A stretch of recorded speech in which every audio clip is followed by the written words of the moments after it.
Yo, what is good, guys? What is good?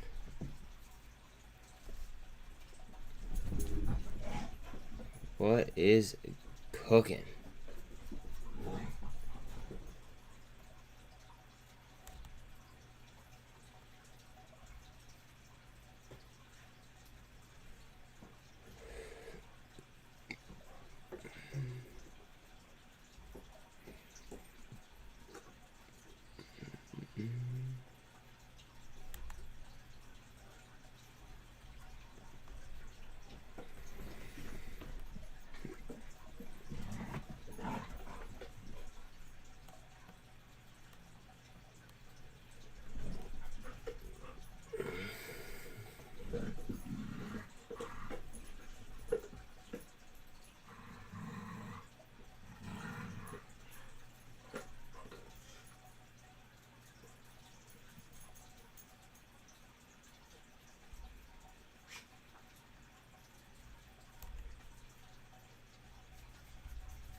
I think MULN's gonna be a hot tamale today.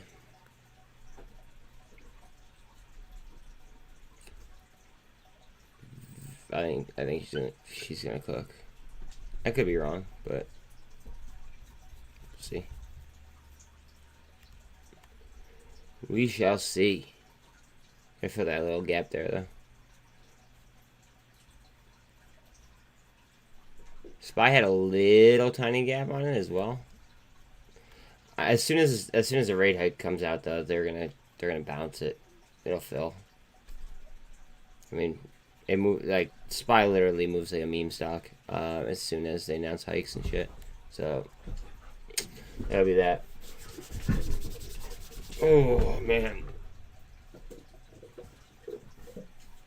Hope everyone's stretching out. Today's gonna be a good one.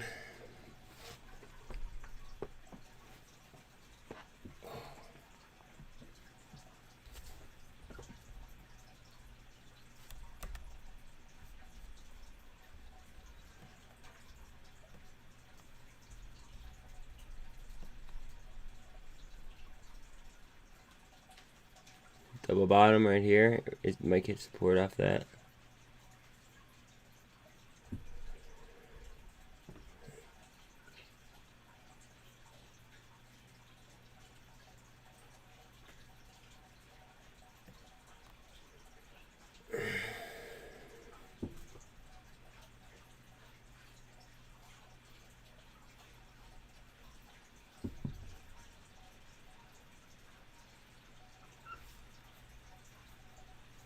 What up, what up? Whoever's rolling in here, how you doing? Good morning to you.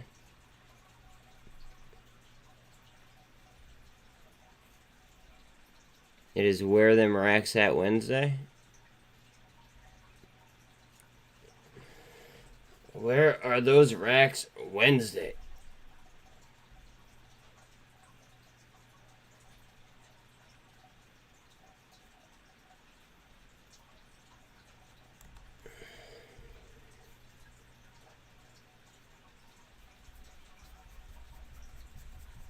MULN by far has the most volume.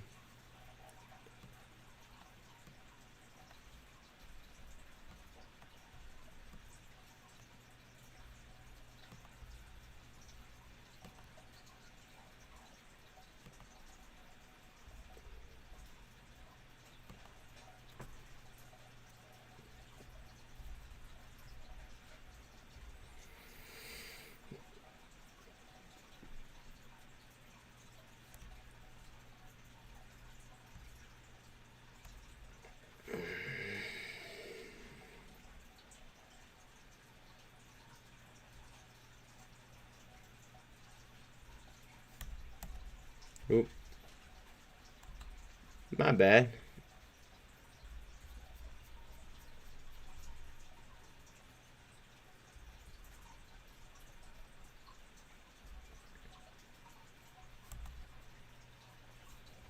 Yeah.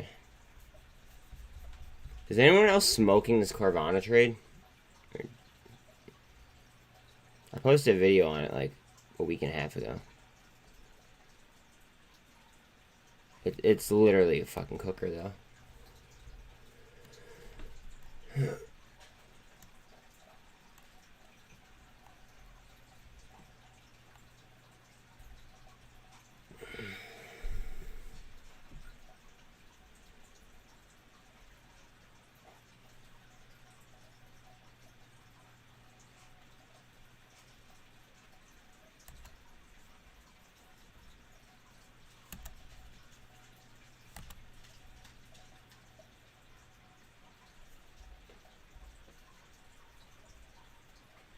Mobileye. Meta. Facebook might go crazy.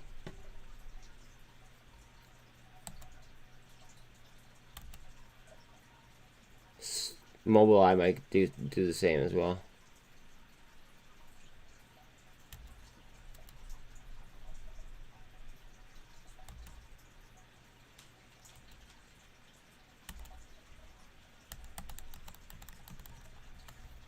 Might have to pull the trigger on Facebook even though I don't want to.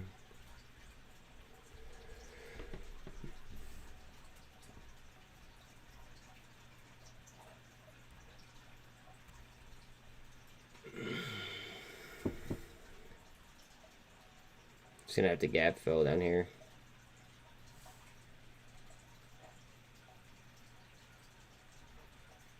I mean, I like to show strength though, for sure.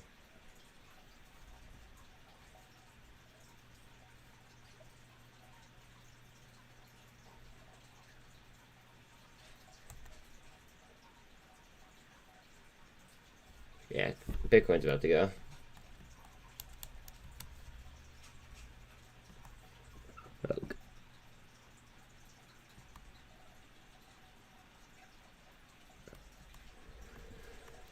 Descending channel.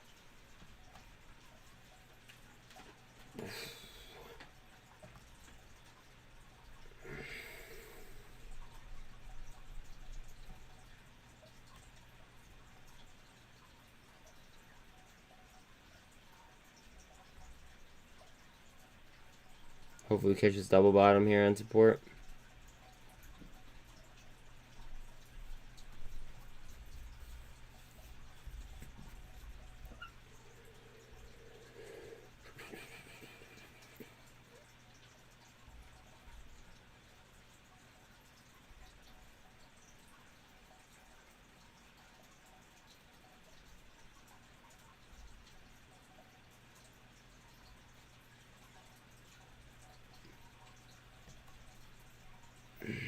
We want dollar strength down and we want the pound up.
mean, this isn't like a shitty like put together investment portfolio or presentation. Excuse me.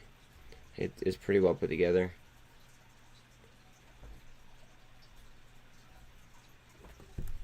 Bang. And he's got another one too.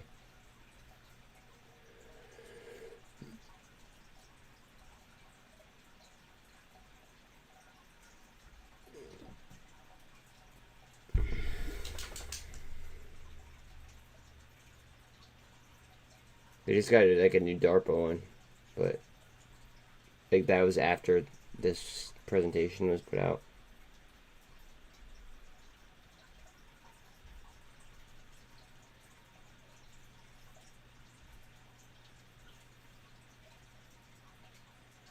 This is probably what they're doing the DARPA on, the armor.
I just got even deeper into this yesterday.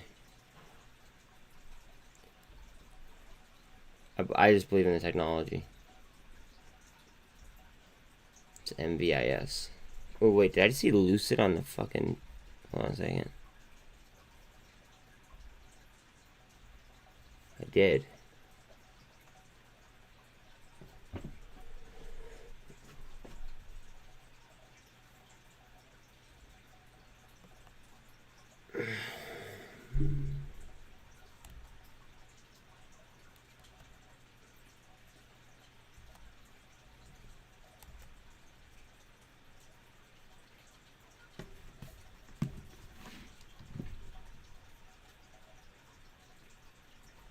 What was 119 days ago?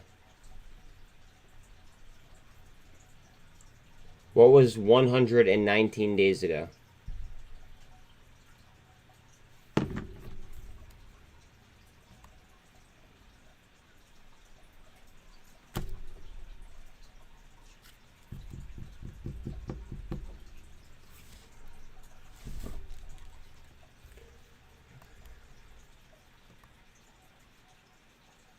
T+2.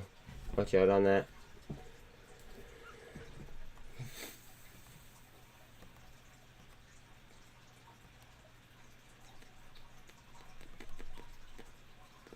Watch out on that with the T+2. Just saying.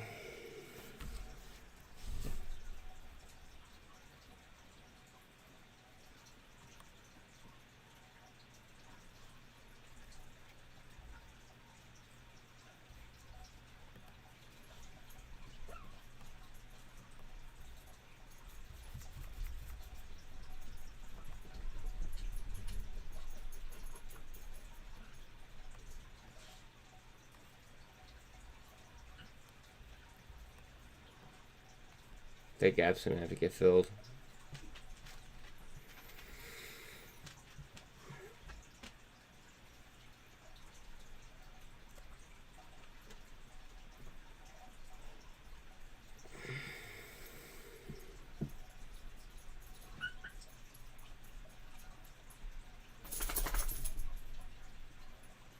That's like the most obvious bull trap that I've seen in quite some time. Like as soon as it bottomed, now you're seeing higher lows.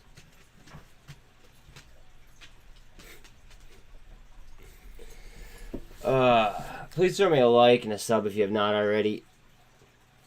Everyone counts. Every single one counts.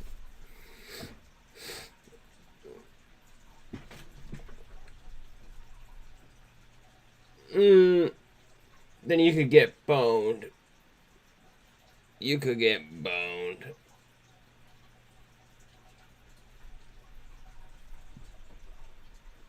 What's up, bro?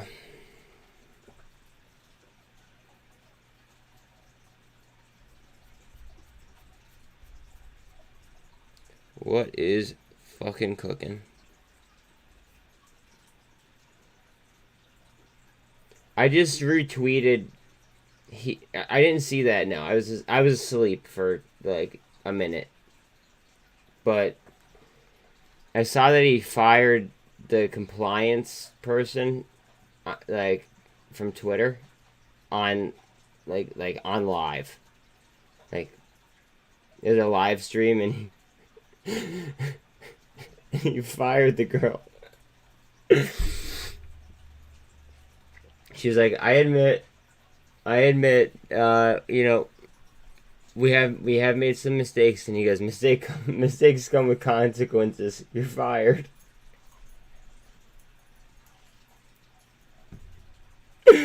Oh shit! Yeah, he did. Yeah, he did. Mistakes come with consequences. You're fired.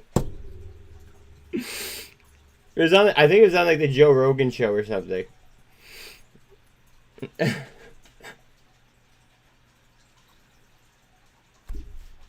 What up, bro? Good morning, bro. Yeah, dude. Like that's just savage. It's savage. But what were you talking about though? How he was trolling everyone.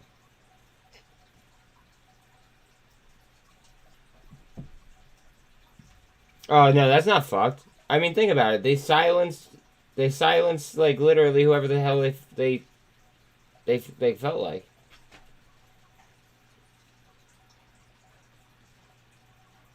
So they should, in my opinion, they should get like axed. And like my thought is, why wouldn't they get axed? You know what I'm saying? Like, how do you just go ahead and fight like just like use your opinion and silence other people? Like you don't, you can't. That's why Twitter was kind of like a dying platform.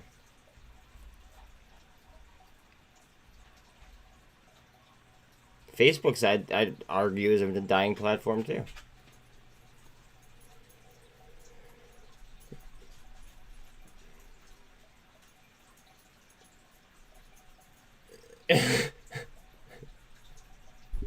It will cost $8. He basically gave him a license, like himself a license to troll whoever the fuck he wants by buying it. Like he like there's nobody that could stop this now. Oh, I love it.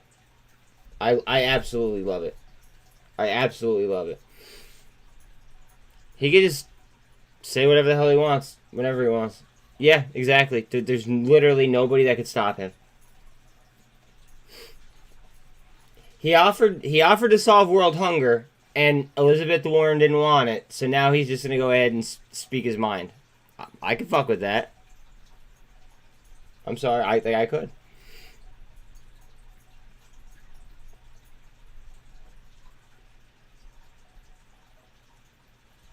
Oh, they're gonna try, but they're not gonna be able to land anything. Right, one second, I gotta let Bella out real quick. Come, babe.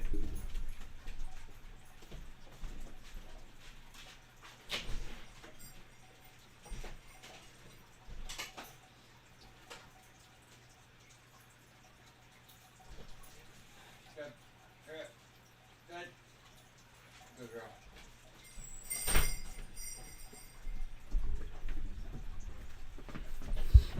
Ah, my bad. I mean, like, think about how many lawyers he has on staff. Like, dude is not getting... everything that is being done in a very well thought out manner. A very, very well thought out manner, excuse me.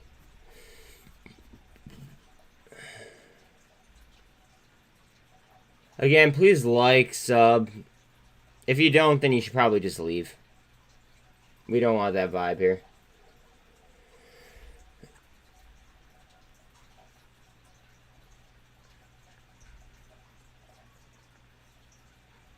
Did you hear me?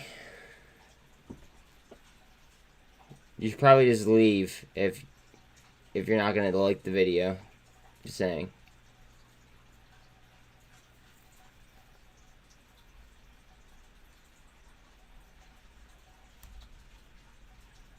Guys, there's so much DD into this play, this MMTLP trade, but like my only regret is that I did not buy more. It's so complicated, but it like I've never seen anything like this in my entire life. Just all I'm saying. That's not financial advice. Read the banner.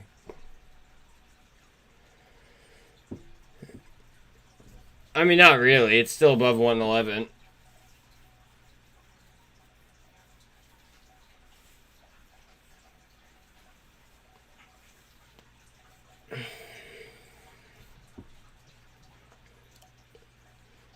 What a lot of people don't realize is that if they don't say that they hike too much today, right?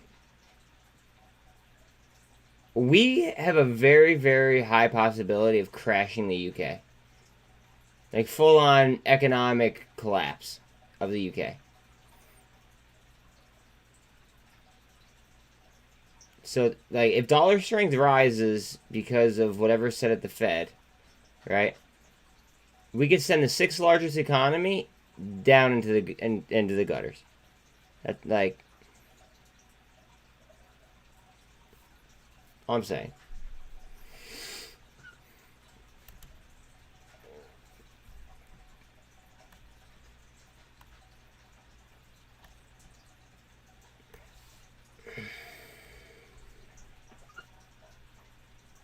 Like, you could do a Google search on this. So it's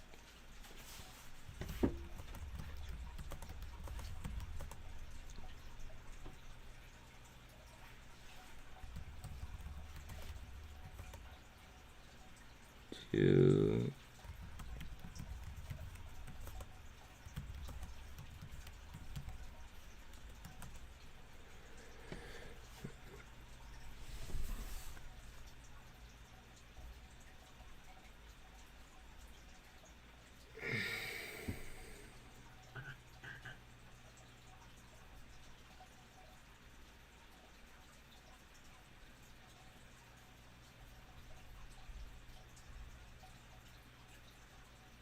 I mean, I actually kind of trust Barron's out of a lot of other sources, so I'll just go with them.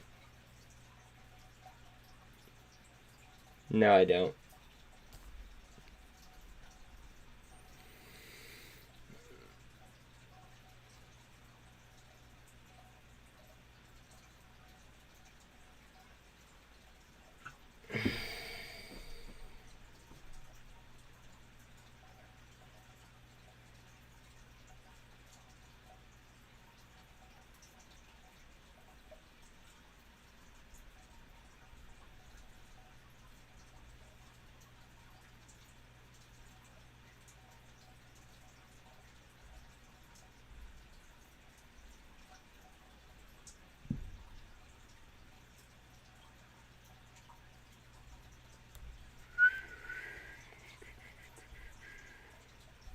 It's gonna be a shit show.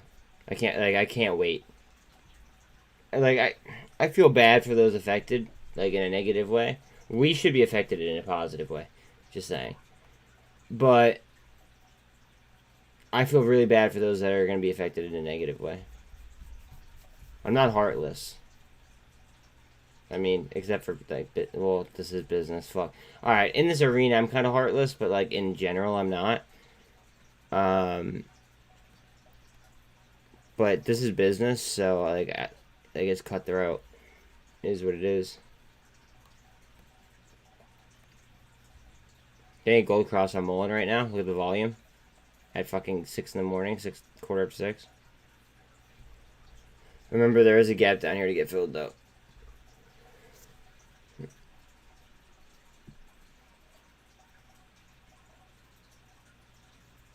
Word.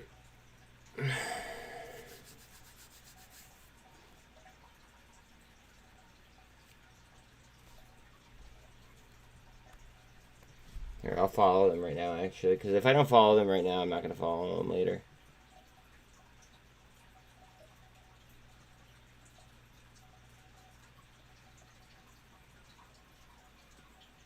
The Maverick WS.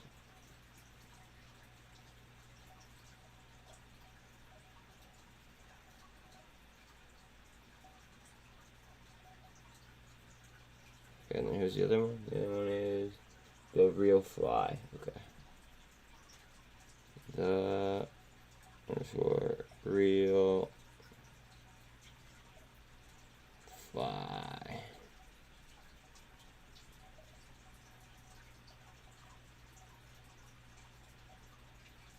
There. I knew if I didn't follow him now, I wouldn't follow him later. So it's better off that way.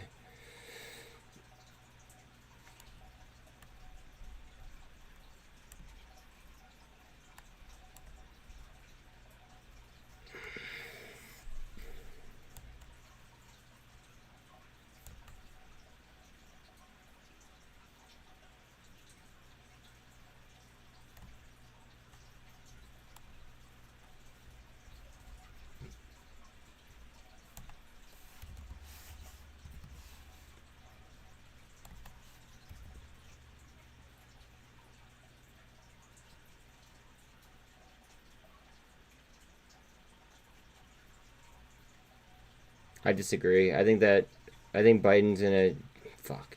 I think Biden's gonna bend over to the UN.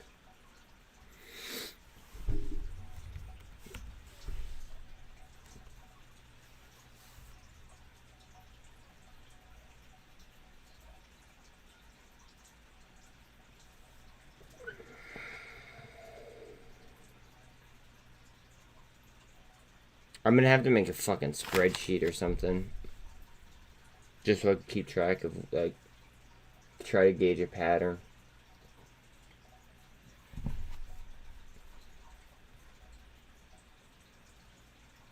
Fuck.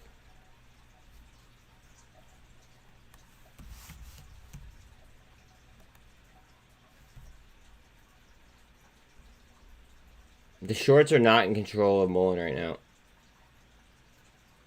This is naked short volume.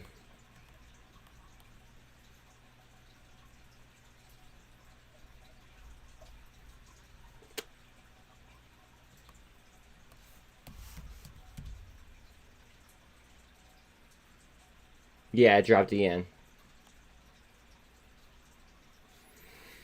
That's what I think MULN moves today. Not financial advice. Please read the banner. I think MULN moves today. I think we move to the upside. Even though even though everybody thinks that we're gonna drop because of the meeting, I think we move to the upside. I play against the grain, you know me. Oh yeah, the Fed's been close to being out of being out of repo money. That's why I think that the Fed is well, not the Fed. That's why I think that the regulatory bodies, right? I think the regulatory bodies have not taken action against some of these, hedge funds and things of that nature because we're out of money.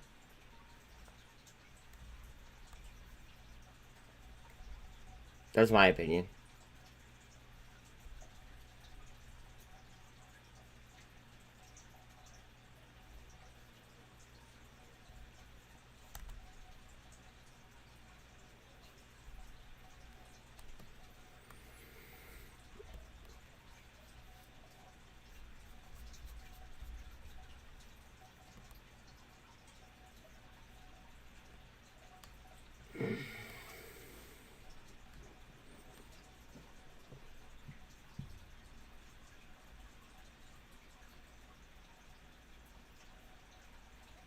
Exactly. Exactly. And why do you think they keep printing more money? Spur. Just spitting out fucking dollars, dude.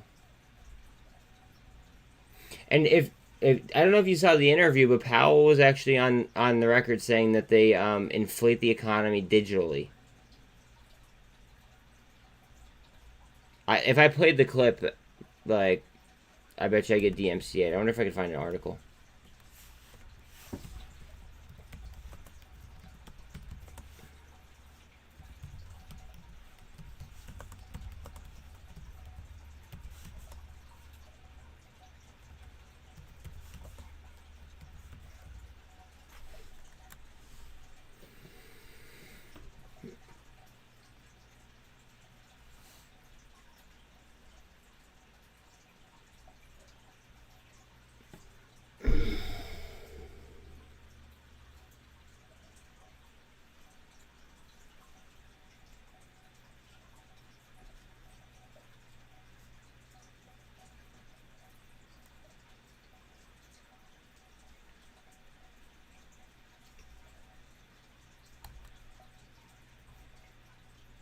I just don't want to play the video.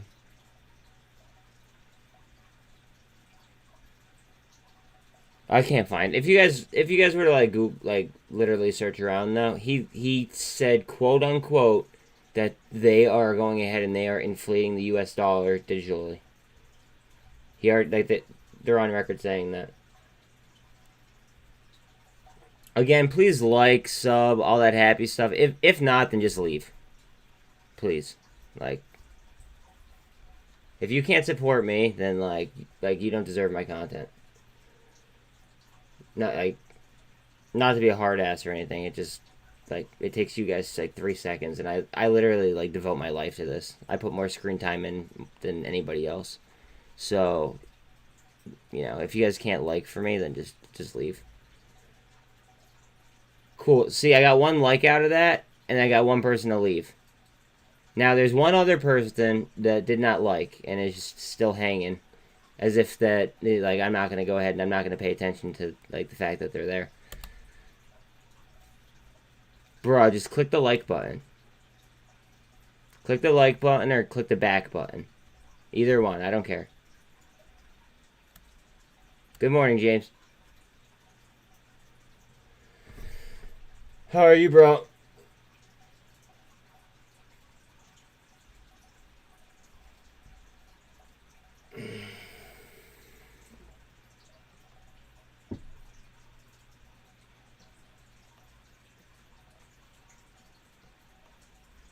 If the dollar, I'm telling you guys this right now. If the dollar rips and the pound goes down, we could absolutely crush the fucking UK. Please don't doubt me. Please don't doubt it. It could happen if they hike too high. It could happen. That's why I'm on the side of them hiking less than what people are expecting.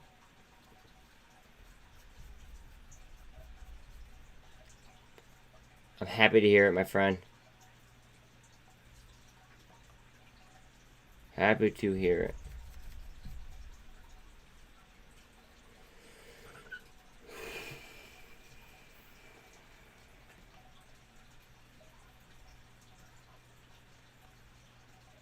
Hopefully we fill this gap. Oh, the gap is right the fuck there. Just hit VWAP. Come on. Essentially the gap. Oh, I mean the gap is slightly above. No, it's not. It's not. It's fucking right through VWAP. Come on, just go through VWAP ever so slightly. James, you're the man, bro. I appreciate you. I appreciate you. Gotta get the algos working early. I appreciate that, bro.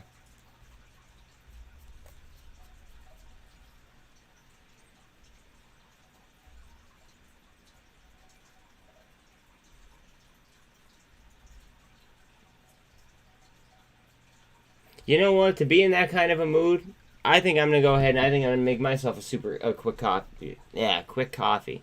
Give me 1 second. 1 second, guys. Click the like button while you're waiting. You know, it takes 2 seconds.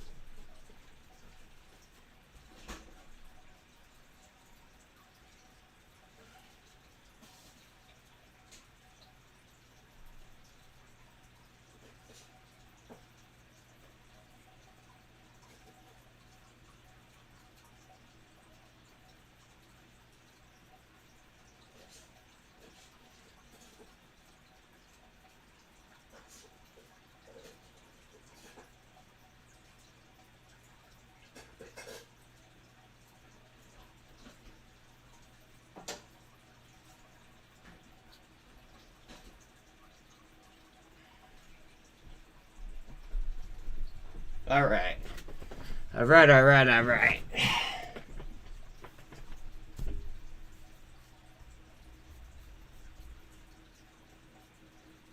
MMAT is gonna rip. MMAT just had a partnership with Mitsubishi, if I'm not mistaken. Just saying. And then this is the ballsier of the two plays, in my opinion. But it could be a higher rewarding play. My only regret is that I did not buy more.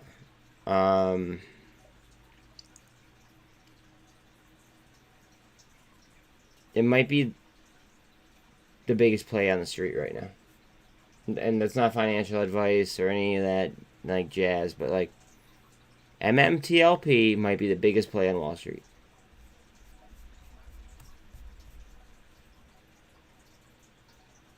They have hard, tangible assets.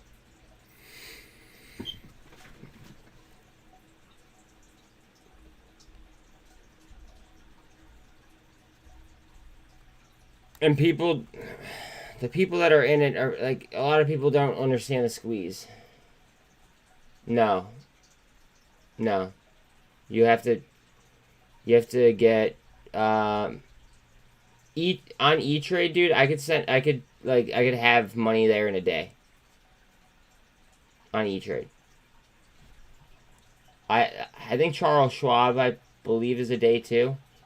But on E-Trade, I know it's a day, and it only takes like literally a day to set up your account. So you could have it done in 24 hours if you wanted. And then you could also upgrade your platform too. You know what I mean? Not financial advice. Blah blah blah blah blah blah blah. But I don't know. You just need to make sure that you sign up for all the derivatives though if you're gonna do that. Oh, if you have an E-Trade that's just make sure that you're signed up for all the derivatives and stuff. You know what I mean? And you'd have to buy it there.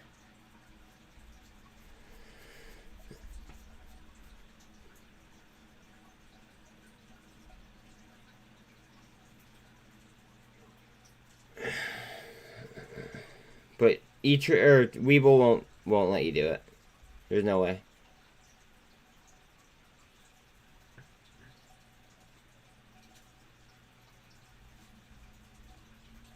I'm surprised that they actually started allowing you to like chart it again, because like they're like on and off about charting. I'm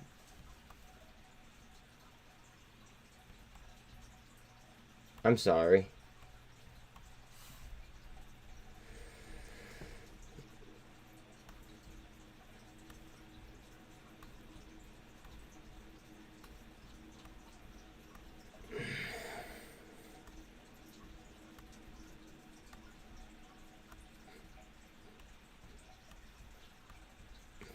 I can't wait.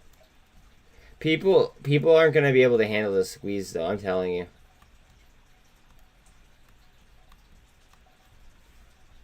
Like, I don't think that a lot of people understand the pure dynamics of a short squeeze.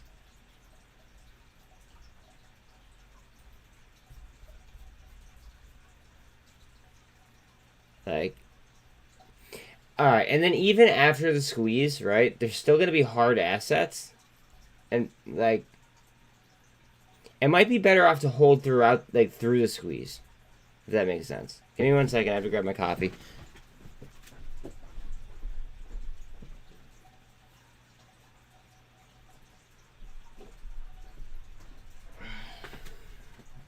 Ow, ow, ow, ow, ow, ow, ow, ow, ow, ow, ow. Okay. Yeah, but no. It might very well be like the biggest play in Wall Street. Oh, and there's a new rule. Hold on a second. Hold on. It's not a new rule. It's hold on a second. MMTLP, OTC. They just hit threshold yesterday.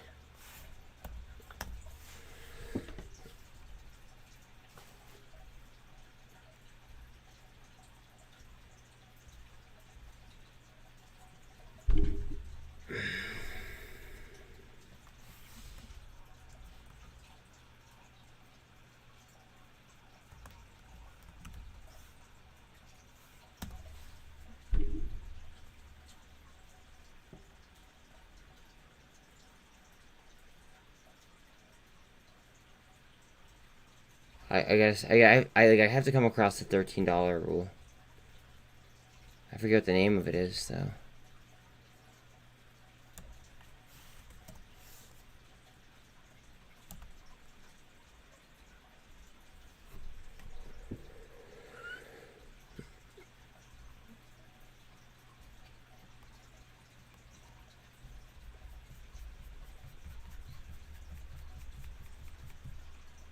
Guys out.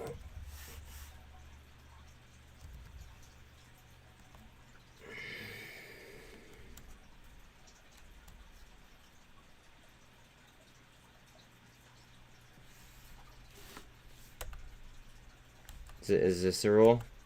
The rule 4320?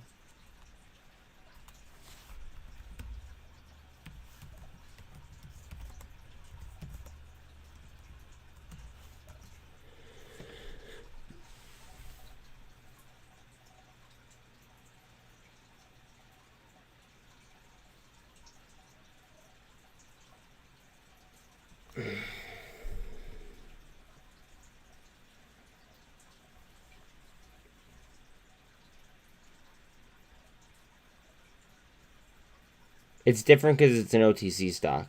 That's the kicker. I think that's the kicker.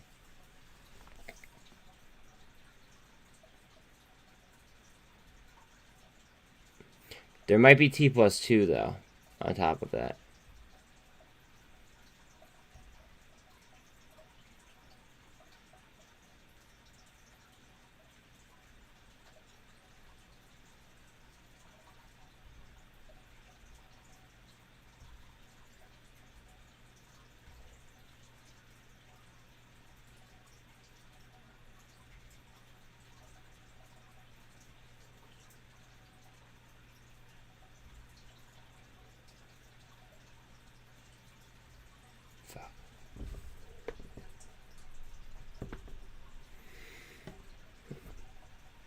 Do you have MMAT or do you have MMTLP too, or just MMAT?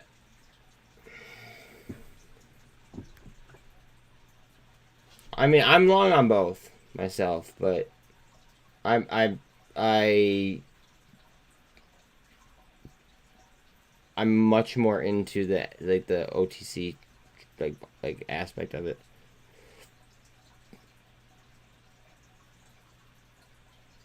Oh, bet.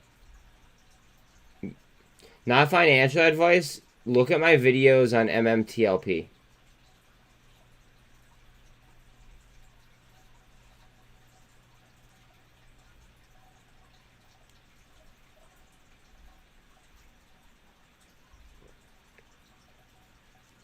Here it is. Wait, wait, look. First thing.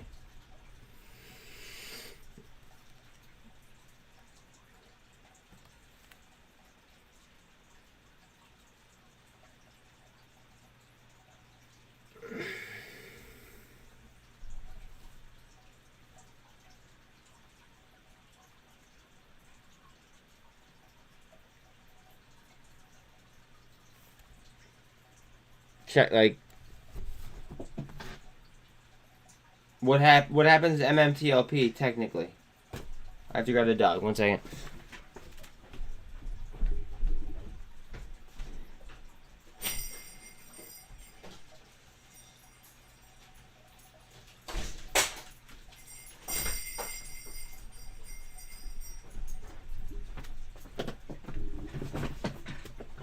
Okay, link that.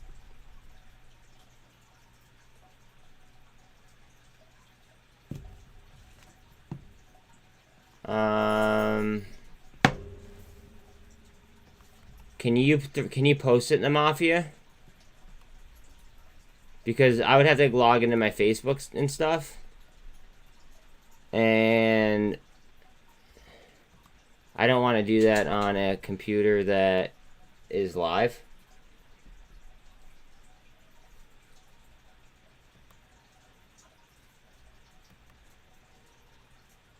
Yeah, I'm going to right now. Hey, look, I'm looking at myself. Woo. There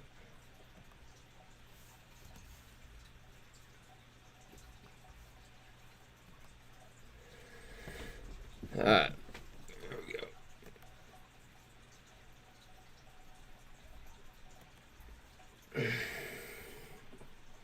But that might this rule right here might make MMTLP the hottest play on the street. I don't know. I've never been in a situation like this before. I really haven't. I don't think anyone has, honestly.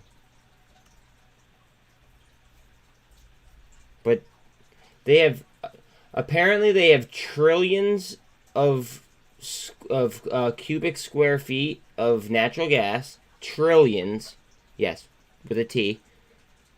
And then they have 3.2 to 3.4 billion barrels of oil.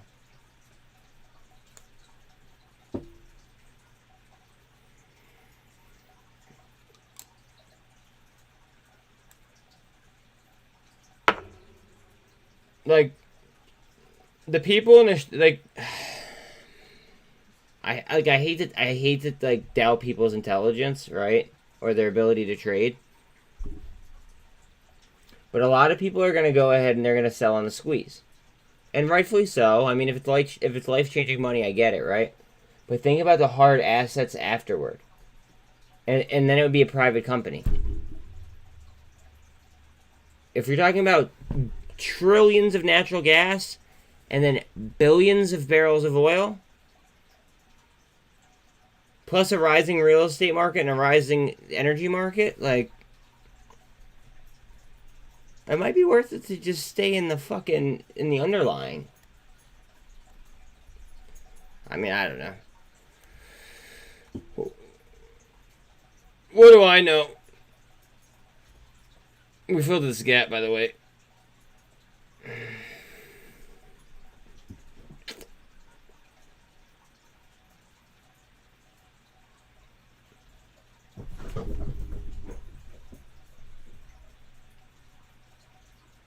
I think she's gonna count tendies though. My entry on this is like literally like fucking like $4.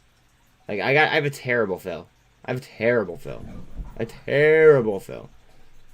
But like I had to have it.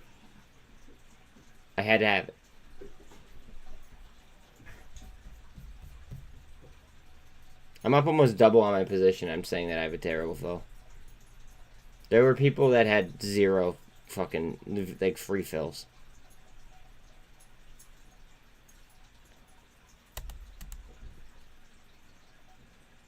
Pretty much like Cryptide. Let's see if the market moves up.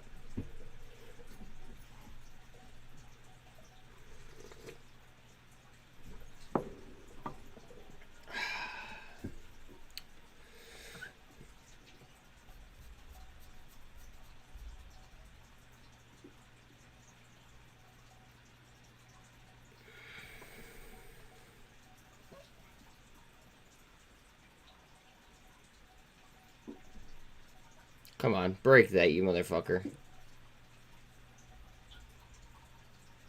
You know, honestly, like, until 2 o'clock, the day is just gonna be like, eh.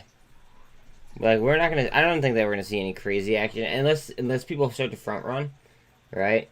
I don't think that we're really gonna see any kind of, like, serious movements at all. It's just gonna be sideways trade. I mean, we may see some short squeezes play out. Like, Carvana might play out. Coinbase might play out. Like, there might be some like legitimate trades. But overall, I would say that we move sideways.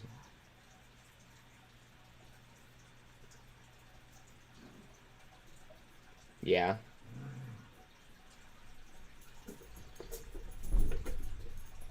Definitely could. Unless there's a surprise on the hike and we get a low hike. Then I could.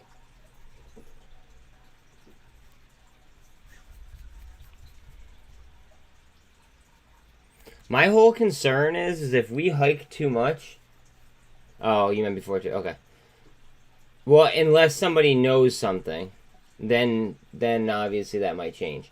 But my whole concern is the fact that, like, if we hike too much, we're gonna crash the UK. Like, do you think Biden wants to? Like, Biden's an asshole. We all, like, I'm pretty sure we all figure like have that figured out by now. But does he want to be known as the guy who crashed the UK? Probably not. He's gonna listen to the UN.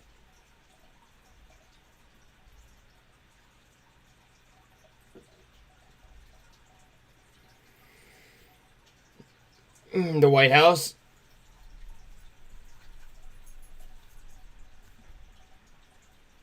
They're not supposed to be, but they're going to be.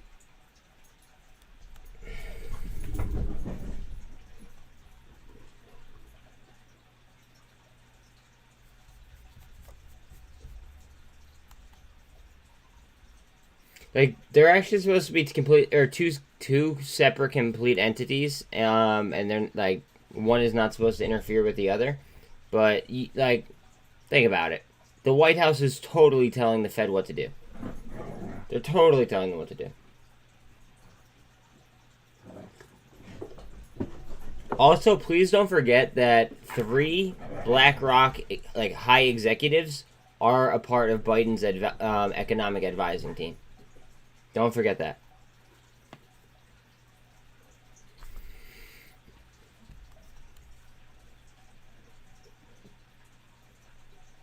Well, exactly. So that further points to me thinking that the market is going to go up until then. I think that the market is going to move up and to the right. We might have a bounce here or there, but I think we're going to move slowly up and to the right until midterms. That's my guess. Fuck, what was it? I just have to Google something. Oh.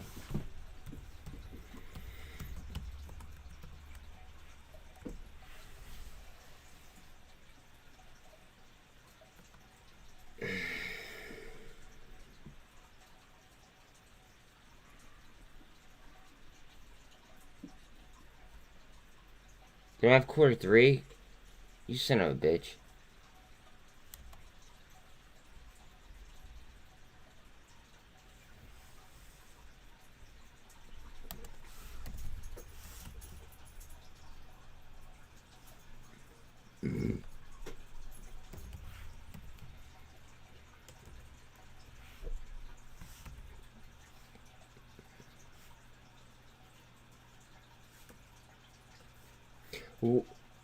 Do you remember what quarter Torchlight like went out. Pun intended. But like, do you know?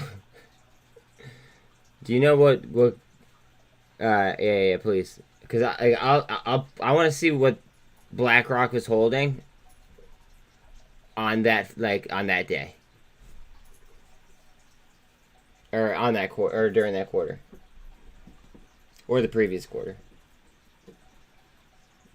Because like, if they have a shit ton, that that would explain a lot.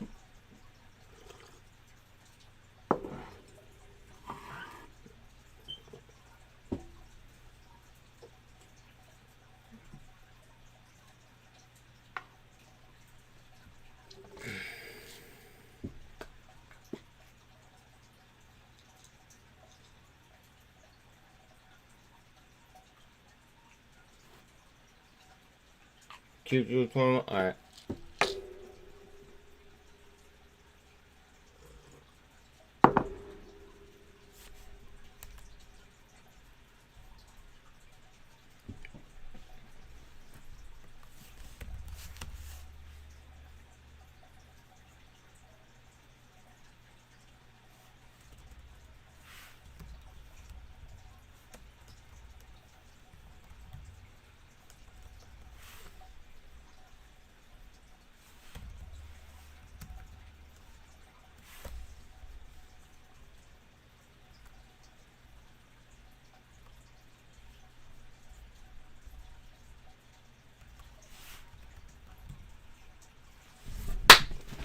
Boom, motherfuckers! Yes, this is what this is why research is so fucking important.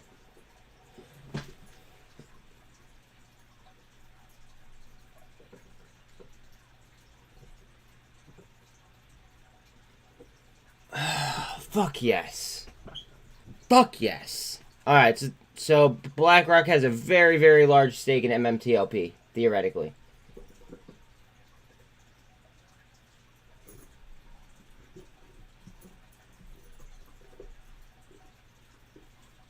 Theoretically, of course.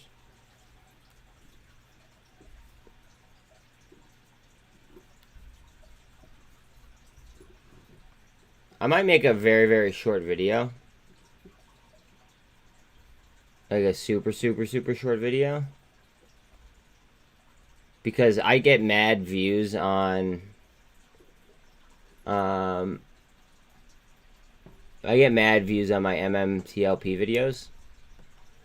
So I might have to make a super short video on this.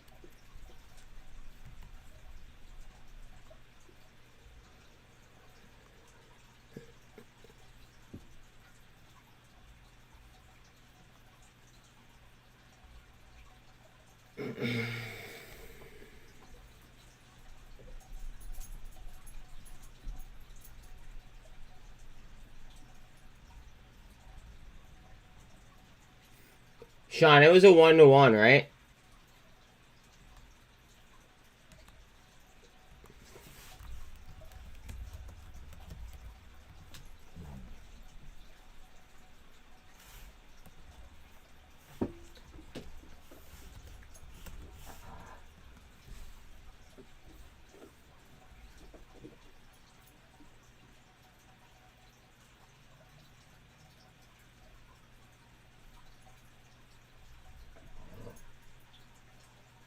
Oh, wait, 1-to-2? Wait, so you got... Oh, okay, alright, yeah, alright.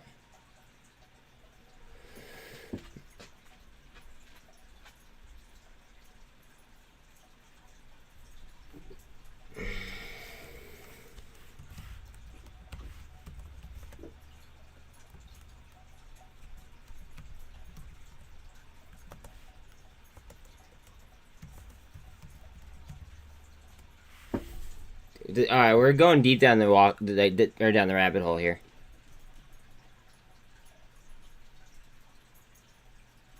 We are going deep down the rabbit hole.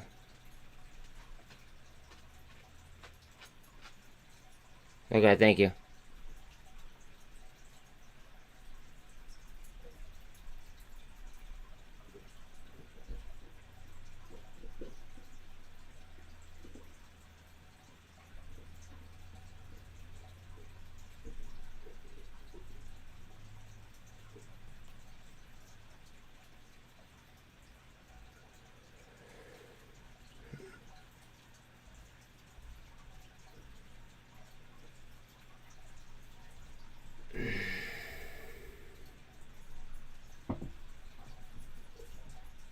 This one might be interesting.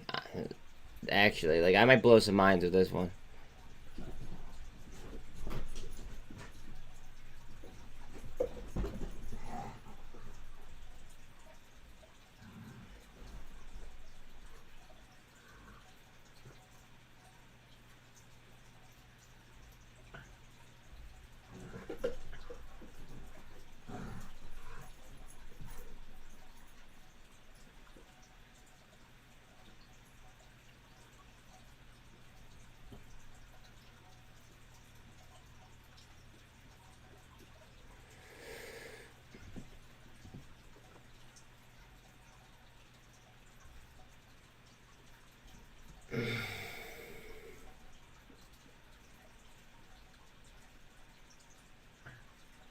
Alright, how do I want to present this?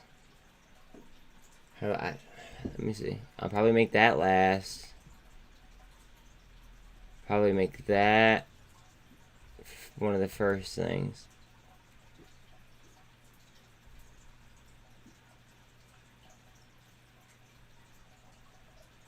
Okay.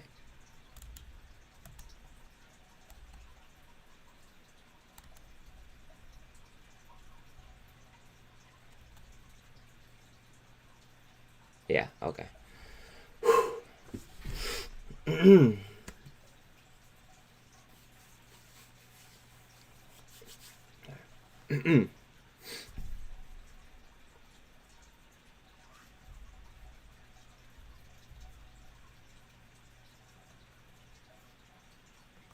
Yo, yo, yo. As you guys know, I'm not a financial advisor. I have something pretty fantastic, in my opinion.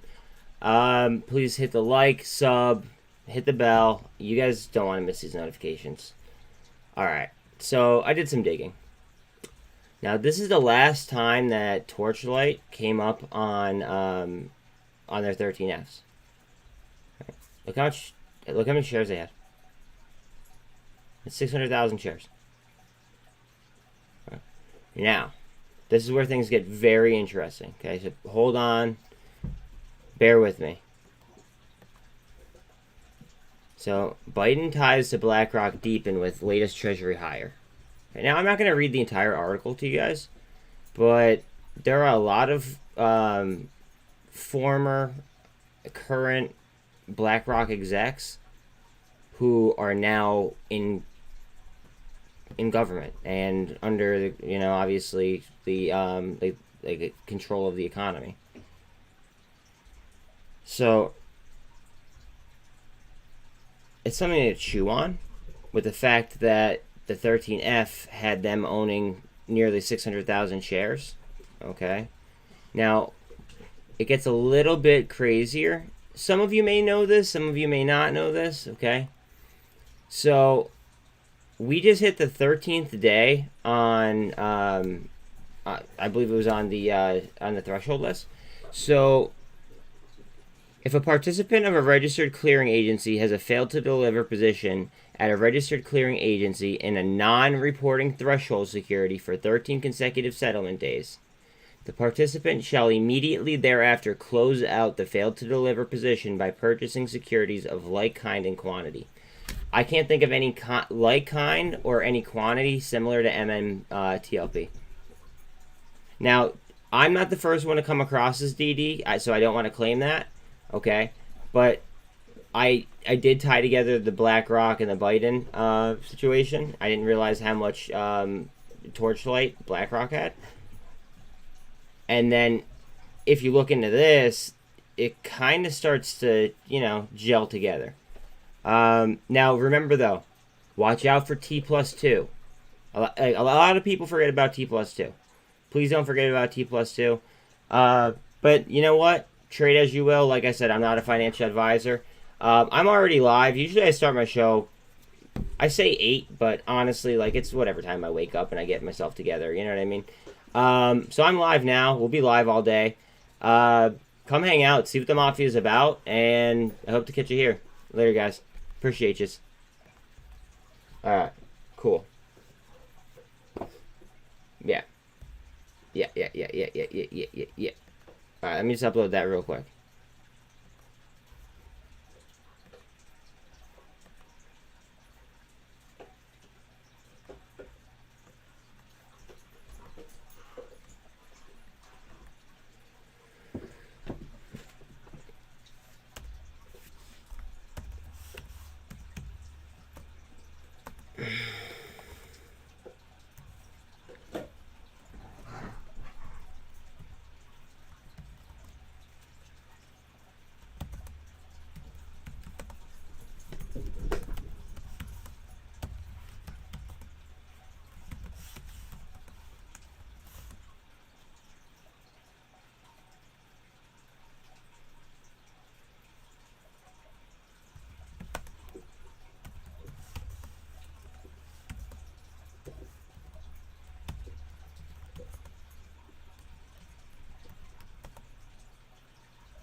What was the name of that? 4320?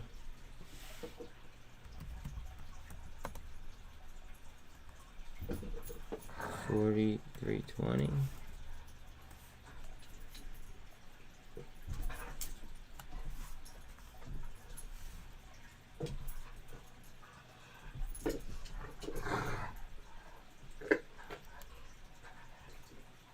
I'm probably gonna get a DMCA for writing BlackRock.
I hate having to do these clickbait words, but they make me do it, guys. I'm sorry. I hate putting them in, but you just tell that your videos get more.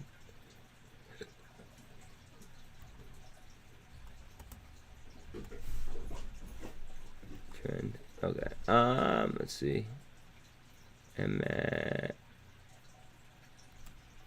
Right, meta at the end, just in case anybody searches for MMAT.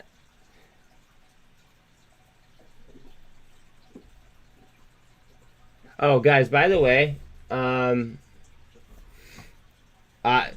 was late to the party on it. Bro. By the way, if you guys read my video description, 20% off, like a lot of local places near you guys, with Groupon. A 30-day free trial of IPVanish VPN. Lowest price guaranteed at Choice Hotels. You get free shipping on OtterBox cases. 30% off on screen protectors. And then if you're buying a computer, you get discounts as well. I'm an affiliate there, so that's pretty cool.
Did I not put a picture? Jesus Christ.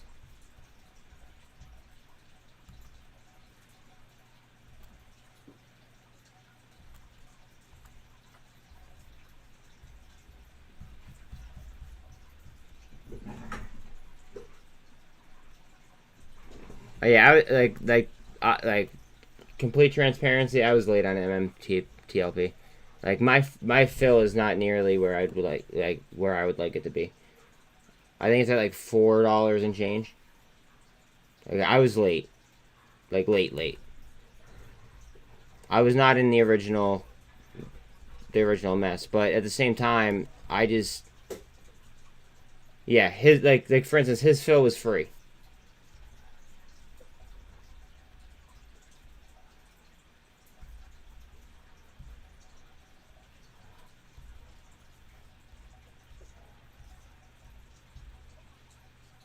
Like his fill was essentially a like pretty much like a cryptide.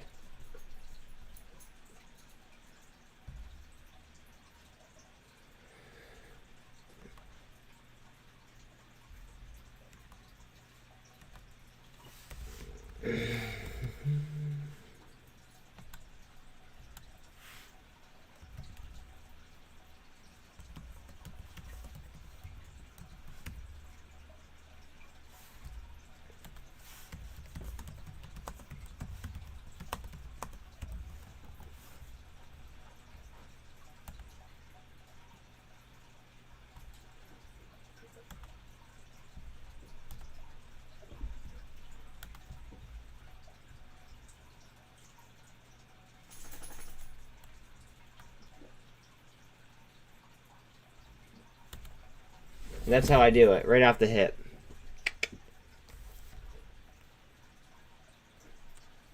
Wait until you guys see this number get substantially higher. Watch. I mean, like, I gained 20 yesterday. They're going to start to roll in. I'm telling you guys. Call me cocky, it's fine. But, like, I like to back it up.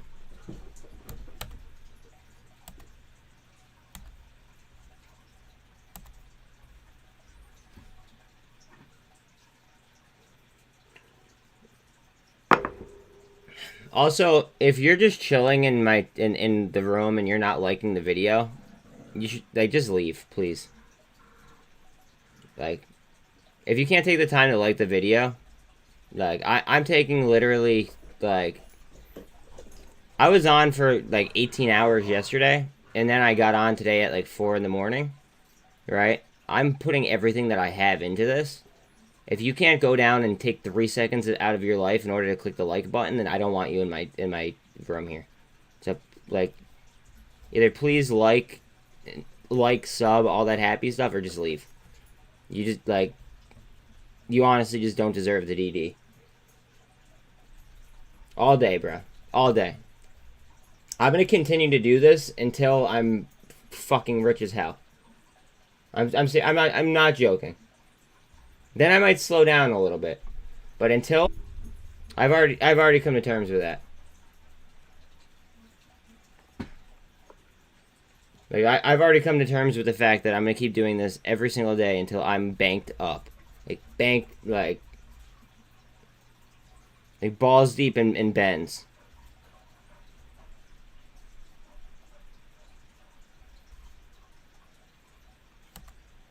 All right, we're getting some strength on the pound. Thank God. We have gold cross on the pound.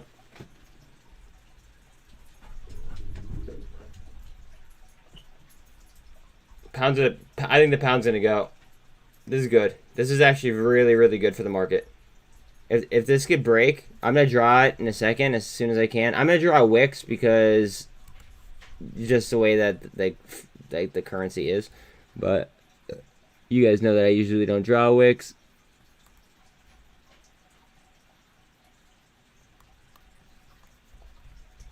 See how we have a gold cross? We should be alright.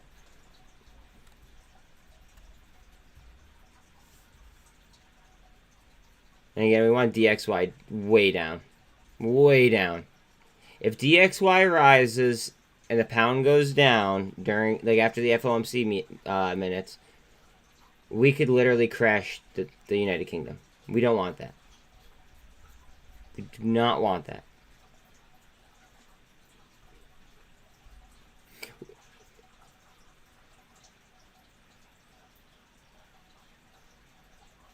Yeah. So let me.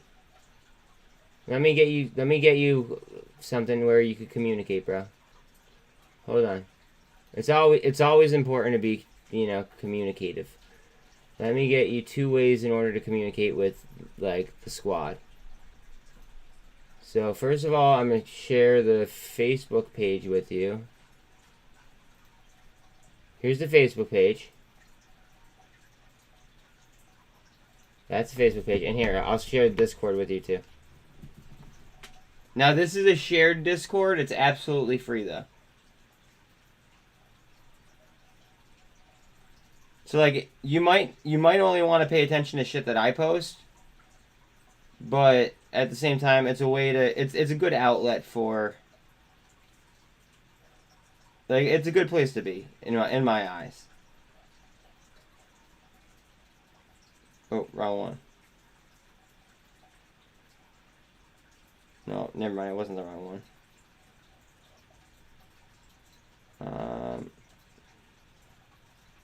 YouTube. Bear with me. Trying to get you on the hookup.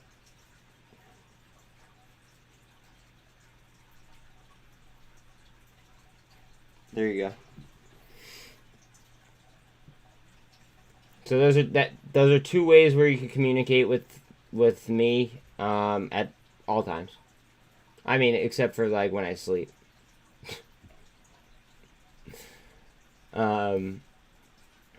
Or other members of the mafia who, like,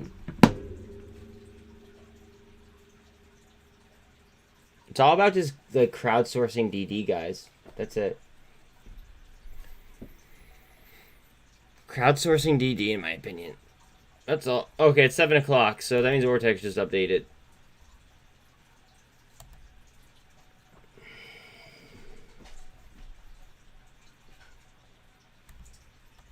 Yeah, there's 27.5.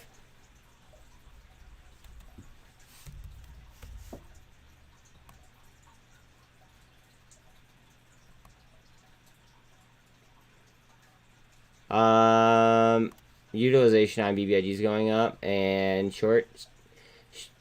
The interest is up 1% from yesterday.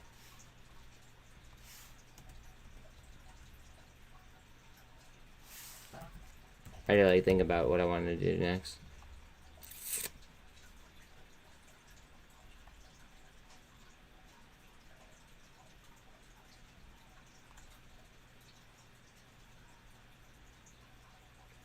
$238%. It shouldn't be legal, but it is.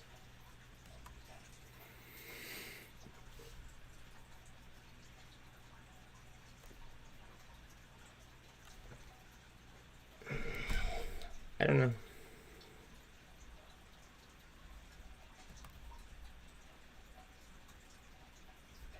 Oh yeah, that's another one.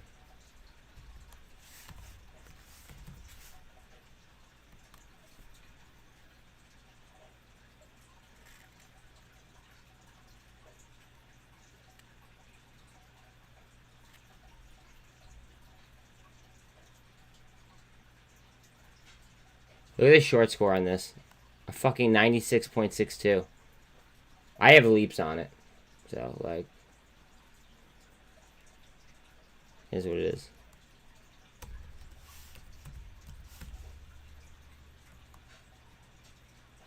I have a lot of tblt. A lot of tblt.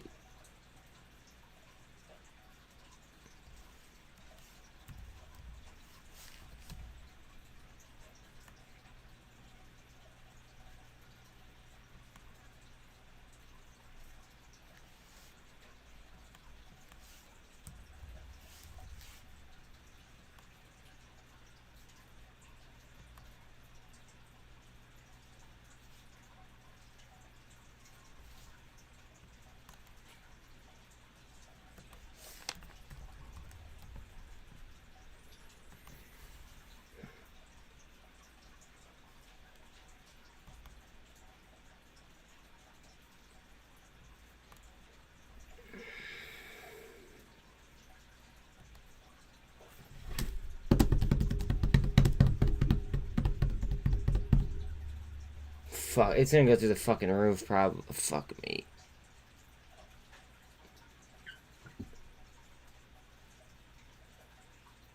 Are they gonna drop them early though? Because sometimes they drop early.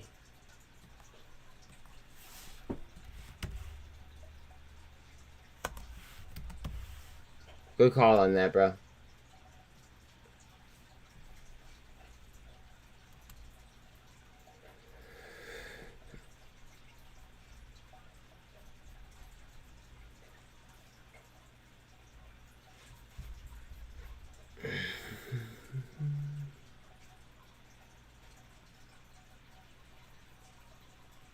I'm gonna have to flip something, and then I'm gonna have to buy that, and then I'm gonna have to flip back.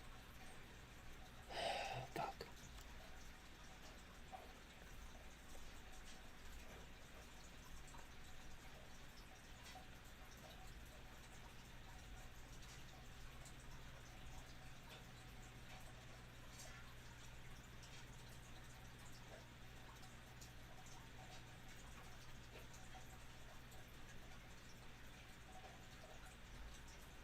Alright, wait.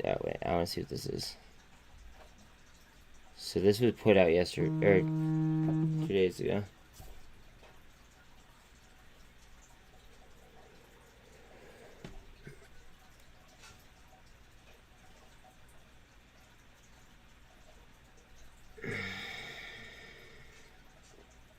Actually, they might announce a, what's it called? They might announce a reverse split.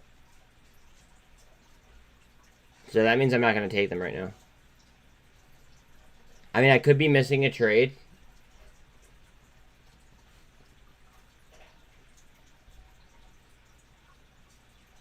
I could be missing a trade. I mean, we'll stream it. Like, we'll stream it. Let me get STRY's, what's it called? Let me get their earnings on my other computer. 1 second, guys. And please like and sub if you haven't already. Every single one counts. Literally every fucking single one counts.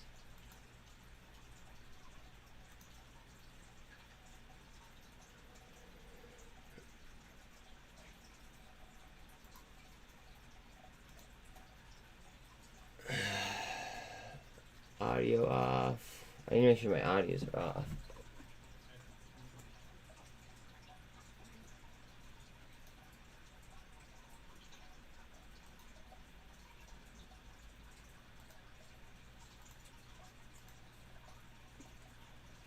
Alright, audios are all off.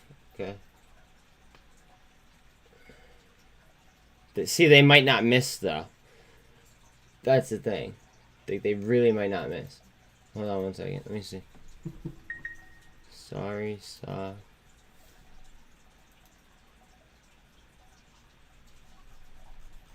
Like, they might surprise the shit out of everyone with a huge beat. That's the gamble.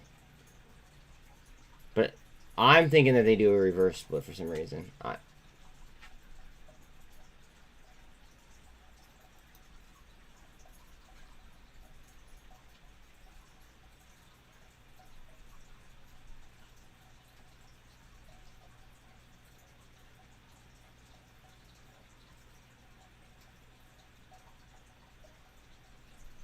It says that they're gonna release a Okay, it says that they're gonna issue a press release prior to the call.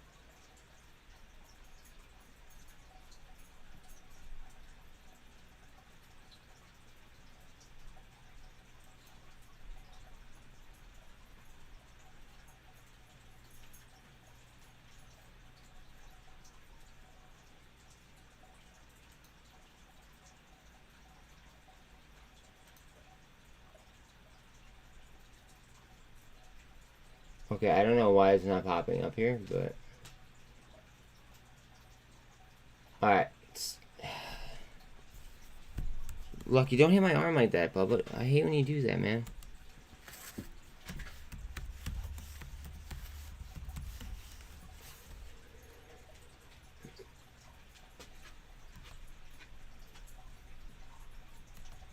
Alright, so now my computer will remind me to look at 8 a.m. Oh, wait, here we go. Wait, here it is. Here's the link. No, that's... Oh, yeah, I keep forgetting it's already November. Holy fuck. What's wrong with me?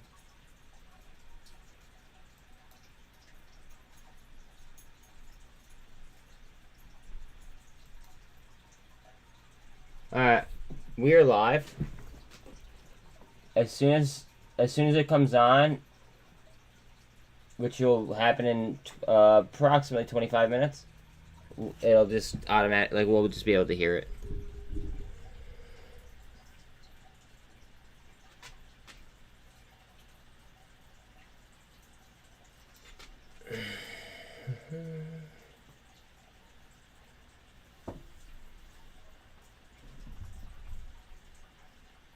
I won't load the boat on a miss. Because then chances are then they're going to have to do what's called. Then they're going to have to do, and I mean, there's a chance for, like, a retrace play. But if they miss, let's say they miss, right?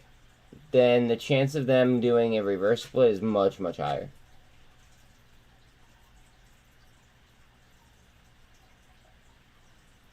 Don't do, Sean, I'm going to do it for you. I'll message you privately.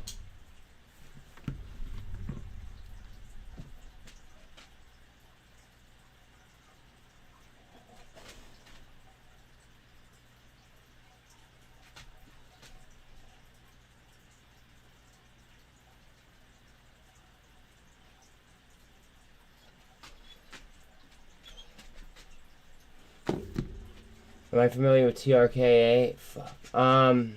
I was, but I haven't looked at them in a while. Here, let me let Lucky out real quick, and then I'll look up TRKA for you real quick.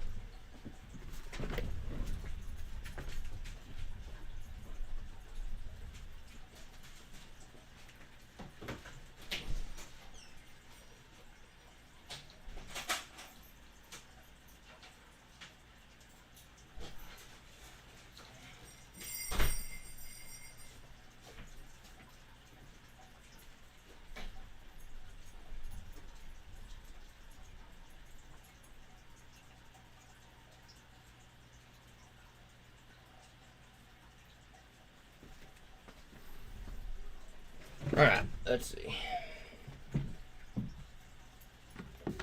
Alright, TRKA.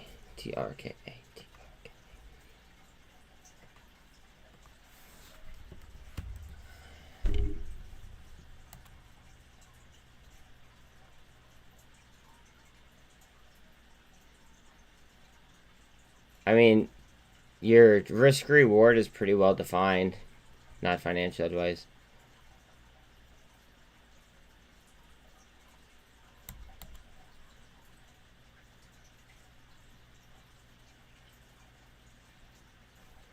Interesting. Okay, hold on a second.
What's the name of this company? Troika Media Group.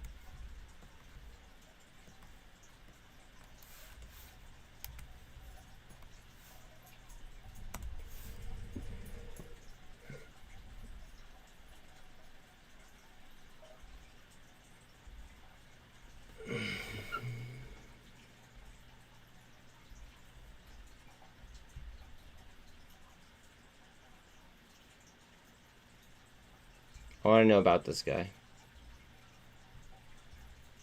What has he done in the past?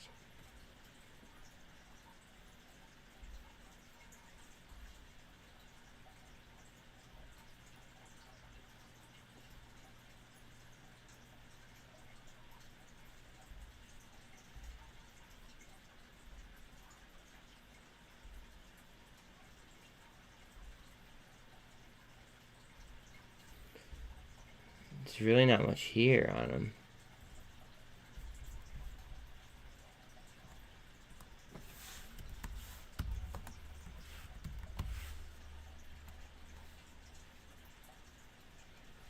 Rumlinks.com.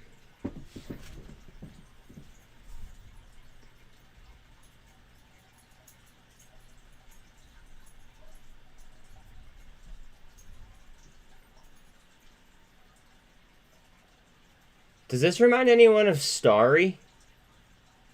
Out of curiosity? This is just like fucking STRY.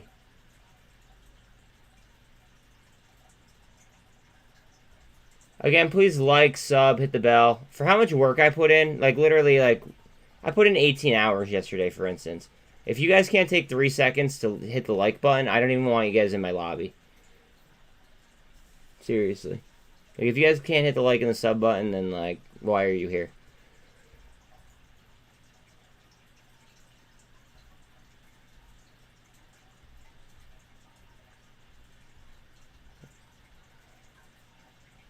This is just like STRY, bro.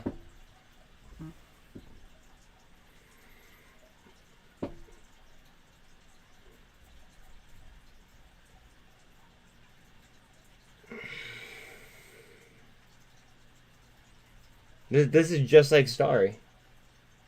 Good morning. What up, brother?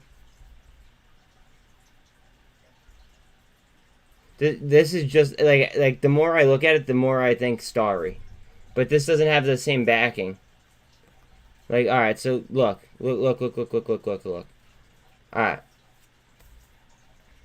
So you see how there's like less big names, right? Like there's a lot of single individuals, right?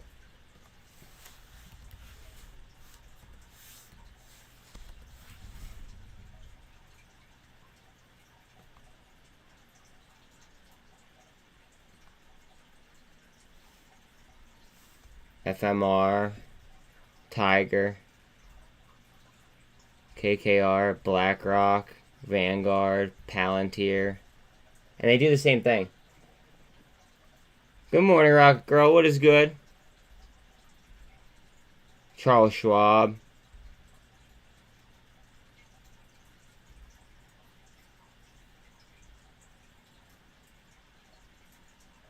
Wave is welcome to chat. Let me answer intense value, and then I'll get to you, bro. When does Syntax come out? I don't know that answer, so let me look.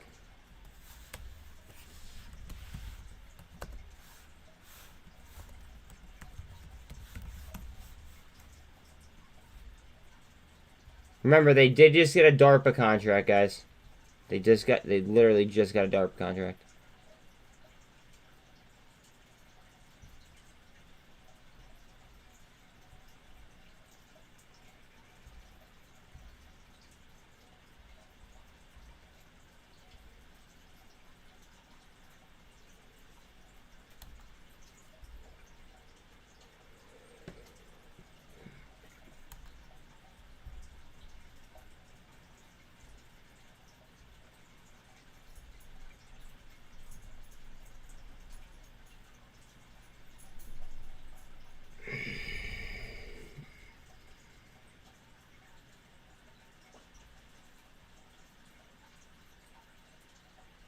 They already did an offering. That's probably why it's already sold. It's sold off. Fuck. I loaded up on Syntax yesterday though. I have to get lucky at the door. I'm not seeing a date. Are they on the NASDAQ real quick? Hold on. Now this is gonna bother me until I find it. Are they in the NASDAQ or New York Stock Exchange? NASDAQ. So we will go to NASDAQ. SINT. Thank you, Sean. Appreciate you, Doug. Maintain my chill. My chill. I'm cool, calm, and collected and focused between 9 to 4. 9 to 4:30. I'm cool as a cucumber, and I'm very, very, whatever. But like from now until about 9:15ish, I could have some emotion, and then after 4:30, I'm allowed to have emotion again. That's just the way I rock.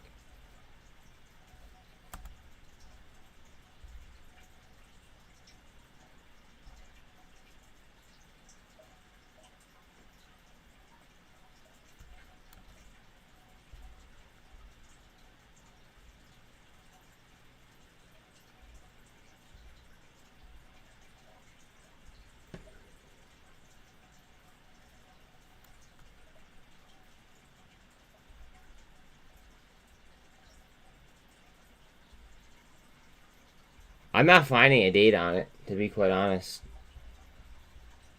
I don't see a date.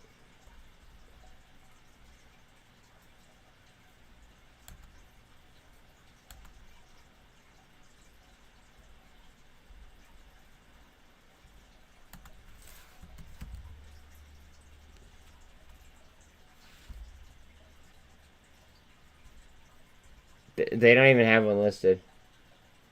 All right, let me let Lucky in real quick, guys. It'll take me like 10 seconds, literally, and then I'm gonna get to Wavis's question.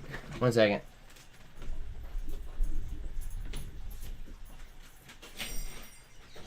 Good boy, come here. That's a good boy. Get in.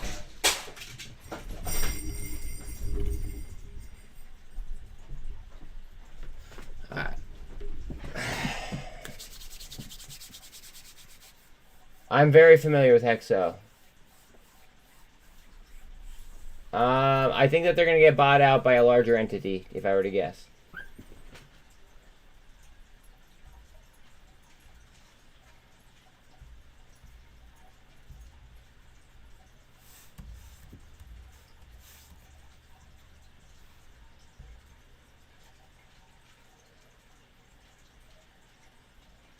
Like, my guess is that they get bought out by a larger entity.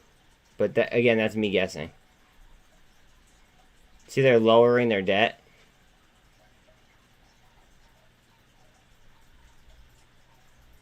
I mean, whether it's whether it's hostile or whether, they're like down with it, I think that they're gonna get bought out by someone else.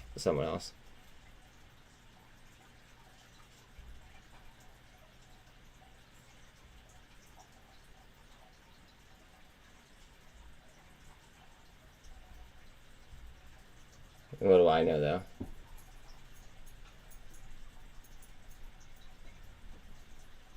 Remember, in about 28 minutes, we do have STRY's earnings report. Again, guys, please like, sub, hit the bell. If you guys can't do that for me, like, I stream literally almost 18 hours a day. Like, you guys should probably just leave my room. Like, if you guys can't click the like and the sub button, like, what's your purpose for being here?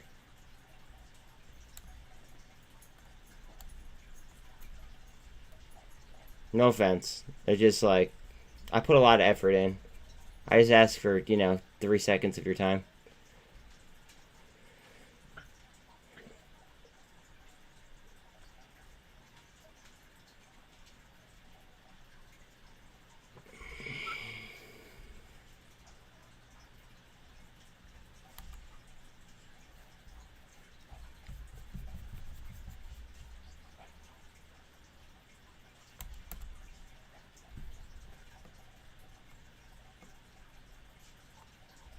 Yeah, please do. If you come across anything, Wavis, let me know. But, like, I have other MJ plays that I'm playing right now. My guess would be that eventually Hexo's gonna get, like, taken over by somebody just, just because they can handle the market cap.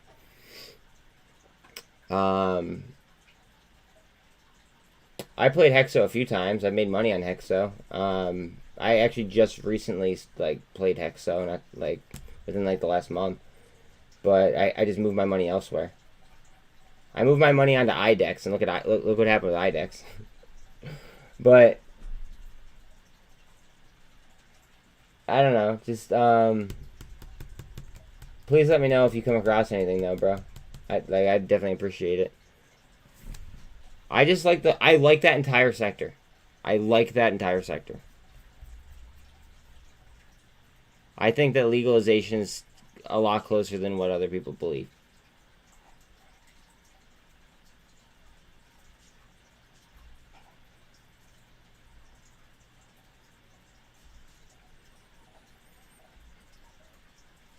And by the way, thanks again for joining chat. I don't want, like, if anybody's, like, feeling weird about joining chat, please don't. Like, we're very, very, like, this is probably, like, the only, like, one of the only places on the internet where you can actually agree to disagree. It's all about just crowdsourcing information. So, if you're, like, you know, on the fence about chatting, you know, just be like, hey, what's up? That's, like, that, like, just to go ahead and, you know, obviously, A, you help my algos by communicating, but B, you know, we develop kind of like a, you know, like a friendship almost here, like in between group chats.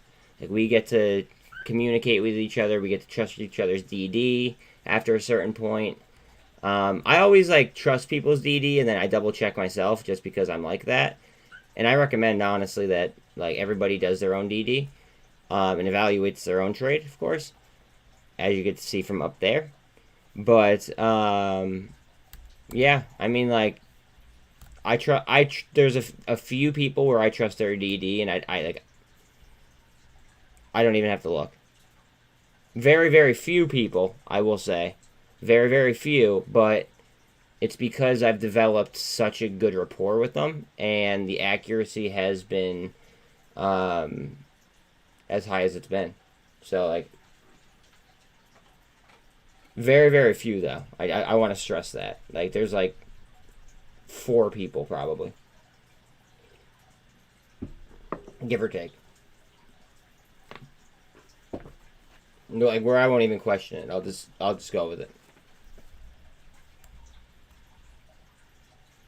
But I've also been taking, like with those, like, 4 people that I'm talking about, I've been sharing DD with them for, like, the last, like, 2 years. Year and a half. Like, for most, like, yeah, for the most part.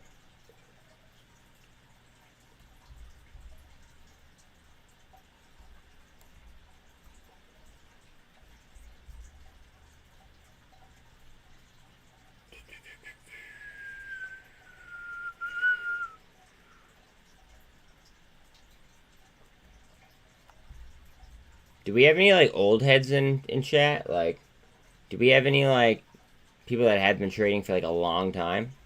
Out of curiosity? Because, I've been trading for quite a while, and I kind of feel like, I don't know, sometimes I feel like the loner that's been trading for, like, as long as I have. Has anyone else been trading, like, a long-ass time? Like, before it was, like, the trendy thing to do?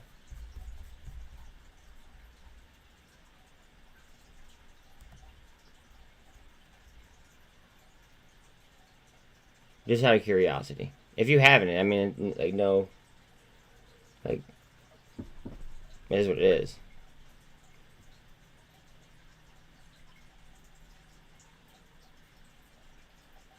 That was a good time to start, though.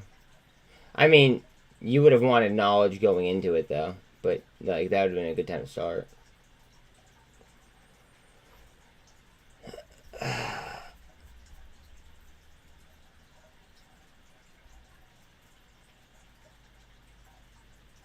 We want dollar string down.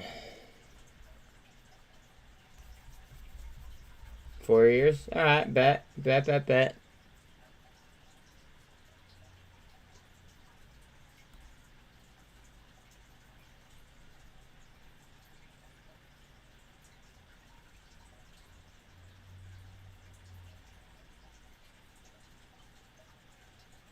I can see directly where you learned options. That's funny. I mean, it's not cool, but it's funny. Nice volume level spike right there. What's up? What is up? All right, we gap filled, so we filled to the bottom on SPY.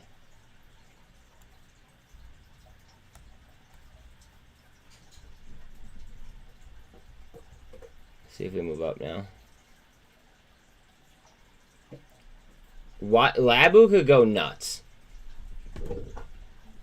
That's a 3 times. I'll just pull it up just because I mean we have time.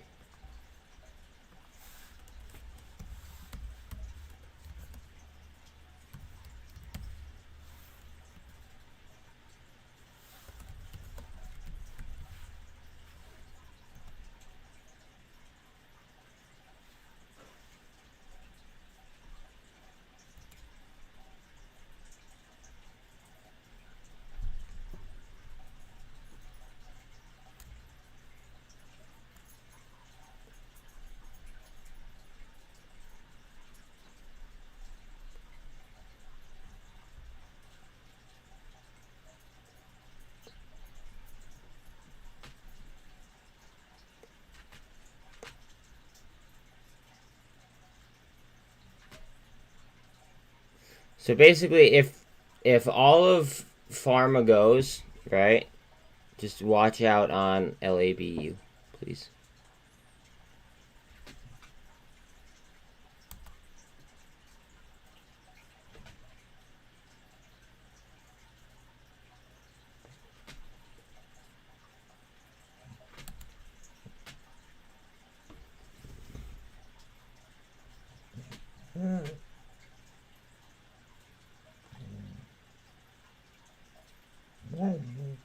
Hold on, Bill.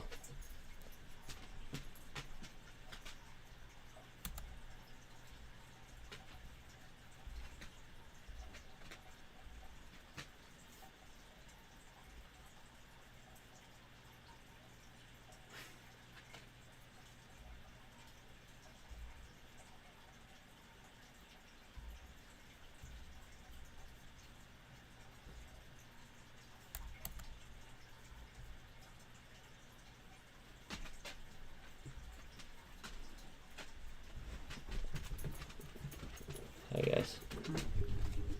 Alright, get down. Look, get down. Hold on, I can't play. I'm sorry. I'm working, guys.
This looks a lot like right here, doesn't it?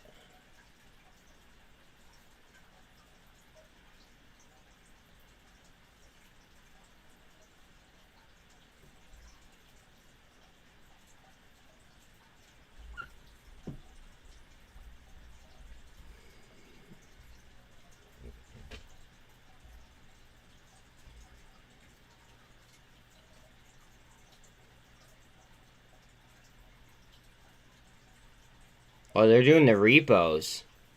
Yo, wait, they're doing the repos here. This is interesting.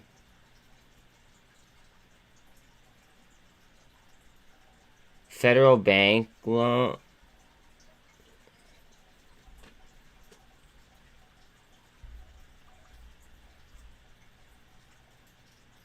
I don't really like money markets, typically. This is a little bit interesting.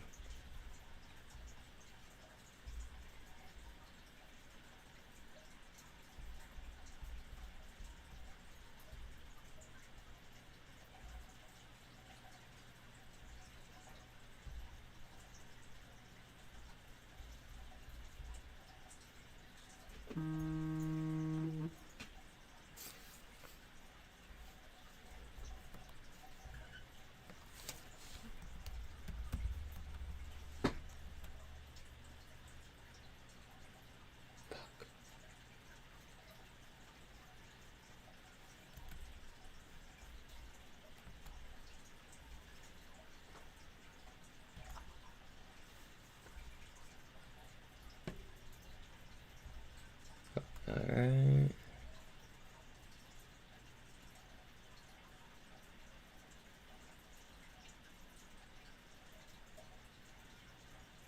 Huh. This is what's very interesting to me. Alright, so here's 2021. Here's 2016. Here's the year to date. Here's 2017. Now, if we do not crash, like a lot of people think that we're going to, right?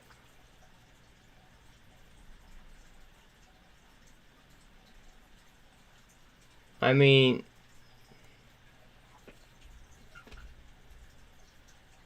it might not do so bad.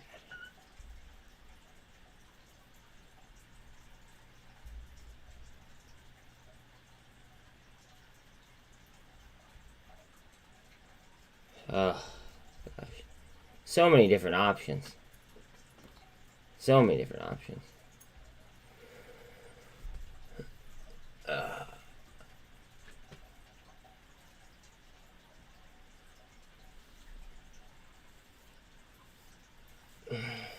I mean, you could buy straight stock too, but I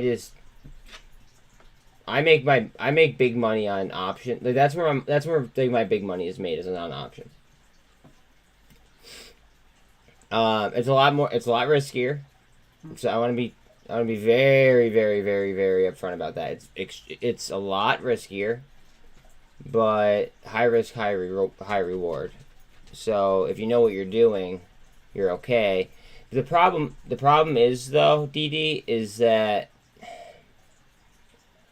now this is something that Sean and I actually kind of agreed upon. You typically don't grasp an option, right, until after you blow up an account, and that's the problem. You don't grasp options and and how fragile they could be until after you lose a decent sum of money. You don't want to blow up an account, but at the same time, I'm happy I blew up an account. As crazy as that is, I'm happy that I blew up an account because it made me a better trader. It changed the way I traded. I mean, just overall, it's just I'm just a better trader now that I've blown up an account before. It's fucked up, but that's how it is.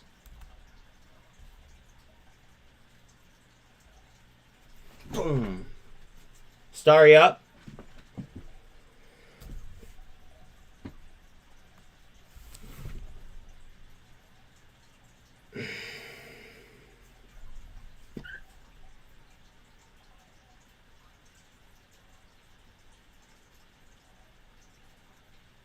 See, I want them to reverse split, though. And then I want to get in on them. No, yeah, you can't paper trade. You can't even paper trade.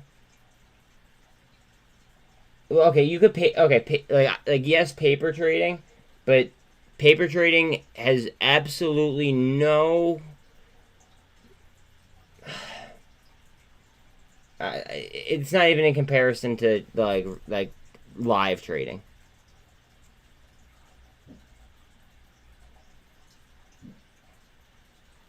Not even in comparison. Yeah, yeah. Paper trade to learn how the Greeks work. Yes, but you until you could take your emotions out of it, right? It's a rough ride. Like that's like I mean that's what I got for you on it. It's a rough ride until you can take your emotions out of it. I try to think of it like a math equation. Because if I think about it like a math equation and I'm just running statistics, all like the math is in front of me and I just have to be, you know, I just got to trade the numbers.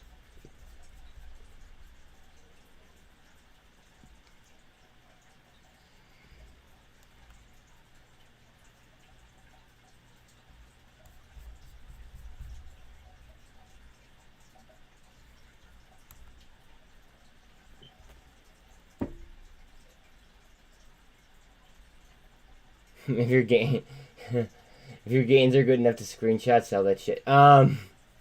Yes and no. To each their own. Let people trade how they want to trade. Because I've done that before, but then I've also not sold, and then I've made more money by not selling and then selling later on. So, like, yes and no.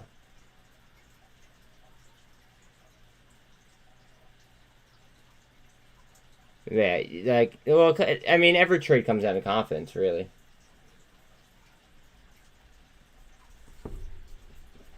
How confident are you in your DD?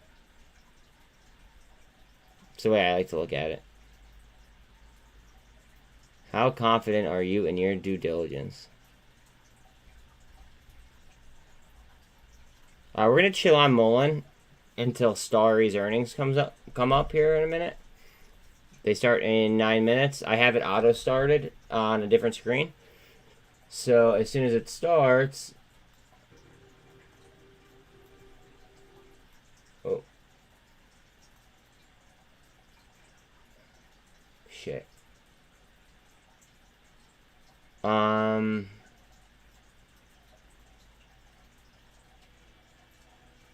just don't want to get DMCA'd for this. Alright, at exactly 8 o'clock, I'll turn it on. But it's chilling there. I'll just leave it like literally right in front of my face. Yeah, the home runs, they feel nice.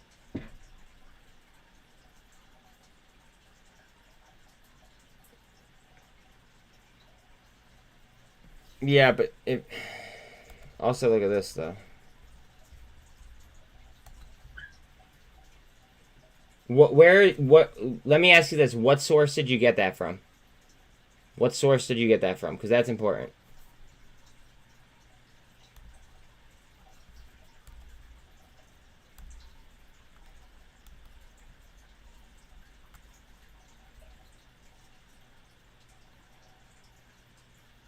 Like wherever you have that source, it's very, very important, Matt.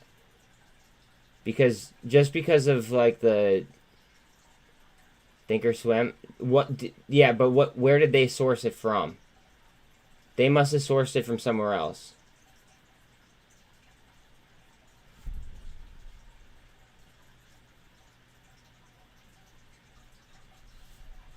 It should say as per or something along those lines. The Dow Jones. Okay. Now this is right from their website though. Right? They're growing. Now remember, we looked at in my video, we looked at their entire investor relations page. If you guys looked at the video. Remember, they're in it for, like, it's an upfront fee to start, basically, for them, for like a large area, but then it gradually becomes revenue year over year. Right? So They're seeing a growth of 83% year over year, though, in their units. No, I'm not talking about revenue right this second. They have enough backers. They have enough backing. In my humble opinion.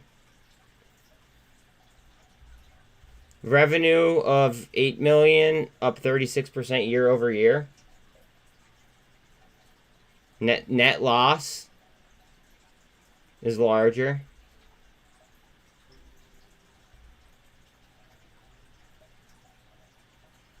See, it seems to me as if they're literally just fucking scaling up.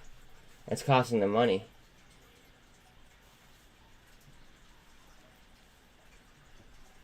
Yeah, like, this is going to be perceived by the public as bad, most likely, but I don't think it's bad.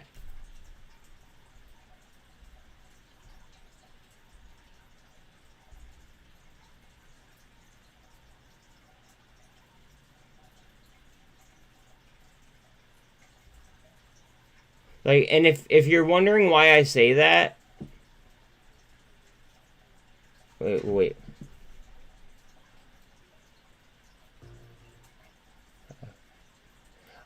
So anyways, if you're wondering why I say that, just watch my STRY video. However, they might do a reverse split, guys. They might do a reverse split, so just... They might not, though. I mean, they are on the New York Stock Exchange rather than the NASDAQ. They could last longer under $1.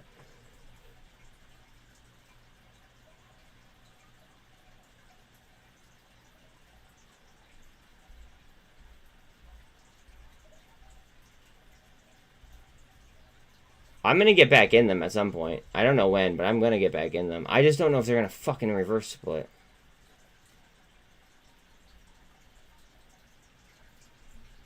Look at their margin. Holy sh...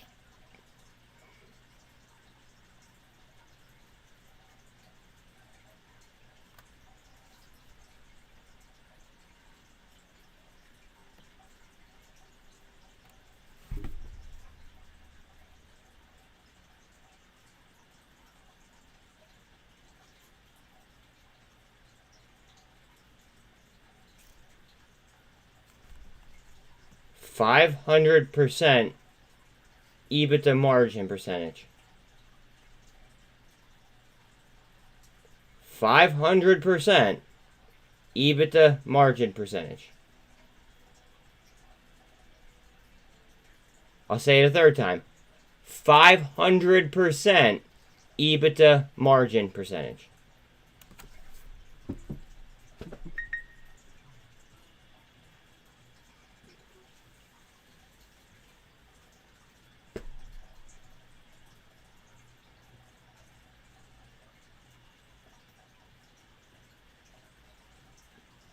Gotta, like, you know, close my jaw there because, like, 500...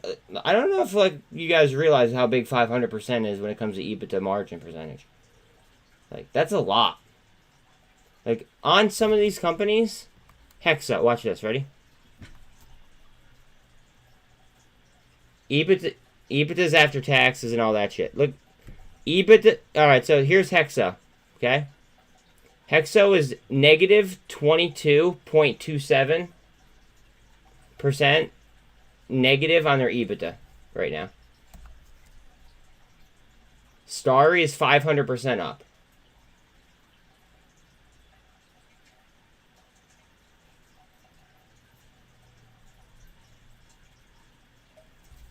Does that make sense? Like after everything is said and done, all the costs, all the all that stuff, that's gonna be your EBITDA. Here, look, I'll just give you the full definition of EBITDA, so then I'm not mistaken, or I don't say anything wrong. Oh, sorry. Before interest, taxes, depreciation. I'm sorry, I lied. Remember, I was up all night 2 days ago. I apologize. All right, so net income before your interest, taxes, depreciation, and amortization. So, no, positive. Positive 500.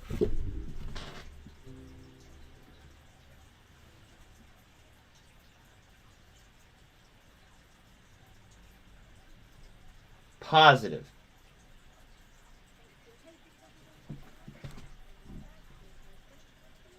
Will begin in 1 minute time. Positive fucking 500%. Jesus.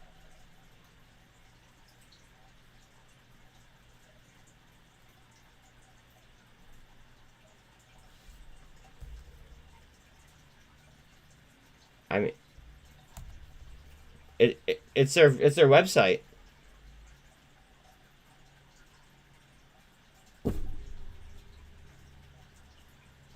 I'm as positive as their investor relationship, or as positive as their investor relation page. That's how positive I am.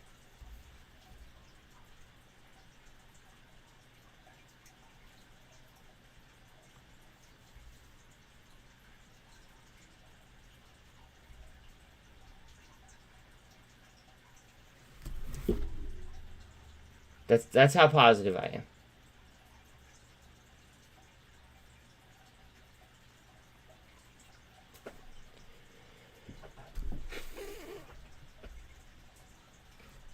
All right, it's 8 o'clock.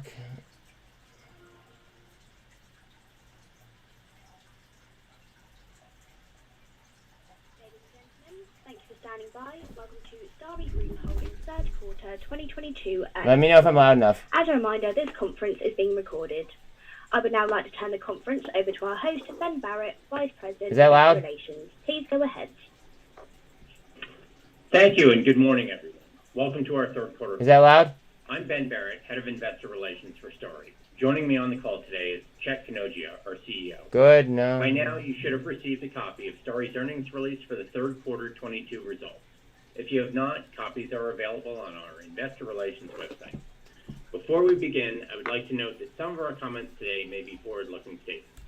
As such, they're subject to risks and uncertainties described in STRY's earnings press release and SEC filings, and results may differ materially. Additionally, during our call today, we will reference certain non-GAAP financial measures that we believe provide useful information for our investors. Reconciliations of non-GAAP financial measures, where appropriate to the corresponding GAAP measures, can be found in the company's earnings release and other filings with the SEC. And one final note, given that we're currently engaged in the PJT process, we think it's best if we hold off on questions for now. We'll keep you informed with updates as we hit milestones. With that, I'll turn the call. I want to listen to this first, then we'll go back to that. Thank you, Ben. Good morning, everyone, and thank you for joining. It's a busy time, and I appreciate the opportunity to share my thoughts on the company and its future. I want to lead with some highlights. First, operationally, we had another solid quarter with more than 10,000 net new customer additions. We continue to grow our serviceable footprint and activate new buildings to meet customer demand. Our network is performing well, and we are delivering on the internet service at or above advertised speeds. Second, financially, we have taken steps to reduce our cash burn to maximize our future runway, most notably with a series of cost-cutting moves implemented in October. These were very difficult decisions to make, but we believe that they provide us the necessary time and flexibility to find a potential transaction. And third, we announced this week that we have hired PJT Partners to advise the company and the board of directors on M&A and capital raising and other balance sheet solutions. There is interest from strategic and financial parties, and we hope to conclude a process in as timely a manner as possible. They might get bought out. Some operational highlights. This was another great quarter from us from an ops standpoint. We grew our serviceable footprint by 18% year over year and our customers by 66%, including adding more than 10,000 net new adds for the first time this quarter. We continue to see strong demand for from the customers. We also continue to strategically grow the network. We activated approximately 50,000 units this quarter, that is apartment units, bringing a total to over 450,000 activated units. We are currently about 20% penetrated in those activated units, but the focus going forward is on driving that number materially higher. Fixed wireless as a category continues to take share from legacy broadband players, which we think will continue. Within this segment, STRY is focused on the multifamily in large cities where its cost and time to construct a network is a competitive advantage. We think the market understands these advantages, and we have seen interest in the STRY model from both strategic and financial players. Some financial updates. On the third quarter financials, we maintained our investment in customer growth, and the financials reflect this investment. We've built a very powerful sales and growth engine that remains undiminished while we solve our financing challenges. Our realized ARPU continues to be depressed by our subscriber growth.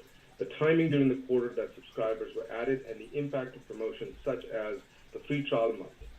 I want to impress upon investors that this is an artifact of growth and our liberal use of the 4 to 6 week promotional period, which restricts us from recognizing any revenue from a significant portion of the customers added in the quarter due to timing.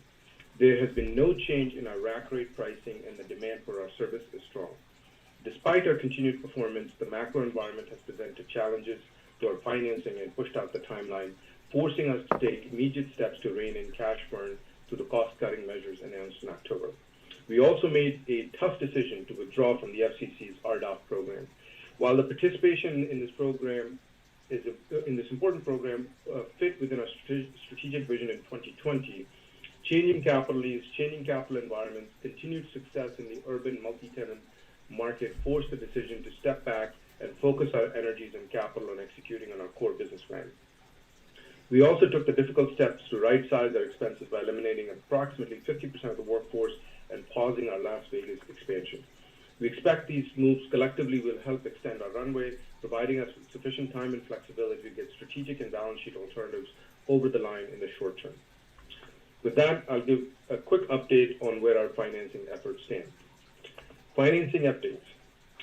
As you know, we went public on March 29, 2022, raising net proceeds of approximately $155 million from the PIPE and CZ financing. Given the market conditions when we went public, we raised less than half of what we had originally expected to raise in the offering. Since then, we've been open about the reality that we require more capital to get to break even. On Monday, we announced we've hired PJT Partners to advise STRY's board of directors and the company on M&A, capital raising, and balance sheet solutions, including full or partial sale of the company. The PJT process is now in full swing, and we're looking to provide them with sufficient time to assess the value, maximizing alternatives for STRY. As of September 30th, we had $29.4 million in cash, down from $99.7 million at the end of the second quarter. However, we have taken steps to materially decrease our cash burn through workforce reductions, withdrawing from the RDOF program, which freed up an additional $17 million in cash that was restricted to cover the required letters of credit, and a pause in the expansion into Las Vegas, amongst other moves. We believe these moves will help increase our runway, enabling a deal to occur. In combination, we've taken the steps necessary to give us the best path to securing the best outcome for the company and its shareholders. I'm confident that the right solution will emerge. Our problems are funding related, not operational or technical or demand. We have built a machine that is ready for growth. Our technology is optimized, our unit economics work, we've shown profitability on a cohort basis, and we can execute at scale, and we have a beloved brand. My firm belief is with the right capital structure, we have the right opportunity for significant growth and profitability ahead of us. Thank you for joining, and have a great day.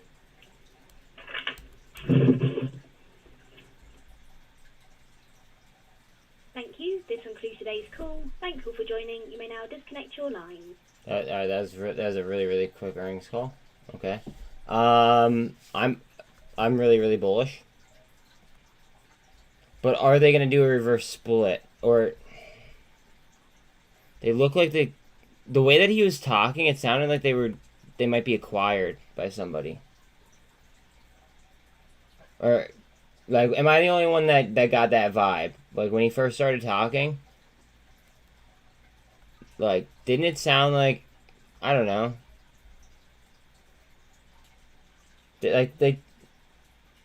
okay, so I'm not the only one. All right, so I'm not the only one that's super bullish on that.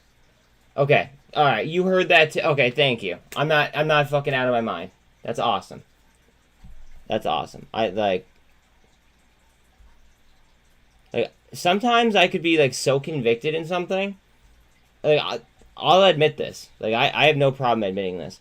Sometimes if I do my research and I'm so convicted, I could be overly convicted, if that makes sense. But that's why I like someone else to confirm that they're on the same page with me.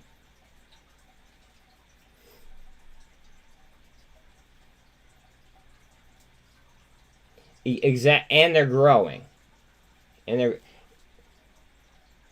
We in here, bro. We in here. Welcome to chat, bro. Yeah, bias checks are important. Bias checks are really important. Yeah, I'm definitely bullish on GSAT. But GSAT. Oh yeah, bro. Look at that 1 second. GSAT is like I'm playing GSAT, but I'm looking at STRY as my hedge to GSAT.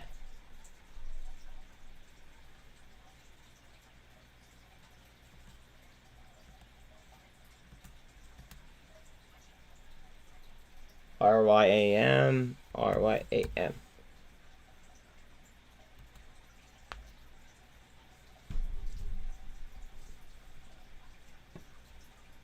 I mean, you know how I am about sniping shit.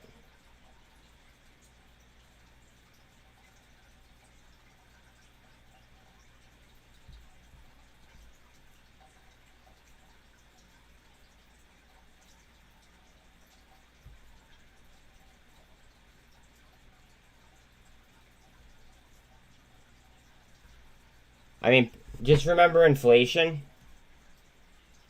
Just remember inflation, please. Because, like, this or this, essentially...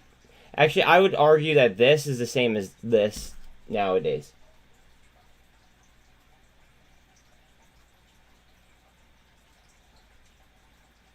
Margin percentage is going up. EBITDA margin rising. Okay. They're shrinking on the employee side. But there are a lot of people that are shrinking on the employee side.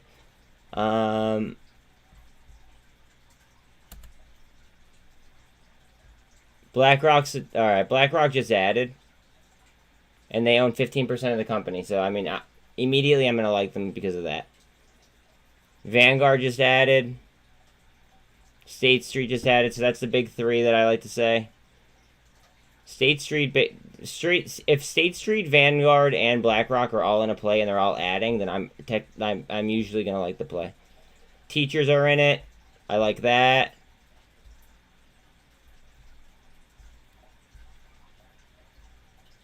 I hate Goldman, but they're in it. Alright, Wisconsin's in it. You guys know I like when states and teachers are in things, as well as like just different like federal like funds. New York. All right, so this is an example. New York State Teachers Retirement System. Like whenever something like that is in equity, I'm bullish. Typically, Texas.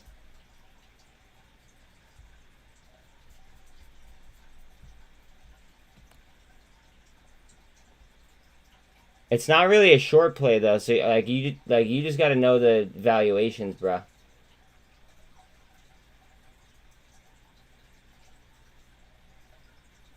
I mean, if like you're comfortable with the business, right, and what they're doing, because I don't know like anything about this business. You just gave me a ticker, and I'm just literally going over the digits, right? So if you know something about it and you're bullish on it, who am I to say, you know, like I like it or I don't like it? You know what I mean? That has you knowing more about the trade than I do. I'll tell you this though. I'm actually gonna chart it in a second. I'm gonna chart it because it'll make sense on a chart better.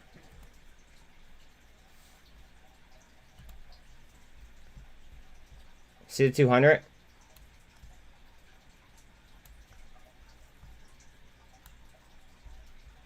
Alright, you guys know that I typically do not do wicks, but we're going to chart with wicks because we are on a daily.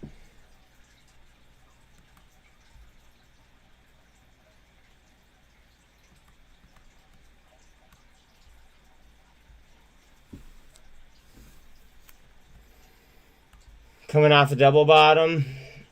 I mean, you're running into the 200 right here. You have the 13 over the 48. You're just going to be held up probably by the 200 for a brief little time. Trying to cross the MACD. Once you cross the MACD here, you might want to handle. Like, it might handle out and come down this trend line. But once it pops that trend line, on a technical basis, it looks good. On a technical basis. But, again, not my trade.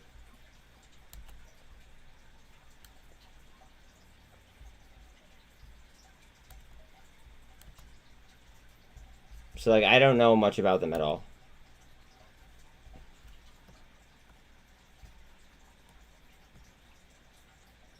Alright, we're getting some good volume here in MULN.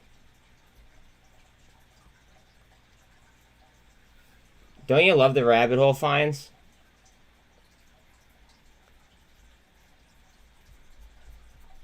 That's how I found STRY, dude. I just went down the rabbit hole.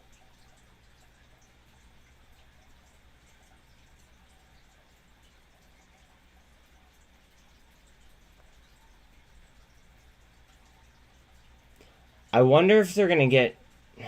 I wonder if they're gonna do a reverse split or if they're gonna get fucking bought out, or yeah, if they're gonna get acquired. It sounded like they were gonna get acquired on that phone call.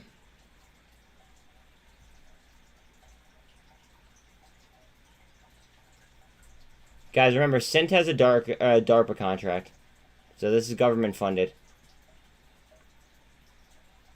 Same thing with T2. They're getting paid by the FDA, though, not DARPA. Again, guys, please like, sub, hit the bell. I mean, I'm putting in, like, literally 18 hours a day. If you guys can't, you know, click the sub and the like button, then, like, you guys should just get out of here. I'm putting a lot of, you know, like a lot of effort behind my content. So if you guys can't take like 2 seconds from me, then like you guys don't deserve the DD. J&J.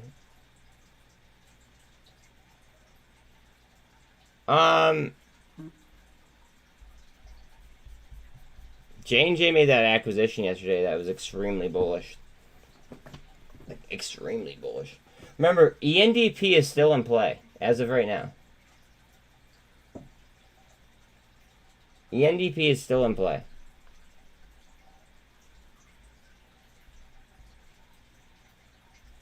Look at the volume right now and look at the turnover. We're talking about a 40-cent stock that has been traded 2.4 million times, and the turnover is less than 0.5%.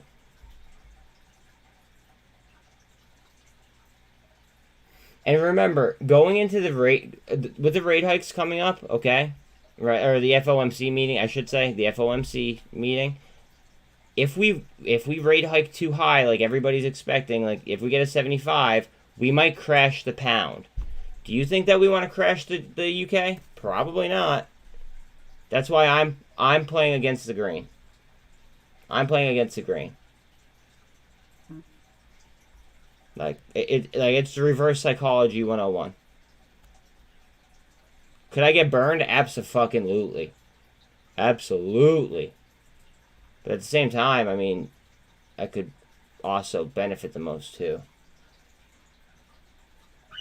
12 walleye? Nice, bro.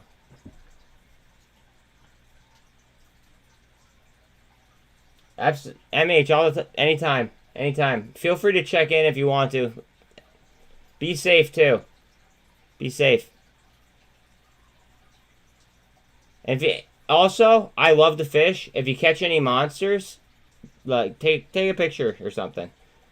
I'd love to see it.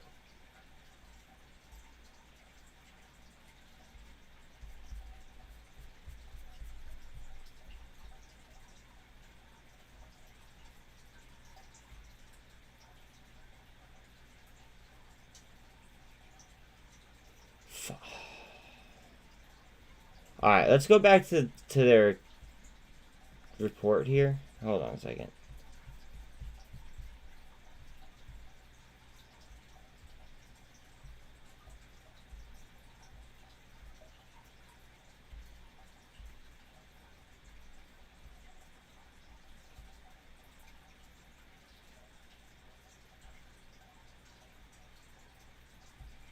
Net loss. Okay.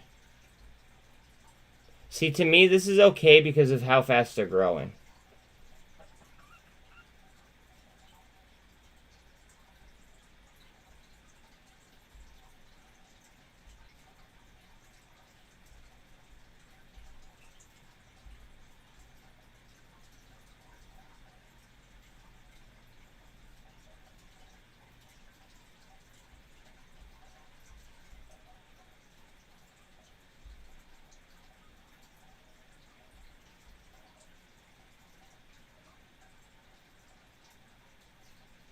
Net loss margin, and then their adjusted EBITDA.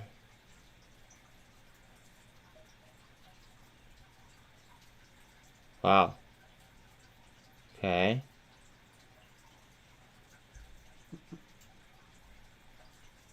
Okay, wait, well, I fucked up. I fucked up, guys. I fucked up. I fucked up. Okay? I'm calling it right now. I fucked up. Usually people don't define EBITDA as a loss. We define adjusted EBITDA as a net loss. I fucked up. I apologize. Usually people do not do that. They do, apparently.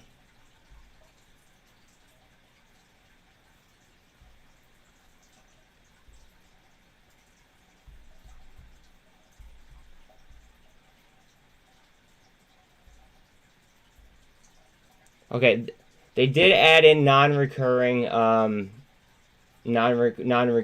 costs though as well, including mergers, acquisitions, and financing. They did also just do an offering like within like the past month.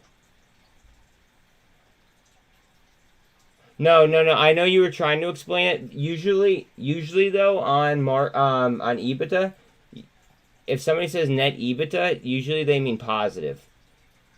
And I just saw the number and I was blown the fuck away. You know what I mean?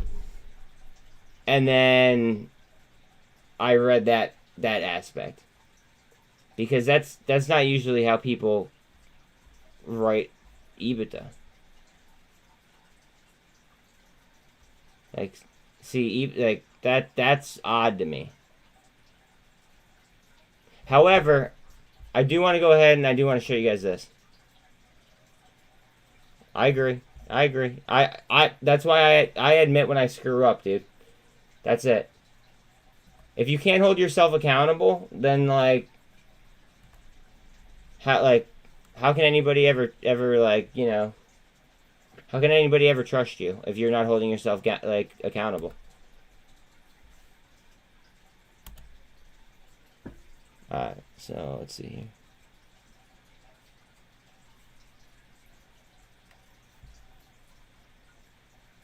Alright, look, alright, so this is why I'm still bullish on it. Okay?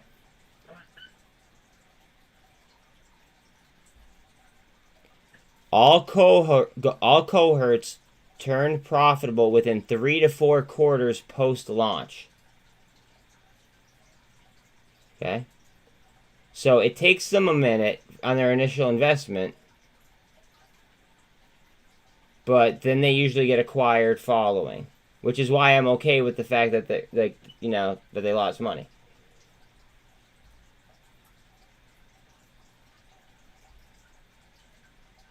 All cohorts register losses in short term. Okay, all cohorts register losses in the short term, but all follow a consistent trend line to profitability. News on what? Cohort profitability margins continue to climb into the 40% range. Bruh.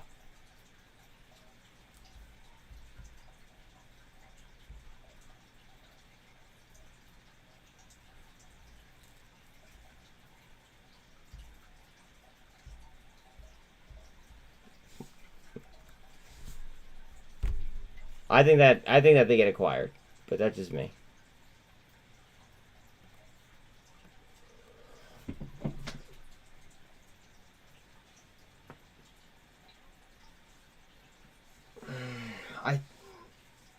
Was anybody in here when I said that I thought that something might happen with MULN today? Was anyone in here?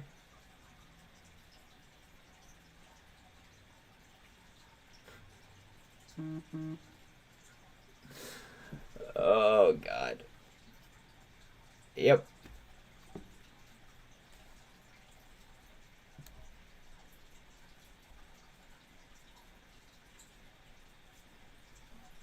I wasn't. My phone's blowing up. Let me just catch up to people.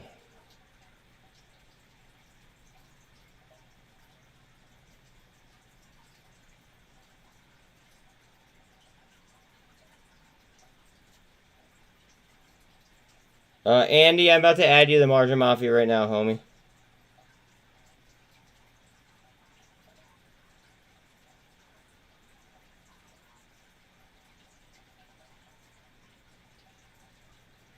Alright, you are a part of the Mafia now. Now just go to that chat. Like there's actually a post that says if you want to be a part of the Mafia chat, comment on that. I'll add you as a friend because that's the only way that I know how to do it. And then I'll add you to the Mafia chat itself.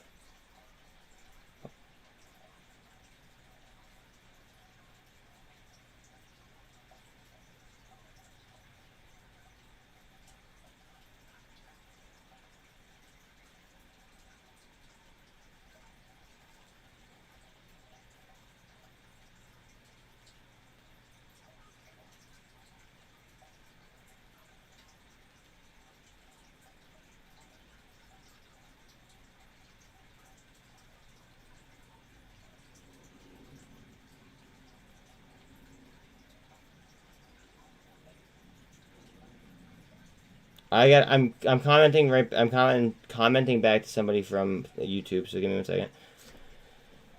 I am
Alright, sorry.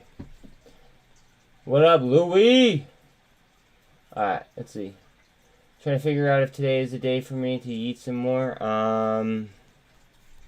Just remember that shit might hit the fan around 2 o'clock. Shit might hit the fan around like 11:30 too. Just saying.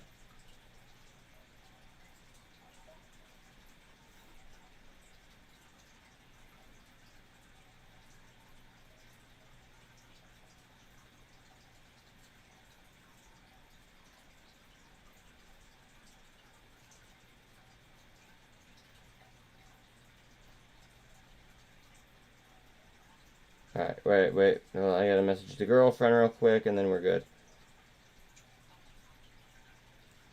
Hey babe, I'm excellent. I hope that you slept well.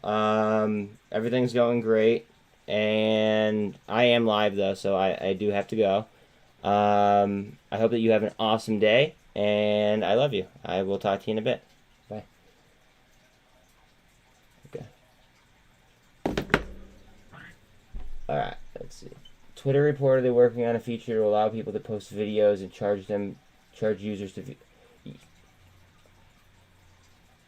I would probably post a video in there every now and then, but it would be very rare. And it would be like tinfoil hat theory type shit. That's the type of like videos that I would throw there.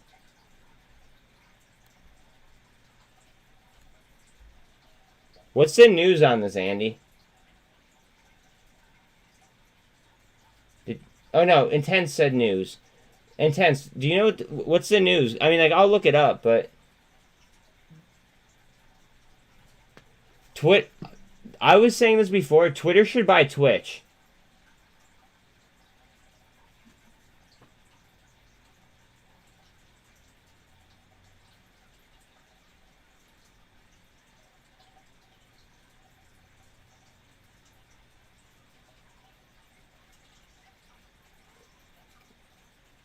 Twitter should buy Twitch.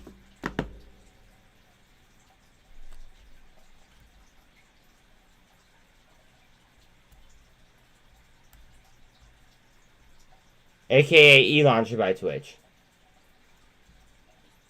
I mean, DWAC has Rumble, right? Facebook, I mean, you could argue Facebook and YouTube aren't connected, but they, like, most people post videos on there. But if Elon bought Twitch, I mean, first of all, the names sound very similar. Twitch, Twitter. Get it? That would add a streaming component directly into Twitter. And then, like, that would boost ad revenue substantially. And he could really screw over Google if he did that too.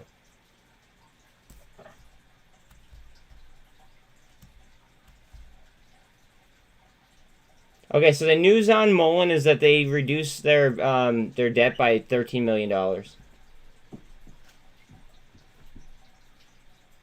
That exactly, it'd be a 2-for-1, but I'm just a nobody, so who knows what the fuck I'm saying. He's going to. You know he's going to. It might not even take a few years. Like, it could happen at any point in time. Like, he could literally do it in 6 months, I think. I think it actually might be 90 days. I could be wrong, but he could immediately, like, as soon as it's delisted, which I believe it's already delisted, right? So he could immediately go ahead and he could file for it to be public. Imagine how bad he'd fuck people over if he did that. He's literally toying with bank margins, just so you guys know. So like he's helping us out in that regard.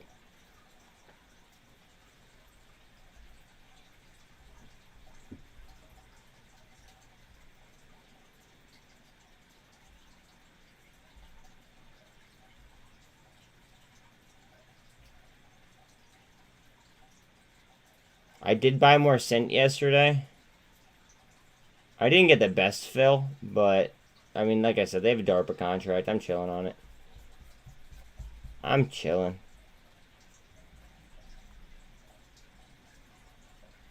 I did buy MULN 50-cent strikes for January. So that'd be pretty lit.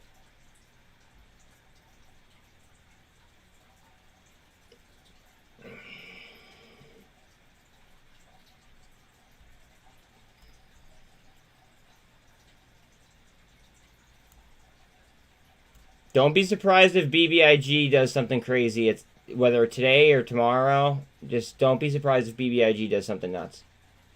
Just throwing that out there.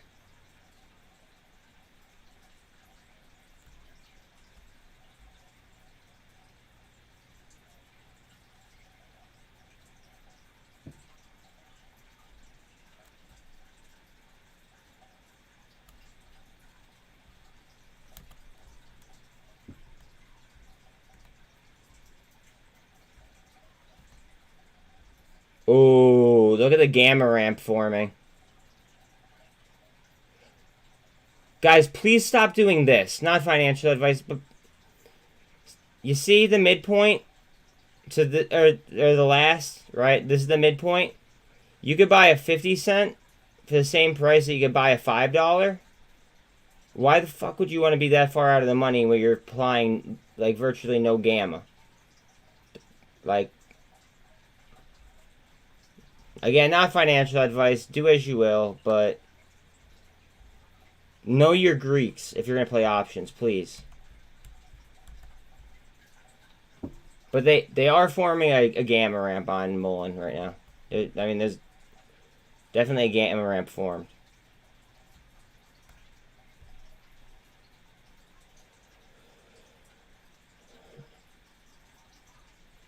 The RSI is just cooling off right now, but this is looking like a cup and handle.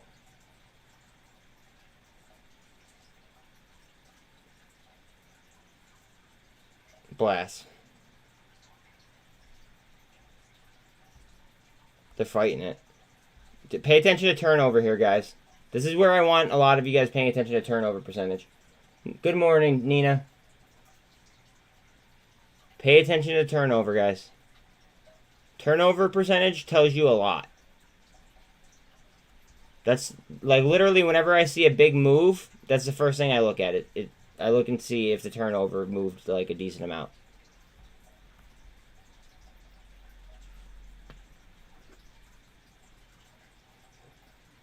Again, guys, please like, sub, hit the bell. Like, your boys over here, like, I put in 18 hours on a stream yesterday. Like, if you guys can't take 3 seconds to like and sub, then, like, you might as well just leave.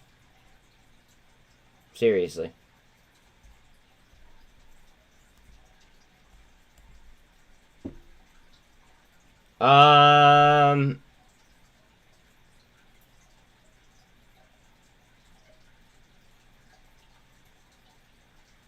Louis, there's no true answer to that because every single like equity is different.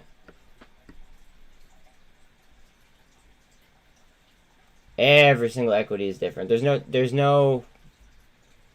What I'm referring to is like if you see like a sharp candle down, right, but turnover doesn't move. Theoretically, it's most likely a short.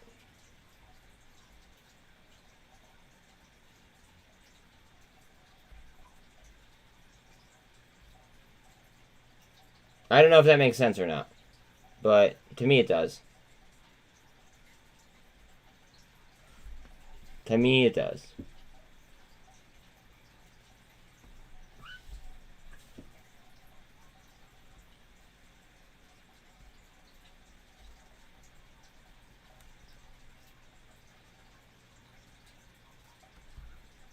Picture a flag from here to here.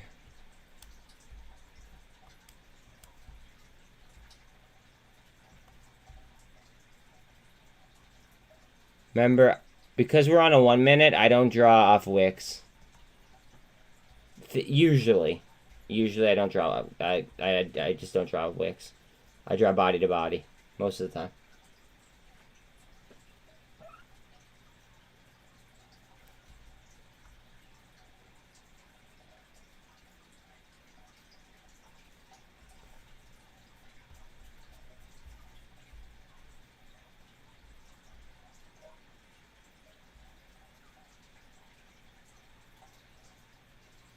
See, if this sells off, that's when I want to buy it. But I also don't want to miss an entry, so I might have to DCA into it if I do take a position. And again, guys, I'm not telling you to take a position. I'm not telling you not to take a position. I'm just saying what I'm doing. If you read up above, I am not a financial advisor. Evaluate your own trades.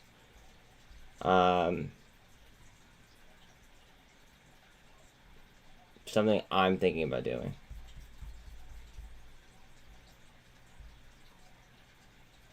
$20,400 is a key level on Bitcoin.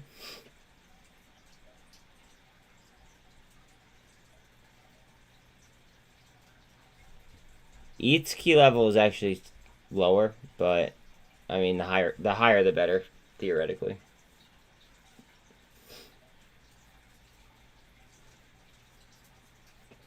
If you guys were here in the beginning of the day, like, who was it? Ask Matt. I literally called a big move in MULN. I said, watch this.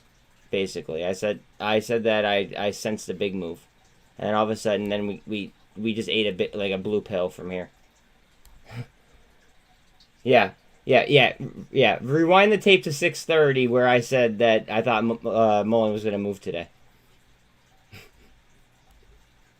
Look at the volume we're doing and look at the low turnover.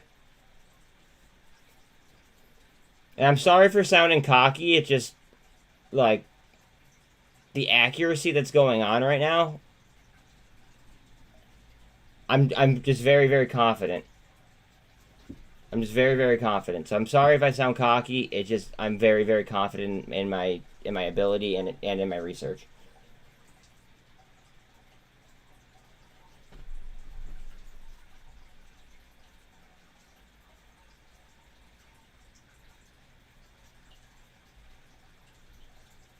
Antics.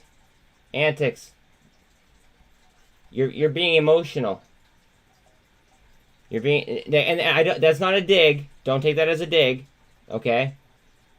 But when people trade with emotions, right? That's when they fuck up. Right? So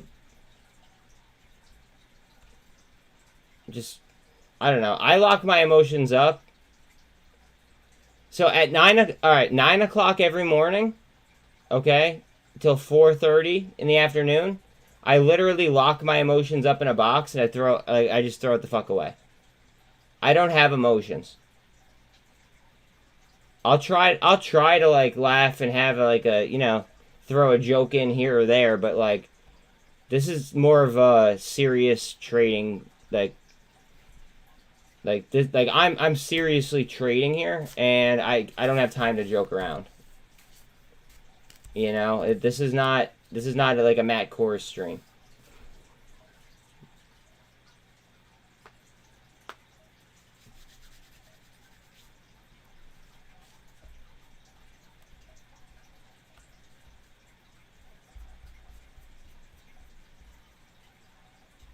See, this is what I'm looking for. I want to see this sell off, and then that's when I want to go ahead and I might make an entry.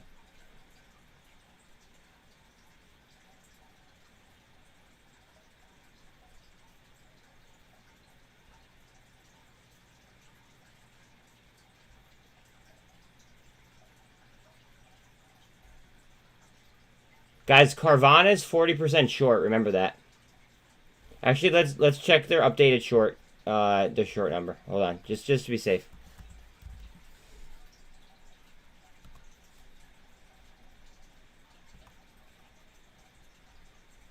$40.5% short on 100% utilization on Carvana, and their earnings are tomorrow. Carvana's earnings are tomorrow, and they're 40% short on 100% utilization.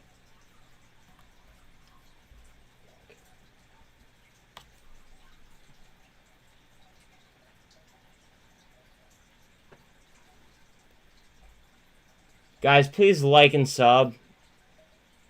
Every single one counts. Like, and I could tell you guys right now that there's no way in hell, unless somebody's like literally like Iron Man, that like somebody's putting in more, you know, more time streaming than I am.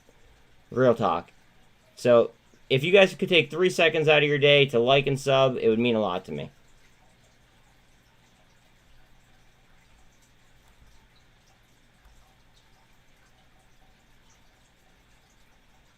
Yeah, I called Carvana 12 days ago.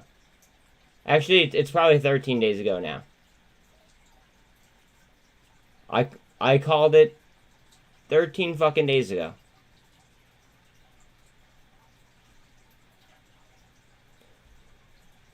What? And VRM, guys, VRM's earnings are on the 7th, and that's their direct competitor. I like VRM honestly more than I like Carvana. I own a lot more Vroom than I have of Carvana. But I like, it is what it is. Again, please like and sub. For the amount of work that I'm putting in on my content, If you can't take 3 seconds to like and sub, then just leave my room, please. Like, I'm putting in mad work. So, like, if you guys can't like and sub, just I'd rather you guys just not even be here. No offense.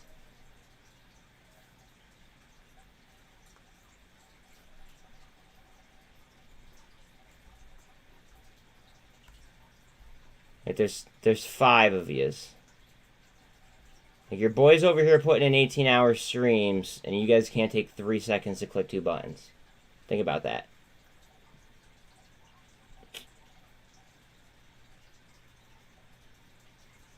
Sweet, I'm getting people to leave.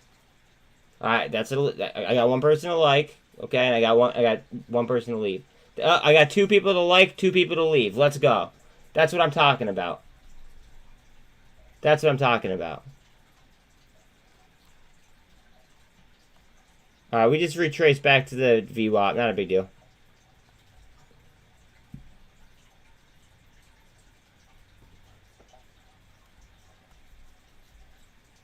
Like, sorry I'm so blunt. Actually, I'm not sorry at all. Someone took their like back. That's funny. I'm so blunt that, like, I don't know. It is what it is. You either love me or you hate me. I just believe in transparency. So, some people can't handle the truth.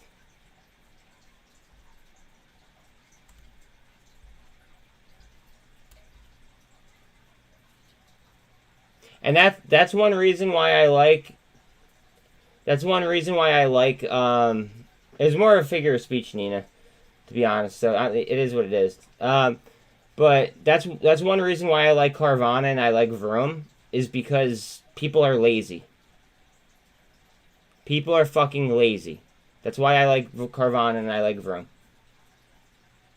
It's a business built for lazy people. Thank you for sharing, Alan. It is it's a business model for lazy people. In theory, I think it should do well. Or they should do well.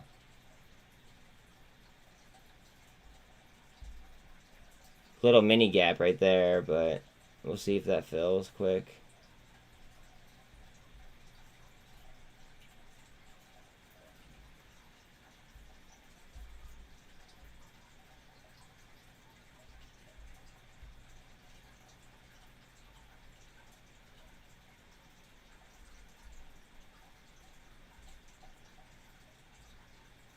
Guys, Facebook, by the way, Facebook was a, what's called, it was a, or Meta, sorry.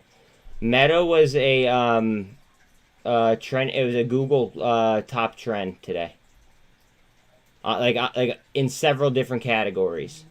So please be aware of that. Because that could be a big moneymaker, but it's just not my play. That's just not what I'm going after. I'm going after American value stocks. Beat up American value. I know you're working. I was just checking in. Hope you have an amazing day, and let's see you later. I'll be back.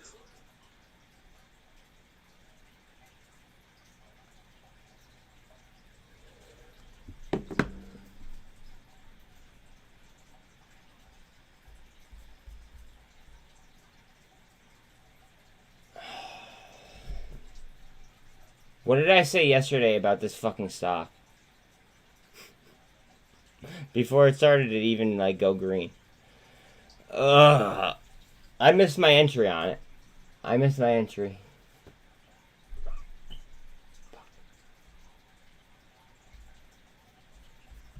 I hate when I do that.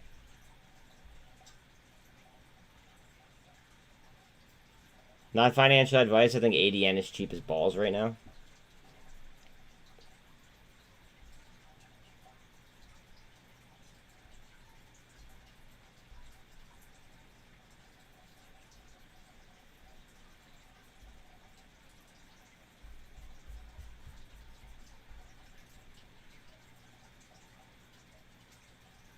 Star is up now, pre-market. Fuck.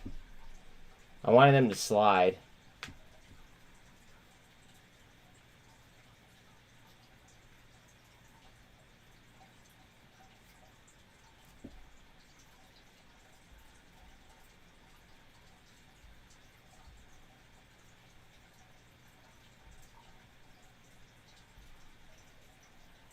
Okay, it's getting to that time where I have to log into my own account, so bear with me for a second.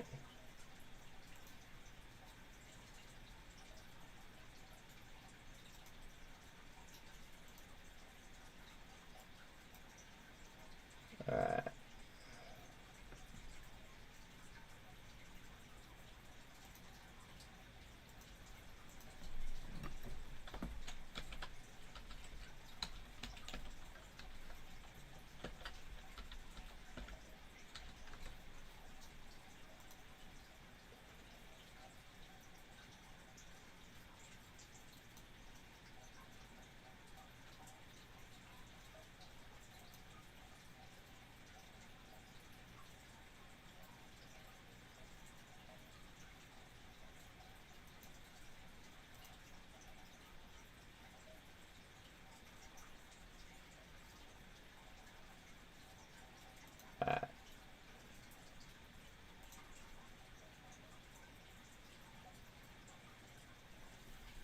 Yeah, gotta manifest that shit. I like that.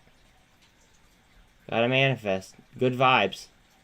But we have to manifest, but at the same time we have to be realistic. Okay? We have to manage, you know, expectations.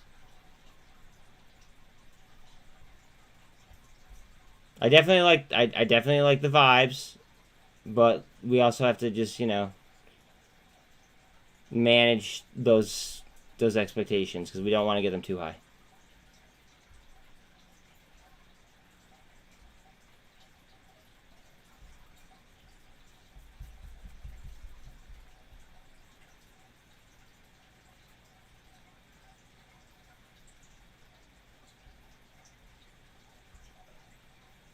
SPY's at 384.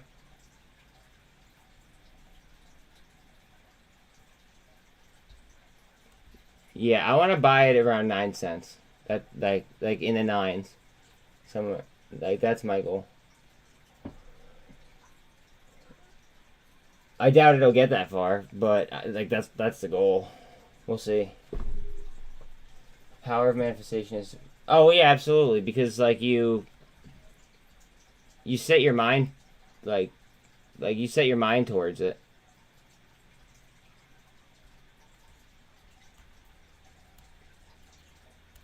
I agree. It would be a gift. I agree. I absolutely agree. I don't like put down orders like that though. I'm my own stop loss. I'm my own fill. I don't. I don't know. That it's just how I trade. I am my own stop loss. I very often you see companies like just go stop loss hunting. Like large institutions, you'll see them go stop loss hunting. And I mean, you're essentially giving them all the data that they need by putting in a stop because they could see all that in the book. So I don't like to. I don't know. I just don't like to do that.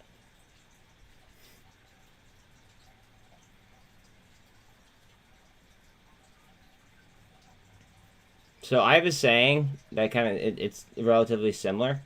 Is I shoot for the stars because worst case scenario is I'll end up on the moon, and that's a hell of a lot higher than where I'm at now.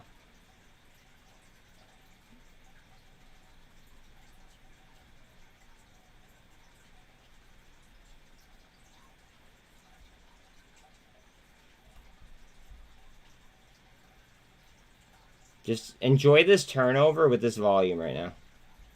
Please. Again, please like, sub, all that happy shit. With the amount of screen time that I'm literally putting in just from DD and live streaming, if you guys can't take 3 seconds to click like and the like and the sub button, then like you guys should just leave the room. Like, not to be harsh, it's just like I'm putting in a lot of work and I'm asking for like the bare minimum. Just saying. That's my new thing. I'm literally gonna. I will stress that. I don't care. Like your boy is putting in work. So like, all I ask is a simple 2-click. And if you really want to be froggy and you want to share, that, I mean, the more eyes, the better. The more eyes, the better.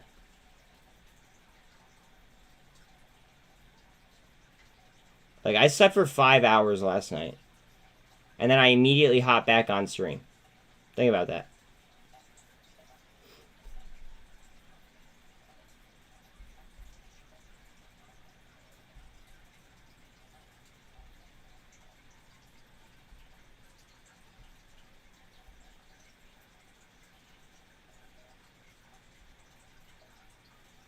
SLI is my favorite pure play on lithium.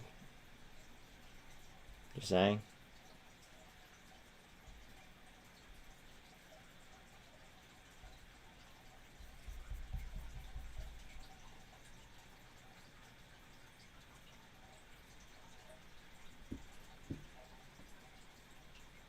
You put the expectations of the moon close to yourself.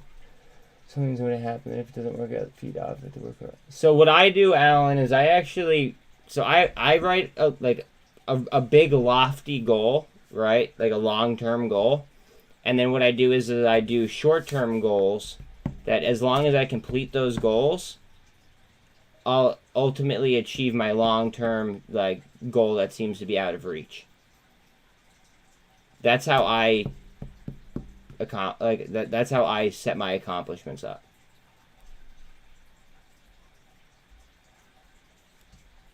Whether it be a dollar figure, an action, a, you know, whatever. It just every goal that I have is to meet my lofty goal. That may seem out of reach now. But if I keep completing these small goals, then my big lofty goal, it won't seem so impossible. Yeah, I mean, like, it is what it is.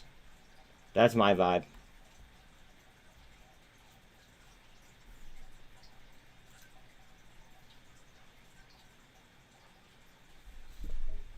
That is my vibe. Again, guys, please like, sub, hit the bell. I don't want to have to remind you guys about how much, you know, work I'm putting in. It would mean a lot, though, if you guys would, you know, just tap 2 buttons.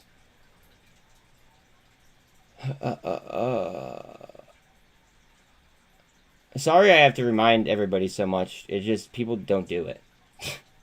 Like 30% of my audience does not subscribe. But they sit here anyway. I don't get it, but it is what it is.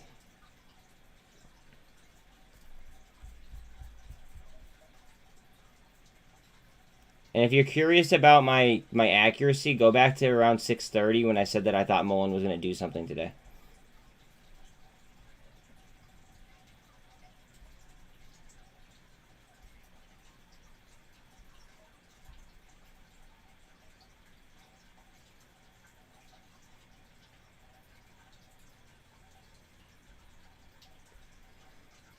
Who do you think buys STRY? If we're all thinking that there's going to be an acquisition on STRY, this is completely speculation, just throwing that out there. But if we think that STRY is going to be an acquisition, right? Who do we think that is going to be the one to acquire them?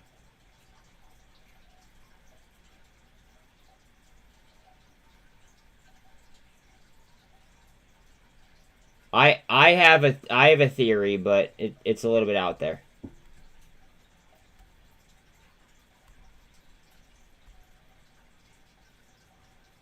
I have 2, I guess, that I would say.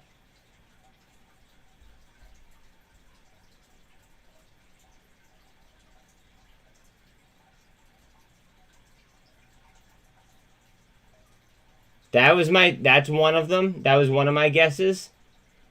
Actually, all right. So Matt and I are thinking the same on Comcast potentially.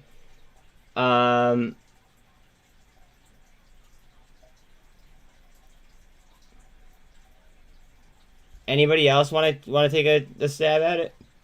Again, guys, please like and sub. For the amount of time that I'm putting in streaming, if you guys can't click 2 buttons, then you guys just like it speaks to the laziness of society. In all honesty, bro, I came from a hood, and now I live next to a golf course up on the hill above normal neighborhood. Came from nothing, bro. Started from the bottom, now we here. Started from the bottom, now we here. Remember that.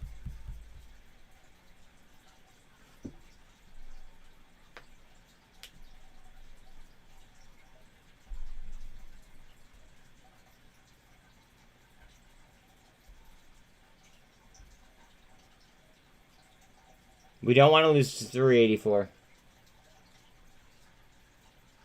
Alright, you guys want to hear just a story real quick? It's 9 o'clock, so like I gotta be serious now. But I'm gonna give you guys a funny story. So, when I was a young, dumb teenager, I got arrested in Ocean City for smoking pot. Right? And it turns out that it was during senior week, right? And one of my buddies actually got arrested as well, and we didn't know that we were going to get transported together. Like, we didn't know that like each other got arrested, right? And then we ended up in the same transport van, and we went to something Hill, Snow Hill, I think it was called, Snow Hill Correctional in Maryland. Anyways, we started singing. Started from the bottom, now we're lower. And we had the whole entire van singing it.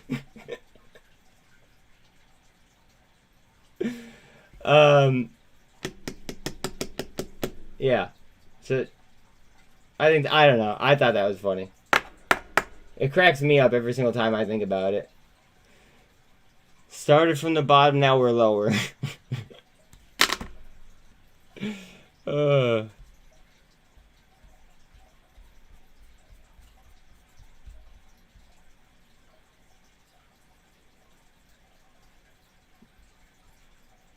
That was when I was being a reckless teenager and I didn't give a flying fuck about anything. Just saying.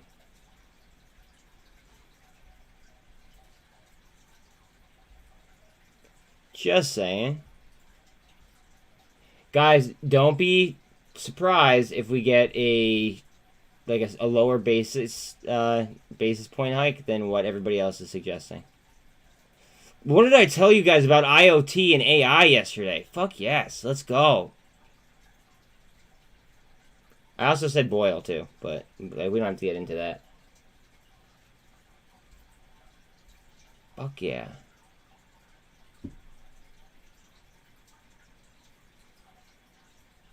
Yeah, everybody makes their own destiny. That's absolutely true. Like, that's why I will never work for anybody else in my entire life. I will never work for anybody else in my entire life. I will always like be like in charge of my my time, my money. Like, I value my time very, very much so. This is doing volume at the VWAP. Watch for a move. It's either gonna bust up or bust down.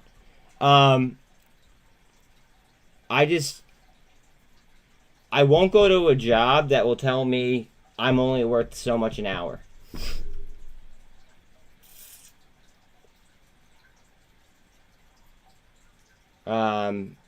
Like, I can't go, I just can't, like, deal with, like, the idea of somebody telling me I'm only worth so much per hour.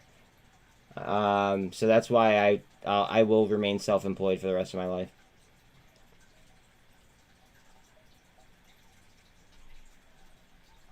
It's not an issue. It doesn't have to be an issue, Nina.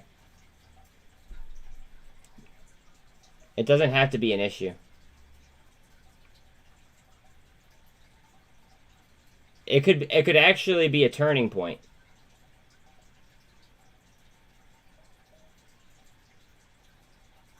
There you go, Rocket Crow. Why make other people money when you can make yourself money?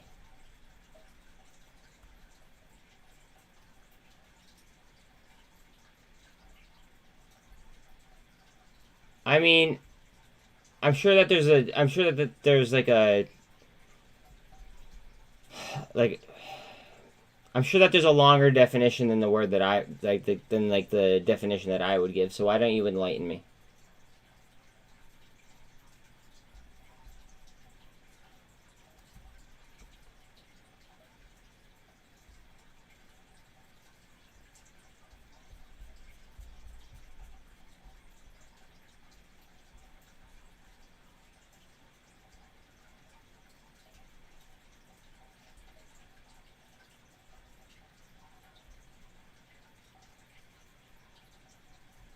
Guys, if we get a lower basis point hike than what everybody thinks,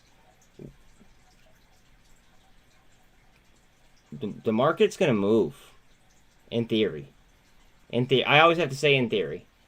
But if we get a lower basis, basis point hike, chances are we're going to move to the upside.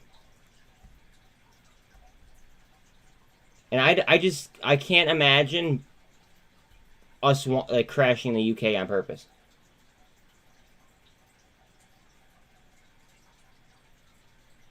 Yeah. You're right. No, you're right. Just over broke. That's what a job it. See, like, I just can't get over the fact of being told I'm only worth so much. I would rather be in control of my own destiny. That's all. That's all. I'd rather be in control of my own destiny. Alright, so we are sitting on pivot right now. The 13 is through the 48 to the downside on MULN. But look at the turnover, guys, compared to the volume. To me, this is very coordinated. Very, very, very coordinated.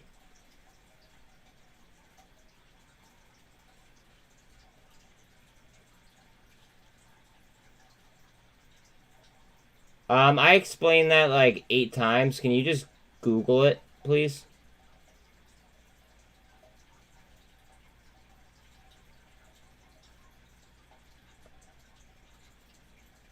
Yeah.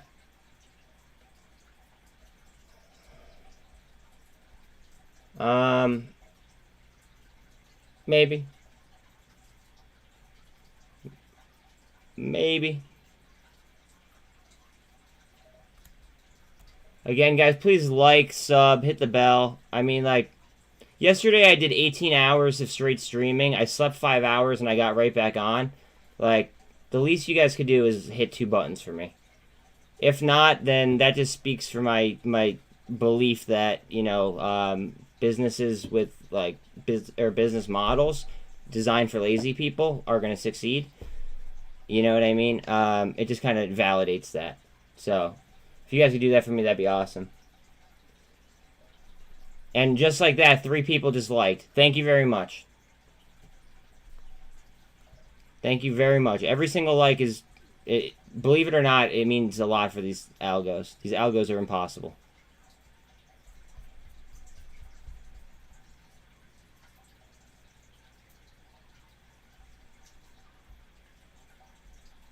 It seems like I'm finally breaking above them. 2 more. Thank you very much. Thank you, thank you, thank you, thank you. It seems like I'm finally breaking above the algos a little bit. So, but that's because of you guys. It's because of your help.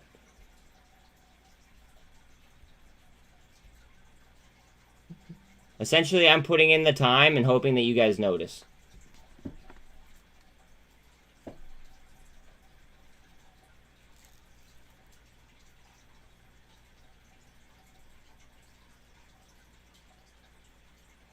Alright, now that anybody that leaves now is... I just got a... What's it called? I just got a what's it called? A notification that Matt Kors just started streaming. So anybody that leaves now, I'm assuming that, you're going to laugh at the Duck Man. One sec. I need to retweet something, actually. Something that I put out earlier today. MMTLP. You guys, if you guys don't know about the MMTLP trade, you guys should probably look it up. That's not financial advice. It's just, a little piece of DD for yourselves. I have several videos on it.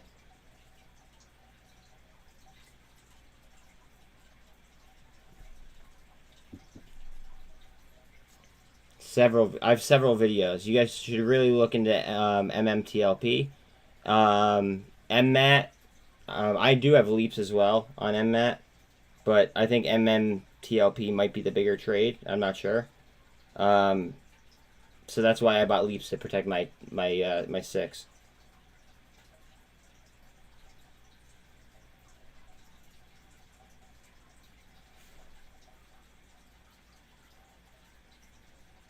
Well, yeah, he capitalized, but then he sold out. I'm not gonna sell out. That's the difference. Is I'm not gonna sell out. He capitalized, but in capitalizing, he overcapitalized. If that makes sense. He wasn't modest about it. In my humble opinion. Thank you for the for all the new subs, guys. I appreciate it. Like I just jumped like 10 subs this morning, so thank you very much. We might come down to the 200 and just do a little bit of volume right at the 2. Don't worry. Don't be surprised if we do. Or we might double bottom above it. Just pay attention to the RSI, pay attention to turnover.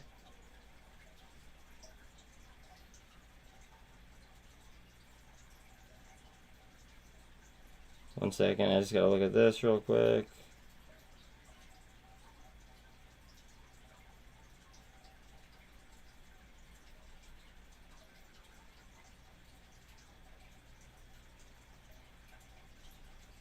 And MMTLP, I'm telling you guys right now, it like the amount of people searching for information on it is truly astounding.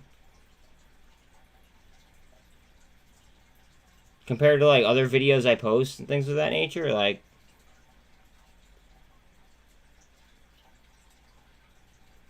there's a lot of people that are like running towards MMTLP. And it's been holding its ground too.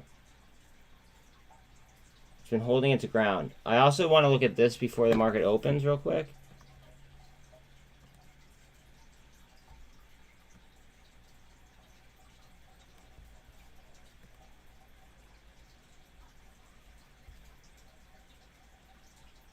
The 40,000 shares available to borrow. Watch my latest video if you're in the trade though, because it's very important. It's like a 3-minute video.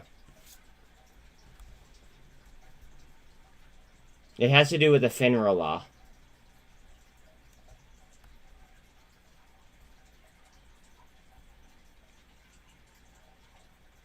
Again, we want to see DXY down.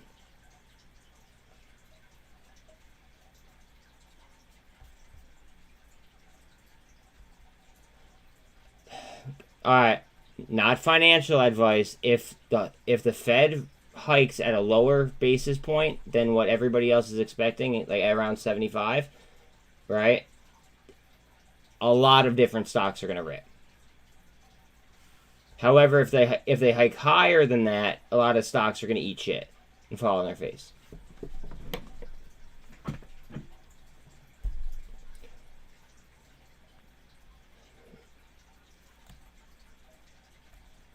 Again, please like, sub, share, all that happy shit. Like, I'm over here putting in, like 18-hour days. So if you guys could just click the like and the sub button, it would mean a lot.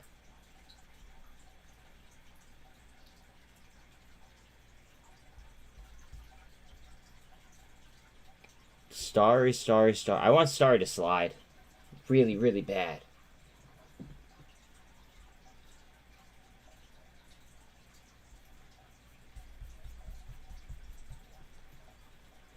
SJK, welcome to chat. I love BBIG, bro. I'm balls deep in BBIG.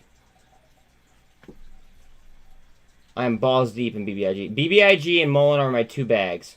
Those are my bags. I'll be like, I'm too honest for my own good. My average is not the best on BBIG, and I have a lot of it. Same thing with MULN.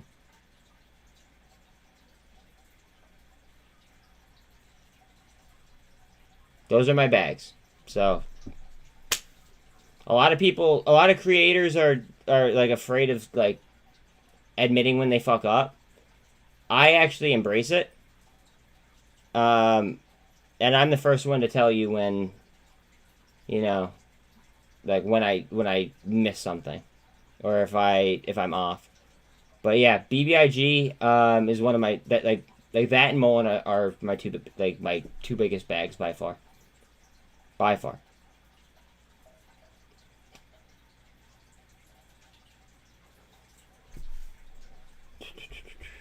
And again, guys, please like and sub. I just see people filtering in and out. That's why I have to keep saying it. Okay. Like, I'm putting in 18-hour days. I'm asking you guys for 3 seconds. And it doesn't even cost you guys anything. It costs Google money.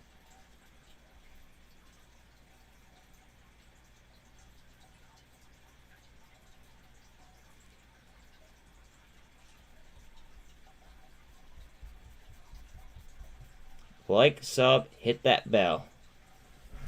That's it. Like, sub, hit the bell. I should make a song out of that. That way, like, it gets catchy. Like, sub, hit the bell.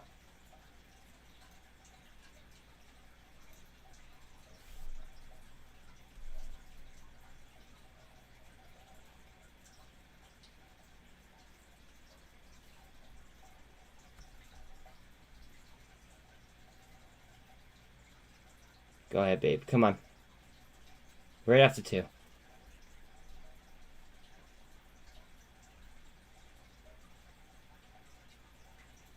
Right after 2. Well, wait till you guys see what happens on AGFY when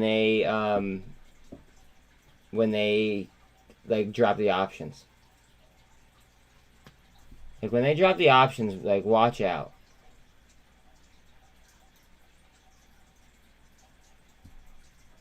Like that's when I think like things could get hectic.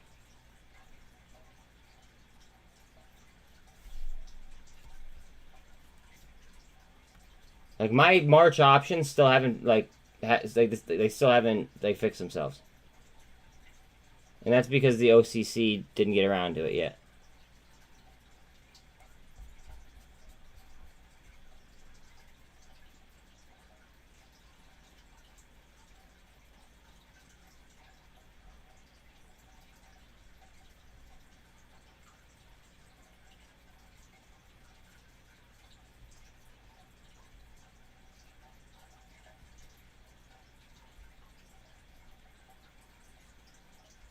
And Matt is up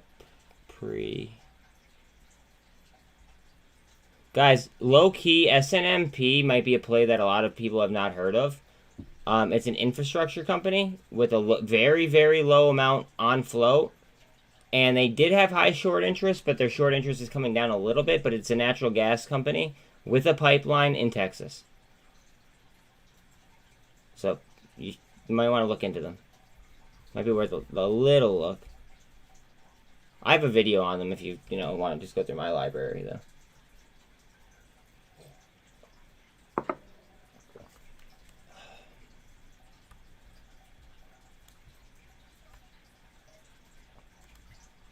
Alright, it's almost game time. It's almost game time. Now, notice how much trading this has done between the pivot and the 200, and look at the turnover. It's moved 0.2%. 0.2. We're talking about a 40-cent stock. And it moved 0.2%.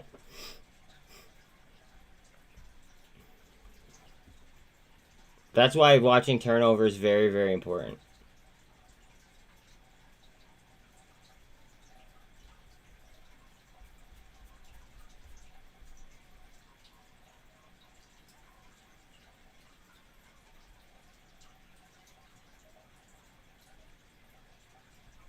Mobileye was actually a top search result on, or a top trend on Google this morning, like at 5 a.m., I believe, when I looked. I think like 5:30-ish. Mobileye was a top search result. Meta, or Facebook, however you want to call it, That was up there, like multiple times in different sections.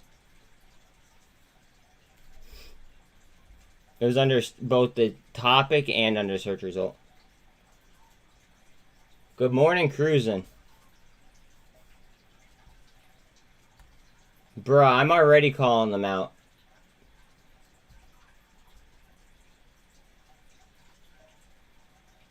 I'm already calling them out.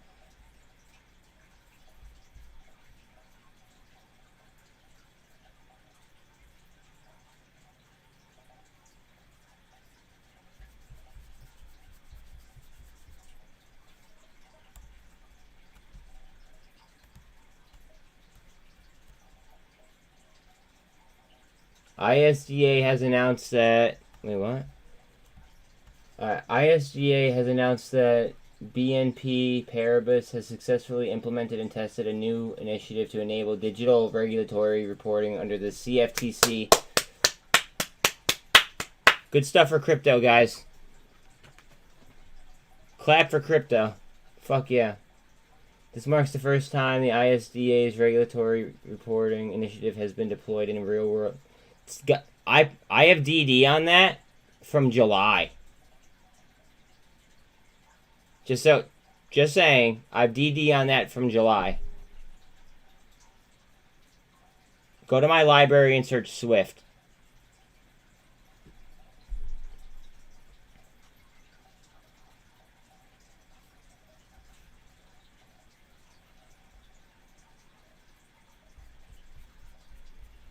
Again, for anybody new rolling in, I see, you know, a handful of you guys just hopped in here. Please like and sub. I mean, I'm putting in, like, probably more streaming time than any other creator, especially in this field. If you guys can't take, you know, 3 seconds to just, you know, give me a little bit, it kind of like points to the fact of, you know, the whole lazy person business model thing that I'm, you know, that I'm on. Like, that's why I like Carvana, that's why I like Vroom. It's focused on lazy people. But, like, if you guys could do me a favor, it'd be pretty dope. For anyone new joining, if you have not already.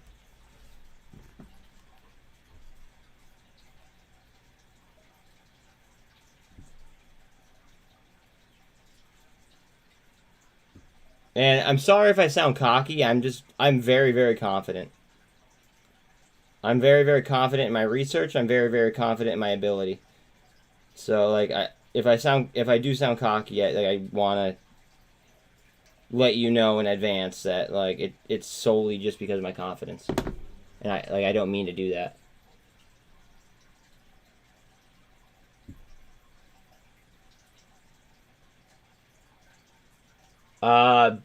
Bank stock. Most likely financials. Like BX, FOA.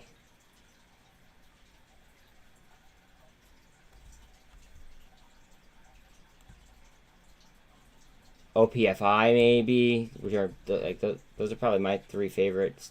Diversified financials, not financial advice.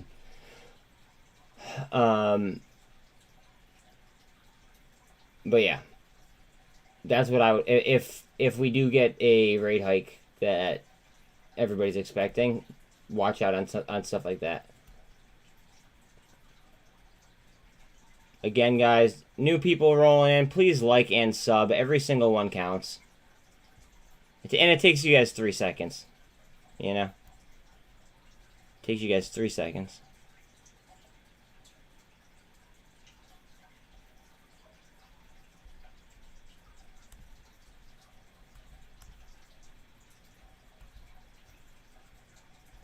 It's not like I'm asking you to become a member. I'm asking you to click a button. There's one. Thank you. I appreciate you.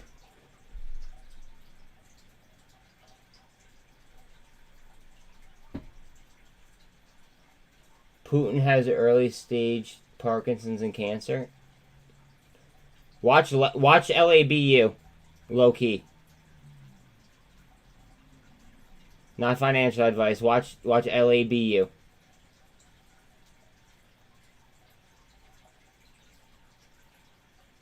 It might get some sympathy off that. If that's true. I mean, because that could just be rumor.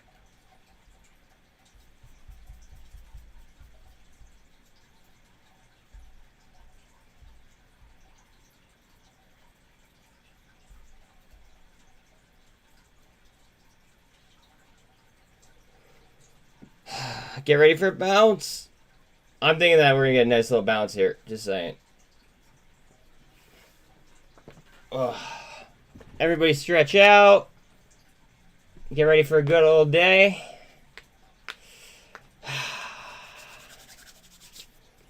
I genuinely get excited to work. Is that fucked up? Is that bad? I get excited to trade.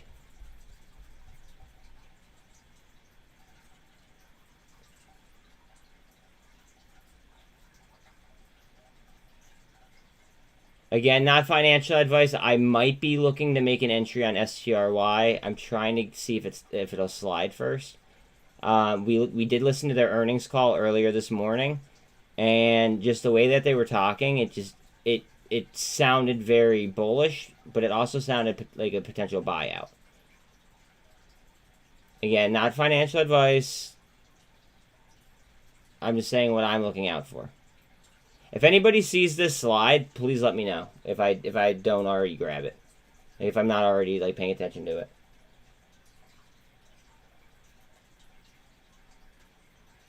See, I don't have a fam. I mean, I have a fam, but I live alone. So like, well, right now I live alone. For the time being. I'm still waiting on Anna right now. But I mean, she'll take care of herself, so I mean, like, it is what it is. She'll actually make this. She'll actually help a lot, and I'll actually have a lot more spending money.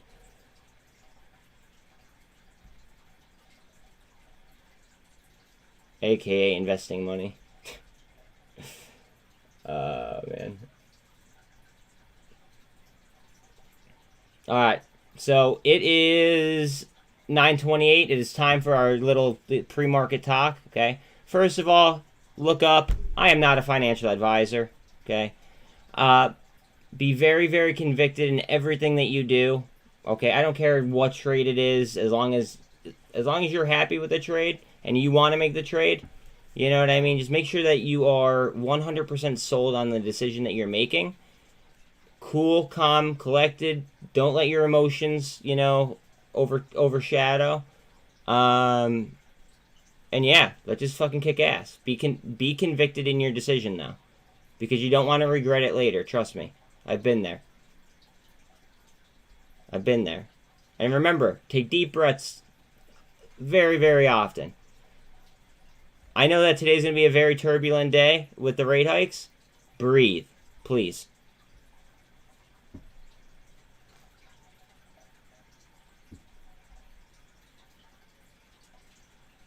Andy, and you know why she's in my chat every day?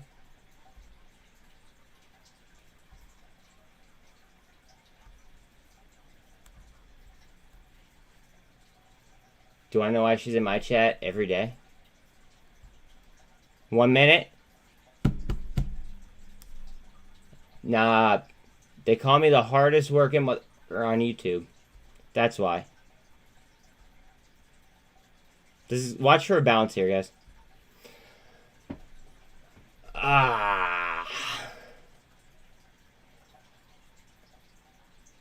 had to sneak one little joke in there before we lift off here.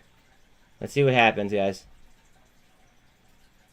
Sean, you got me on SPX or no?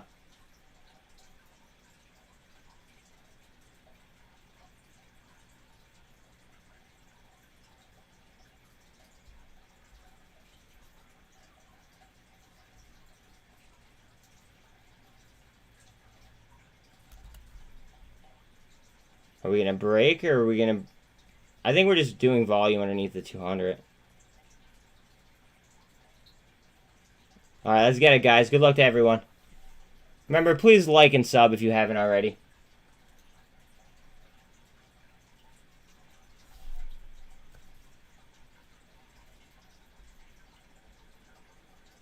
What's Starry doing?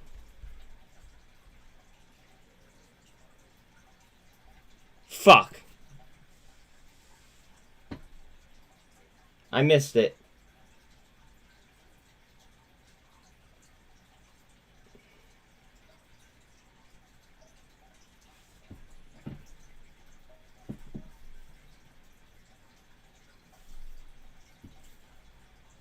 Fuck.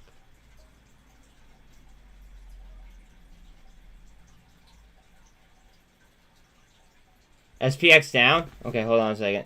That means Starry might dip. I have to get ready in case she does. Guys, I'm sorry. I have to switch out to Starry for 2 seconds.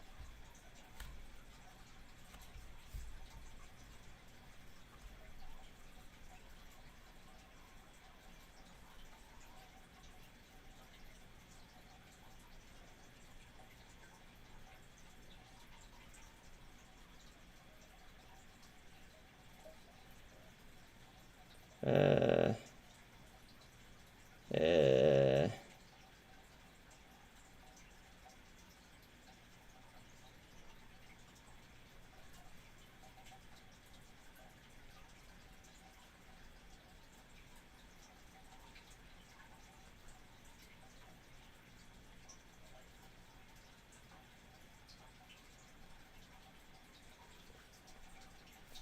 dive. Dive, dive, dive, dive. I'm not making my purchase yet. Carvana's down. So I'm selling a tiny little bit of Carvana. A tiny, tiny, tiny little bit. Not much at all. Not much at all. And I'm gonna buy Starry with it, I think.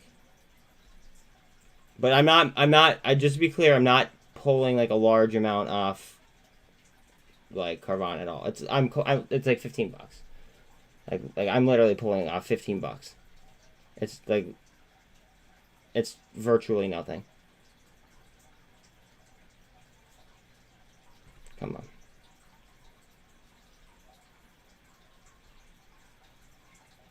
It's like one share. Just to be just to throw my money on something speculative. Phil, you fucker. Come on.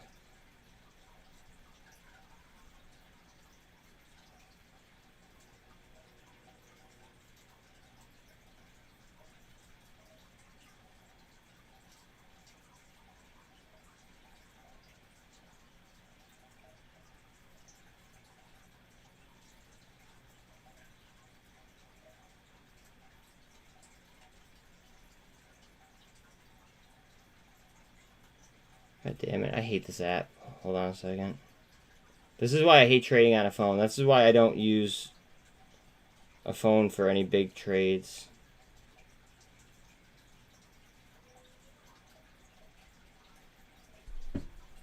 Wells Fargo prepares widespread layoff for mortgage brokers. Ha. Ha. Snapped out of 10. I mean, bro, my entry on Snap is between like 750 and 8. I'm chilling on Snap.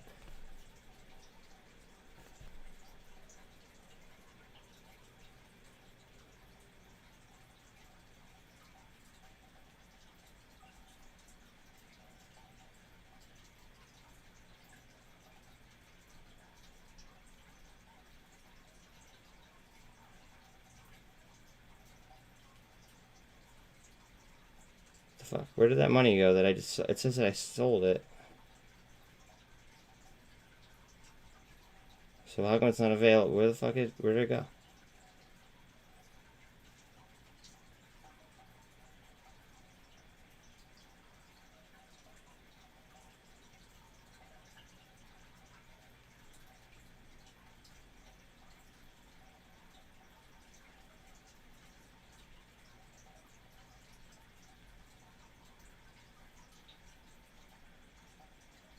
Ah, 14.98.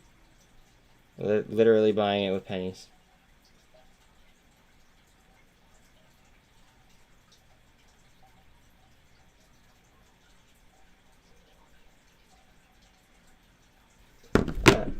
Cool. I'm done. Time to be serious. Time to be serious now. Sorry about that, guys. I just think that they could literally go kabang. Like boom, boom. And they're 10 cents. Or 18 cents, sorry. So, like, a couple dollars can actually multiply a decent amount. And that is my gambling account. That's not my, like, legit account.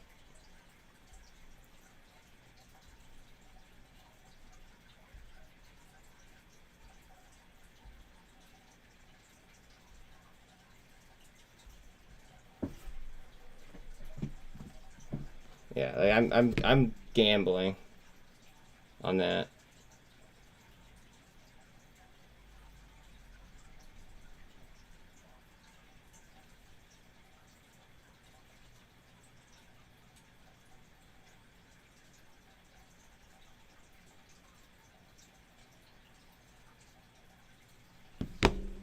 Snap bounce. I figure, guys, the whole entire market might rip if they don't hike as much as what everybody's expecting. Everybody's expecting a 75-point hike.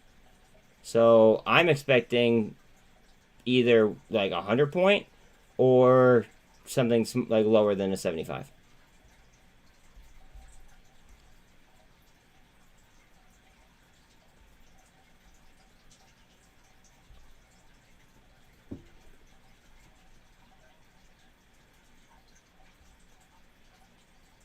FRZA bullish news. Yeah, people were talking about that last month, give or take,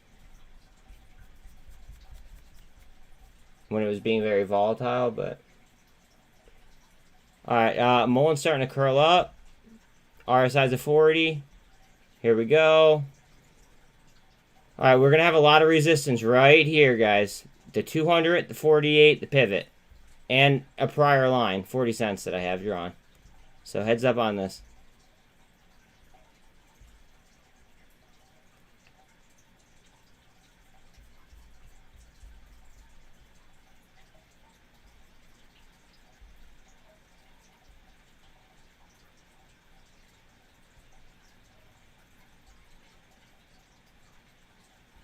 Remember, Carvana is 40% short. 40% short. 40% short. And their earnings are tomorrow. All right. For anybody in Syntex, the thank you, Intense. The earnings are the 22nd of November.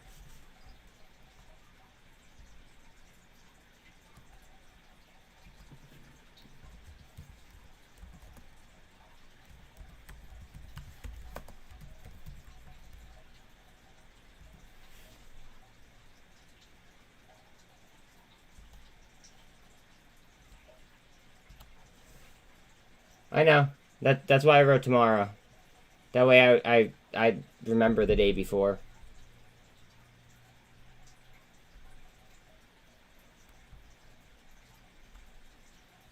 MULN's trying to push. I'm quick like that. Quick like that.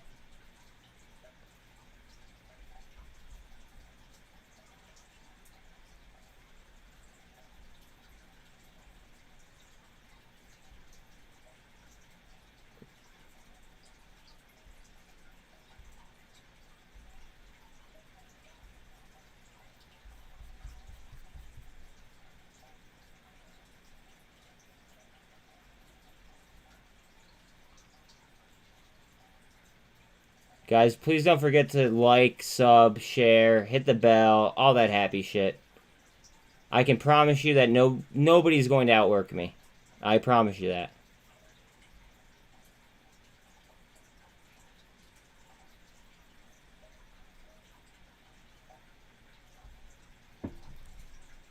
$38, $36, okay.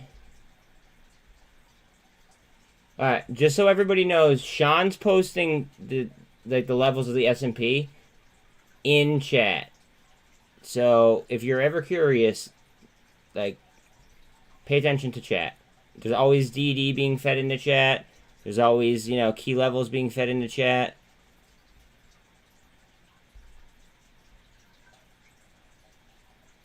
MULN's trying to break. Watch TSLL if we do move up. Just saying. That's 1.5 times performance Tesla. Green off rejection. That's good. Okay, Greg is not going to be posting DD because he's on the road, but he's still watching. Thank you very much for watching, dude. Thank you very much for just, you know, taking the time to watch.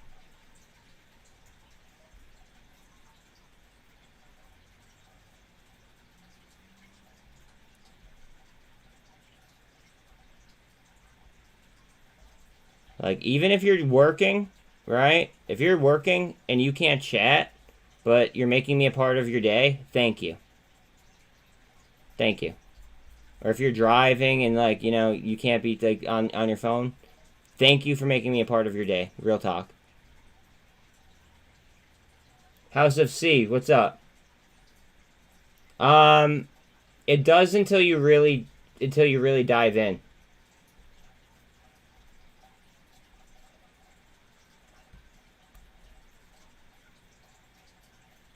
In my opinion. I mean, everybody's entitled to their own opinion, though.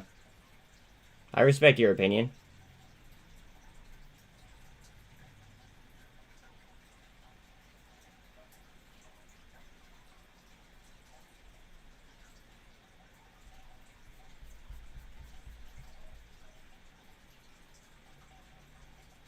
I would really like to keep 383. I would really like to keep 383.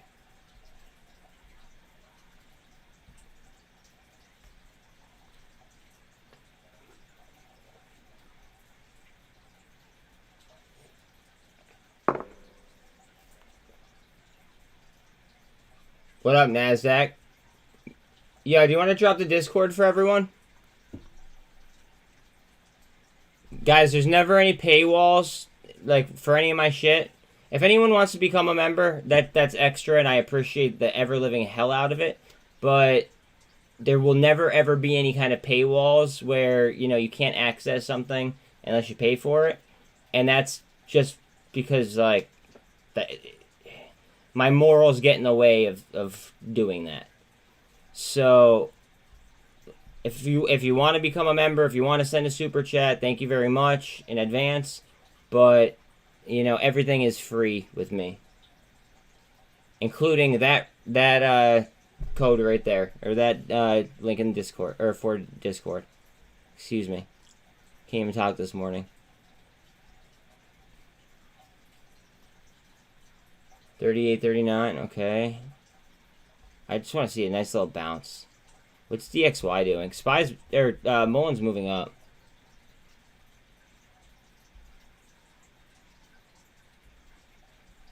We lost $10 on Snap.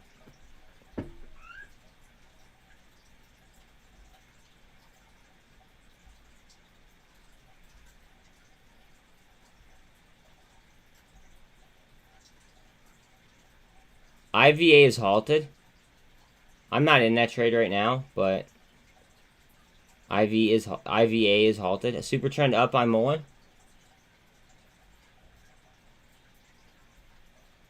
Thanks for that, NASDAQ. Appreciate you.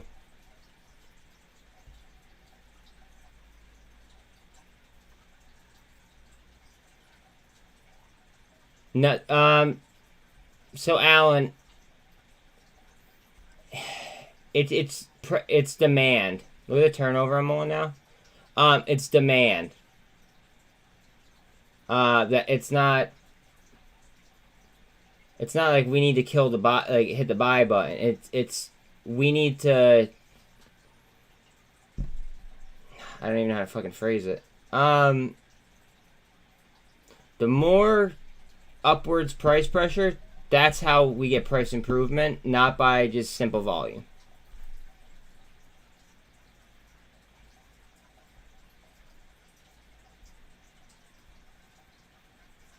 Okay, VIX is at 26.5-ish. Yesterday it was sub 26. Expect that on Fed days, though, in my opinion.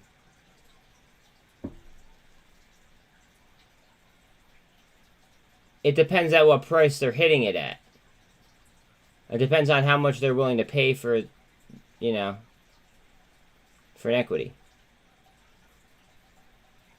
Because they could hit the buy button at a penny, but that doesn't mean that they're getting filled.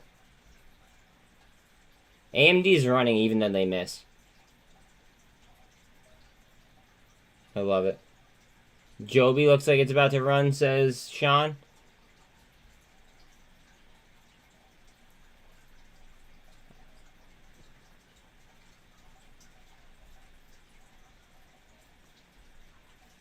And Joby's earnings are after hours. That is right.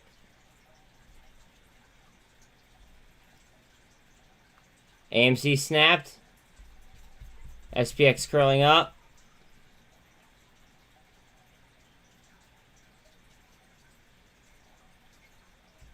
Yeah, for real.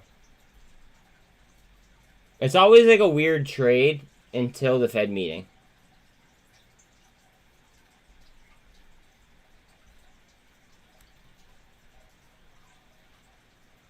Look at this V-shaped recovery that we're having right now on MULN. Right up to the trend line. Wow, good, Sean. Great play. That was called out in pre-market by Ahmad. Thank you, Sean. 30%. That's a hell of a that's a quick one. That's a hell of a quick one. Good for you, bro.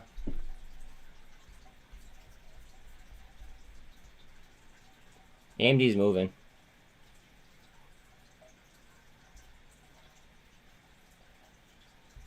Low-key, EHTH was something I was looking into yesterday. Their earnings are on the 7th as well.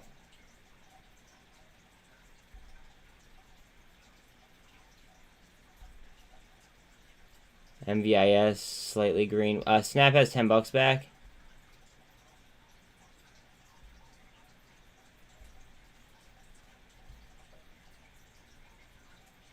$38. We need up. DXY is at 11.27. Pound is below 115.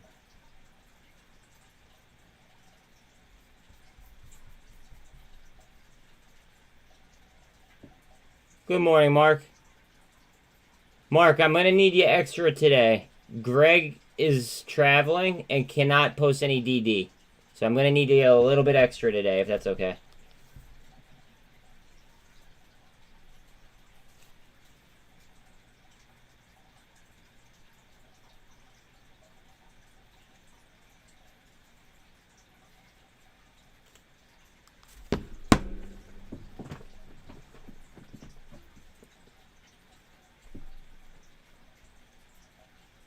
And yes, please like, sub, share, hit the bell. As many eyes as possible, guys. That's the goal. We just want to promote financial literacy. Let people learn on their own. That's all.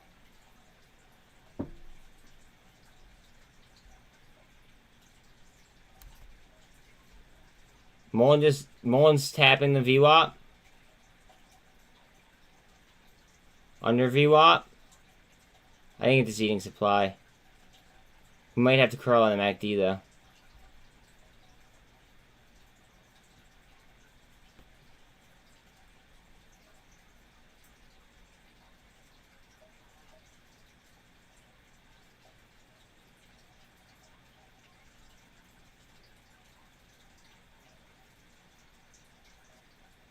Yeah, alright, the dollar is headed up. That's not a good thing for the market.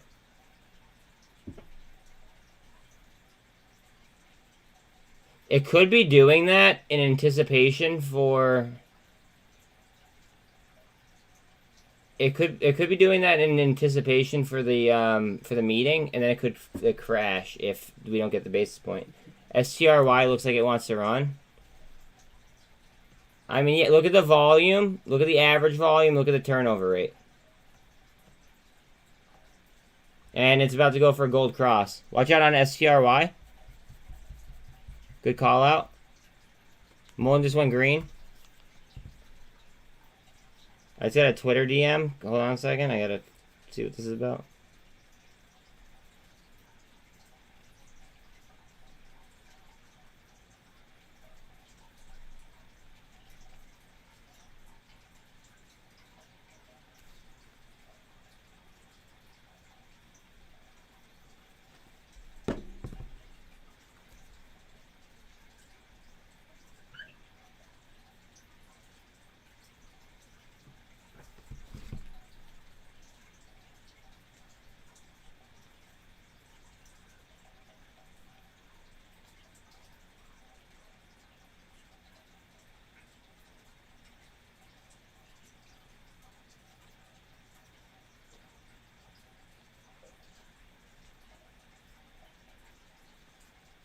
Sorry about that. Somebody that I do trust with technicals and stuff said to look at PPSI, but I really don't have time to. The second, but she said to look into PPSI.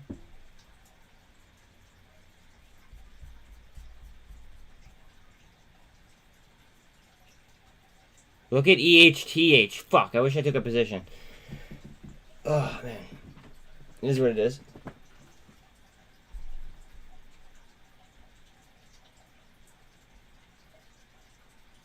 It is what it is. Oh yeah. MULN did drop info about their debt. They basically like killed $13 million worth of debt. Qs are dropping, says NASDAQ.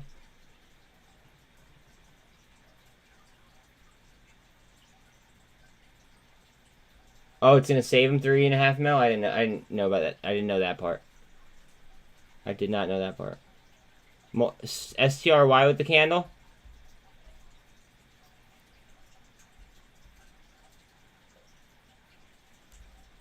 Trying for the gold cross, guys.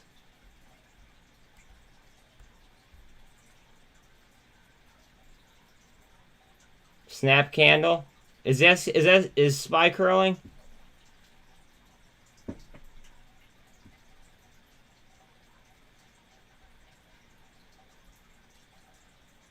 That'll do it.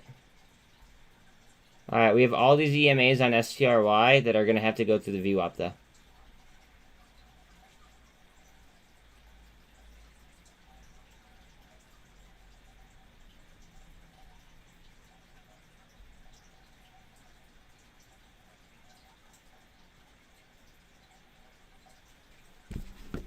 Oh, I have to message her something, by the way.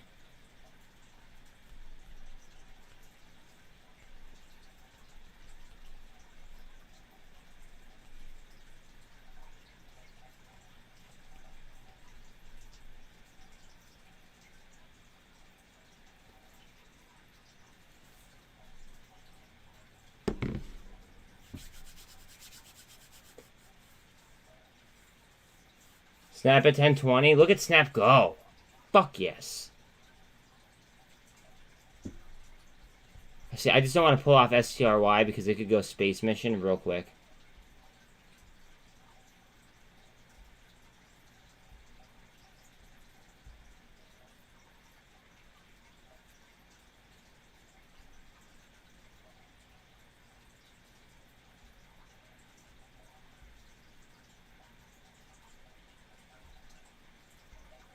AGFY is at laughable prices, in my opinion. But again, what is my opinion? Snap with a boom boom. Again, guys, please like, sub, hit the bell, all that happy shit. Sorry to sound like a broken record. It's just people don't do it, which that's why I like Carvana and Vroom, because people are lazy. I have no idea yet. I have no idea, John. I'm not even worried, though.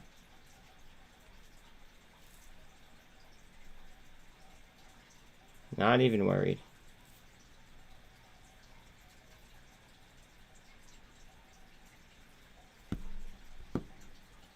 Adam Aaron tweeted about HYMC. Congratulations to whoever said that they were deep in HYMC, because that's probably going to run. Somebody's... Because their earnings were this morning.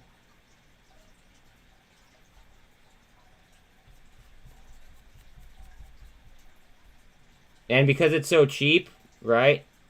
It'll, like, if it drops a penny, it'll be a large percentage. That's the thing about... I mean, look at every stock, though. Look at every stock. Every stock has been beaten to hell over the last how many months? Right? Watch my video on STRY, and you might understand the trade a little bit more. Excellent call, Sean. RYAM is up to 35%. But if you watch my STRY video, you might understand the trade a little bit more. 4 75 basis point rate hikes in a row is unprecedented since the Fed explicitly started targeting the federal funds rate to conduct monetary policy in the late 80s. Yeah. Remember, Paul Volcker literally, like, I know that we're in a technical recession already, but Volcker actually hiked us into a recession. I believe that was the 70s. Guys, you guys have to check out chat because I'm not going to be able to keep up with all the DD and actually look at, you know, stuff that I want to look at. Guys, remember VRM, their earnings are on the 7th. And that's Carvana's, I'd say, like, their most direct opponent or competitor, excuse me.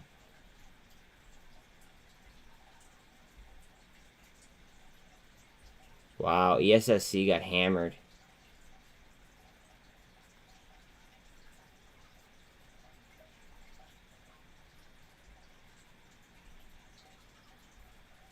Watch out on Alibaba. I hate Chinese trades, but, like, it's so hard not to take Alibaba. But it's Chinese, so it goes against my trading plan. Yeah, but it's Chinese. It goes against my trading plan. I'd rather play Snapchat gap ups.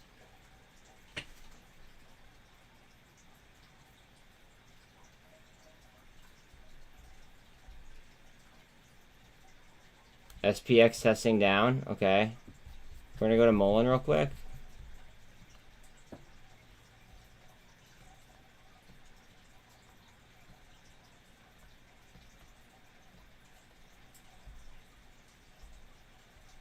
Alright, now I kind of wish that I drew a ray right here.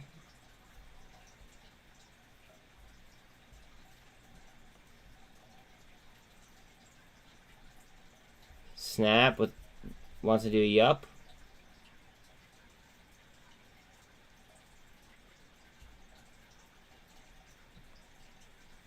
Snap does look like it wants to do a yup and handle.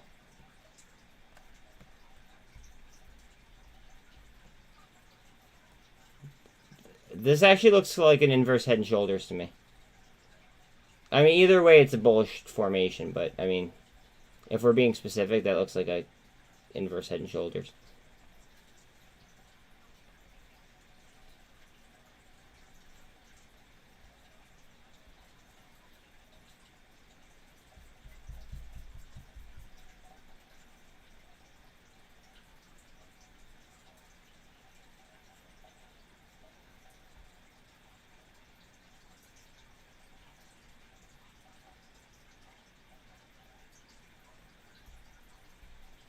Again, guys, please like, sub, hit the bell, all that happy shit.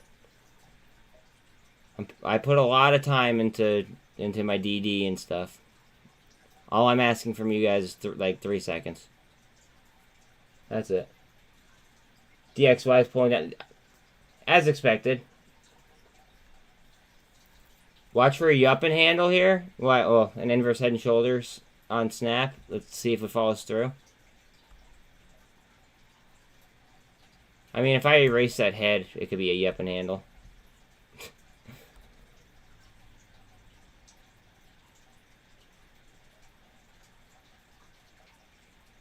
Okay, that's we're testing the 200 on snap.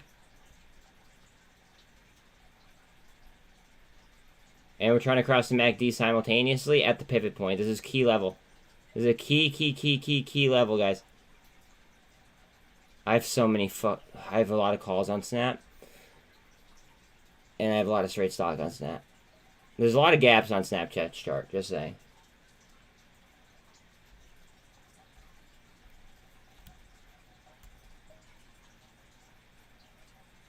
Like, there's a lot of gaps on Snapchat's chart.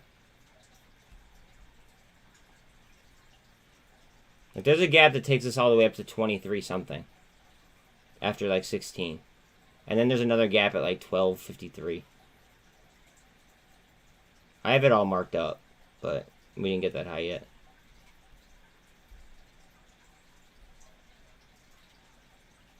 And none of that's financial advice, yada, yada, yada, yada. Super trend up on Snap, off pivot. It's probably going to break this and probably going to come back down, but we'll see. Okay, SPX is following through. Okay, we might actually get the push.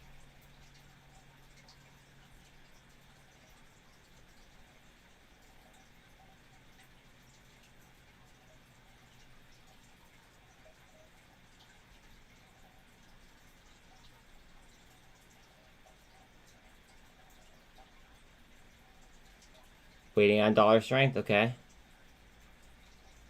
AMC's trying to, yep, AMC just flashed green.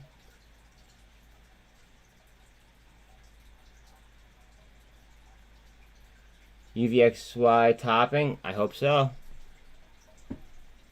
I hope so. Alright, new candle on Snapchat above pivot.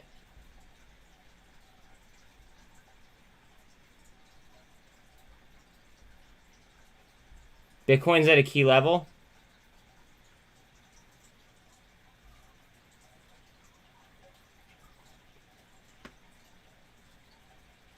We might get a sideways trade all the way until all the way until 2.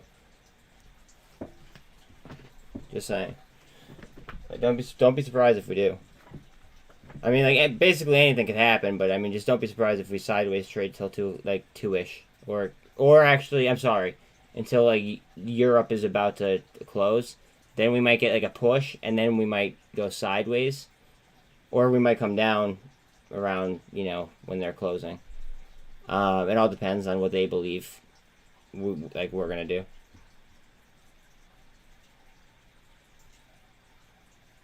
Alright, so cup. We're gonna handle here. AMC still green. VRM's at 107.5. MULN has 38 cents. 38.80. Thank you, Mark. Thank you for all the DD, bro.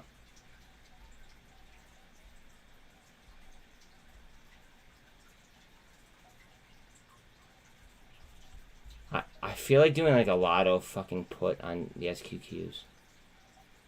That's not financial advice at all, by the way.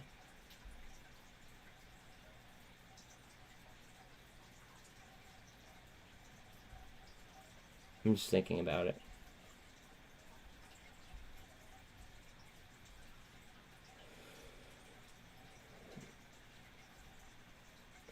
Love it. I love seeing MMTLP up.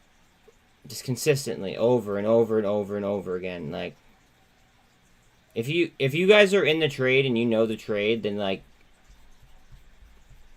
you should be very, very happy that it's not getting very volatile. It's maintaining its upward trajectory.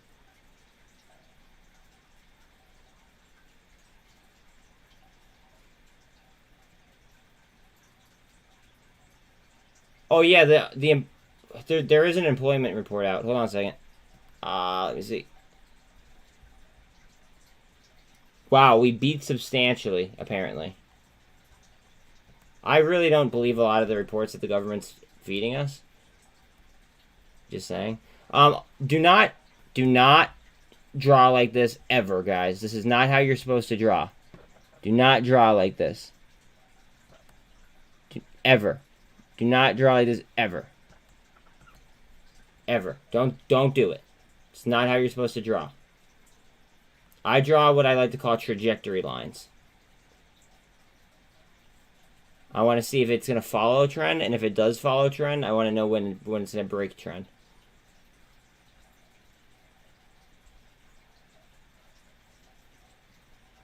That's why I draw them. It's something that I've just, you know, that has worked for me in the past, so I continue to do it.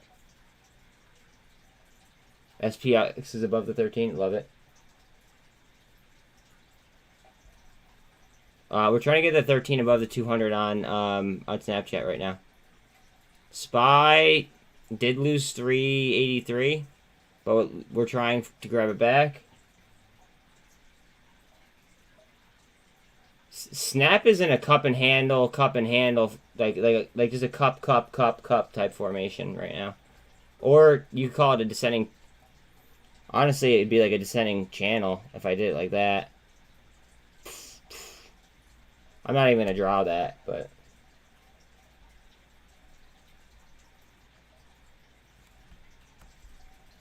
that's what it would look like. DXY is still dropping. Love it. Alright, what's up with SPY, though? Come on.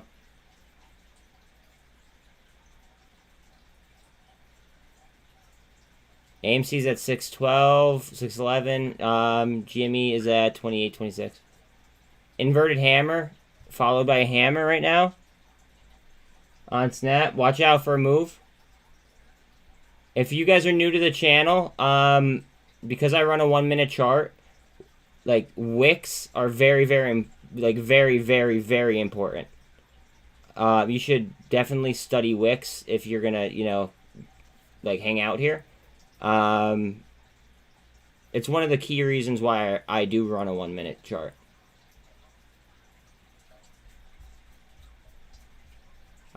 I just feel like I could, you know, see a chart filling out faster, and I could like gauge the formation quicker. NASDAQ, don't hold on to don't hold on to the trades like that like you miss on.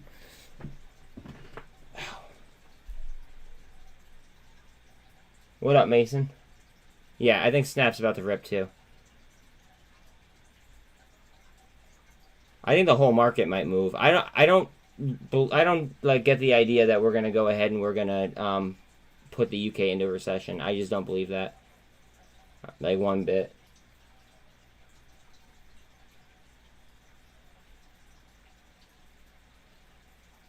That's why I asked for it, dog, so I could call you by name.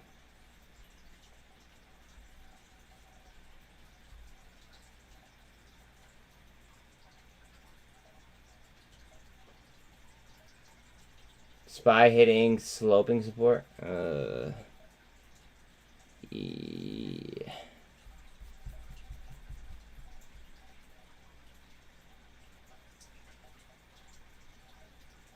SPY down means everything down. How's DXY and the pound doing?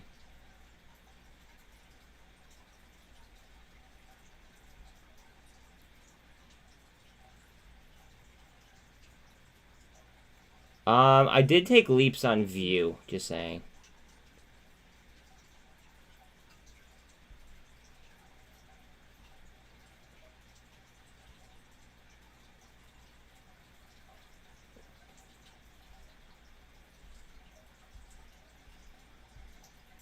Dollar strength is just, yeah, hanging out at 11.29 or 28 right now.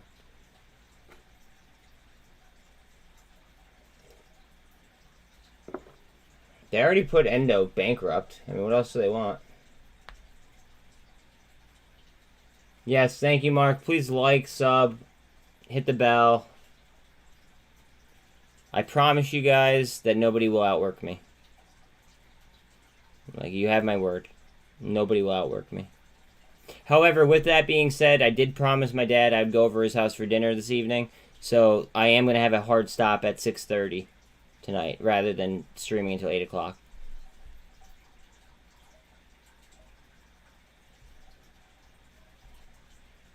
So I do have to put a hard stop on tonight.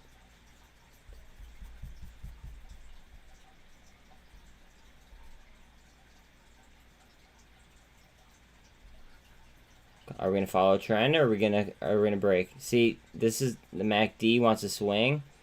Let's see.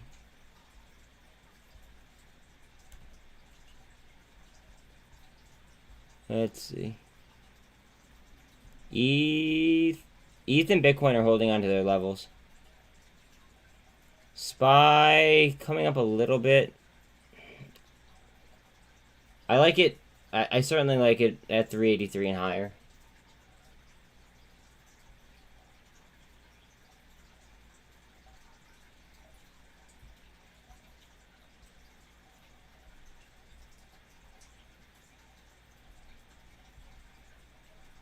Qs are holding. Okay. If we get a reversal, guys, watch out on TSLL. That's the That's the single stock. The single stock ETF on Tesla. It's 1.5 times performance. TSLL.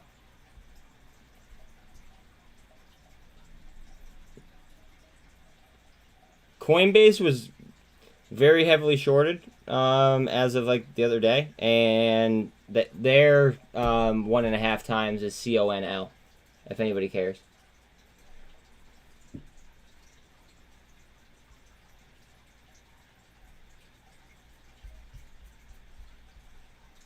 I just like trading with leverage. I mean, that's me. EHTH is just slow and steady, like crawling up, it looks like.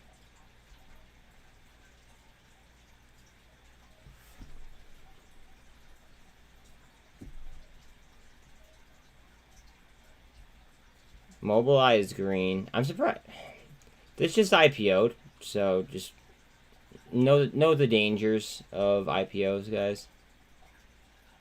Please know the dangers.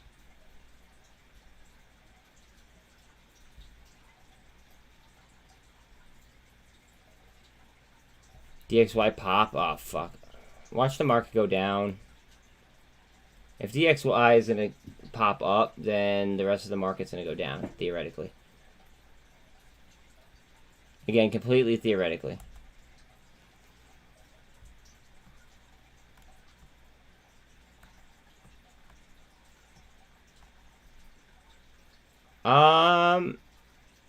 I'm kind of liking this setup on SPY, though, actually. It looks like we're trying to build a level here at my previous line of 383.15. And it looks like we're about to try to make a move up.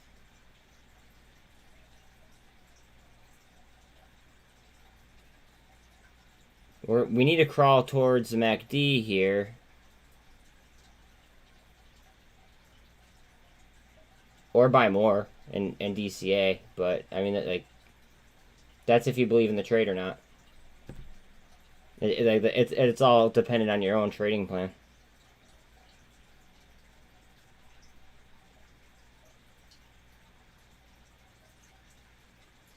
If it makes you feel better, they still have like they still have well over 200% short interest.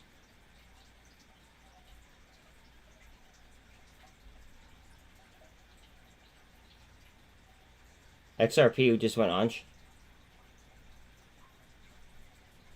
I think Bitcoin and ETH are also moving up. Love it.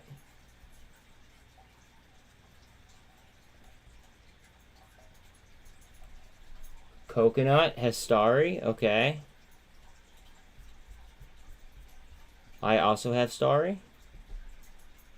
Fucking EHTH. Why did I not take that trade when I was thinking about it? Ugh.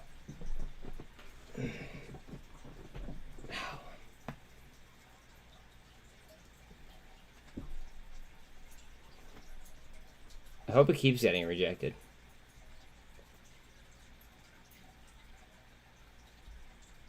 Guys, just remember on the really, really cheap stuff, like the ones that are going for pennies, right? I keep my exposure like to like the lower side of my overall portfolio. Like I'm not going balls out. Oh, I mean other than like MULN. But like on the super cheap stuff, right? I'm not going super heavy. I'm just getting, you know, like an okay amount of exposure. Like something I could live with if it, you know, if it tanks. We might be getting a double bottom on SPY here. And Bella's crying. Bella needs to go outside real quick. 1 second, guys. Alright, let's go, girl.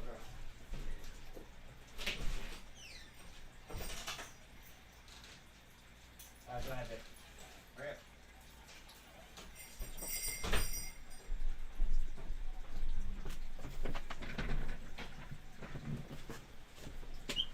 up. Coconut. Watch my STRY video that I posted like 2 days ago.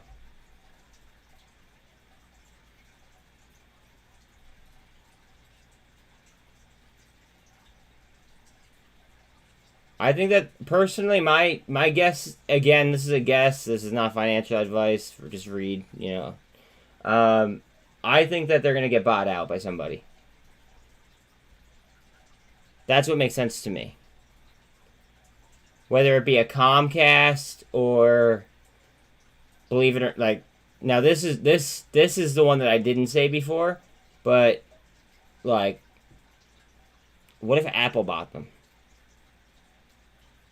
to give, you know, to give their users Wi-Fi in urban areas? What if?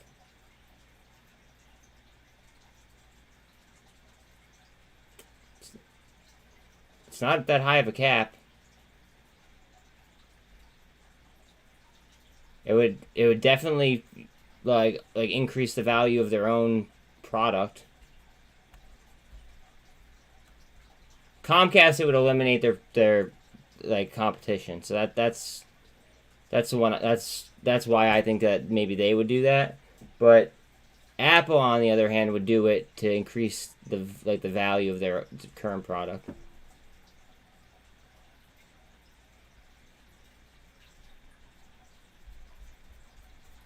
And again, that's completely speculation, guys. Like I'm just trying to think of what makes sense, essentially. If it makes money, it makes sense, guys. Remember that. My favorite fucking saying. If it makes money, it makes sense. Look at MMAT. MMAT's cruising. So is MMTLP. Love it. I have both. I have both. I'm heavier in MMTLP, though.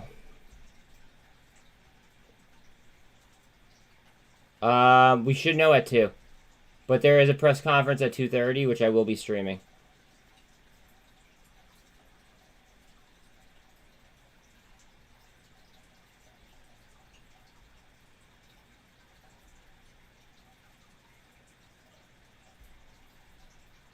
I have this weird feeling that we're not going to hike as much as everybody thinks we're going to hike. I have this weird feeling. I don't know. I could be wrong. But I don't think that we're going to crash the UK. Because if dollar strength goes up and the pound goes down, the UK is going on. They're going to default.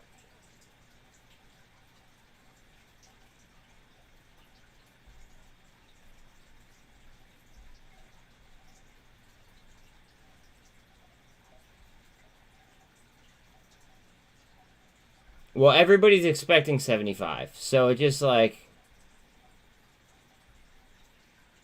Look at my video from yesterday, and I literally talked about SOXL. It's kind of funny.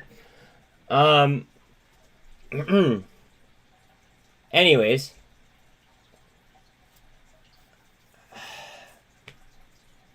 Like, everybody's expecting 75, and that was the plan. Quote unquote, the plan, because I mean, like, as if the government follows through with plans. But anyways, the UN said that if we keep hiking, we're gonna crash the United Kingdom. So I don't think that we're gonna do, like, if we do hike, I don't think that we're gonna stay according to plan, quote unquote.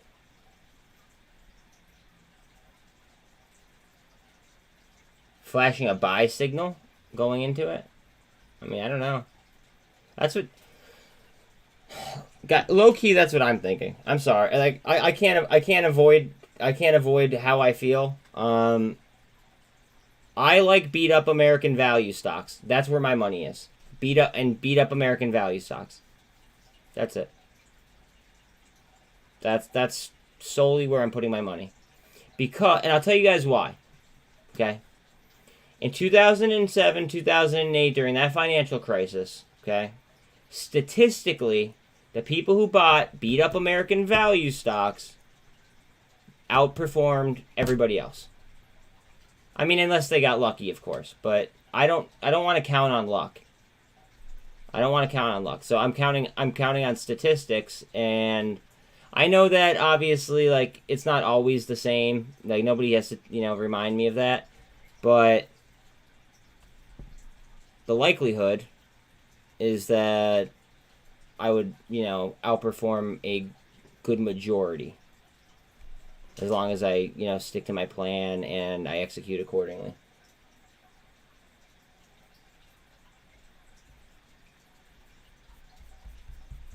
And my plan is just to outperform at least 70% of the market. That's the goal. I want to outperform 70% of my peers. It doesn't have to be, I mean, obviously the higher the better, but if I outperform 70% of people, I should have enough to retire. And that's the plan. I think that this could be the greatest, transfer of wealth in human history. Look at this fucking run after I... Oh, I should have made a play on it instead of watch us sing it. Oh, well. Good call, Sean. Sean called this pre-market, and it's up 38%. You're killing it, bro.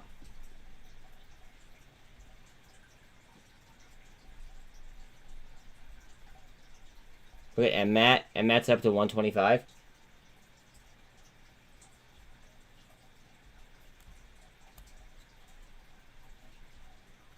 All right, Brett's killing it in our RYAM too. Good shit, bro.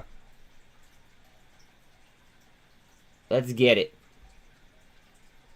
Let's get it. I hope it keeps getting fucking rejected.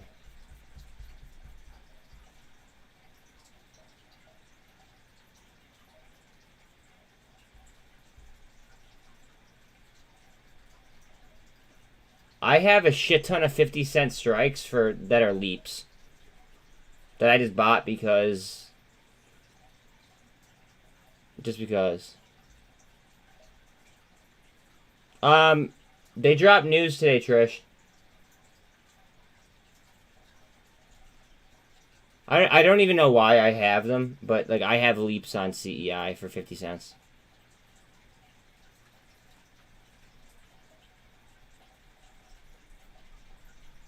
I'm currently down on those positions. Manipulation. No, I think that today's going to be a really weird day until 2 o'clock at least. Or, well, actually until Europe stops being able to trade. So probably about an hour away from now. Or they might front run it. You know what I mean? But I think we're getting some pressure from that until the federal funds rate is released. But the thing is, I think that we hike less than expected, which should send the market upwards. However, again, that is my speculation. Like, everybody's expecting 75 basis points. Everybody. Right? STRY? STRY? What? Who fucking called this?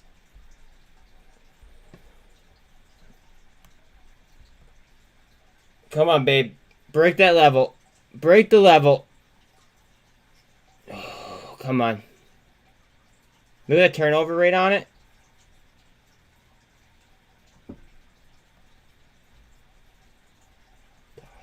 Go ahead. Go ahead. Go ahead. Go ahead. Go ahead. Go ahead. 59. We want 59. We want 59 right here. 22.59. I'll even fucking draw it out.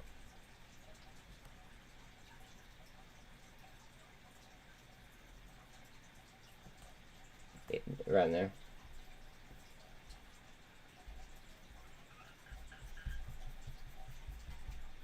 I mean, it could fall just as quick as it just, like, jumped, though. Just remember that.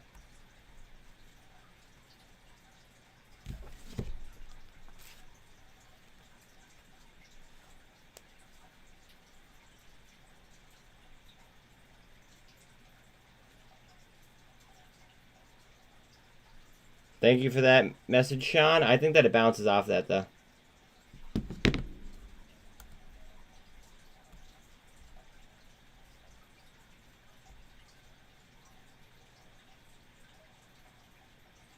Go ahead, pop it. Pop that. Alright, now run. Get out of here. Get out of here. There's a little bit of a gap there. Alright, fill the gap. Alright, alright, now just go.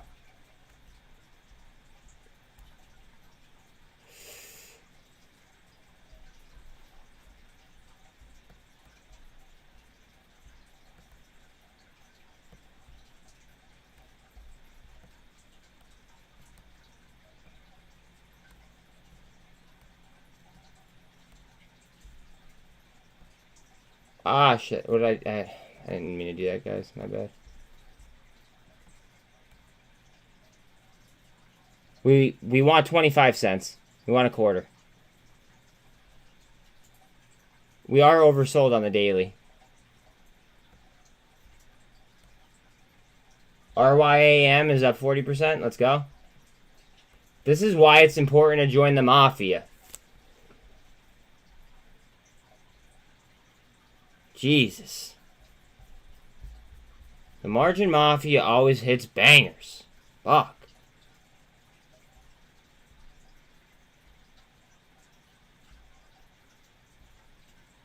Throw your boy a sub and a like, guys. MMAT 125.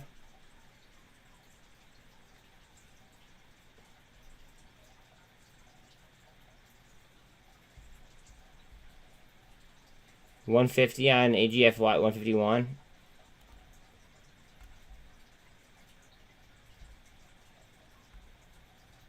Go ahead, pop, pop, snap, crackle, pop. Oh, that's why everything dropped. Is because DXY hit a new high.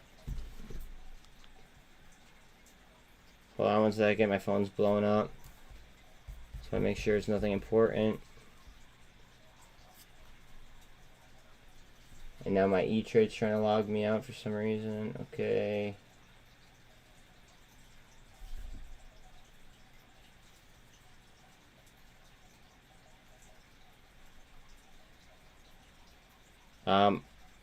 You guys want to be a part of a YouTube short video? Because they actually help with getting people here.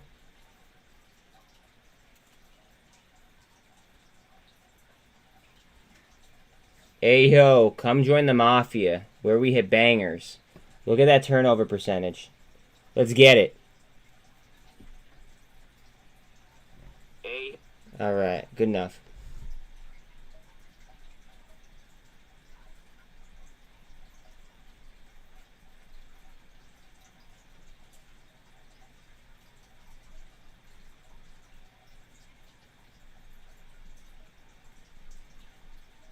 I'm still at the point where I have to advertise for myself, so it is what it is. Sorry, guys.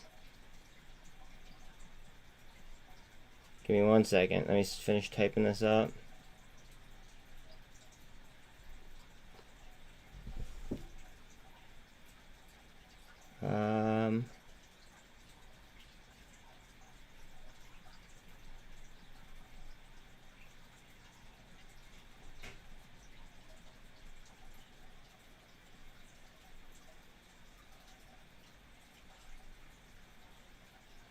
Upload. Not Starry up. Yeah, Starry's running. She's running. She is running.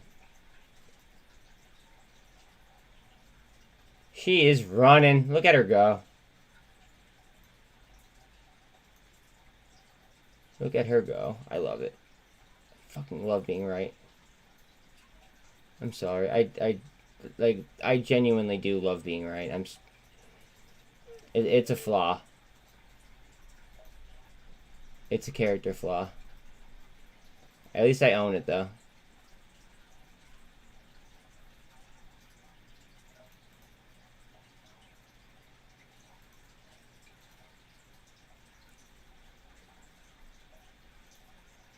Alright, video. Alright, I just need to do copy and paste here. Copy.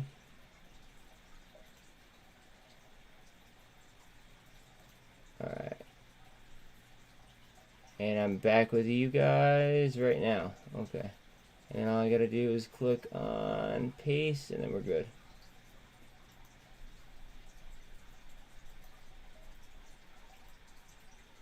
Paste. Got it. Recording date today. Save. Oh, and I gotta monetize it too.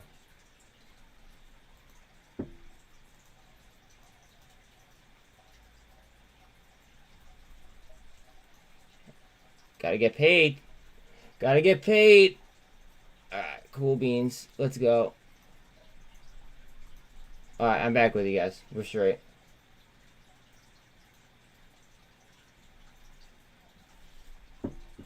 STRY. STRY. Look at the turnover on this bitch, too. Gotta love it. Gotta love it. What a better place to be than in the mafia.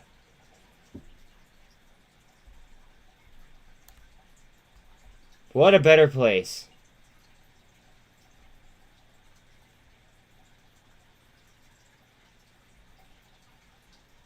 Alright, we have over a quarter.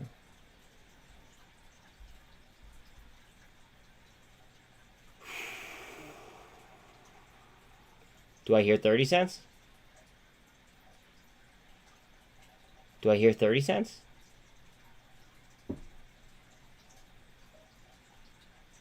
Do I hear 30? Oh, man.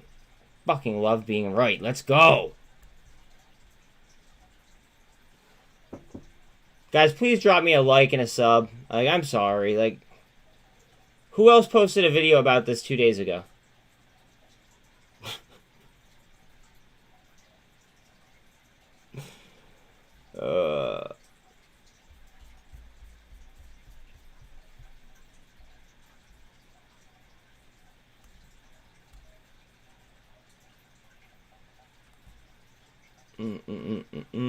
Look at how hot it is on the RSI. My dog's at the door. Give me 1 second.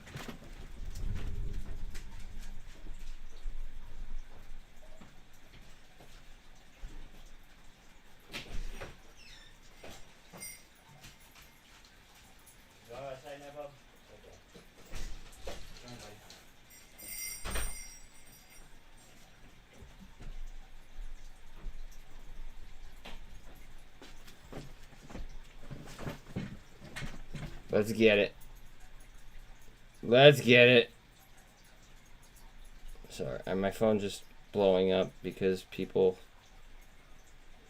hit me up when I'm right.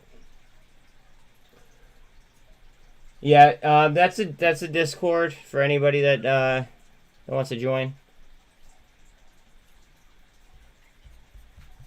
Absolutely free, no paywalls ever.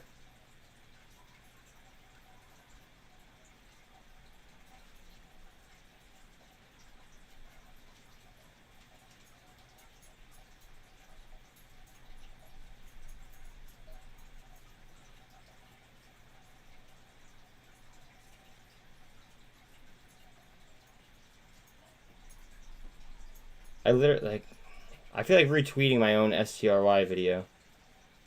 I think I'm going to.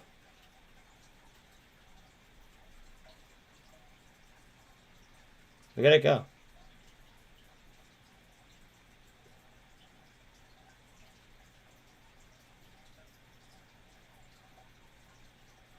It's a...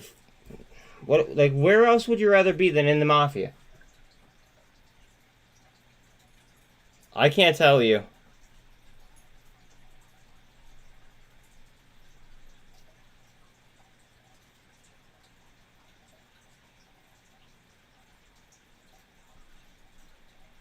That would be financial advice if I told you. Like, no matter, even if I said not financial advice, it would be.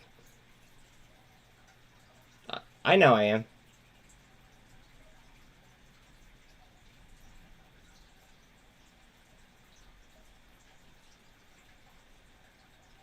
I know.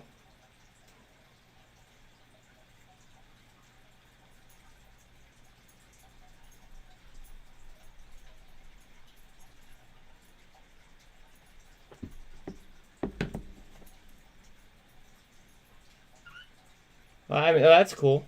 That's cool you had it beforehand. See, I like to find gems before they pop. That's my goal. Is I like to bottom take gems before they pop. So I try to get as close to, as close to that range as possible.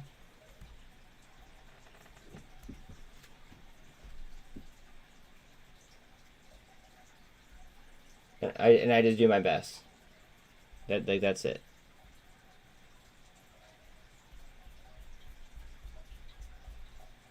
She's running. She's like a bat out of hell.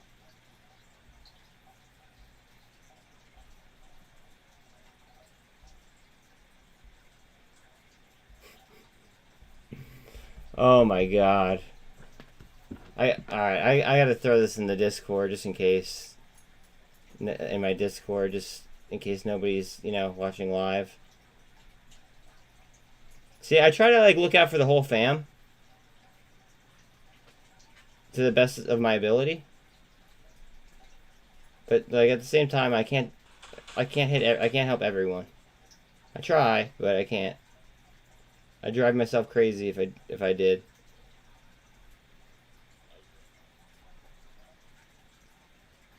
Let's see, alright. Discord.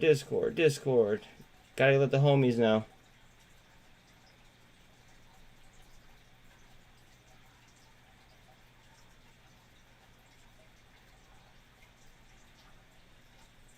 Alright, that's one chat. Here's another chat that I'm in.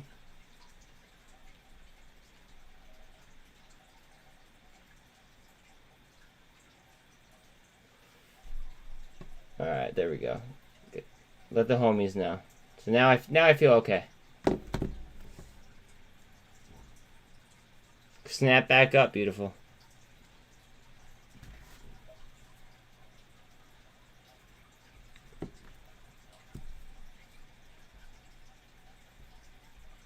Hopefully it falls further than that. Apple's under one, or it's at 149-ish.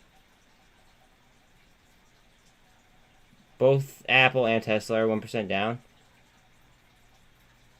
Microsoft is a 0.5%. Amazon is about a 0.5%, 0.6 down. Google's 0.5%.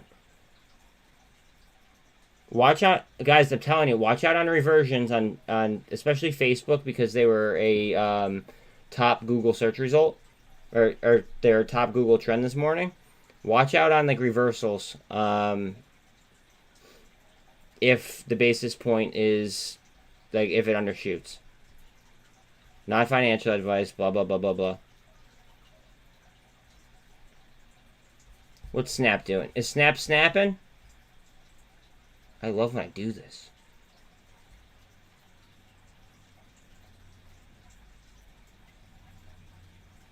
And I'm sorry to sound cocky again for anybody new joining. It's just, I'm very, very confident with my ability and my DD. So, I mean, there it is. I'm sorry if I sound cocky, but it just, what you envision playing out in real time, you're gonna be jacked up. Just, I can't handle people's execution, though. Remember that. I'm not a financial advisor. I can't tell you when to get in, when to get out, etc. Just, watch on your execution.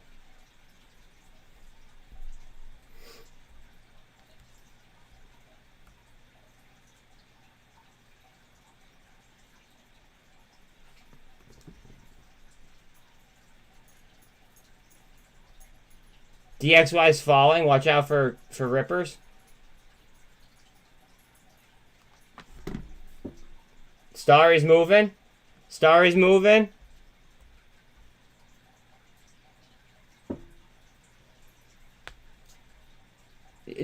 Bro, do it on here. Do it on here so then my my algorithm goes up. If you want to.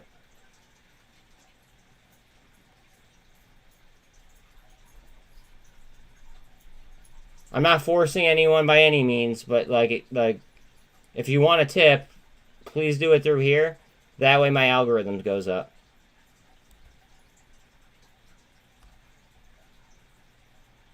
And please like, sub, hit the bell, all that cool shit. What did I tell you guys? I even told you guys before the market opened that I was looking at, that I was gonna probably make a position, which I did. Fuck.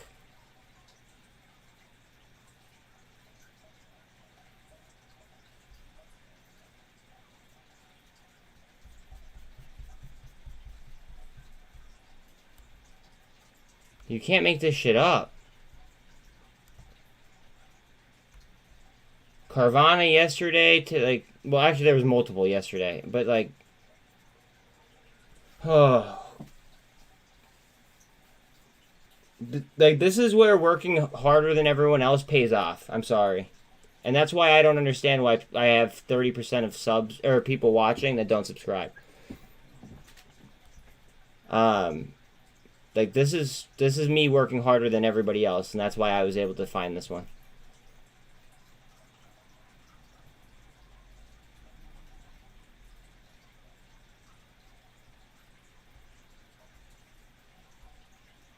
Like tell me it's like a content creator that's outworking me right now.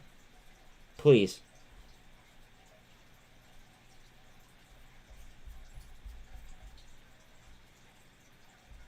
EHTH running.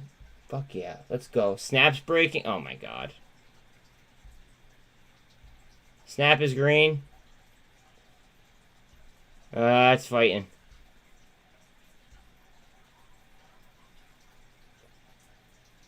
Again, like, sub, hit the bell. Share. I mean, you don't have to, but like being a member and things like that, they do help. I'm not like it's totally optional, but it does help the algos big time. It happens very frequently. I don't want to say it happens every day, but like we have bangers very, very frequently. How much were you up off that? Just out of curiosity, percentage wise. You don't have to give me a dollar figure, but well, like just percentage wise. 70. That a boy. That a boy, dude. Let's go. Let's go. New subscriber just ripped 70% off this STRY mention.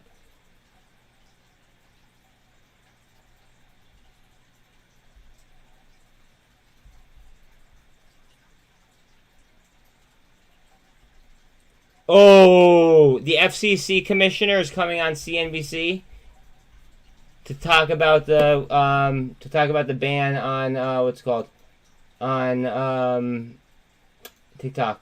Let me see if I can get it up for us. I just want to make sure I don't get DMCA'd here.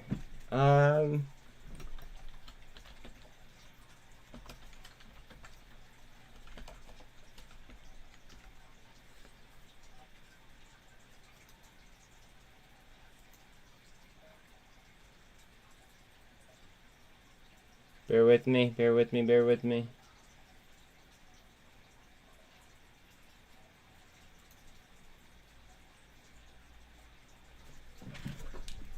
Some idea or plans that they would spin off or have TikTok be completely a U.S. company, so to speak. But given some of the concerns you just raised, you still don't feel like that would be enough were they to actually go to that kind of a step? Well, what I've seen so far from the reporting of the TikTok officials is they're not convinced that there's any deal that can be worked out that will still prevent Beijing officials from getting access to it. At the end of the day, according to leaked materials, they say these are tools that were built by Beijing. And also, if you look at a recent New York Times report that had a report on a tentative What up, deal John Dill? that's been reached Welcome, reportedly chat. with TikTok, that same New York Times report said that the number 2 at DOJ, Lisa Monaco, expressed concern that the deal wasn't tough enough on China. I think everything that we're seeing in the public sphere echoes that. And look, I'm here in Taiwan, as you mentioned. There's probably no corner of the globe, no people that understand the serious threat posed by communist China more than the people right here, the Taiwanese in Taipei City. And I think it's important that the U.S. speak clearly on this issue. I'm glad you brought that up, Commissioner. Why does an American regulator of communications and communications infrastructure find it necessary to go to Taiwan, and specifically right now, given the fact that we have seen tensions between the two countries flaring somewhat? Yeah, I think we're at a really important point in time right here with STRY might go again. Taiwan, given that we're coming on the heels of the communist China conflict. Yeah, but today's what's it called? Today's rate hike day, so maybe not. Show in small ways as this is support for Taiwan. A free, democratic Taiwan is vital to America's own economic prosperity. 90% of advanced chips. This is the takeover. Right here. That's why you can't find them. This is the takeover right here. Telecom supply chain, and we have collaboration. I need your guys' help though. Like, sub, share, all that happy shit. Let's go. I was meeting with the minister, deputy minister of foreign affairs in Taiwan, focused on exactly these issues. Let's go. I want to shift gears in terms of social media as well. And by the way, when I say tensions flaring between two countries, I did mean the U.S. and China, which I think you understood. But I want to switch gears in terms of social media. Twitter, I just saw it taken over 5 days ago by Elon Musk. A lot of talk, a lot of reports coming out by involving unnamed officials that we could potentially see U.S. reviews of that deal as well. Want to get your thoughts on what we're seeing with that company and how it speaks to regulations afoot, or light though they might be, where the SEC is concerned. New day high? Yeah, I saw some reports about some in the U.S. calling for a CFIUS review based on some Saudi Arabia holdings, but the reality is those aren't any new holdings at all. Those have been in existence for quite a long time without raising some concerns. I mean, look, I think as a general matter, I'm glad that Elon Musk has consummated this purchase. I'm hopeful that he'll bend Twitter's content moderation towards more free speech, diversity of views, but I don't think that we should rely on the benevolence. SPX is about to go for a gold cross. I think we should Love be putting it. in place pro-speech guardrails that are going to protect divergent political, religious, scientific views on all social media platforms. Back to TikTok. What would have, there are an awful lot of people who use and delight in that service. Many of them teenage girls. Many of them past the age of 18, so they're voters. What would a ban look like, in your opinion? I mean, would this thing simply disappear? Is that what you'd like to see? There is no way to sort of continue to have TikTok and the algorithm that powers it so successfully be a presence in the U.S. social media universe? Well, you're right that it's an immensely popular app, particularly in the United States, particularly among young people, as you noted. I think it's a fun platform for sharing videos or dance. So's the motive. But the reality is it operates as a sophisticated surveillance tool. I think we have to find a path forward that cuts off all access to this data back into Beijing. And at this point, I just don't see a path to doing that isn't some type of ban. I mean, in terms of short-form video sharing platforms... Pump and handle right here for me on STRY. Plenty of competitors or other options or people that can pick up the TikTok operation afterwards. But look, we're sending lots and lots of data back to Beijing. And one of the things that's doing is that's feeding, training, and improving Beijing's AI, its artificial intelligence, which the CCP is using right now, the PLA is using right now in authoritarian ways to stay in power. So I think that's another reason why we need to be concerned here about all this data flow back to Beijing. Right. But again, I mean, they would say, listen, if we created a U.S.-based company and we had all our servers here, there would be no connection whatsoever with Beijing. You're simply not of the belief that that is possible, That's or you correct. simply don't even want to consider I agree with the what possibility he's of it being saying. Possible? Yeah, I was very much open to that sort of point of view a couple months ago. But again, what we've continued to see as shoe after shoe has dropped is there's just no separation between the Beijing-based ByteDance operation and TikTok. While they claim that there's separation, while they claim there's corporate breaks between them and firewalls, the CCP owns like 10% of TikTok, just so everyone knows. It's showing that everything is seen back in China. So, look, again, in theory, I was very much open to this, but the data and the info we're seeing... Lucky's at the door. Give me 1 second. There doesn't seem to be a practical way forward where Beijing's not going to still get access to this if they're in the corporate chain somewhere. All the security stuff has been raised really since the last administration. But it's taking years to play out. In the meantime, TikTok becomes a bigger and bigger market leader here within social media in this country. It's kind of based on some of these reports that you're referencing that I've read as well. It is alarming. This is a descending channel if I were to draw it. I want to shift gears here. FCC regulates another Elon Musk company, and that is SpaceX, where Starlink is concerned. All these low Earth orbit constellations, whether it is a Starlink or some of the others that we're seeing begin to be built that makes out. no sense. I want to get your thoughts on that technology, that infrastructure, and especially where Starlink is concerned, given the fact that we know it's playing a crucial role. Can't hit them all. In places like Ukraine and Iran right now, and yet it hasn't been able to get certain types of funding from the FCC. Yeah, look, I think this is a shame. As I've talked about before, the current FCC effectively backtracked on a $800 million deal that we had reached with Elon Musk Starlink to bring. And Matt's starting to run. Replace that deal with nothing, and so those rural communities now have a risk of falling behind. And to your point, I think it's in America's strategic interest to back, whether it's Starlink or some similar LEO technology, to provide and beam in internet service into danger zones around the world. We saw this in Cuba. I think we needed some technology there to bolster internet service. We're seeing it right now in Ukraine. We're seeing it in Iran right now as well. I think America needs to stand up the strategic capacity to beam in internet service. It's the modern-day version of radio-free Europe. See. And finally, Commissioner Carr, very quickly, but you at the FCC don't have any real power here in terms of that national security. Yo, everybody in here, if you guys could do me a favor, can you guys go to NASDAQ Legend and throw him a sub? FCC funding at issue that could be revoked. For me, though, what I'm doing is bringing my experience I've gained from Huawei, from ZTE, from those types of cases that deal with nefarious data flows back into China and bringing that to bear with my speaking out on the TikTok issue. This is one that in the main I think is a CFIUS deal. It's for Treasury to decide. My view from what I've seen is that I've seen enough. And I think we should ban it, but those inside Treasury are free to make a different decision, obviously. Commissioner Carr, appreciate your time. Thank you. Thanks much. All right, markets in the red this morning. The S&P 500 sitting on about 0.5%. Well, they're done talking about what they're talking about. So they're taking that down. Okay. We're sitting in a descending channel right now. We're looking for a spin up on the MACD. That's all. All we need is a spin up on the MACD on STRY. She's cooling off. That's all.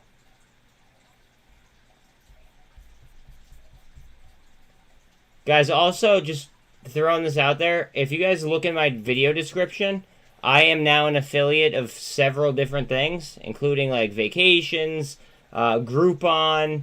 Like so, like on Groupon, you get like 20% off, like on local things near you. Just use my affiliate link. Throwing that out there. Might as well, right? Wherever we could save that money. Wherever we could save that money.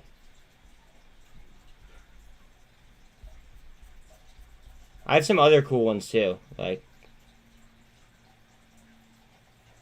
it's worth looking at. Alright, look at this. We're about to bust. We're about to bust. See, no range right there on that? Fuck.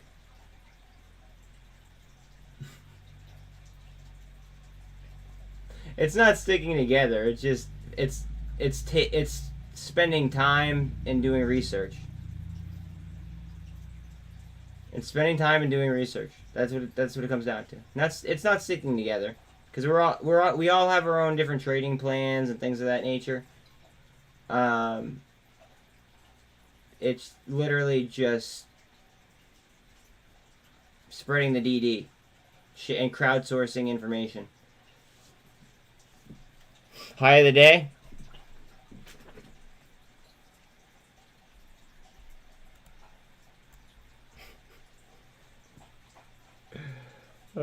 I can't. Look at the MACD. We're twisted through the signal. Look how high we are above the MACD. Oh my god. Go ahead. Do your thing.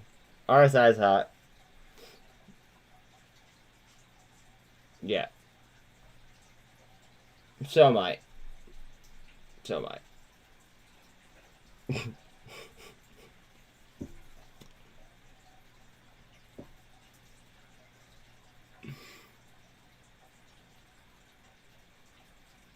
Guys, please like, sub, hit the bell. Become a member so I, like, it makes it easier for me to be able to do this without taking out of my own portfolio. I mean, not a requirement, but it would definitely help. Just saying. Look at this fucker go. My God.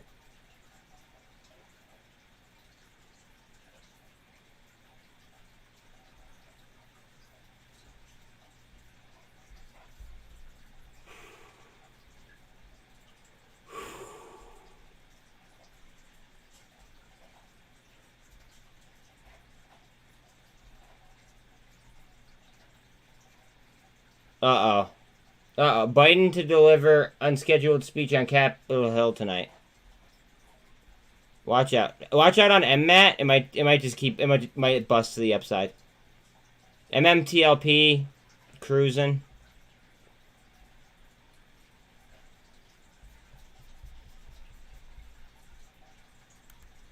I was expecting BBIG to honestly get a pop off of that, guy talking, but not much. Nothing at all. We do have 383 back on SPY, though.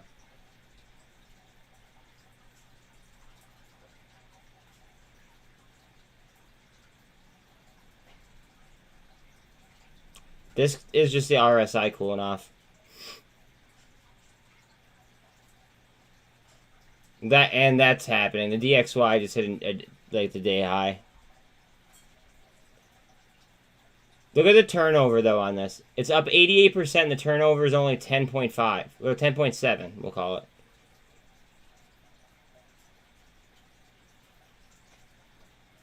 Like, pay attention to the turnover rate, guys. Not the dollar sign. The percentage.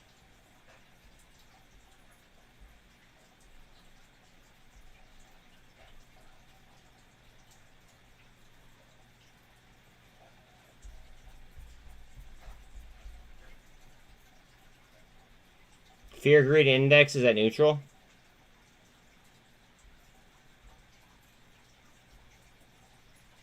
STRY trying to make another run.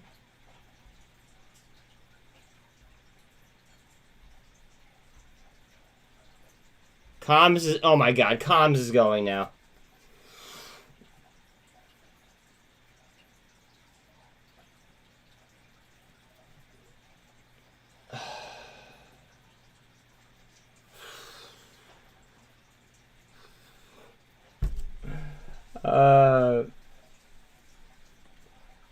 Intense. I just did good DD. That's all.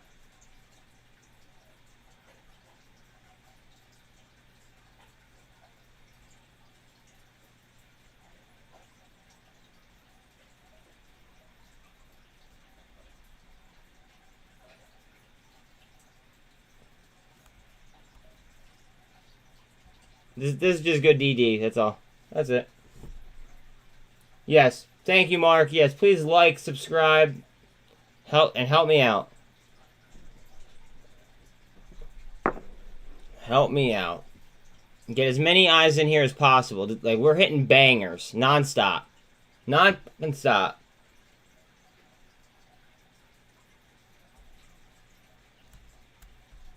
We are hitting bangers. Jesus.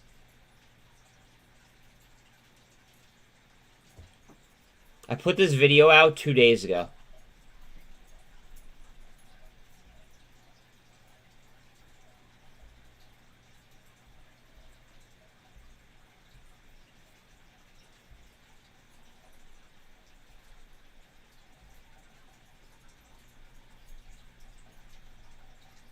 Yeah, oh yeah, comms is pushing.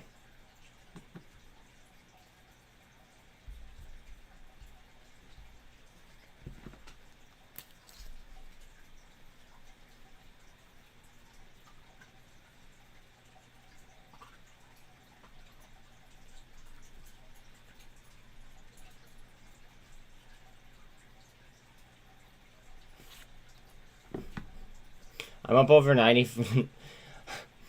I'm up about 97% on my position on STRY. Holy fuck. This is awesome.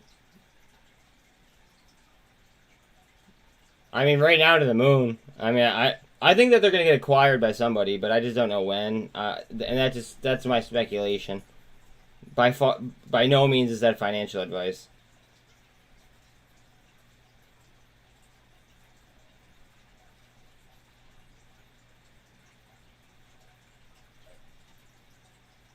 SPX curl? Okay, if that's gonna curl up, watch this. Yeah, see, that everybody expects that, but if we do that, we're gonna crash the UK. Yeah, exactly. That's why I think that I don't think that the basis points are gonna be as high as what everybody thinks. I think DXY is gonna drop off at the end of the day, and I think that's like some stocks are gonna rip, but that's me guessing.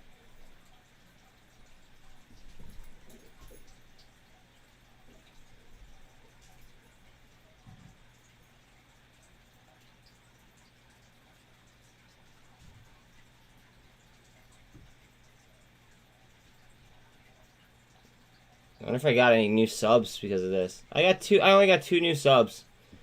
Lame. You guys could do better than that. If anybody in here is unsubscribed. Cup and handle. Watch this. Go ahead. Yup and handle. Come on, babe.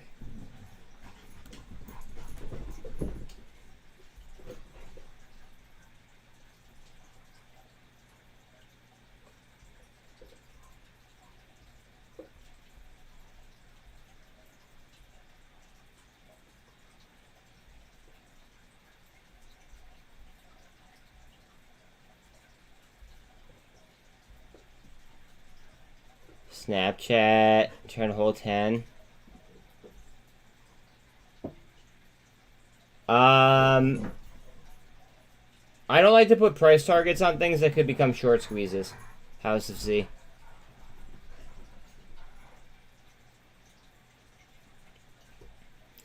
All I'm gonna, like, in situations like this, right, I pay very, very close attention to the turnover rate.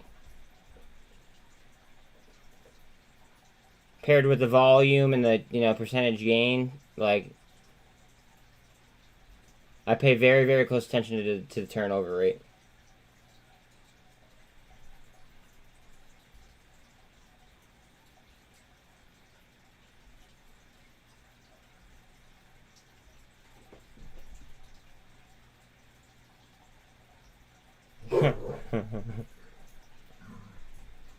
It's been a minute since I did a comms video, but it's been done. Oh, gosh. Guys, please like, sub, hit the bell, all that shit. All that cool stuff. Let's see if anybody looked at my my video now on this after it ripped. Oh, wow. It like quadrupled in views. Surprise, surprise.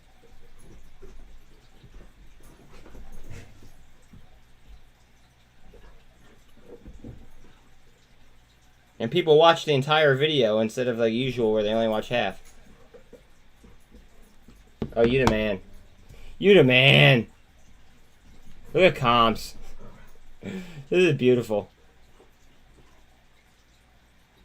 It's beautiful when a plan comes out and just works, exactly how you, like how you draw it up.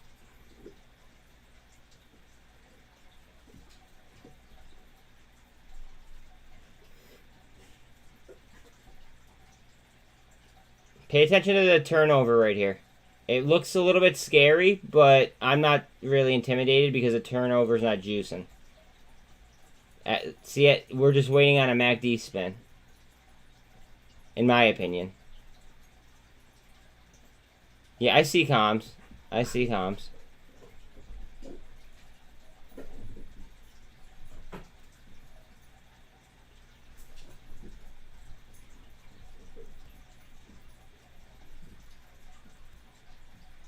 But I think STRY is just getting started.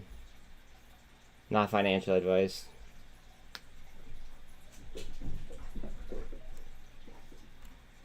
The turnover is 13% on 93% up.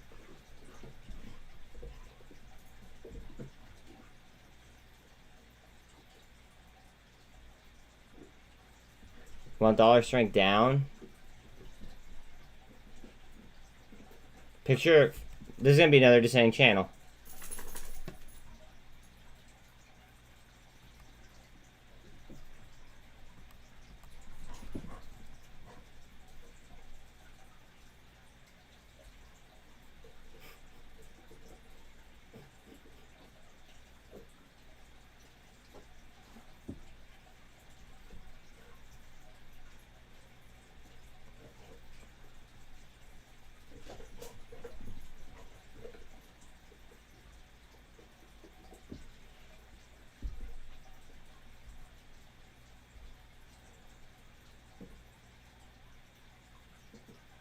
Ooh, I loved LiDAR at this price, not financial advice.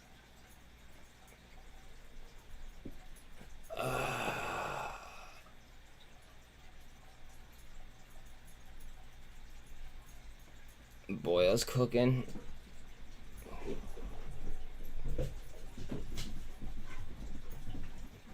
Ooh, EV go at 710. Not financial advice.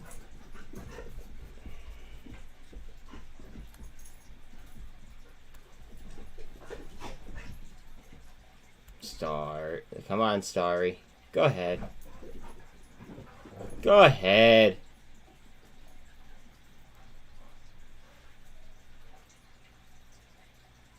Say what's my name. Go ahead.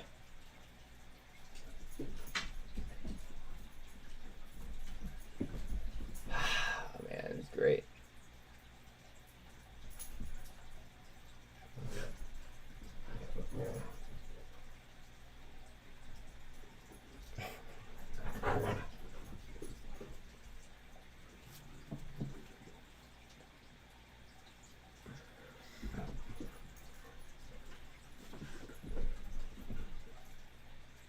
Ready?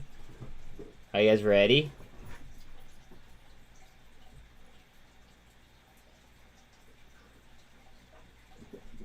Is everyone holding on? Is everyone holding on?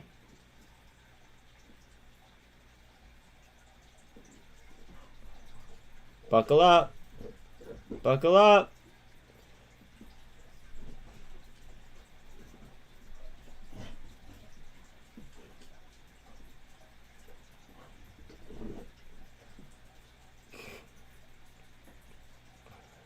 Oh, they're trying so hard to hold it down right now.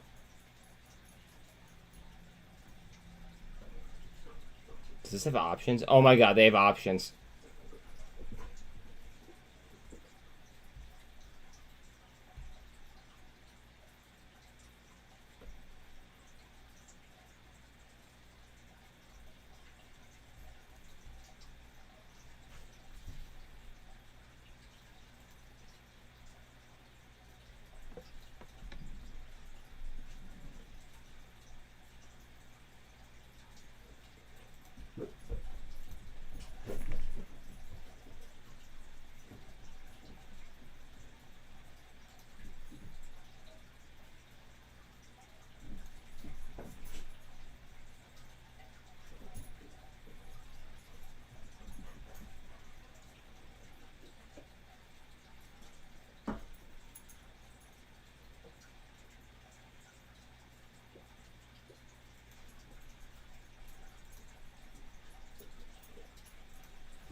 with me, guys. Bear with me.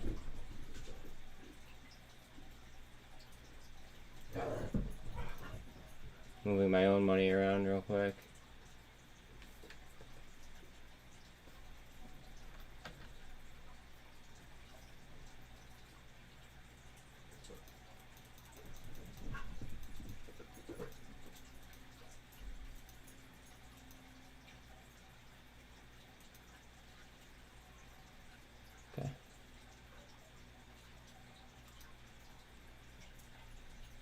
Alright, bet.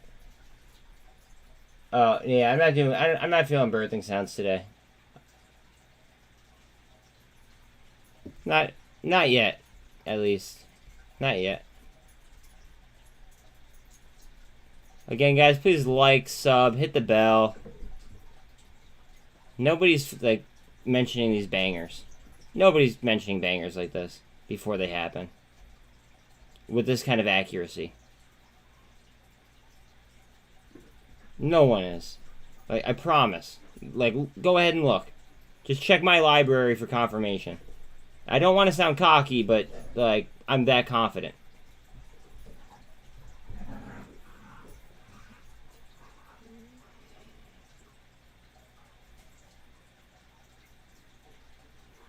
I did just buy 2 5s for the farthest date out on STRY. They're cheap as balls, and they could end up paying off big, but, I mean, we'll see.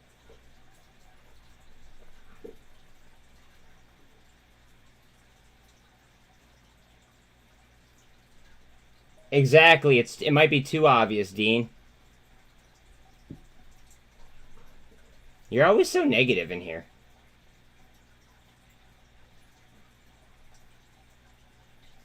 I wish I could play music, or else, but I would definitely get DMCA'd.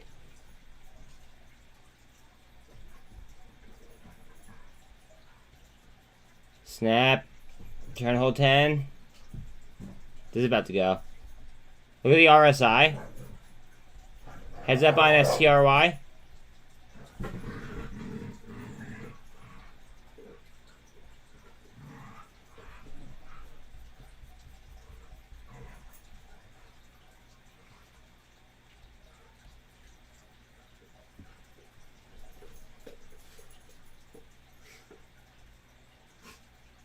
Yeah, I think they were April.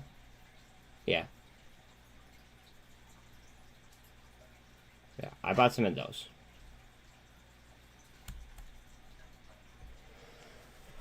And that's not financial advice. I'm just being transparent.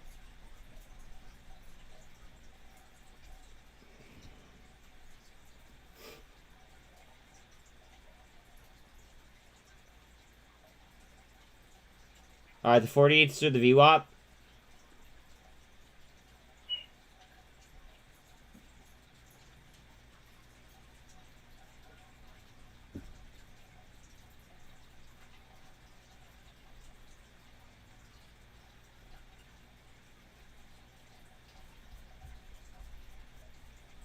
Again, like, sub, hit the bell. If you want to go the extra mile and become a member, that would help my algorithms more than you guys, could even imagine, but it's not required.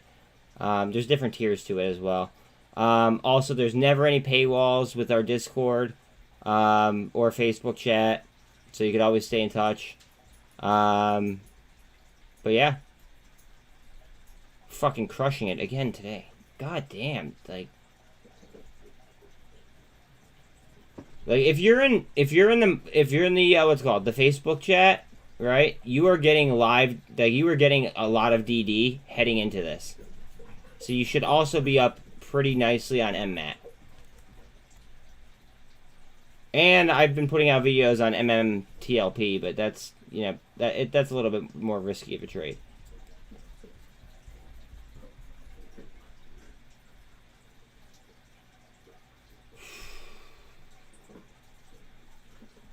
Starry's going for it again.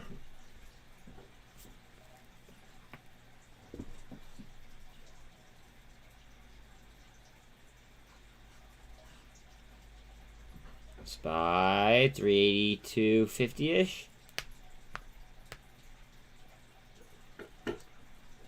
Look at the turnover, guys. It's not juicing.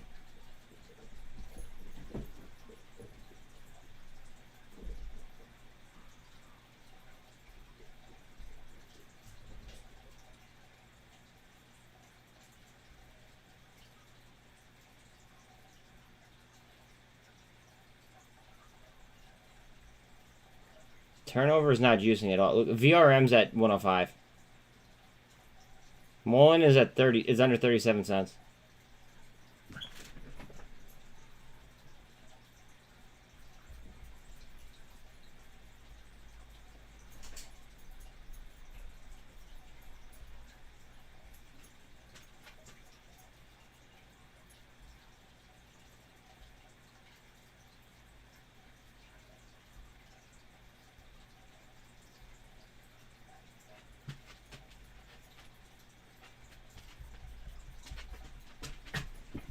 I have to message my friend real quick.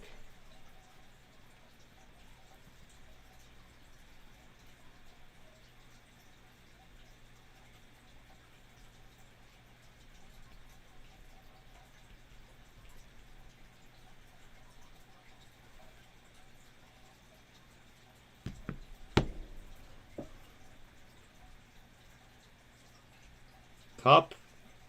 You going for it or no?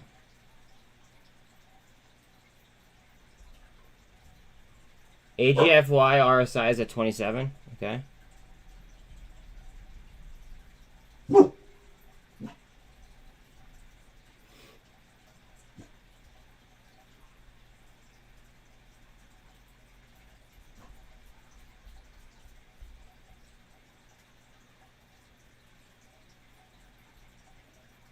Again, guys, like, sub, share.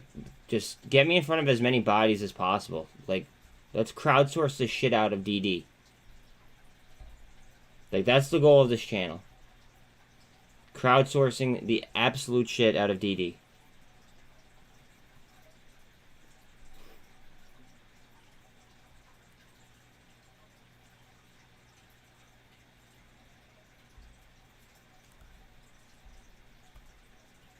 It's consolidating and making a level right here at 35 cents. They're gonna I think what they're gonna do here is they're gonna make a resistance line at 35 cents.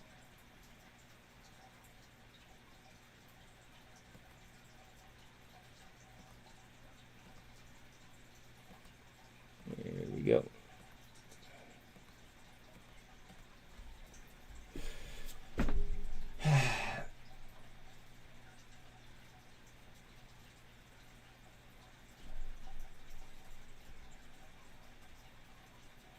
It's beautiful.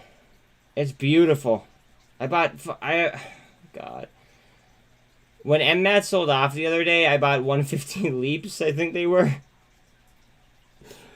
Oh,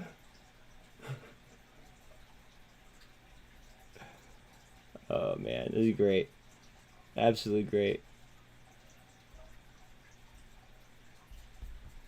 The only thing that would be better is if BBIG and MULN came, you know, chasing along.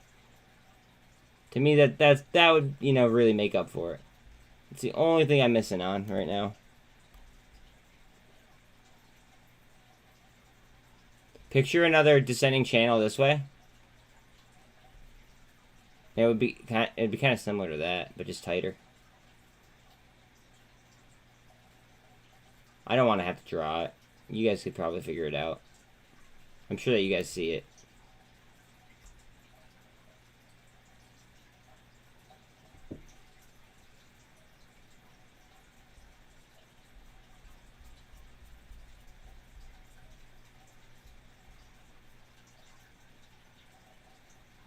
Oh, guys, remember, Europe stops trading in 10 minutes.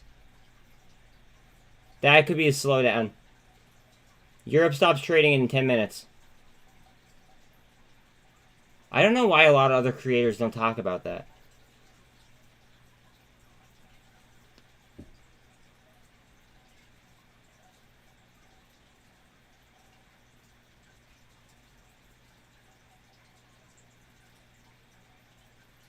And then when we switch time zone, or when we switch to daylight savings time, It'll go back or forth an hour on them trading, by the way. Because it's all time zone related.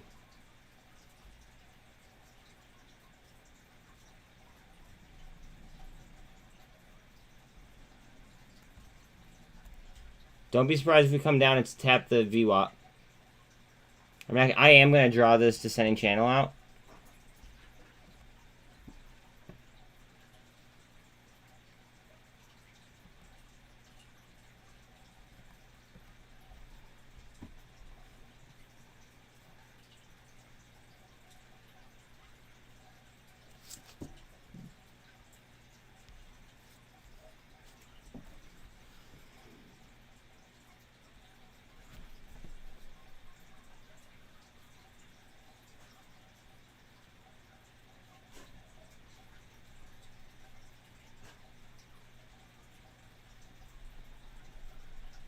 Huh, huh.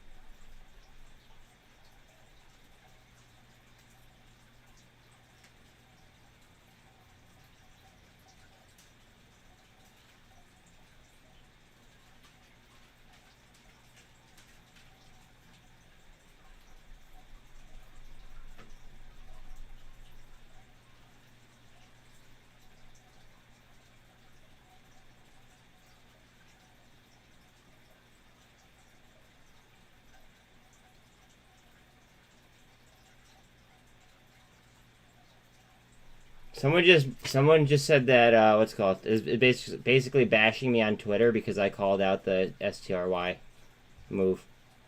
People are really pathetic. Jesus. Whoo!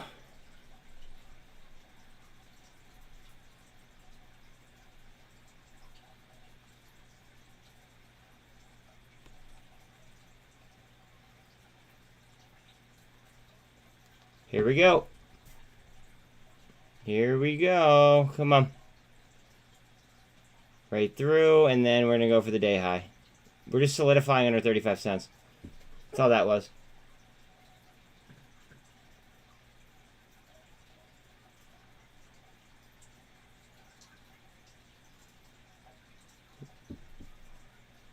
No, I know. I just challenged him, actually. I told him to look at my library and look at the accuracy, and then to give me another creator with as high of accuracy. And I said, if you're going to call me out, do it based on fact. Thank you, Coconut. I appreciate that. I appreciate that, yo. Seriously. Because that helps out the algorithm, and that gets more people in here. Like, please like, sub, hit the bell, all that cool stuff, guys. All the cool stuff. I appreciate it. I'm going for the high of the day here.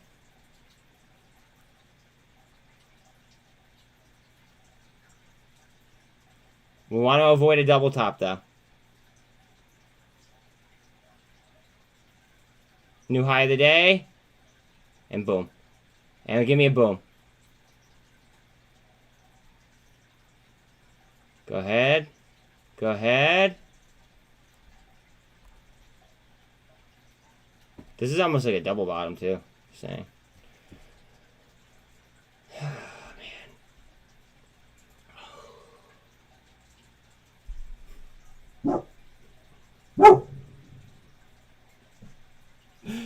Oh, God. This is fun. You guys having fun yet? Are you guys having fun yet? Oh, man. It is great to be in the Mafia. RSI is a 71. About, that's enough, baby. Oh, is it the UPS guy? I hope it's the UPS guy.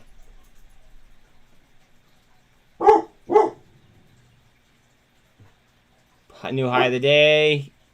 Pushing.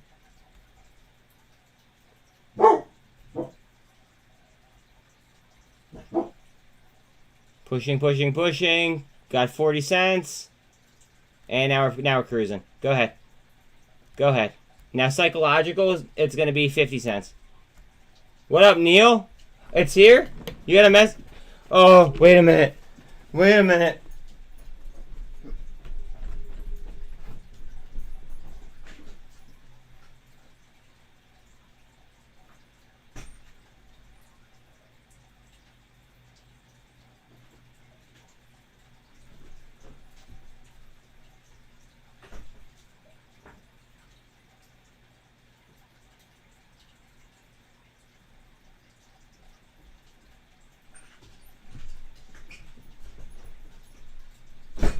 Well, it's not here yet unless he put it out back.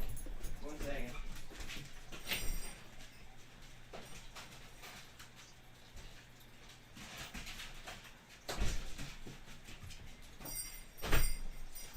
No, not yet. Give me 1 second. Let me see. Let me check out front again. Stay down.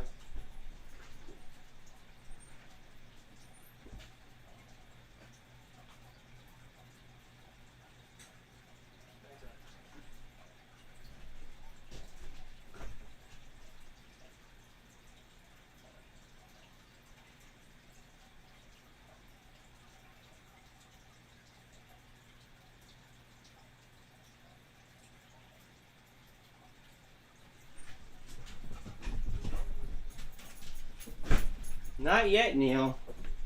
Not yet, but I don't know where. I looked out front and back. They didn't knock.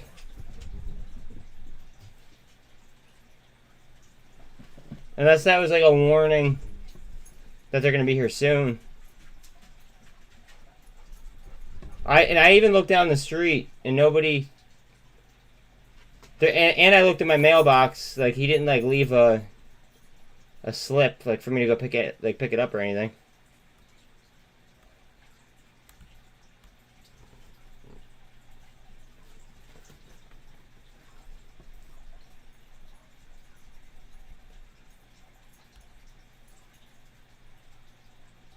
Go ahead, babe. RSI's hot. That's all we're doing. That's all we're doing. RSI's a little bit hot.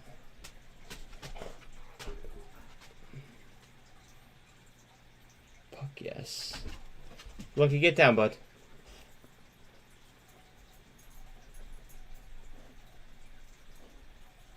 Yeah. For some reason, last time they didn't require a signature.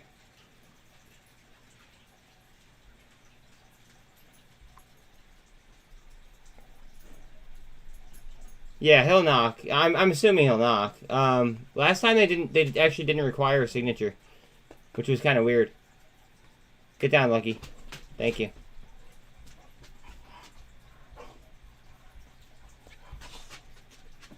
Again, guys, please hit the bell. Get all your friends in here, as long as you like them. And as long as they're not douchebags, because if they're douchebags, they're immediately getting it like booted. I don't have time for that.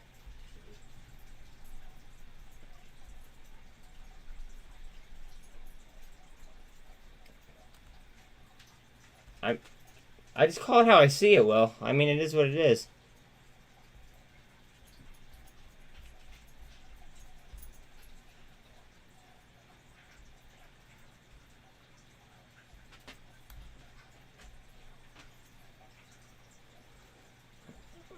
I mean, like, if they're, like, a good addition to the community, awesome. If they're gonna be, you know, lames, then, you know, do we really want them? I don't. Like, I want to add subscribers, but I want to add the right subscribers.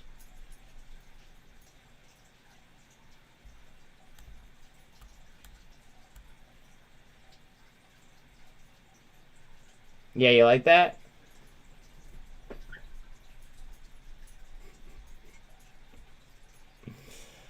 Oh, God.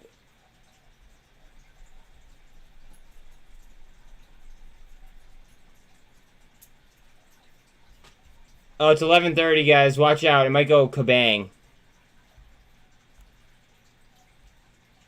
Or we might trend change. It might come down. Heads up on either or.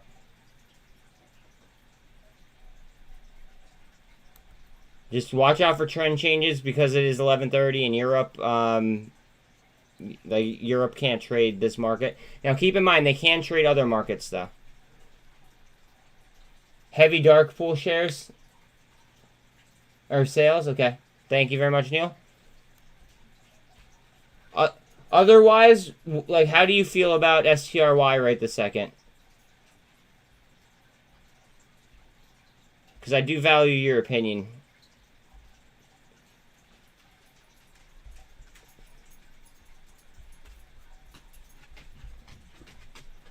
What's up, guys?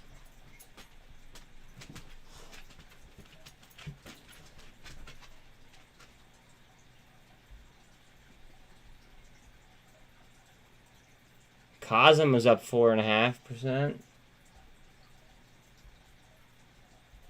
Comms is up 25%. I fucking love it.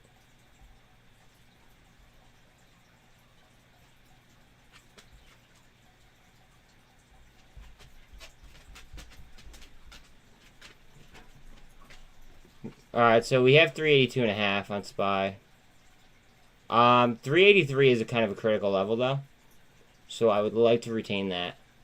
Get back up there.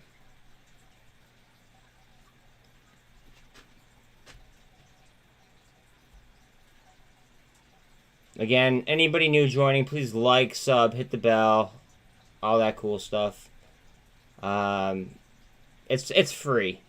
And like, I found this because I literally I worked 18 hours in a row. Just straight up doing like research, okay? That's how I found this stock. So like, if you guys can't take 3 minutes or like 3 seconds out of the time to go ahead and sub and like, then I don't even want you in my lobby. Good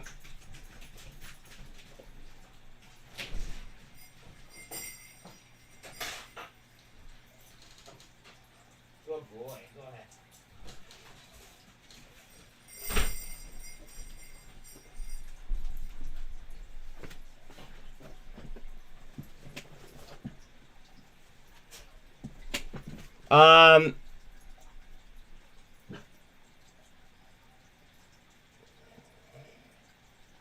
Situations depend. Usually a FOMO is an no-no, but sometimes, like 3 days later, you're like, oh no, I should have FOMO'd. Like, situations depend.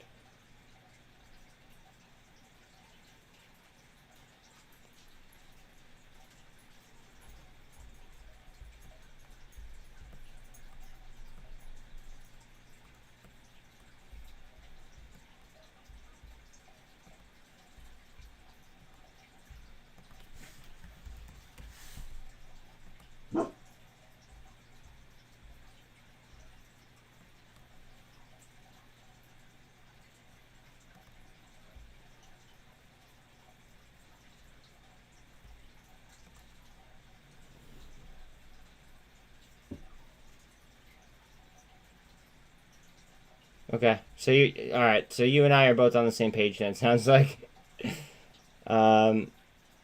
We listened to their earnings call. I don't know how long you've been here, Neil, but we listened to their earnings call at 8 a.m. today, right?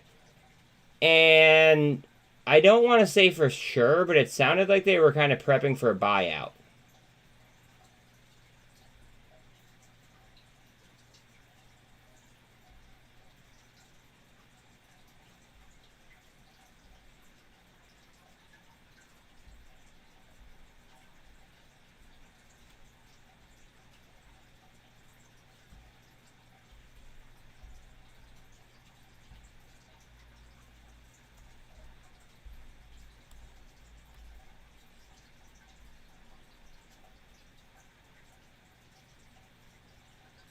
Go ahead. Go ahead.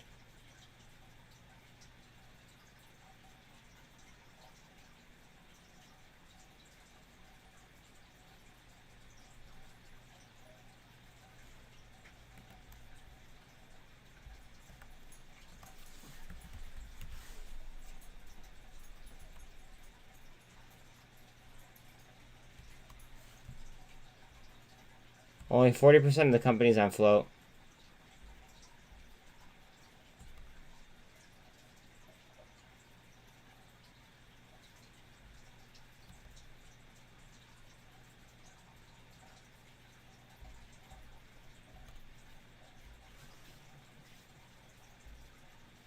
I think we're creating a double bottom right here. Looking for a spin on the MACD.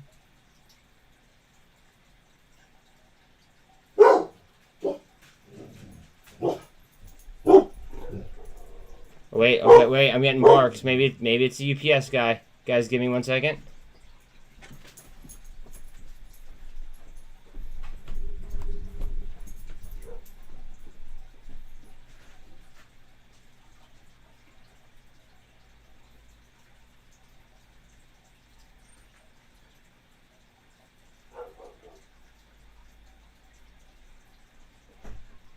Nope.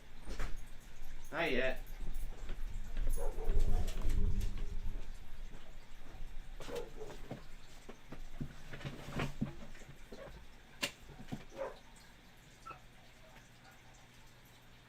I'm not a fan of Getty. I think Getty is too. I think Getty was too like they bought it too organized for me to like it.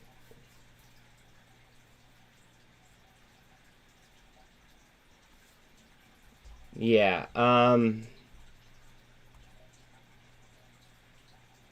like the year-over-year growth.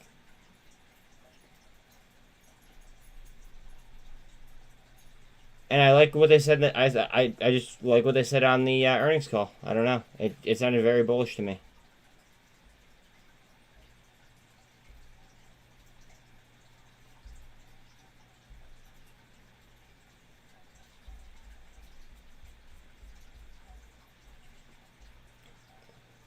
What are your thoughts on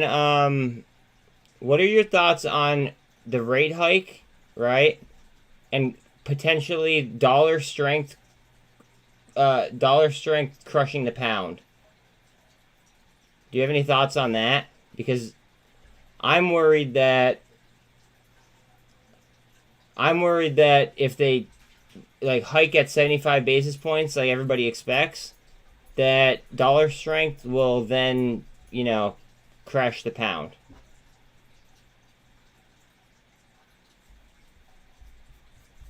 STRY's running.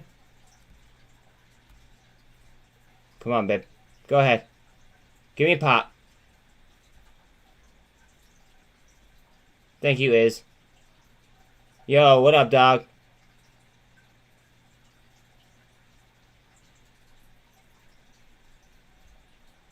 What up, Dow? What up, Dow?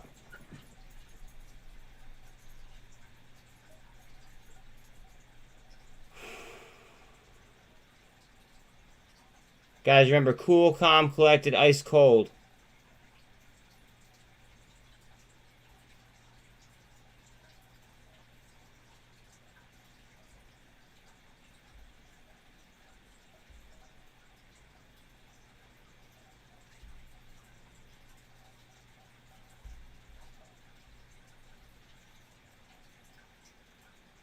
Bull flag from here to there.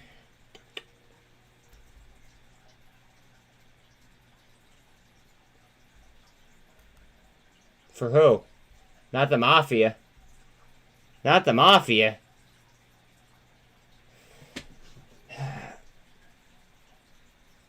I mean, MULN and BBIG, yeah. But yes, please like, subscribe, hit the bell, all that happy stuff. Thank you. It will push all currency lower, including the dollar? I thought rate hikes are supposed to make money more expensive, no?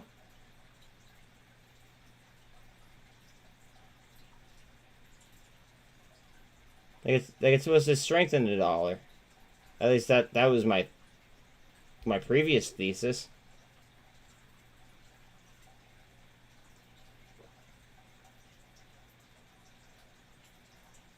I know FOMO. The reason why I'm asking Neil is because Neil used to own a hedge fund.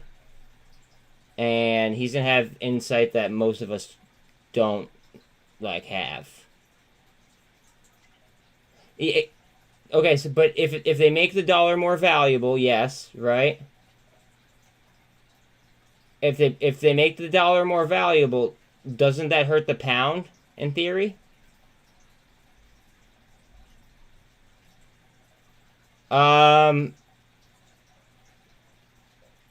Curtis, I bought STRY today at open. I listened to their earnings call and everything, and then I liked what I heard, and then now it's up 130%. So I'm kind of paying attention to this position right now. I mean, it's hard to say, bro. It's hard to say. I mean, you know my list.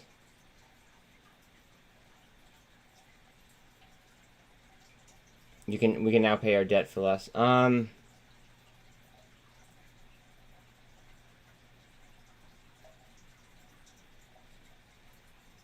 Yeah, but it would cost the UK more though because the pound is down. That's the point that I'm trying to make. Like if we make the dollar like super strong, aren't we going to weaken the sterling to the point where we might crash the sterling?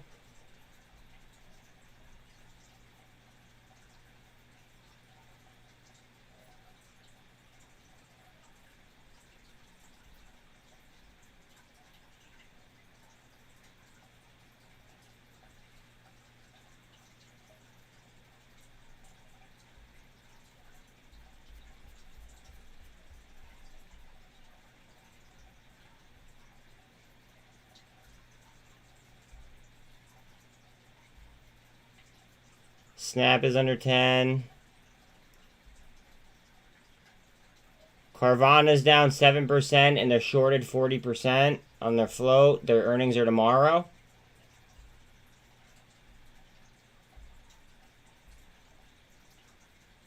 AGFY all-time low. SLI is under $4.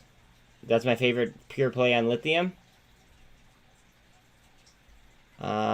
And none of this is financial advice. I'm just talking. LiDAR was cheap as hell before. It still is, in my opinion. EVgo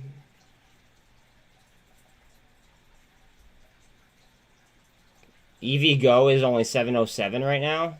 Holy shit. Again, it's going to be kind of crazy though because of the because of the Fed though. It's a Dems plan to tax milk. I agree. Don't think we will crash it because all currencies will be.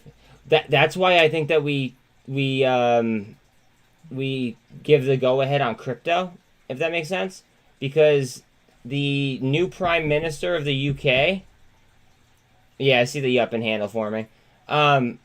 The new Prime Minister of the UK is actually from the IMF, if I'm not mistaken, and the IMF has been pushing digital assets, and it would be a way to kind of get us out of it if we went with a deflationary currency system, like some deflationary coins, especially the ones that are ISO compliant.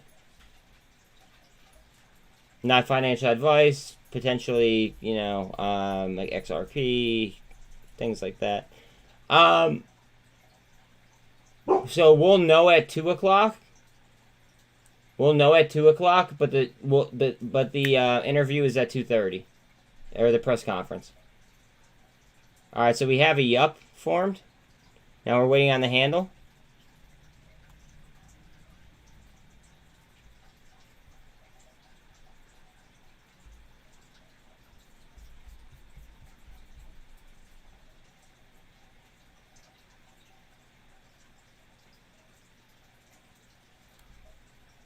Like, I just don't think that they hike. I don't think that they hike at a rate that everybody's expecting. Because if everybody's expecting it, it's just not gonna pan out theoretically.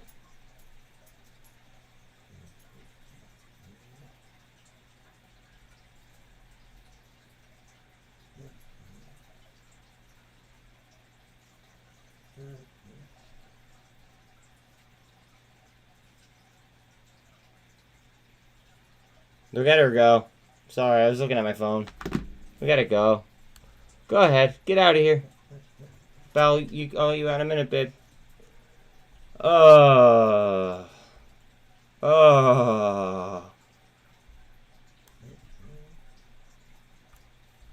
Guys, please don't forget to like, sub, hit the bell.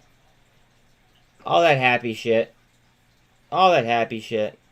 Anything else is just extra. Like if you guys want to become a member, that would be awesome. It helps out the algorithms, but like you don't get any extra features other than, you know, just my appreciation.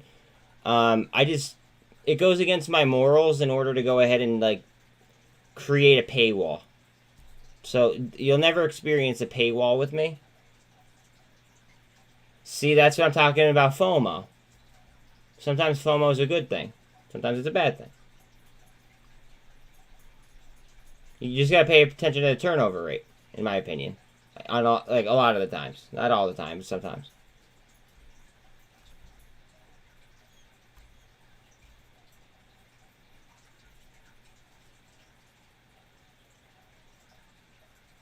See, now it's cooking a little bit. It's not cooking to the point where I'm like alarmed though.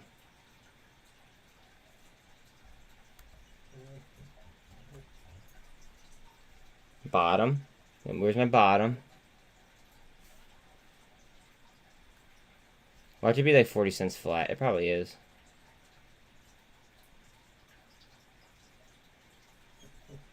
$0.40 flat.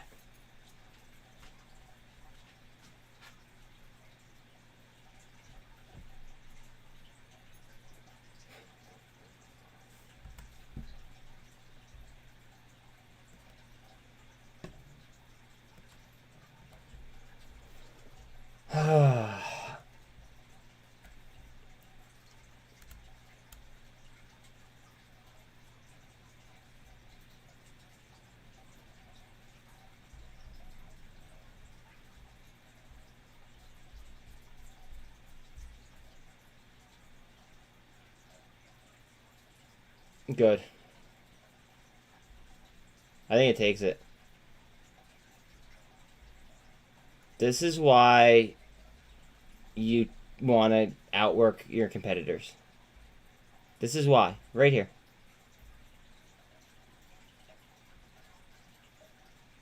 This is the story of why you outwork everyone. This is why. Good things happen to those who work for it.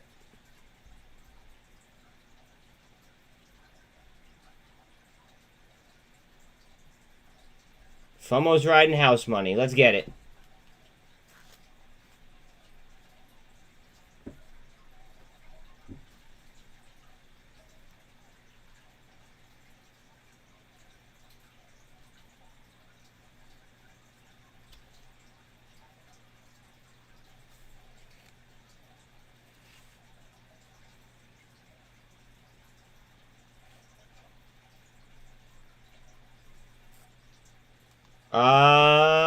That's a good question, but I don't want to pull off the 1 minute right this second. Give me one. Wait until it turns around here, and then I'll look.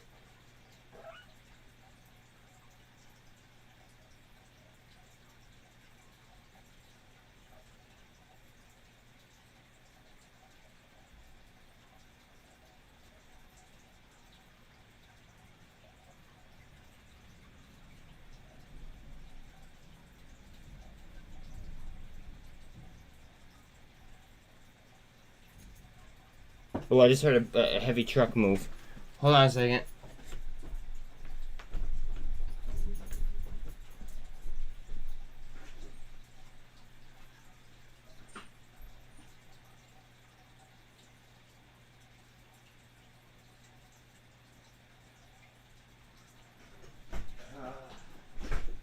Not my heavy truck.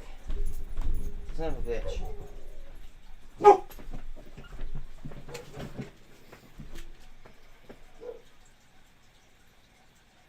Yeah, the RSI is just cooling off, that's all. You're right.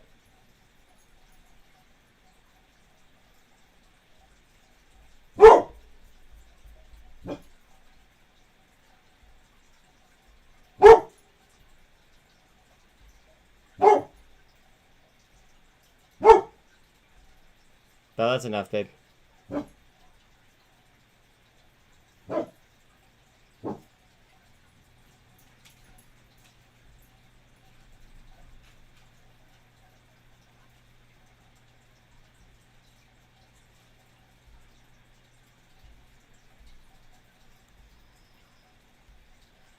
Are we gonna trade sideways for the next couple hours? I don't know.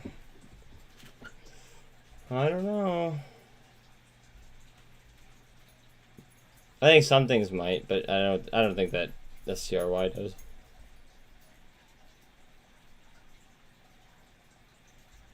I think it's got way too much bounce in its step. Oh, look, Lucky's at the door. 1 second. It looks like it's about to bust anyway, so I might miss a rip. Let's see. Good boy.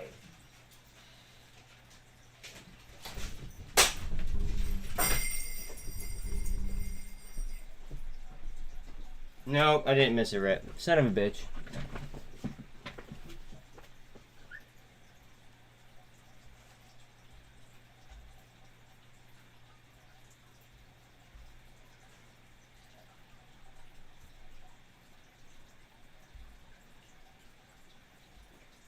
Carvana's down from yesterday. And remember, they're 40% short. AGFY is down to 143. 142. My God. Get ready. Guys,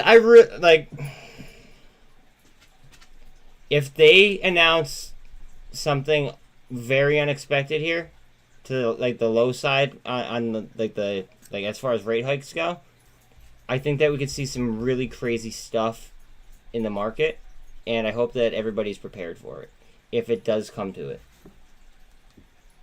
That's all I'm going to say. That's all I can say.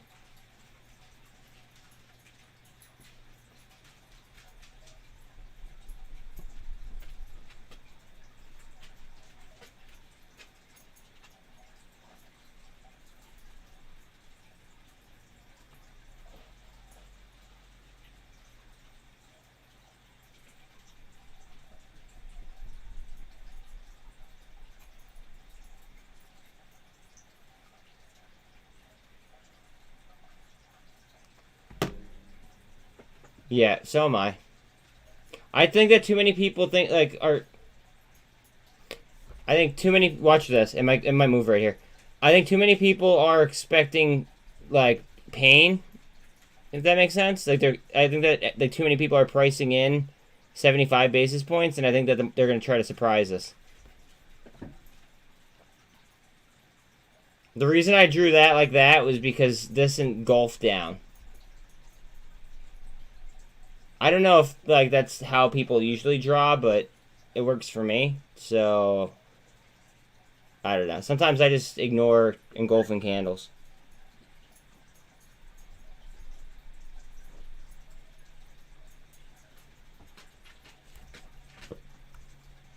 What about? Do you have to go out now?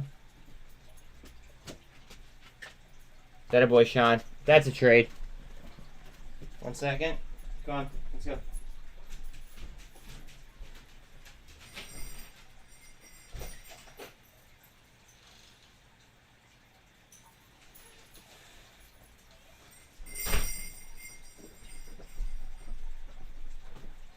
Oof, oof, oof, oof. Through my line.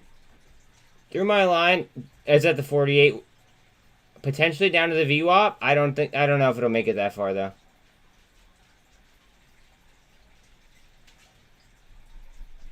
That's exactly what. That's why I think that they might under hike compared to what everybody's expecting. And that would also avoid the UK from having the sterling crash.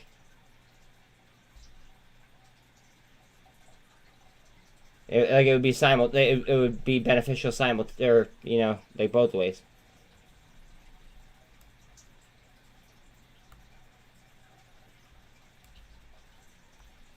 I mean, that's just my theory, though. I mean, who the fuck am I? I'm just some guy that makes videos and posts them, and sometimes I'm right, sometimes I'm wrong. But if you look up there, I'm not a financial advisor.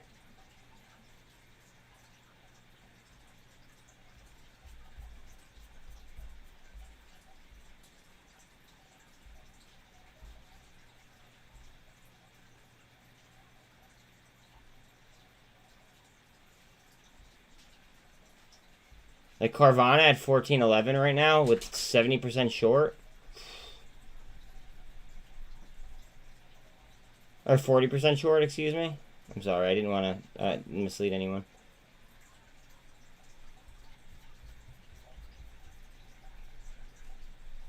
DBGI's up 10, nice.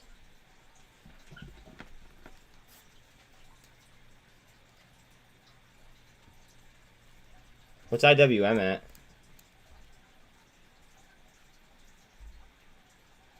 IWM 181.26. Getting some movement on STRY.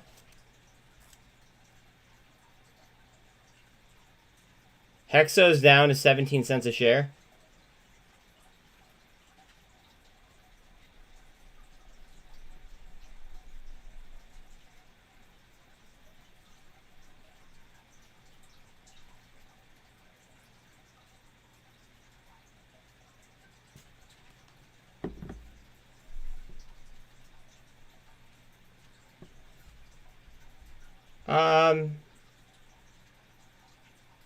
I mean, I'm not feeling great about the money that I'm down on BBIG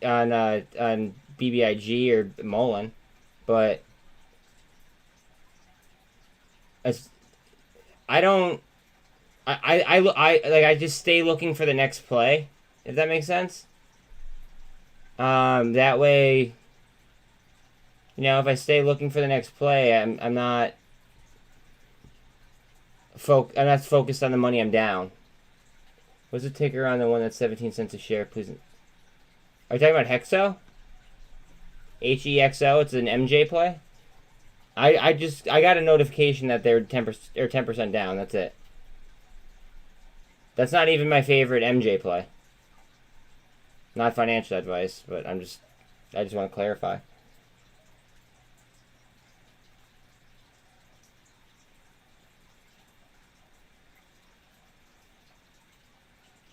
Is SPX moving up or is it moving down?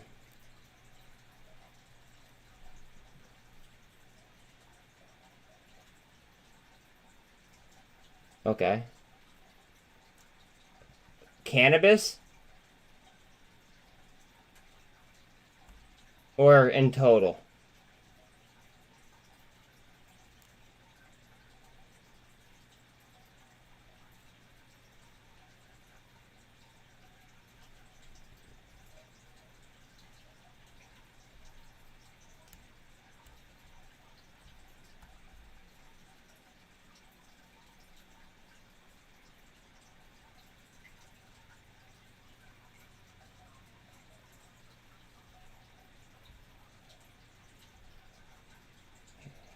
Push up. See, guys, it's just reaffirming 40 cents.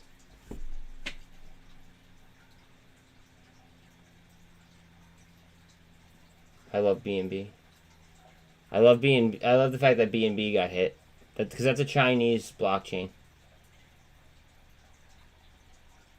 I mean, technically they're from Japan now, but they're originally from China. And then they moved their headquarters to Japan.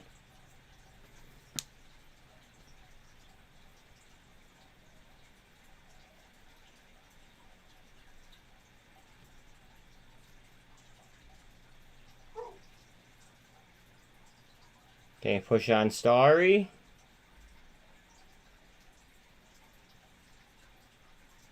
$272.70 on the Qs.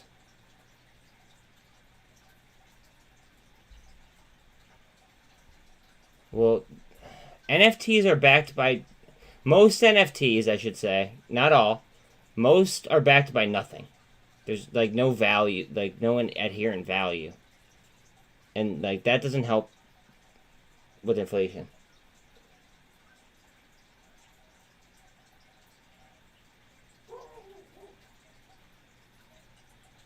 STRY. Come on, break my trend.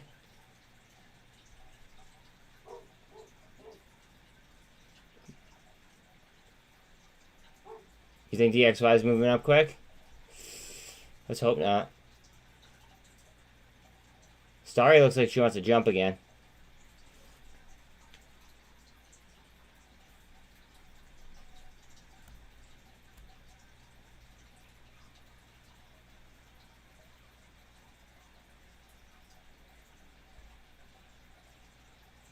$382.55 on SPY.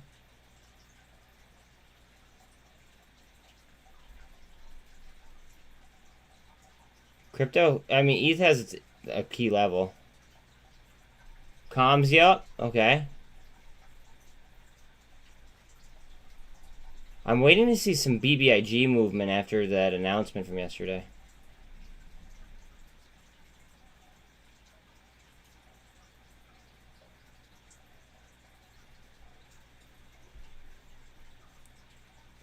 Green Kite thinks that GME is about to wake up. Think we're in a bull track? I can't answer that. I just can't answer that, bro. I mean, it is what it is.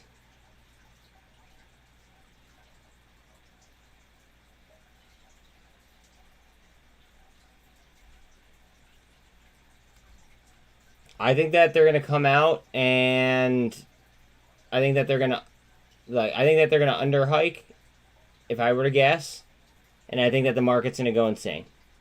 But that's me guessing.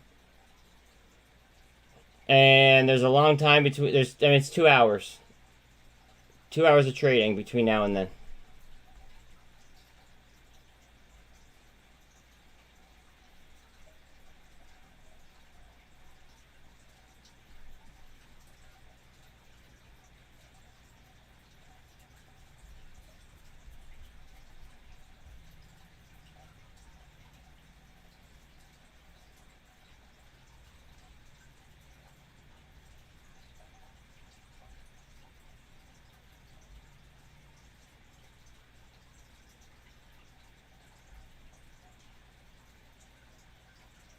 Oh, I did buy a little bit of SINT.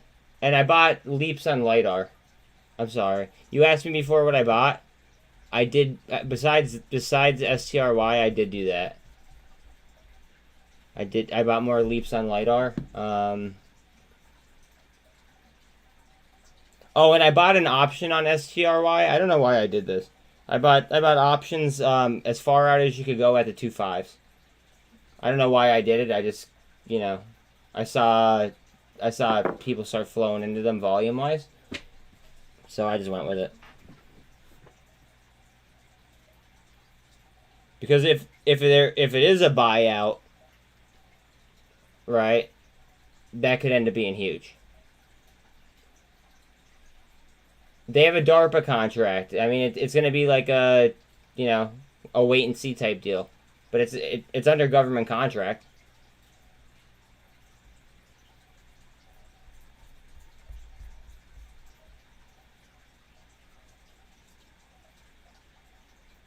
Breaking trend.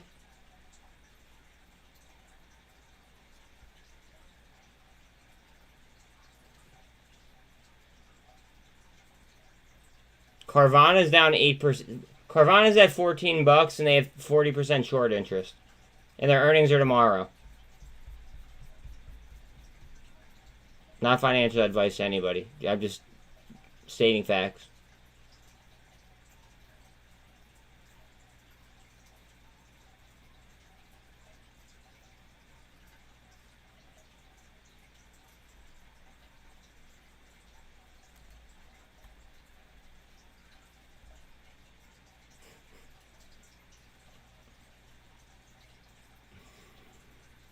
Oh, God. Are we ready? Are we ready yet?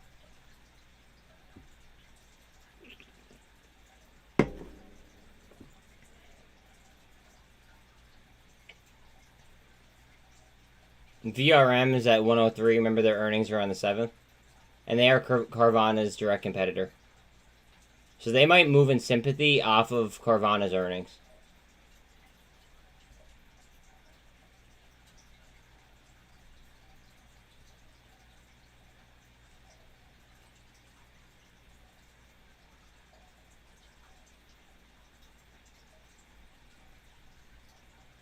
SPY's making its way back to 383.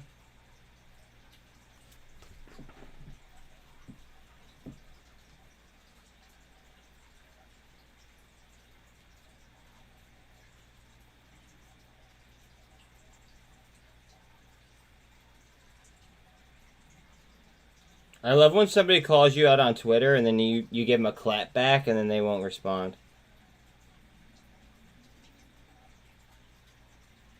Like, bitch. Zella's like an ex-girlfriend. I won't even go near her. We're about to move on STRY, I think. Look how much range this candle had, and it didn't do anything.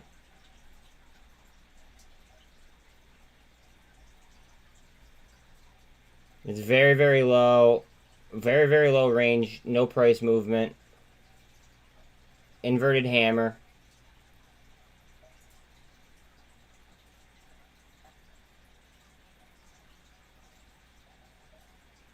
AGFY's shorts were high, yes. I don't know about their short report. Can you look it up? Can you Google it, please?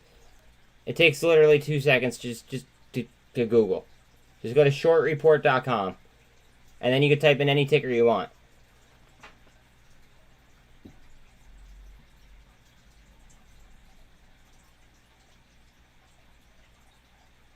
Oh, you want their short percentage. It is too... Fuck, but this is about to pump. Hold on 1 second. It's high. It's over 200. Just give me 1 second. I want to see what this does here. Because I think it's going to move.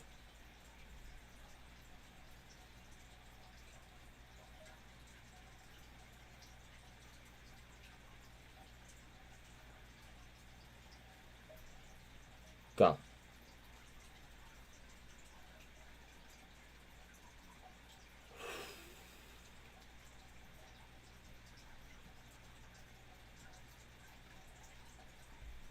Guys, they're bringing this up to 40 cents. They're making a wall at 40 cents. I think so, at least.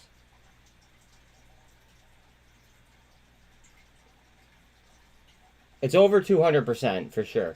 But I'll give it to you in a second.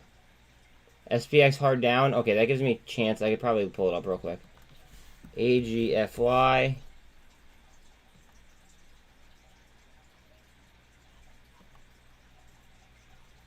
$237.57%.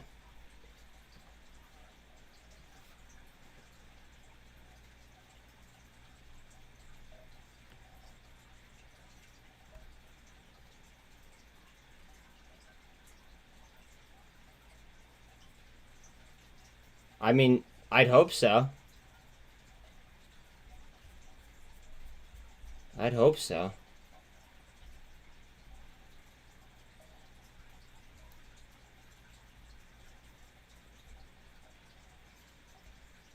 I hope you're telling all your friends about it.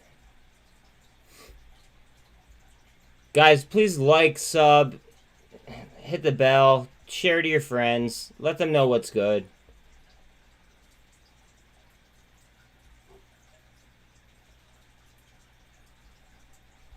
Let them know. There's a new kid in town. There's a new kid in town. One that will not create paywalls. Remember that.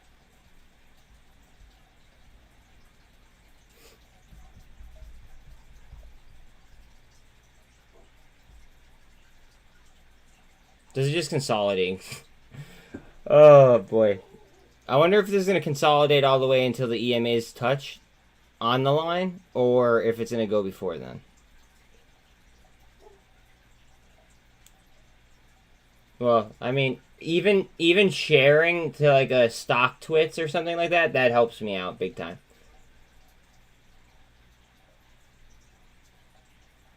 You're buying Okay.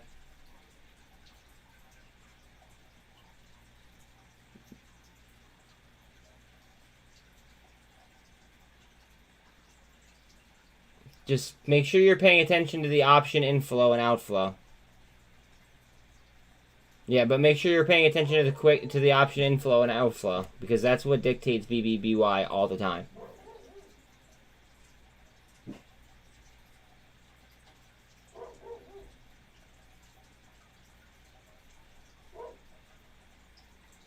This is literally just grinding sideways. Solidifying 40 cents, guys. That's all.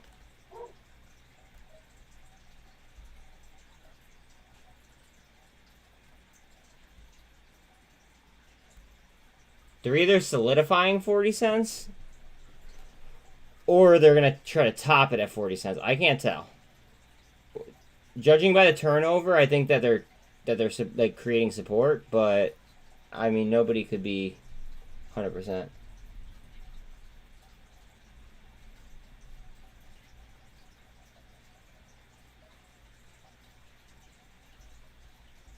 Just please watch the what's it called? Watch the option and inflow and outflow, like I said, bro. That's all.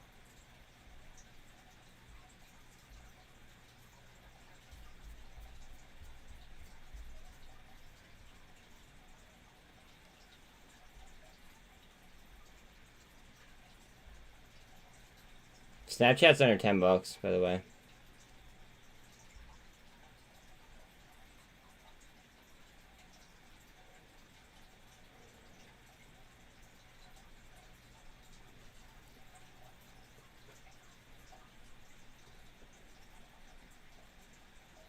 Come on, babe.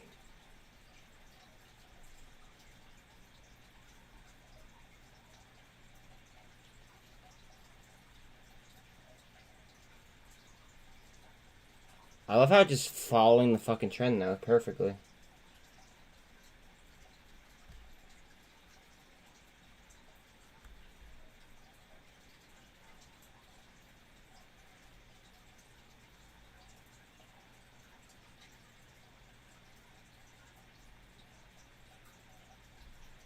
See how we're showing range but not much price movement, guys? That's important. That's why it's important to know candle structure, guys. Just saying.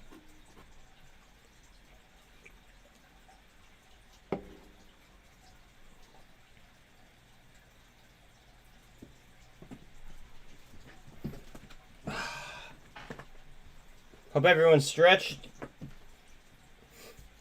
Little double bottom right there. I hope everyone's stretched out, though.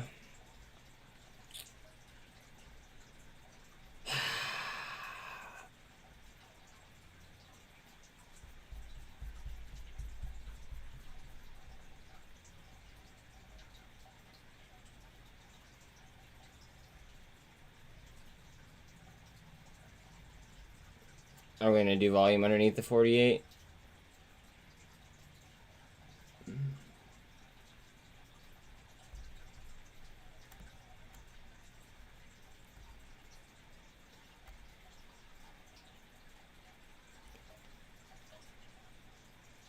I mean, it could be, in theory. I don't think it is, though. It always could be. But the way that these wicks are forming is telling me that, like, it wants to move up.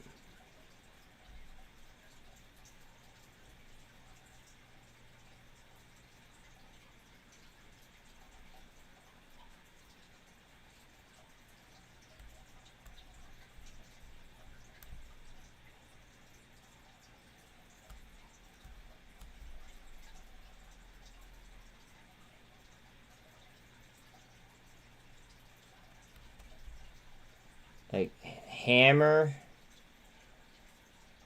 I mean, not much price movement, but a lot decent range. No price movement. Smaller range. Hammer. No, yeah, no, I get it. I'm just trying to. I'm also like, I'm taking your observation and then I'm like back checking it.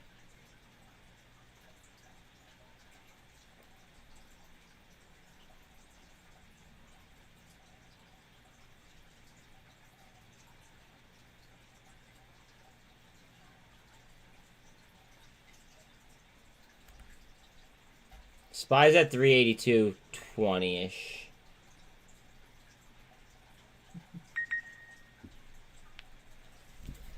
Again, please don't forget to like, sub, hit the bell. The reason why I found this is because I literally spent 18 hours streaming yesterday. Like, there's nobody that's putting in more content than I am, or putting out more content than I am. Like, please throw me a like and a sub. I mean, this is why hard work pays off. What's crypto doing? Bitcoin needs 20,400 back. That's a key level for it.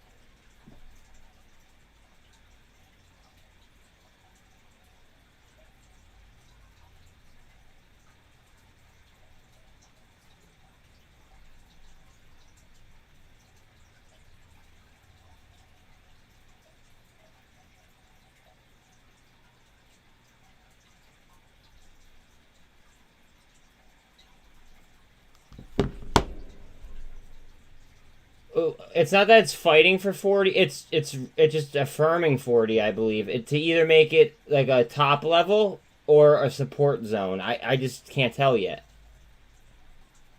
It's following this trend perfectly.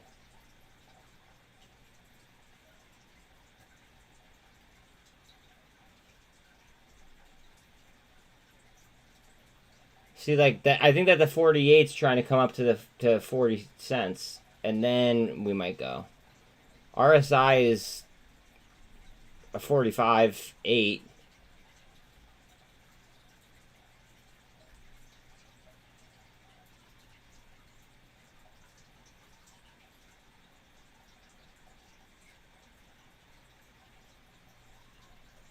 See just how it's sick. It's like trying to stick to 40 cents.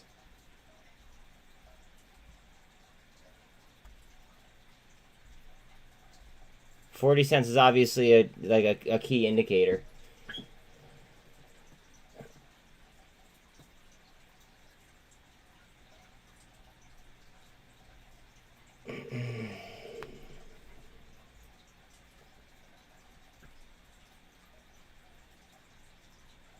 And that's not financial advice. Just read up top. See that's a hammer. There's just like almost no price movement.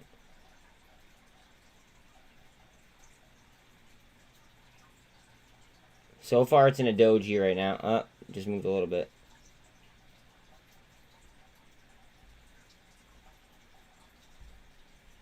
Okay, yeah, we did lose 382 on SPY. Just got it back. Again, Bitcoin needs 20,400.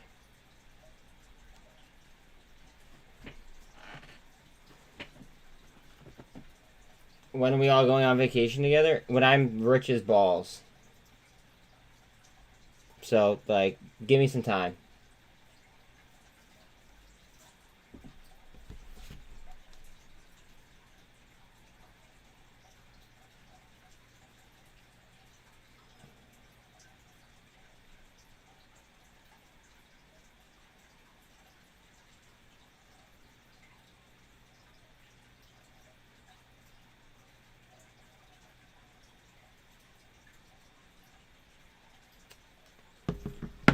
What do we think the likelihood of a 25 point basis point hike is?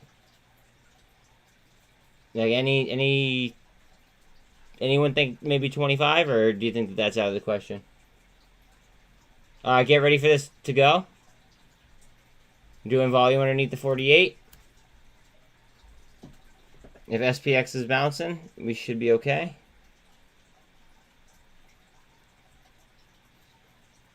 All right, know that they have a competitor named BRDZ or BRDS though.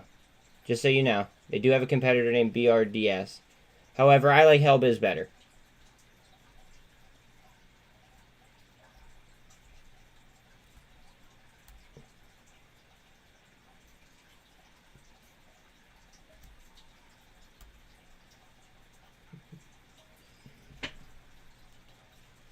Money printer. See, welcome to, well, first of all, welcome to chat.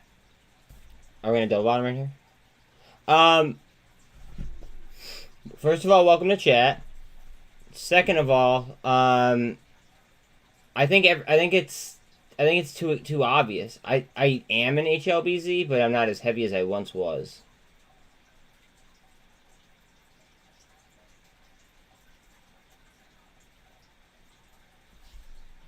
I needed something else became.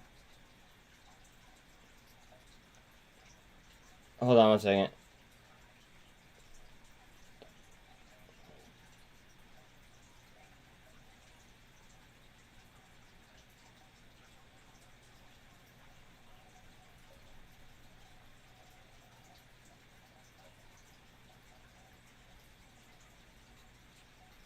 But seen some haters on Twitter, so I came to see. Oh, what's up, bro? Yeah, oh, of course, of course. No, people hate when you do really good. That's it. If you don't have haters, then you're doing something wrong. I don't really care.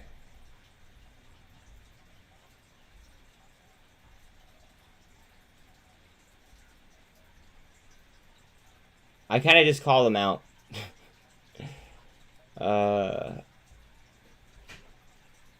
That's all. Watch out on MMAT. And if you guys haven't done, if you guys haven't looked into MMTLP, you guys might want to look into it. I'm not saying to buy it. I'm just saying to at least look into it.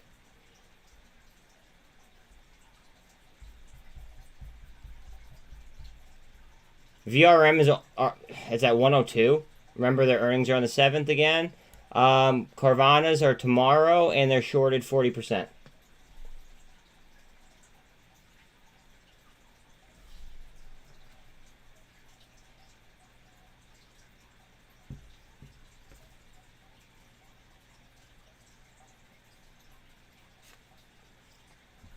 GME just popped? Okay, here we go. Heads up. Waiting on SPY.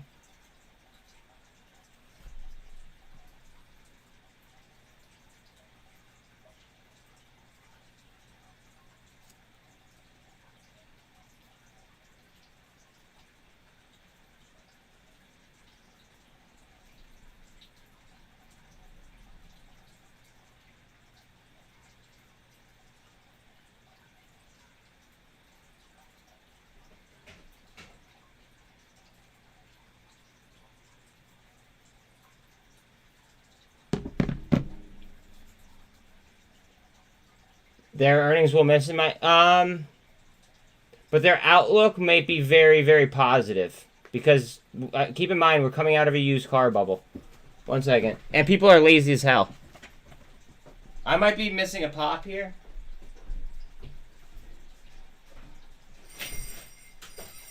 Good girl, come on, baby.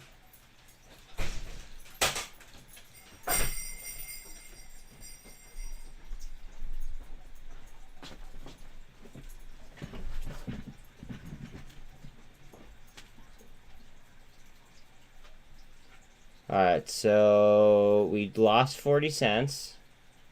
That's my key level. Yeah, I see the RSI. Thank you very much. Looks like we're double bottoming right there.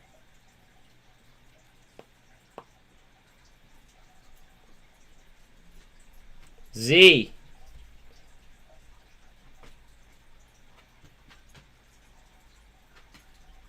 What is good?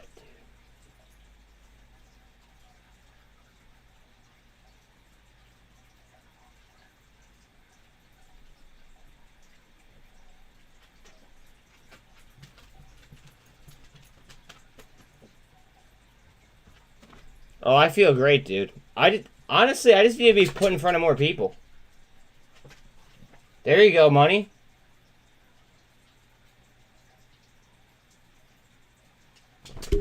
He's not going to be able to give you, like, even if he knew, he couldn't tell you, Curtis. The thing is like, he found it. He mentioned it. The only news that you're gonna be able to find is what's posted.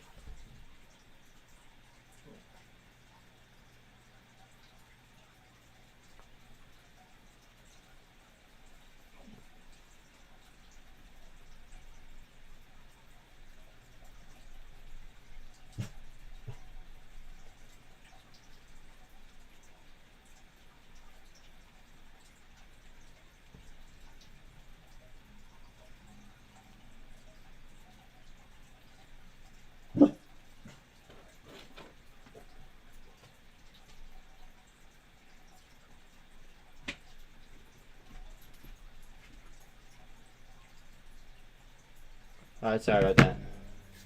I'm happy that your Apple puts paid you good, though. Very, very happy about that. I just think that too many people think that the market's going down, and I think that they're gonna underhike, which in turn sends us up, and that'd be beneficial for many ways. One, it would make the market look good for the Democrats for like the midterms.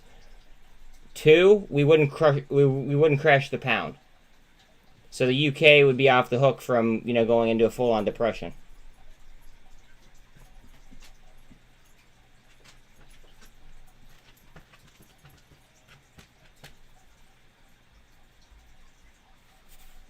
Lucky, I hate when you hit my arm like that, Bubba.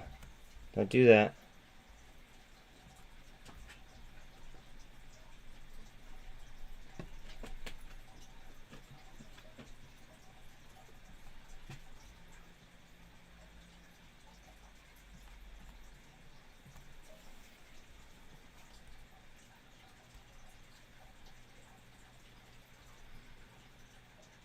I'm not agreeing or disagreeing with you.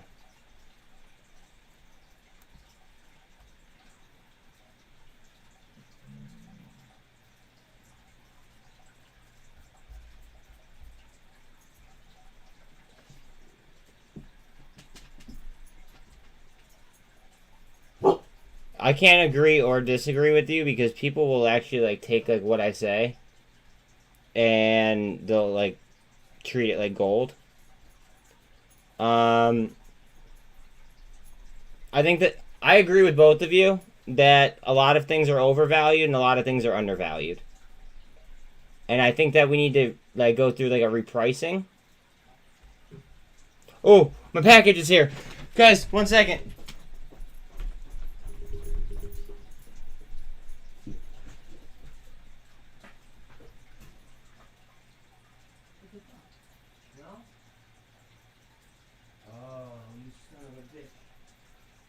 You made me think my package was here, dude.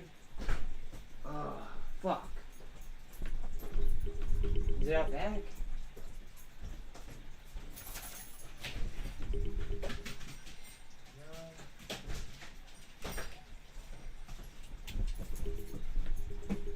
Damn it.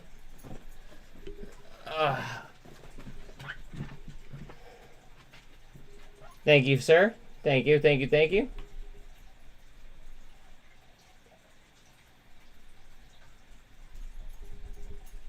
I thought it was the package.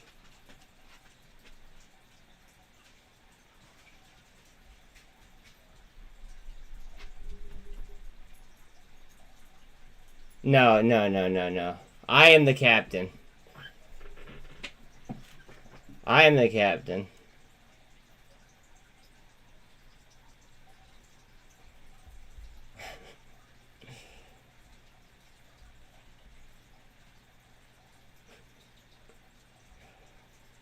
Yes, please like, sub, share, hit the bell. That way you guys don't miss any of these sweet, notifications. Guys, I notified of this stock 2 days ago. Just saying. And that's a free Discord. There will never be any paywalls, although all donations are certainly appreciated. And if, members, etc., huge appreciation for that, but I don't require it, obviously. I'll show you when it gets here.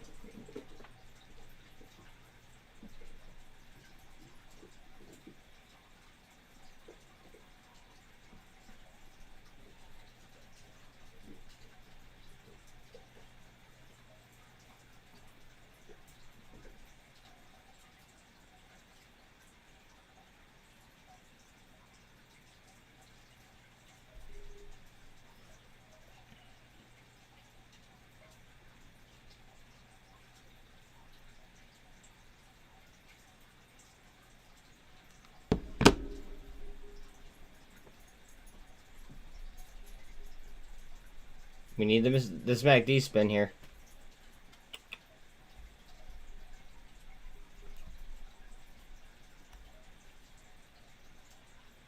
Go ahead. Go ahead. Come on. Make it a perfect drawing. Make it a perfect drawing. Go ahead.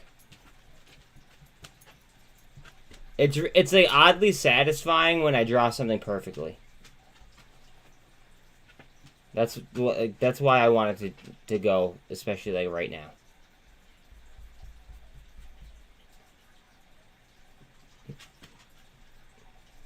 Totally one of those oddly satisfying things. All right, Lucky needs to go out now. Give me 1 second. All right, dude, we're not doing this in and out all day stuff though. All right, this is the last time, or you're going upstairs. All right. Go.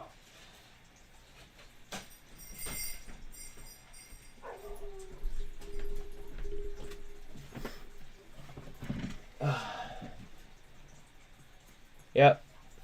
Yup. Yup. This looks like a nice little yup.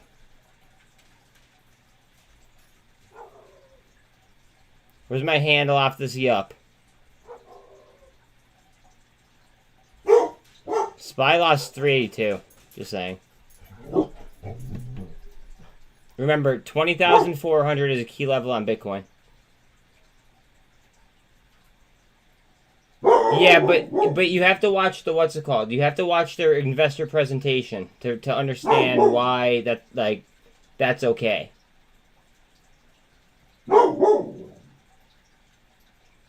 And a lot of people aren't going to do that. A lot of people aren't going to pay attention to their investor presentation, but I do.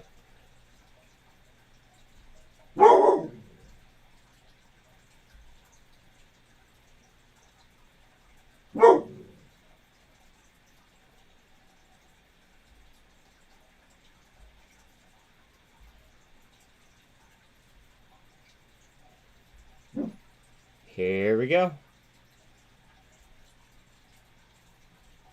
All right. Come on, babe. Testing the 48. No, you're good. You're good. You're Gucci. You're just in time for what I believe might be a second leg. The statement comes out at 2. They're talking at 2:30.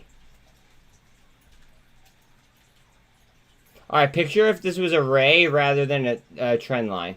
So just extend this straight.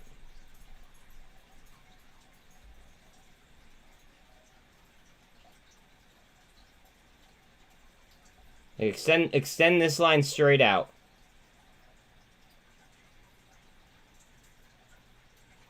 Look at the MACD. The MACD is the signal's going through the or the MACD's going through the signal.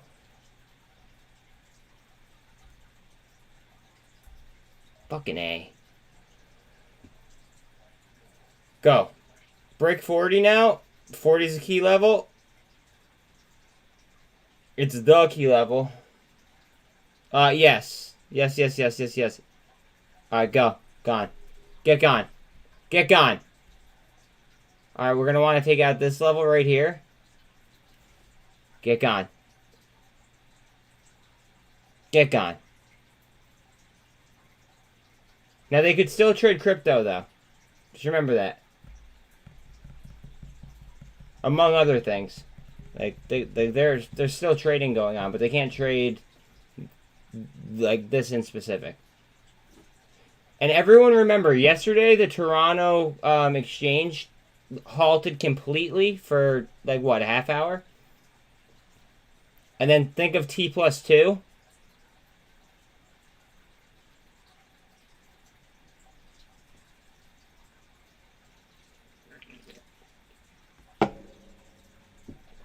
Just saying. Lack of liquidity.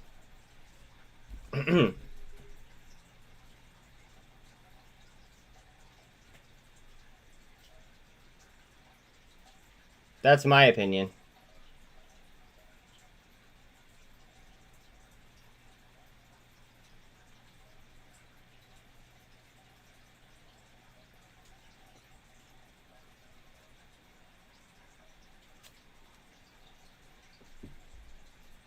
I mean, they didn't say that, I don't believe. Like, they didn't come out and say that, but I think, like... I think it was because of lack of liquidity. And then, if you T+2 that with our market, that would be tomorrow, which means that I think that today might be insane. There were an awful... Like a decent amount of what's called. There were a decent amount of top signals yesterday. There's various different things. MULN right now is at 36.43, just saying. 381.50 on SPY. 91.91 on BBIG.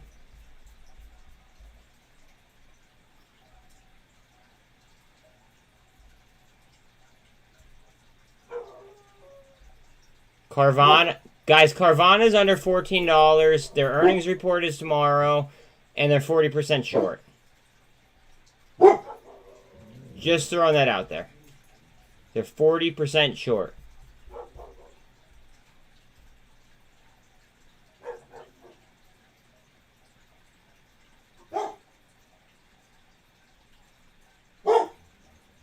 And up. And up. Come on, babe. 381.43, 44-ish on SPY. What's the VIX at? VIX is at 26.53 still. 13 stood at 48 on STRY. Go ahead. Come on. I know you got another leg in you, babe. Come on. Make my drawing perfect. Go ahead.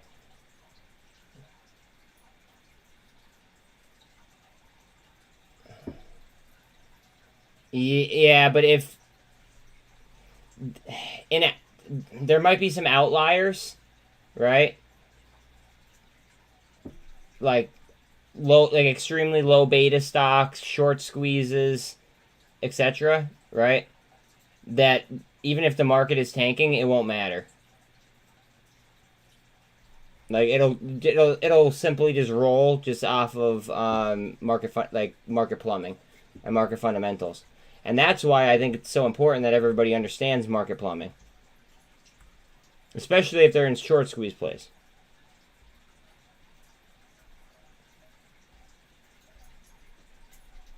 VRM is under 90, or it's under $1. VRM is under $1.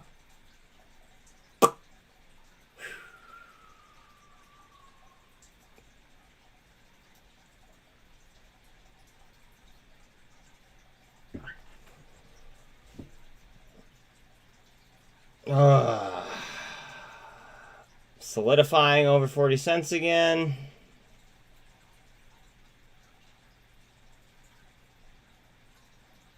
Bitcoin needs 20,400.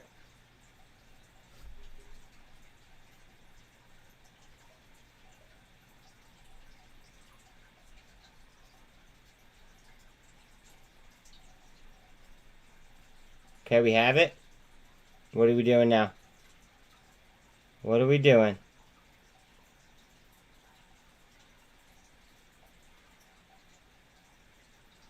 Which way we going? Which way we hiking?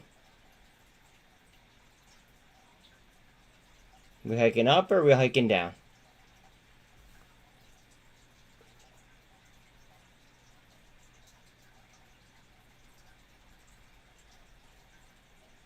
XRP just went green.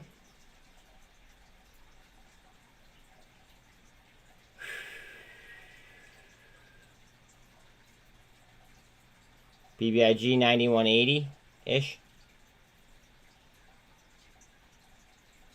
Pay attention to the turnover here, guys.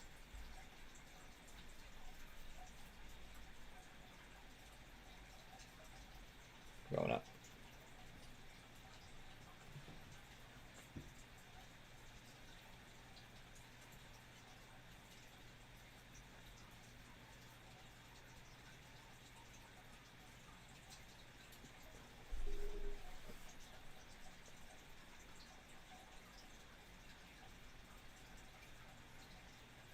Guys, again, please like, sub, share. Please try to get me in front of as many people as possible. Just as many people as possible. I would greatly appreciate that. Like, unless they're douchebags, because then they're gonna immediately get booted if they're just like obnoxious and, you know, like if they don't like add anything to the group. You know what I mean? They could sit there in silence, but like if they're gonna be like lames, then I'd rather them like not even be here.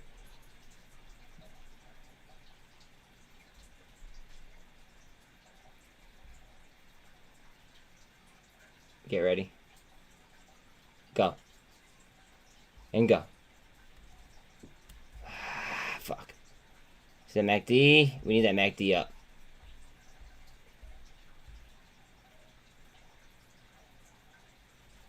And remember, picture this as a ray. So if this was a ray, because I'm not going to redraw it, if this was a ray, that would be resting on it for support.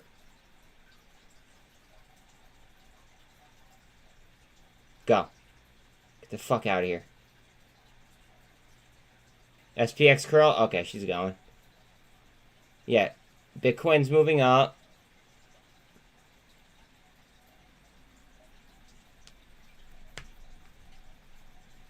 It's only a 30 million market cap company. 30 million market cap. But it, like the backers of it though are BlackRock, Vanguard, and State Street. Those are the I think like the three largest.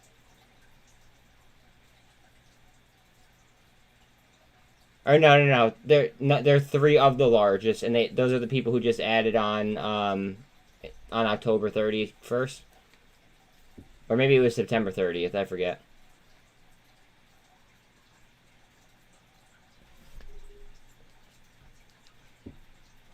I like to follow big money. And I also like to trade off statistics.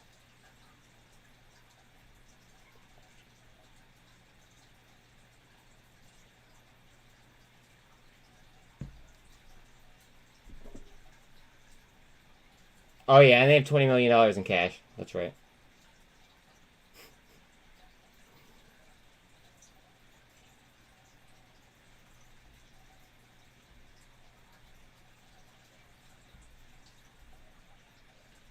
Come on, go ahead.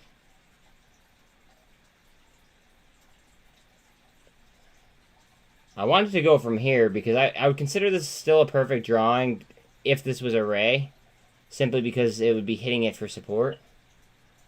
SPX super trend up, yep. We should see that flow across everywhere. Remember, VRM is under $1 right now. 382 on SPY. Let's go. Let's go. ETH is moving up.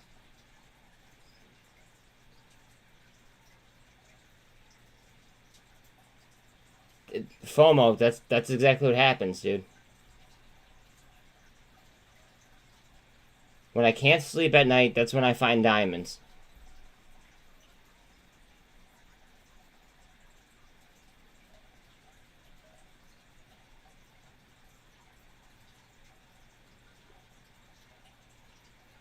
I don't disagree with you because I like business models that cater to lazy people. See, I would go January. Not financial advice. The reason why I would go into next year is because of the next witching day. The next witching day is going to be the 3rd Friday of December.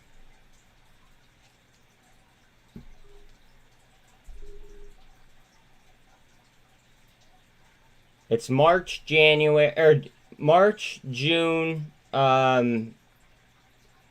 August, and then December. Those are the witching days. It's the 3rd Friday. DXY is dumping too? Here we go. Here we go, kids. Keep your hands in the vehicle at all times.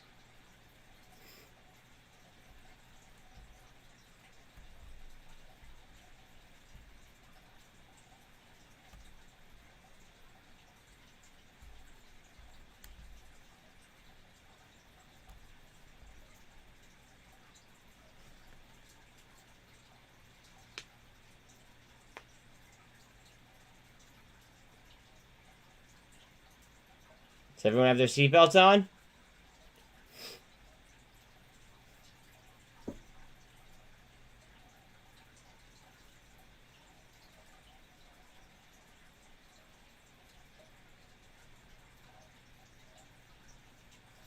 Cosm's gonna Cosm? Good. Because I still have Cosm. I think we're watching the narrative. But I think that I don't know. I don't want to sound cocky. I really don't want to sound cocky. So I'm trying to avoid like even like talking about some things.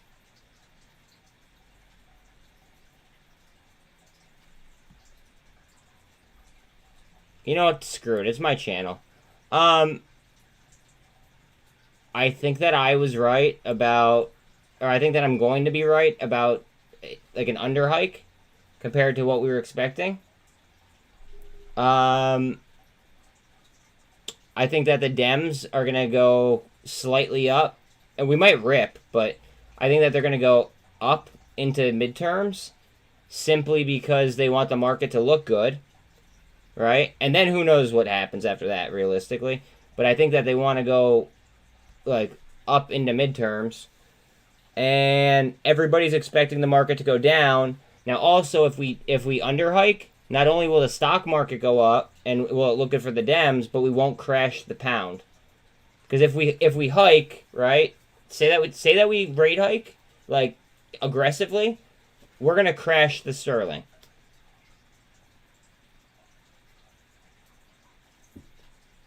Or they overhike and they push us all into a depression. Either or. I mean, that could happen.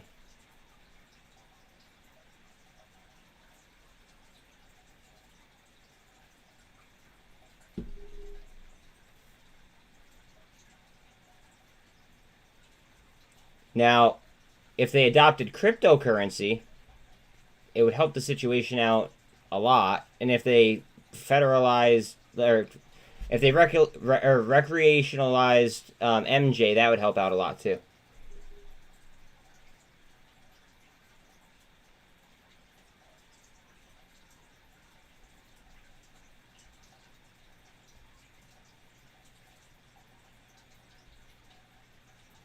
We have a yup. I'm waiting for a handle.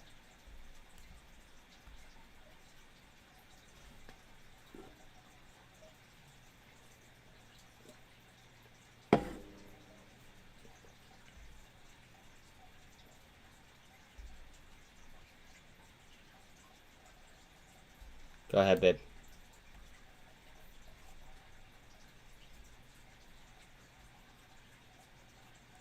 But Bitcoin just flashed green for a second.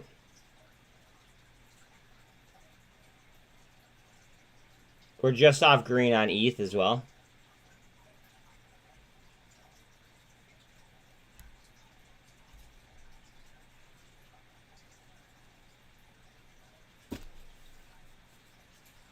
Thank you, Sean. That was announced this morning, but thank you.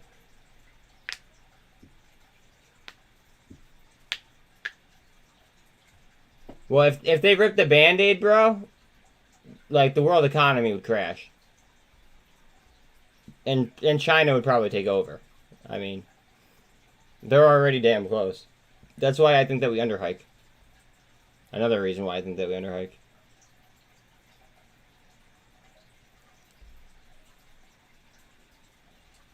Another move to weaken the dollar. But, I mean, it's like they put us in this situation. We're going to be pushing for 20,500 on Bitcoin.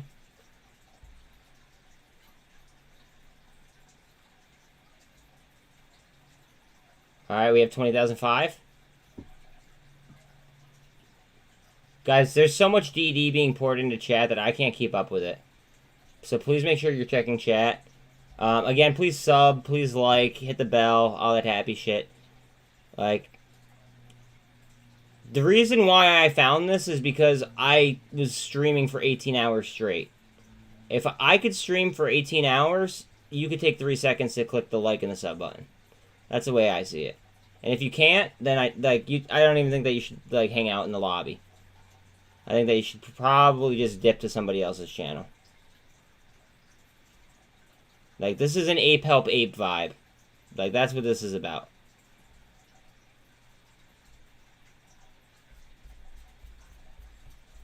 Just saying it for all the new people that may have slid in.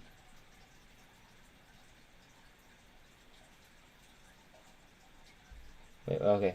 Plus, Biden came out and said he is supporting Fed's Wait. They're what? Did you mean to write decisions?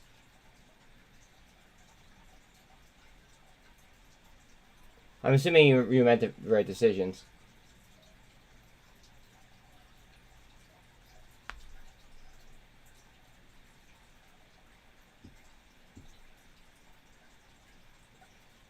I was talking to Neil. Thank you. Okay. Do I think it's done running for the week? What I think doesn't matter.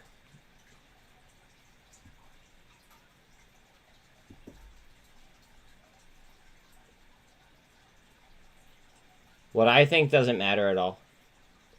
What matters is what's said at 2 o'clock. Thank you for that compliment. I mean, like, I don't know if you meant it in like a Jeffrey Dahmer type of way, because that'd be kind of weird. But if you're thinking what I think you mean, I appreciate that compliment.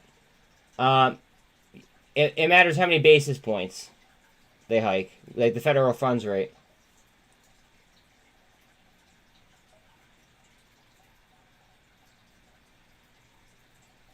Alan, that's not how it works. I'd have to be watching it live.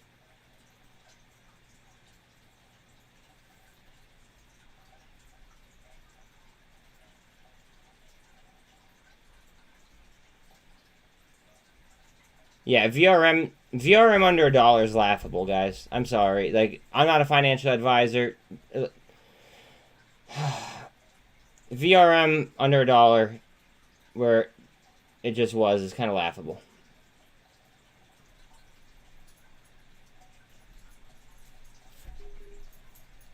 You know, chill. Who's your, what's it called? Who's your broker?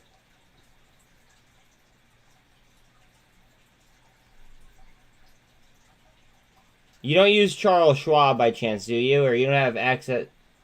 Oh, God, I hate how you even, like, you should just know not to even just mention that anymore. TD. Look and see if they have a block trade indicator.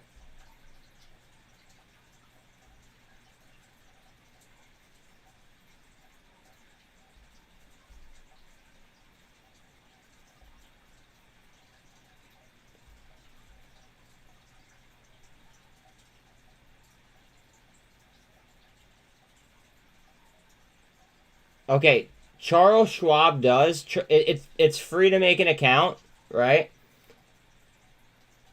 If you set it up, you could watch the block trades come in.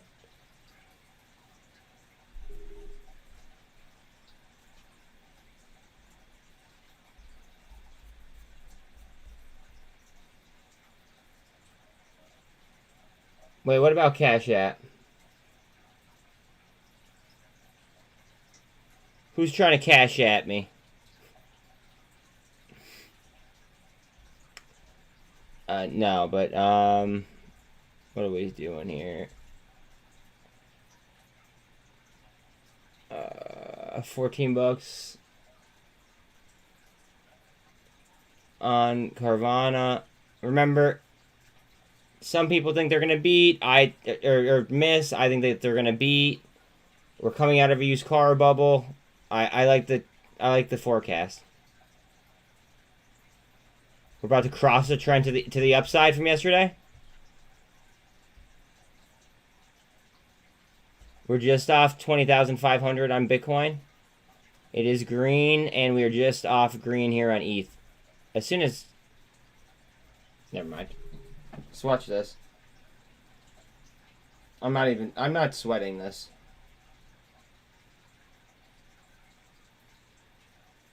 Oh.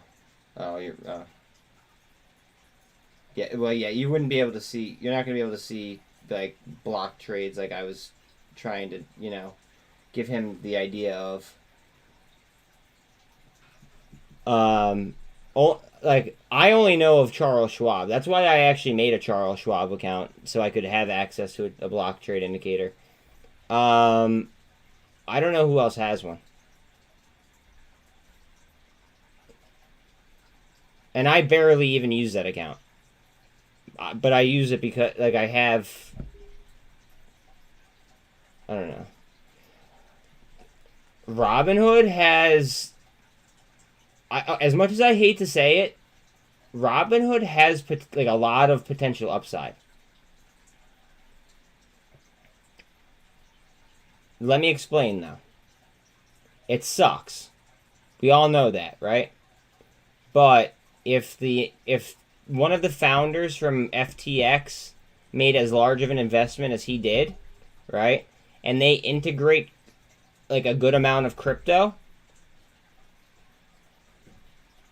Think about it.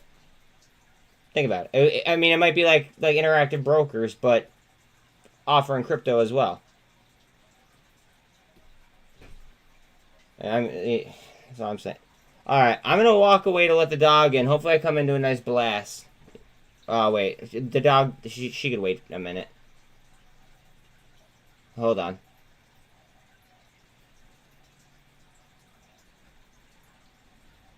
Oh yeah, that's a nice push.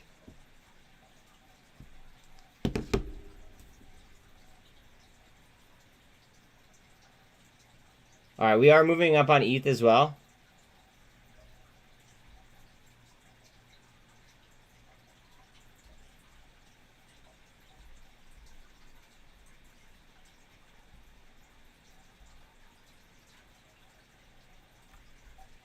Come on, babe. We just need to get this 13 back over the 48. Get on top of the 40-cent level.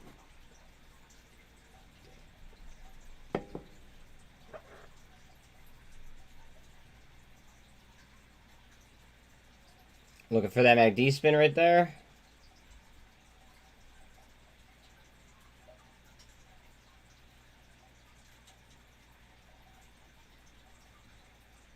My what?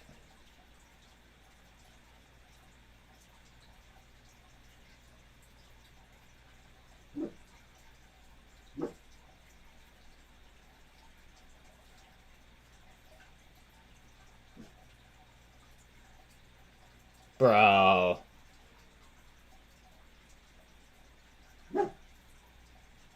Bro. That's huge. FOMO, make sure that you look at your supplier and make sure that your supplier isn't fucking you on a variable rate.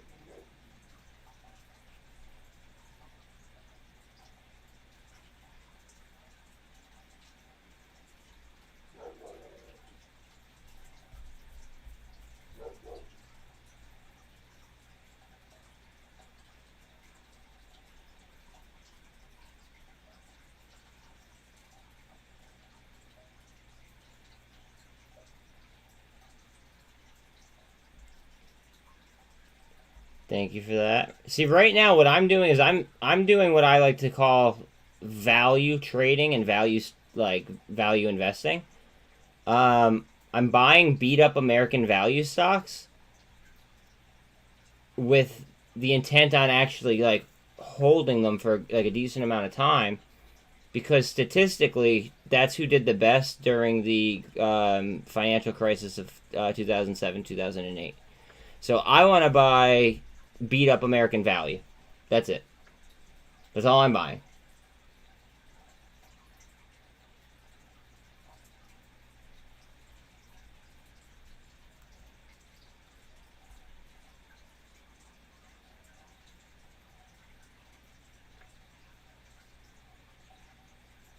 Here we go. Come on.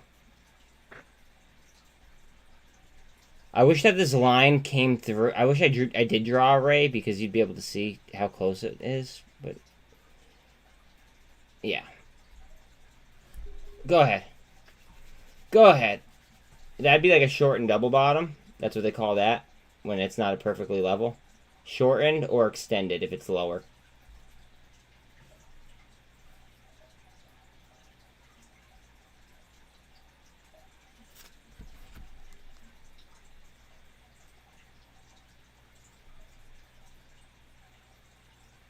Okay, my girlfriend just tweeted I'm gonna die, so I think I gotta call her and just make sure she's alright.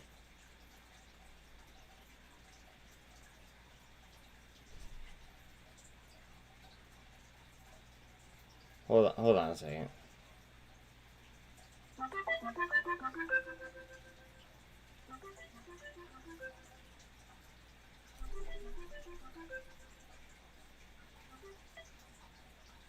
Hey, are you okay? Hey, are you okay?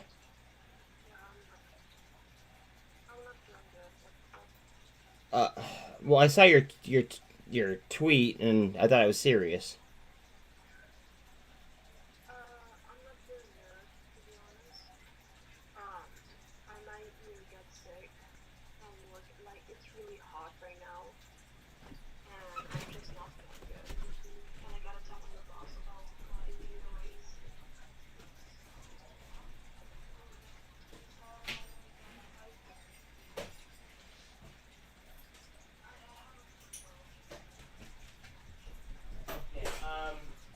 Please breathe.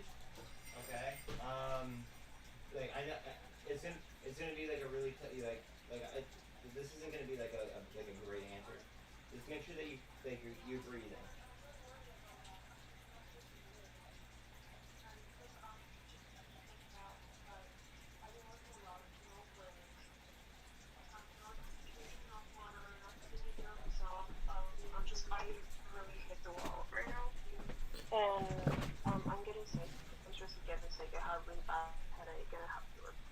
Okay. All right. Well, I panicked because I saw your tweet, but I gotta get back to work, my love. I'm gonna message you, okay? Well, it doesn't matter. When you say I'm dying, I'm gonna pay attention to that. Okay. Well, okay. I'm doing awesome, baby. Like so awesome that I gotta go because the candle's about to bust.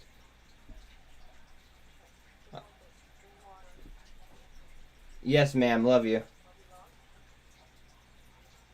Bye.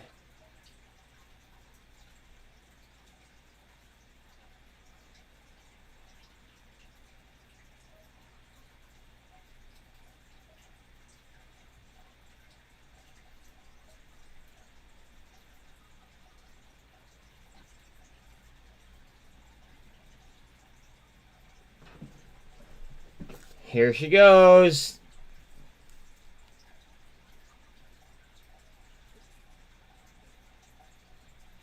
Here she goes. Oh, God.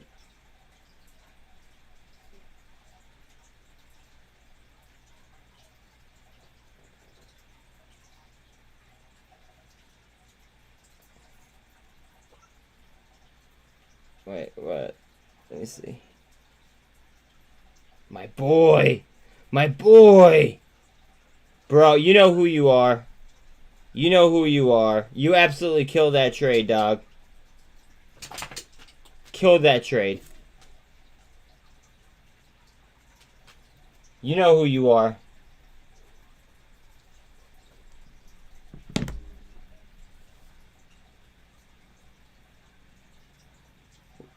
It's not a friend. It's my girlfriend. So I had to, like...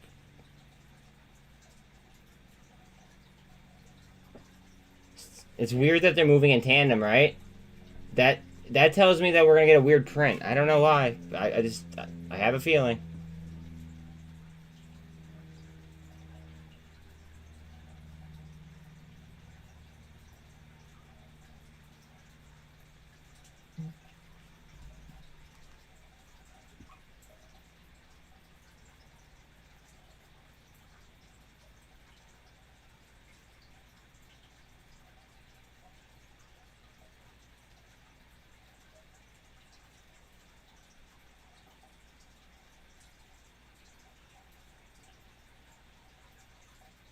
My dude.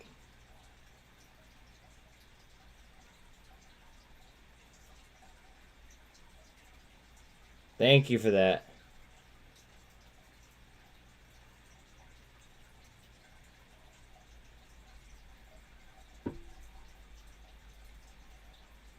So that's a real G right there. That's a real G.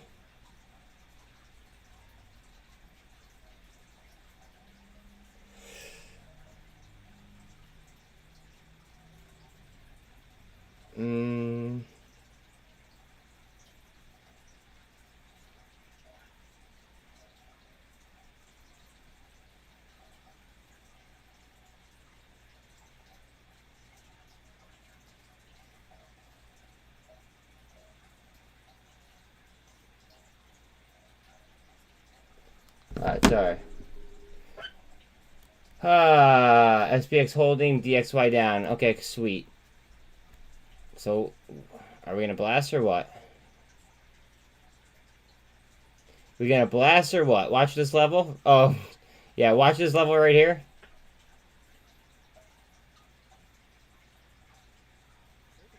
Just look where the cursor goes to the left. Do you see where it tops? Where all those candles? Yeah. Yes, sir. Yes, sir.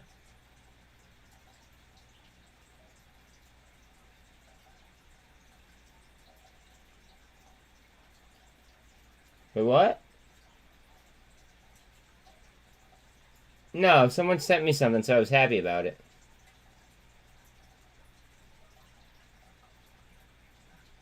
I'm confused. That wasn't my girlfriend right there.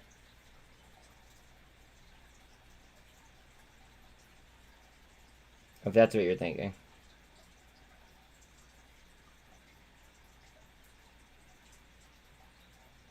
Go ahead.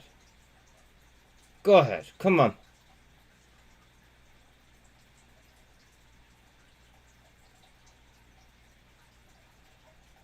SPY is 382.24.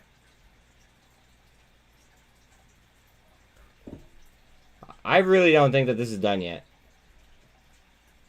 I really don't. We have 15 minutes till the print. Remember that. With a spoiler alert. Oh boy. I think he's gonna do something crazy. He's gonna do something crazy with it. Watch. I'm telling you, the smart move for him would to be buy Twitch. Excuse me, I can't even talk. The smart move for him would be to buy Twitch, though.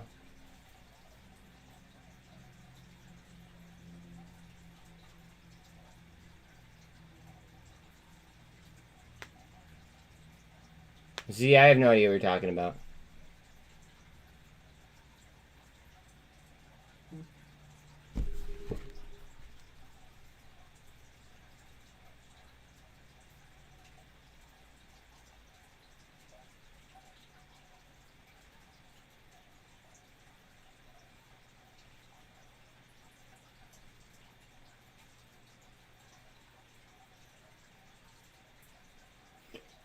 Oh, he responded to a, what's it called? That was Jerome Powell. Oh, no, not Jerome Powell. I got this for free, thanks. Not associated with the Federal... Okay. That's fun. Okay, yeah. Yeah, okay, that's funny. Sorry. So he's just out there trolling, like hardcore.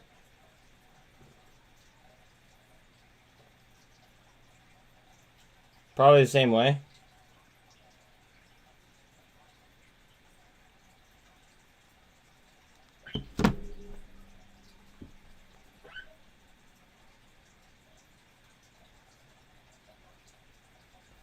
Yeah, I think we're gonna make a nice, significant move to the upside, guys. People can't tell, like, I don't know. Too many. I think that there's too many bears out there. That's it. But read above me. I'm not a financial advisor.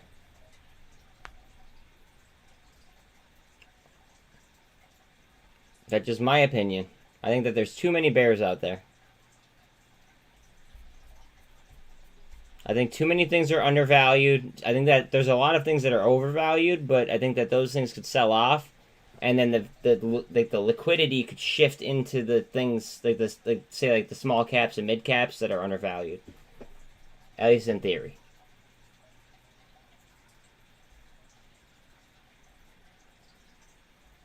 Also, remember that China owns almost 15% of Snapchat.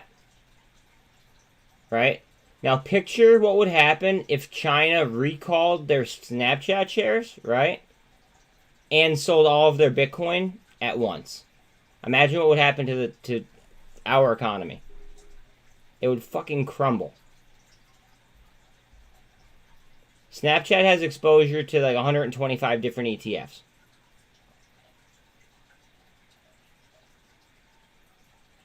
It would crumble.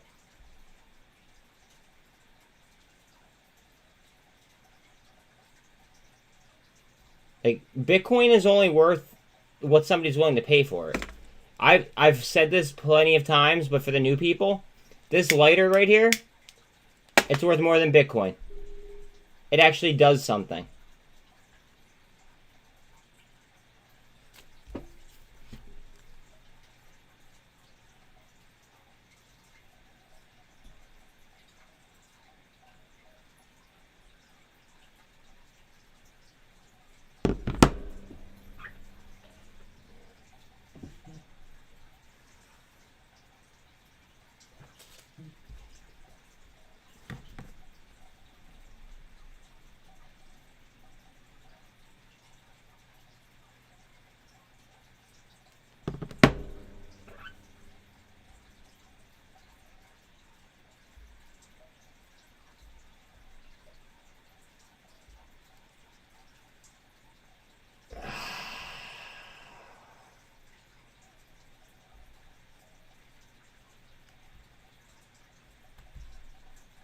Kind of pain in the ass watching this like develop.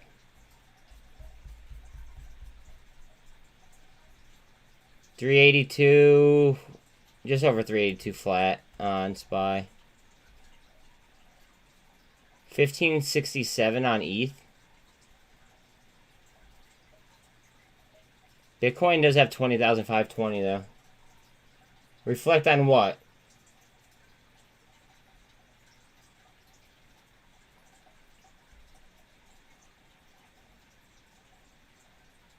I have no idea what you're telling me to reflect on.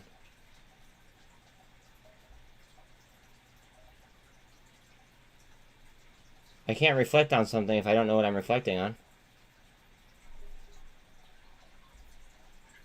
EMAs are online. We're above the 40-cent threshold. RSI is cooled.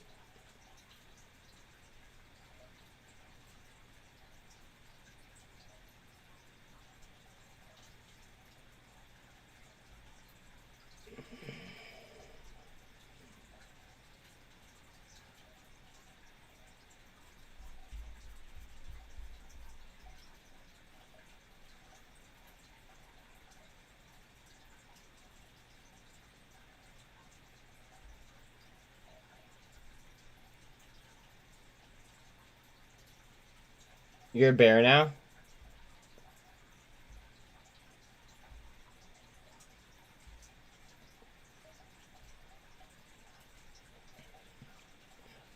I'm gonna...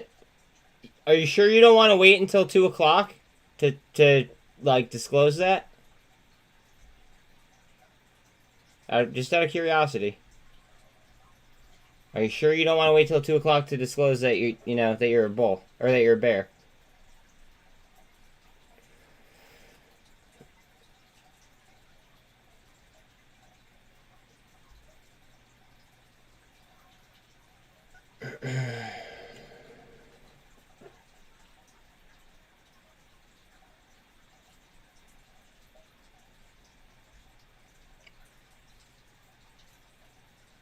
We need 20%. Okay, so I understand you're saying we need a 20% correction, right? Keep in mind that 80% of all U.S. currency has been printed over the last 2 years.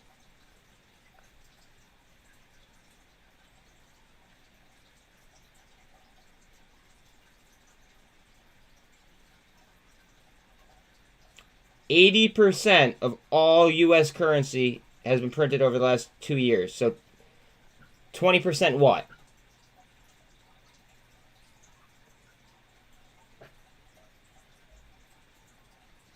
I hate Bitcoin. I hate Bitcoin. I hate it. Absolutely hate it.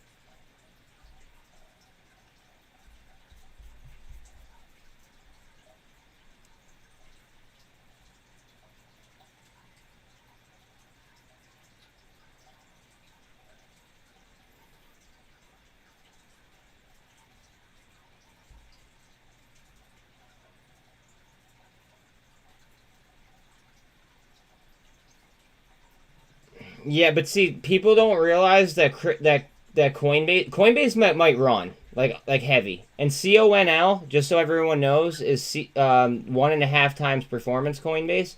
But anyways, Coinbase has a high short, right? And they make their money based on transactions, like the amount of transactions, not the price tag of crypto. So it doesn't matter if Bitcoin's up or down. It just matters that people are trading it.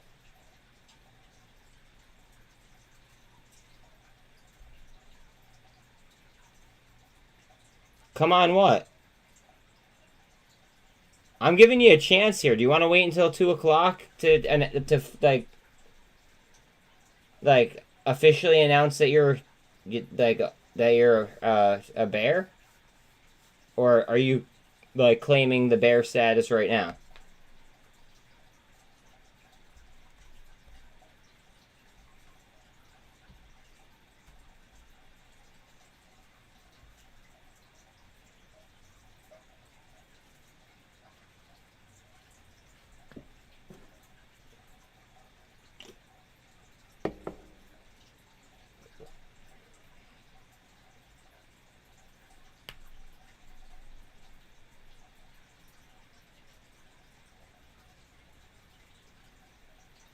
It's like MULN's moving.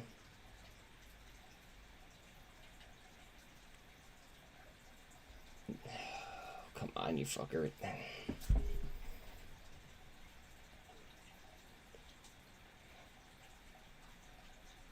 They're just dragging it as long as they possibly can. Oh, it's so funny. I shouldn't be laughing at this, but I am. Alright, so you're officially a bear. I really hope that they underprint. Or that they underhike.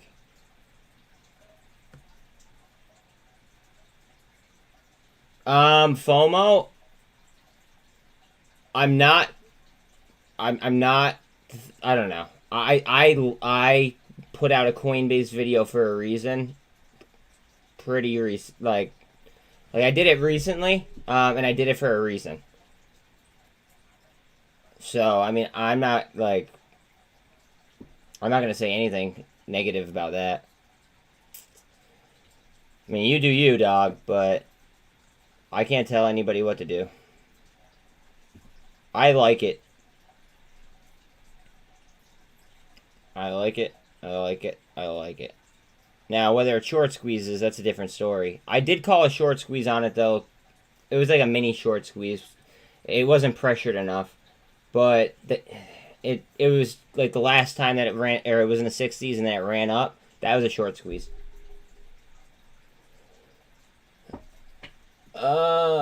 Bears blow up my avatar and look at that bear.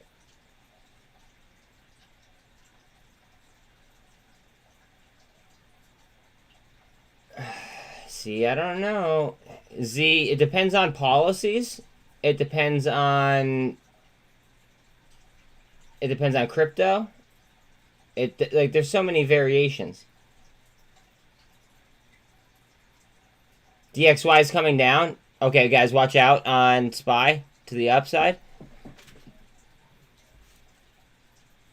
Watch out on everything to the upside if DXY is coming down. I didn't say anything. I didn't say anything. What did you buy? I didn't say anything about crypto. I have no idea what you're talking about. What we need is a short suit. What up, Lion? Okay, yeah, yes. I have no idea what you're talking about, dog. What we need is a short suit for DXY up, fuck. I mean, I'm a long-term investor in crypto.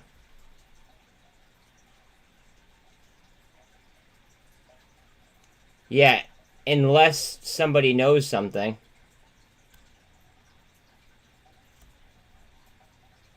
Sean, unless somebody knows something.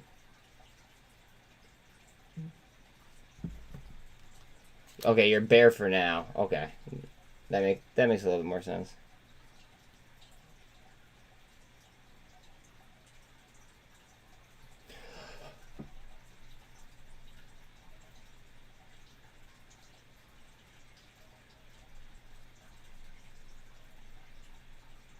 Oh, buddy.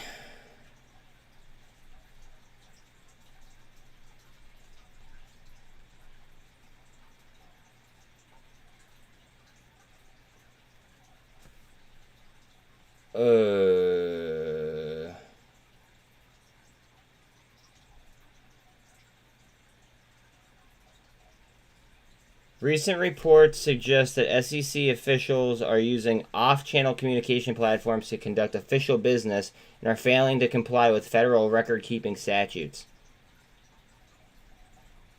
And the Republicans want answers. Yeah, something really something that I hate. He bought something that I hate. I have no idea why he did that, but he did.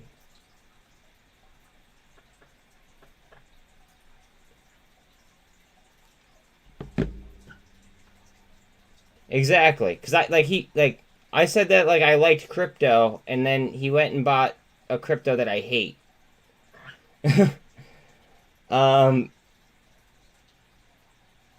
Like, so that's a reminder, guys.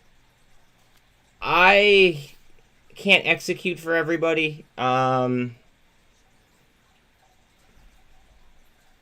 only say what's on my mind, etc.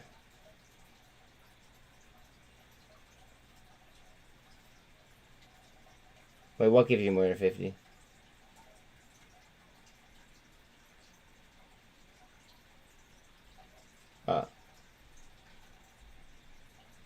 I mean, I just wouldn't have bought what he bought. That's all I'm saying.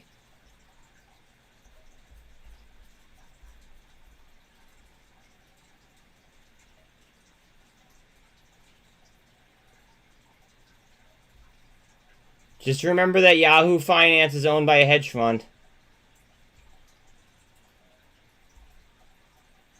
IDEX is now green. Coinbase, guys, Coinbase 1.5 times is up 1.3%. That's CONL, and that's 1.5 times performance on Coinbase. Throwing that out there.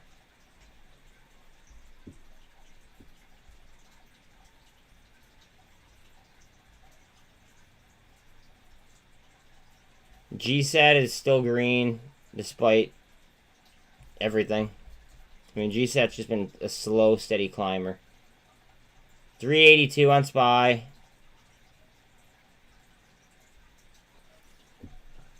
100+ million on STRY by the end of the day could push it to 50. It just needs to break this 40-cent threshold, and then, I mean, who knows where the ceiling is. You know what? I didn't actually do this before. Let's see.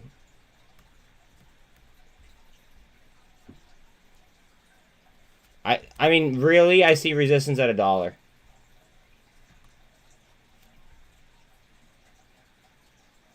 Maybe 95 cents.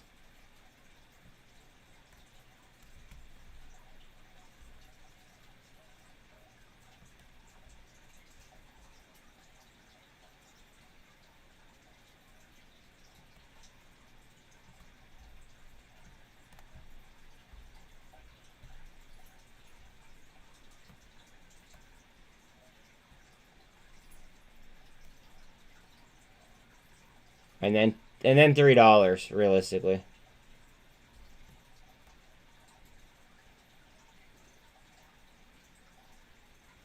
Like those are major levels of resistance that I'm just eyeballing, and like $3 might even be psychological.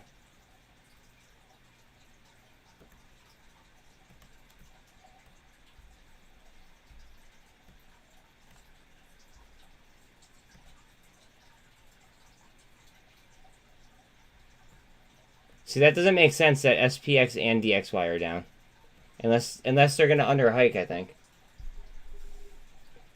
Bentley's all EV by 2030. What battery are they using? Did they announce it? I might have missed that.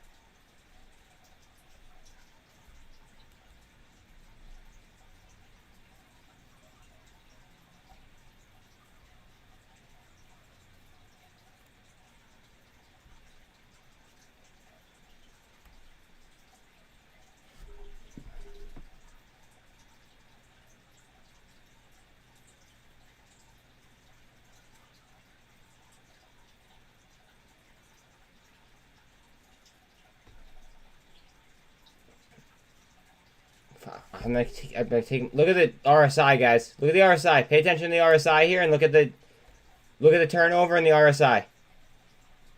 That's all I gotta say.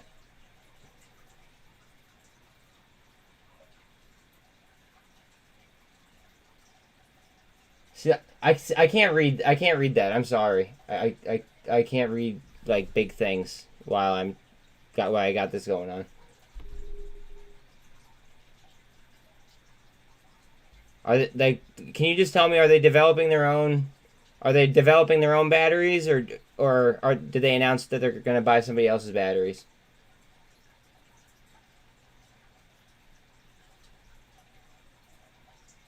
Key level right here. Are we gonna go, or are we gonna fall? Uh-oh. Down to the 2.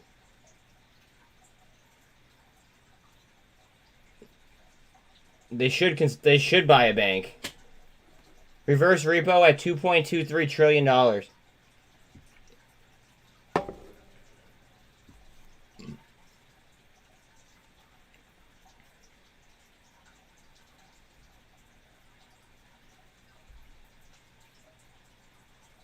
I can't wait for this print to come out.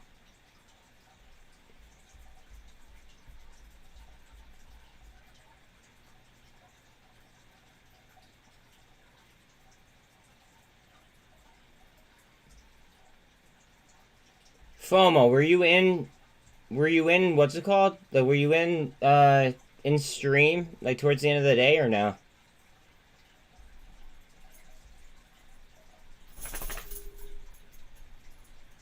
Cause like I was actually like specifically talking about it.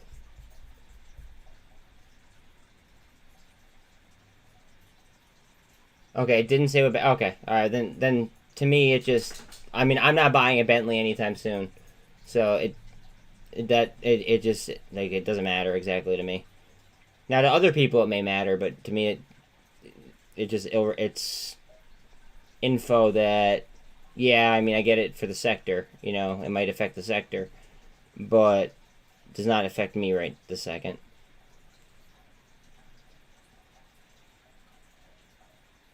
You know, I hear you. I hear you. FOMO, it happens.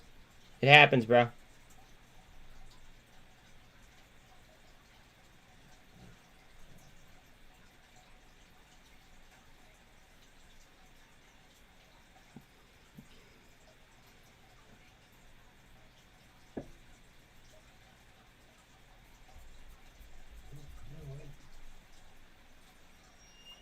I mean, if I had bread like that, I wouldn't be buying a Bentley. There's other cars that I would be interested in. 1 second. You might see a bounce here. I just have to let her out though. Go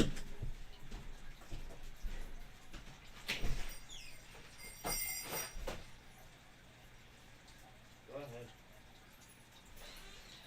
Go.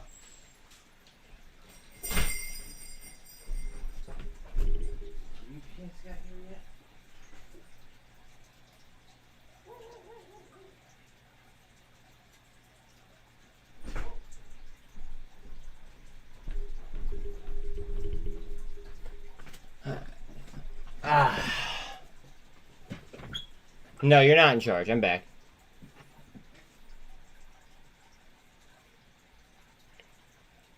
The boss. I'll take that.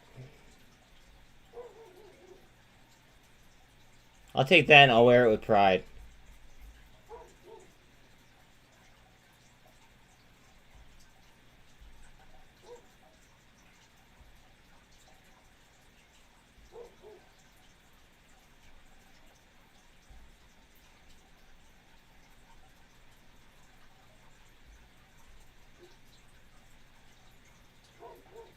Yep.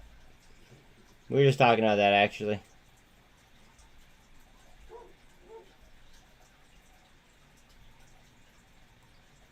MMTLP is holding up nicely. MMAT, same thing. MMAT's doing substantially better, actually, but... RYAM is holding its 40% line. Very good. Oh, wait, I just heard... Wait, my package. Hold on a second. You're not in charge.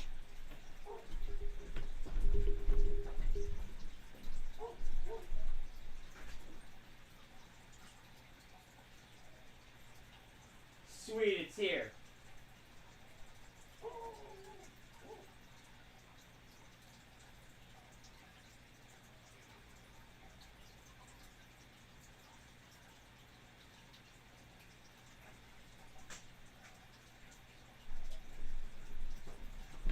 Alright.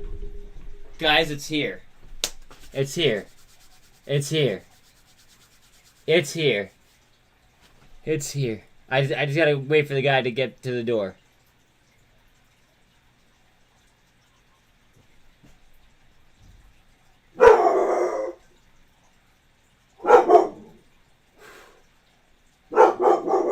We're gonna relax and chill, and it's gonna be perfect timing. Yes, it is UPS, too. I'm gonna ask him about the arrival purchase. Back up, bub.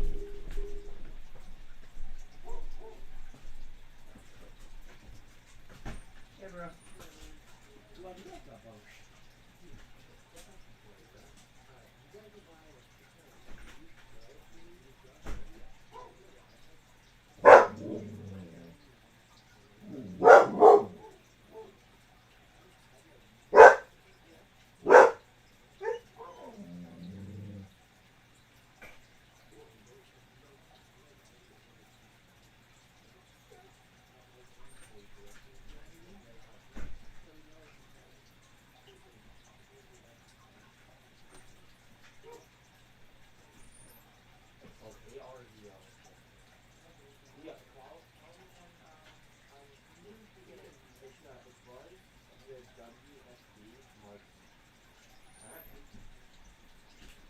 Later, bro.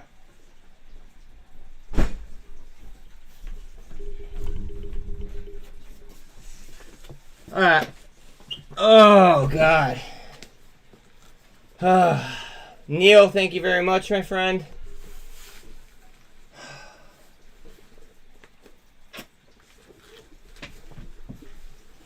Yeah, they're doing volume at the 200. Yum, yum, yum, yum, yum. Delicioso.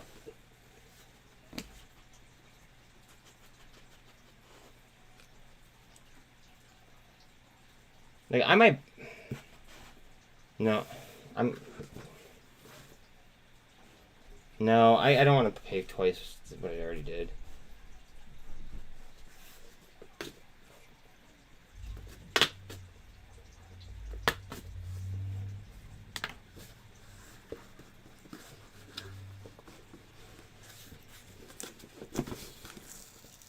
Alright, I need scissors. Hold on a second.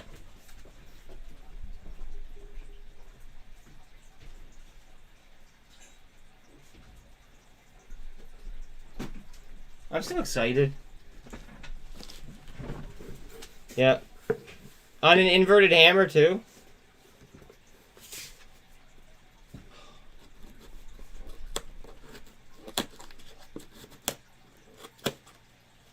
Perfect timing, eh?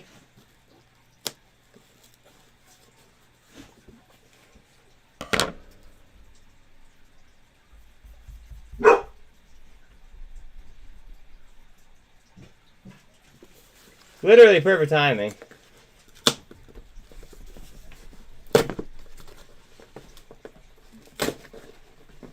Like right before 2 o'clock, right before this shit show. SPX is pumping, so SPY's about to move heavy. I don't know why I'm like opening this like the brutal way. All I gotta do is cut it. I don't know what kind of tape they're using these days, but like Jesus Christ, like is this like Gorilla Tape? Either that or I need to sharpen my scissors here. Jesus.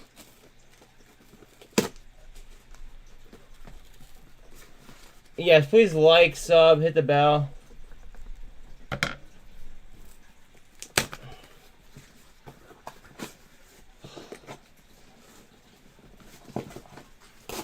Everyone give like a shit ton of claps to Neil.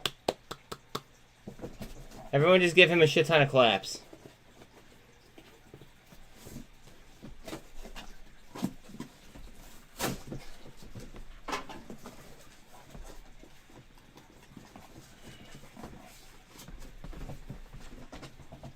Oh, man, I don't know. Like, it won't. I have to open up both sides. Jeez.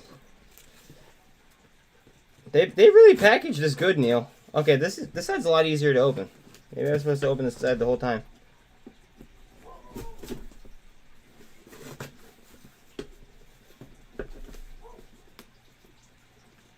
Todd, what up? Vino Travel. I'm in the middle of something right this second, but Vino Travel just got volume, Todd says. He said that he's new here. Everybody welcome Todd. Oh, caught the clap in Korea. Neil caught the clap in Korea. You hear that?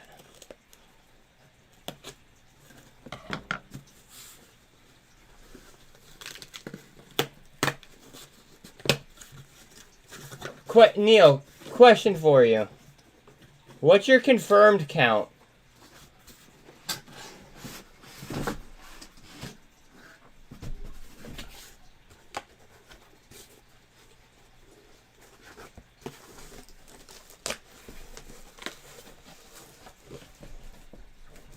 It's so beautiful.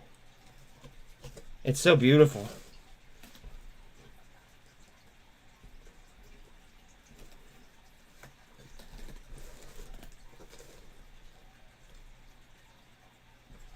Yeah, well, that things might change in 20 minutes. 1 second, guys.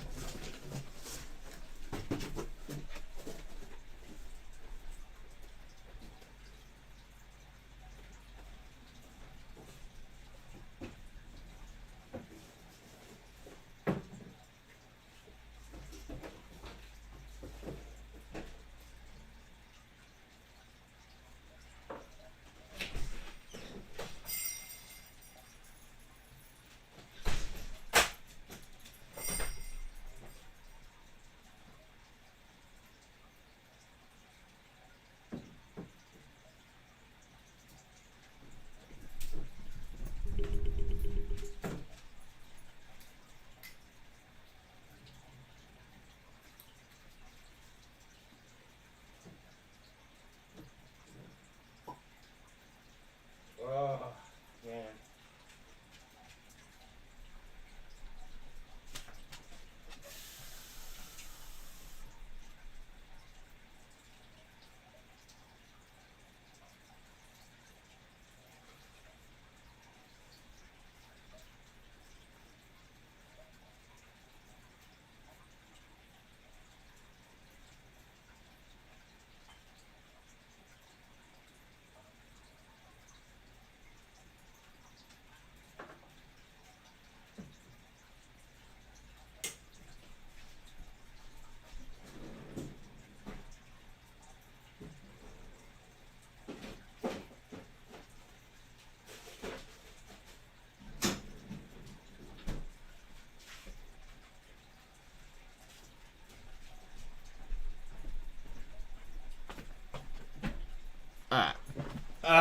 Sorry about that. Fuck. Move this over. I have scissors on my desk now. Jesus. MJ Homegrow Band. I love that. Sounds good for AGFY. That sounds real good for AGFY. And, well, I mean the whole sector realistically, but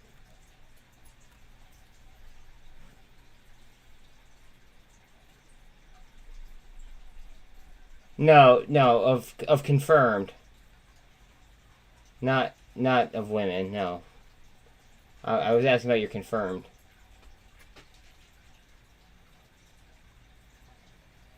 Wait, why are you in a bad mood, Rocket Girl?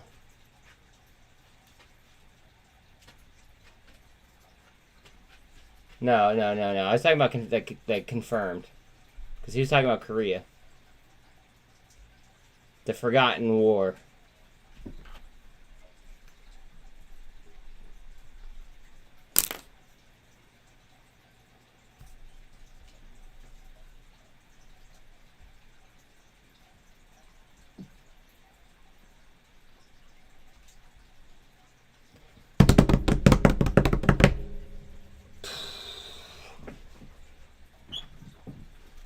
Explosions. 383 on SPY. Explosions.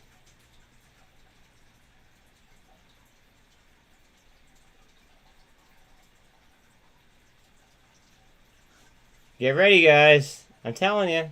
Watch out.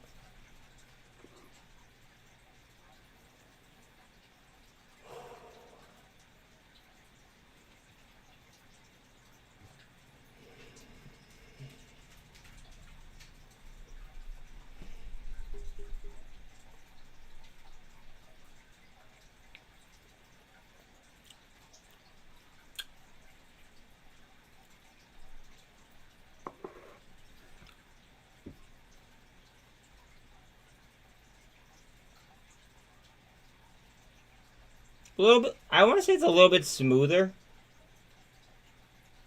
but it has a different taste.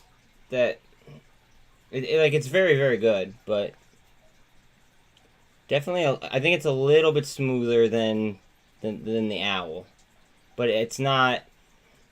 It's definitely. I don't know if it's the same. You could tell that there's a difference there. I don't know which one I like better.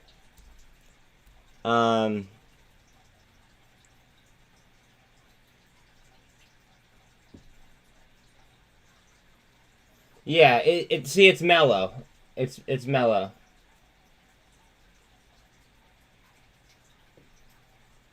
It's definitely mellow.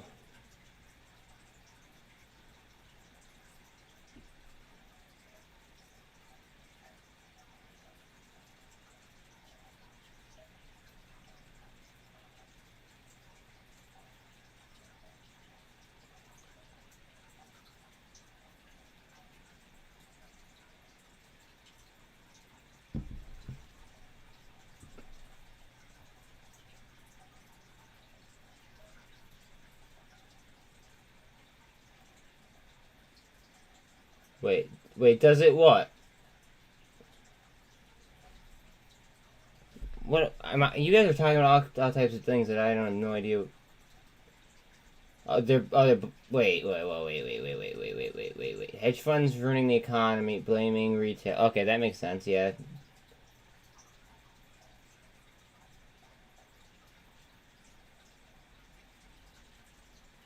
Everything is fucking red. The owl bites. Yeah, but the owl bites in such a nice way.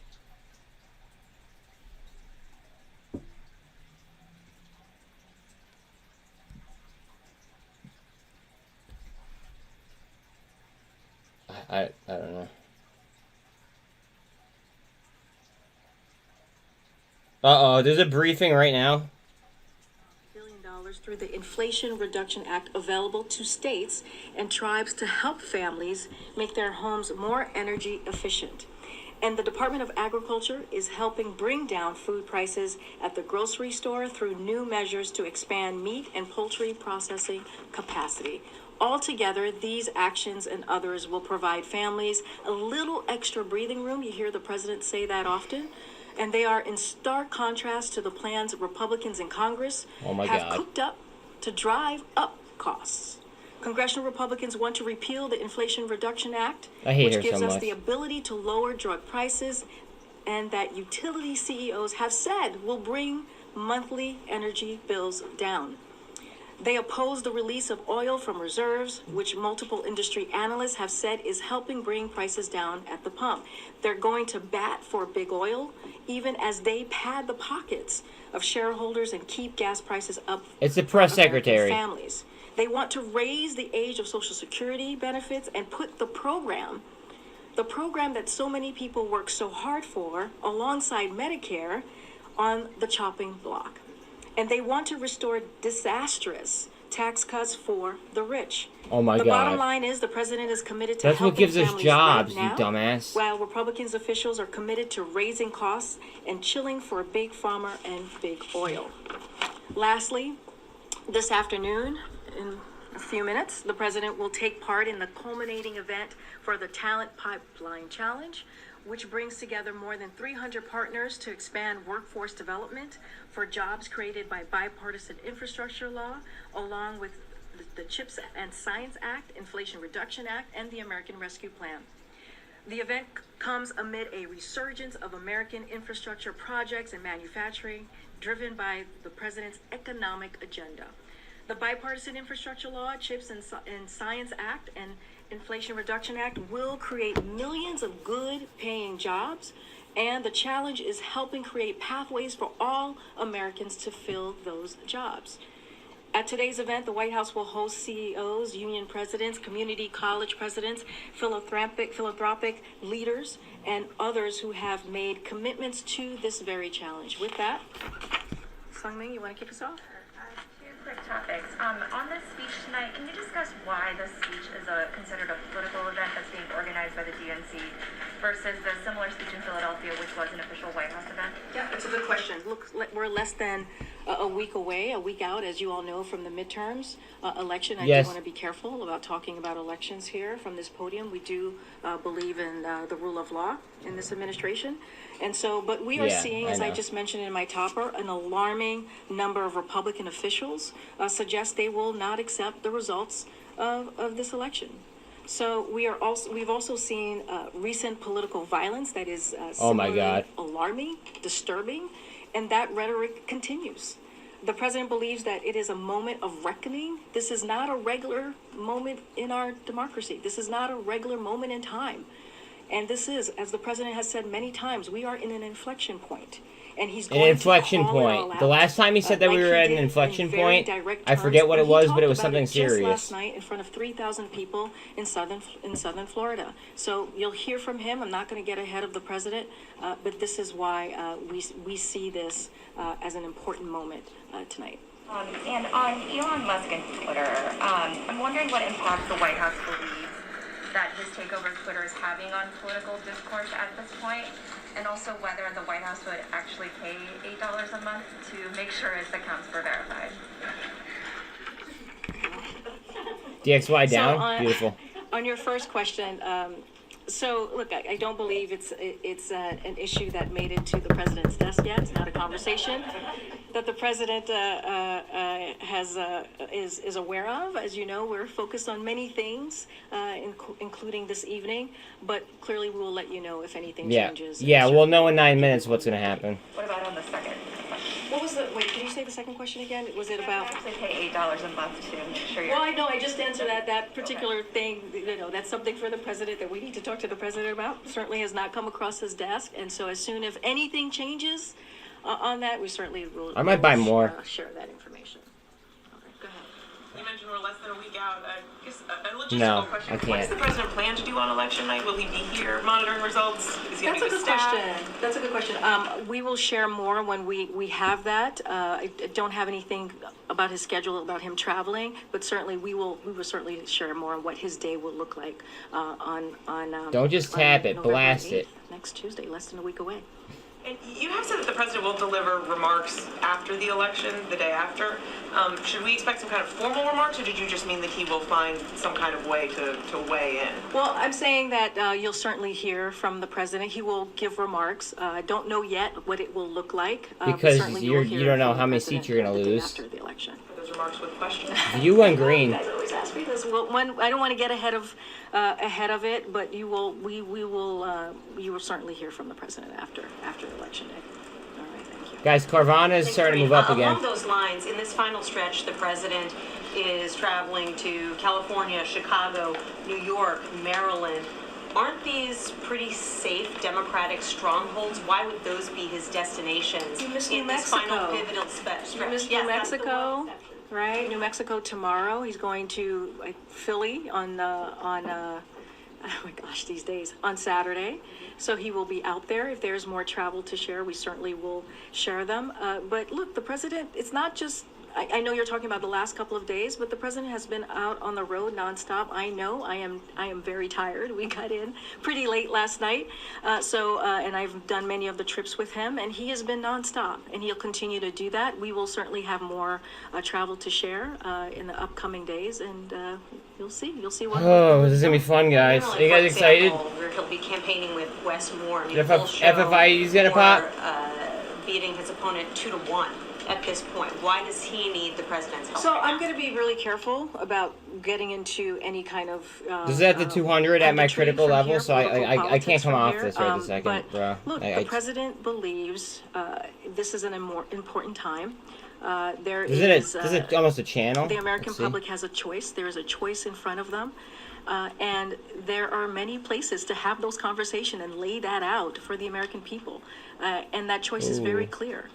Do you want a congressional Democrats and a president that's working every day to deliver for the American people, or do you want congressional Republicans who are doing the complete opposite? I love them. Who want to increase They're like hype costs, who want days. to increase your healthcare premiums, and we feel that there are many places where he can have that conversation. There are many places where it's going to be important for the American people to hear directly from the President of the United States. But let's not forget, he's going to New Mexico tomorrow. He's going to Pennsylvania. As you all know, he's been to Pennsylvania a few times. He was just in Florida in front of 3,000 people. That's because Fetterman last got night, blasted in Pennsylvania. which was an important conversation and an event to have. I want to be very careful here, not to get into politics or elections. So I'm going to leave it there without. Again, we believe in the rule of law, so we want to be careful. Go ahead. Thanks, Doreen. The White House removed a tweet that talked about the increase in Social Security benefits in 2023, quote, through President Biden's leadership. There was a contextual note. I'm not sure what the proper. I'm so happy about those MMAT leaves. I didn't even open the account with them in it, though. Because of the addition of the note, or was it removed because of the concern about the veracity of the message? So it was, look, the tweet was not complete. Usually when we put out a tweet, we posted with context, and it did not have that context.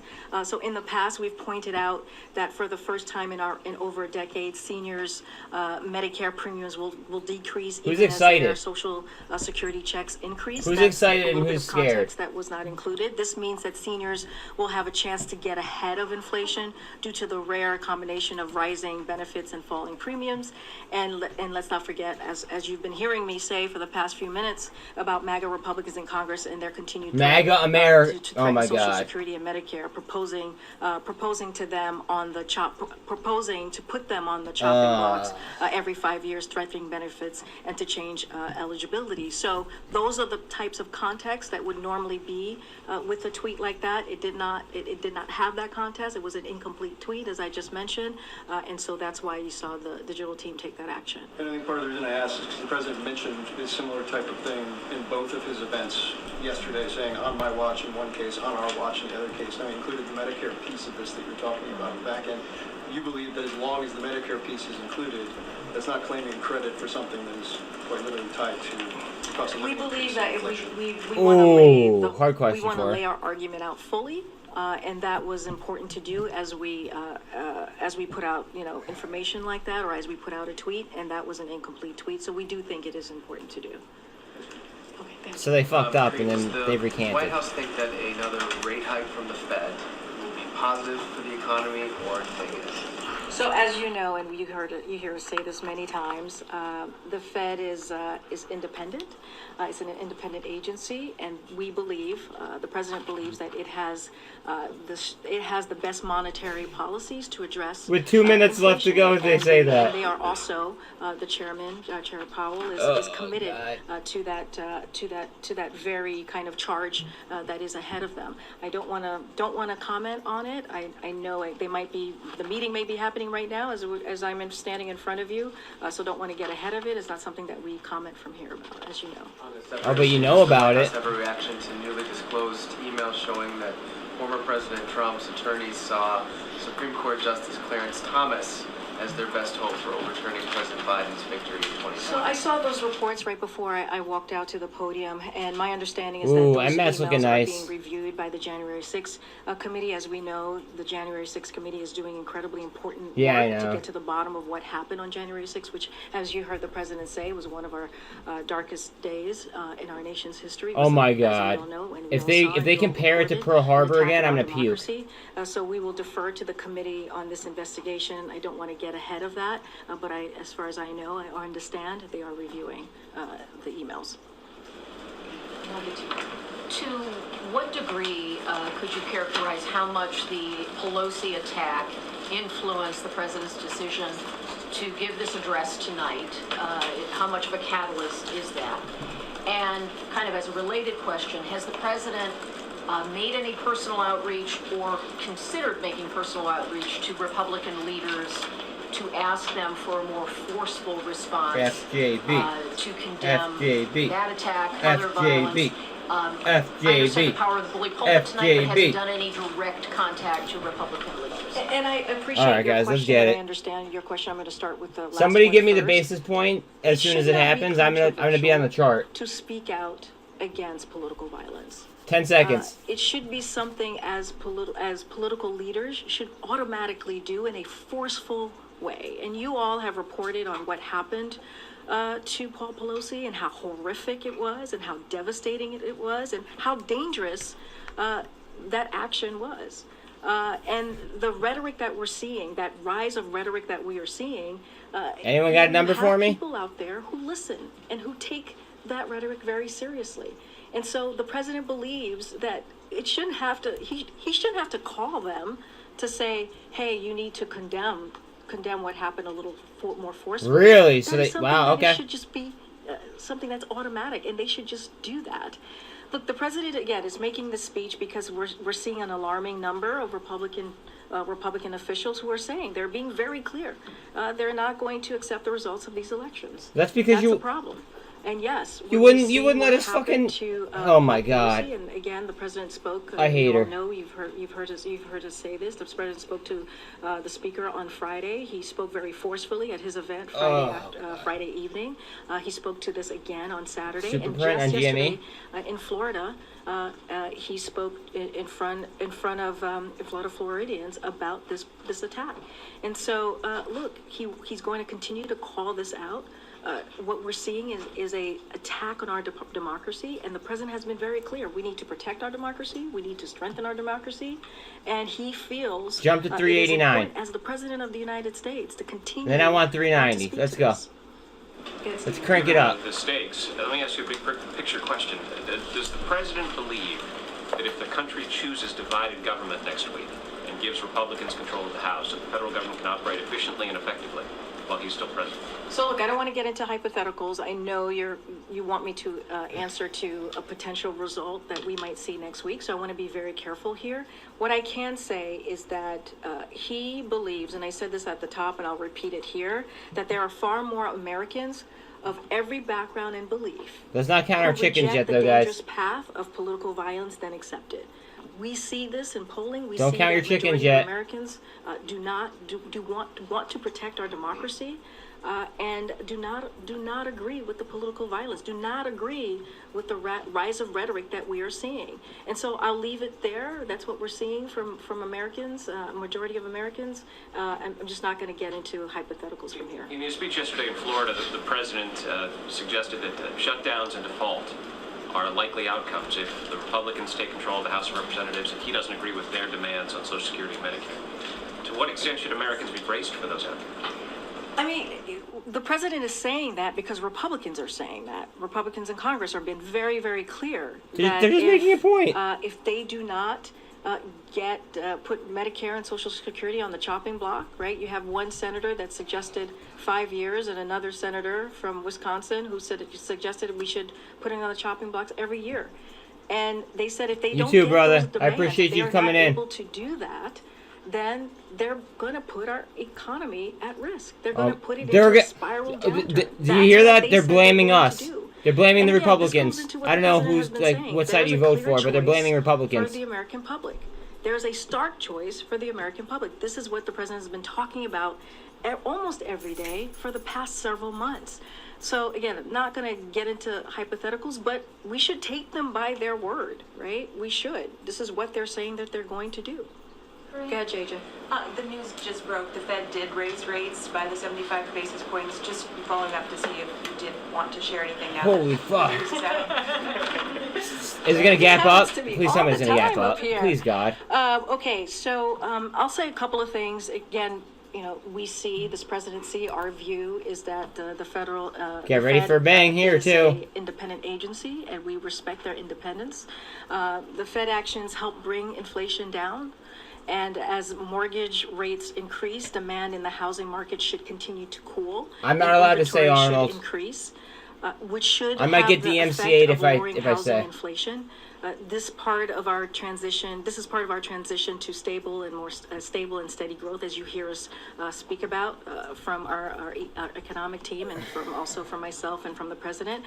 And again, stable and steady growth with lower inflation. This is the kind of economy that delivers for working families, and that's how we see. It's live, and it's the press secretary of the United States. It's a public event. And then one other thing on violence, political violence. Do you know if the president has had a chance No, to speak directly I've already gotten with Paul DMCA'd Pelosi before core. I don't have any calls to read out on a direct conversation that he's had. I got you, fam. With Paul Pelosi. As you know, he's spoken to the speaker on Friday, and you know, he continues to keep them in their prayers, and he is glad to hear that Paul Pelosi will have a full recovery. And I'll just leave it as that for now. Go ahead, Tam. Yeah, I just wanted to go back to Kelly's first question. Was the attack on Paul Pelosi an impetus for this speech to happen? Was it an inspiration? Well, the president already been working on it? What's the timeline on the speech? It's related though. To share, it's related, if that makes sense. This is something that the president has talked about for some time. I'll just message you. This isn't new for this president. He's talked about, we all know about the soul of a nation and how he decided, one of the reasons he decided to run in 2019 was because of what he was seeing, was because of what occurred in Charlottesville, which was devastating to see that in our streets in America. And he spoke very clearly. You saw the op-ed that he wrote when he saw that. And so it has always been something that's been top of mind for him. He spoke about it in his inaugural speech, you know, the soul of our nation and protecting our democracy. He spoke about it on January 6th, the anniversary of January 6th. Just this anniversary, year. Oh my God, they're talking about it like Pearl fucking Harbor. In front of Independence Hall, or at Independence Hall, outside of Independence Hall to be more specific, where, you know, our democracy started, if you will. What's happening with the pound? And so this is a conversation that he continues to have. Clearly, we are seeing an uptick, a sad uptick of rhetoric, of political rhetoric coming from really extreme Republicans in office, and also, yes, exactly. We saw this violent, awful, horrific, like literally attack speechless on Paul Pelosi, and so. I posted a video about SOXL yesterday too. This time was now. Fuck yeah. To make sure that. He spoke directly to the American people. Again, and he has said this before, this is nothing new. We are at an inflection point. These are not regular normal times. Just one more question, and I know we keep asking it, but I'm going to try it from a different angle. I wonder what the question's going to be. I don't know what I'm going to have. The president of the White House. Okay. So I went back. Every president since Bill Clinton has, immediately after the midterm election, held a lengthy press conference to talk about the results, to answer questions from reporters about what it means for his presidency. Ronald Reagan did it too. And just today, you haven't yet committed to holding a press conference on the 9th. Does this mean that President Biden is going to break with this tradition? Look, I'm not going to go, I'm not going to get far ahead of where we are currently. I'm sure the president will take your questions like he does almost every day, and that we will address the elections at after election day. And I'm just going to leave it there, not going to get ahead. Sorry. I'm sure that the president, again, will make his voice very clear the day after election day, and I'll leave it there. I understand the question. I appreciate the question, and I'm happy to answer it every time it's asked. Okay. Thank you, Kareem. Following up on your comment that there's an alarming number of Doozy, what are you Republicans gonna who do? are saying they're not going to accept election results, does that mean President Biden thinks it is a threat to democracy if somebody votes Republican? No, that's a ridiculous question. No. Why is that a ridiculous question? Because American people should have their right to vote for whomever they want. The voting is a sacred right. It is something that the president wants to protect at every turn, and he has done that. He's taken action to protect the right to vote. And you see Democrats in Congress also doing the work to protect the right to vote. We are talking about mega MAGA officials who have been very clear about this, who say they are pro-police, but then they are also pro-insurrectionists. That is, you cannot be pro-police and be pro-insurrectionists, who also say they want to defund the FBI. That's a problem. That is a problem that we are seeing, and who I've said have been very clear that they have been very clear about pushing and peddling the big lie, peddling dangerous conspiracy theory. And so that's what we're talking about. But the American people have their right to make a decision on who they want to represent them, and they should be allowed to do so. Okay. In the context of calling out election deniers, then, is he going to call out Republicans that deny election results? Oh, shit. Shit.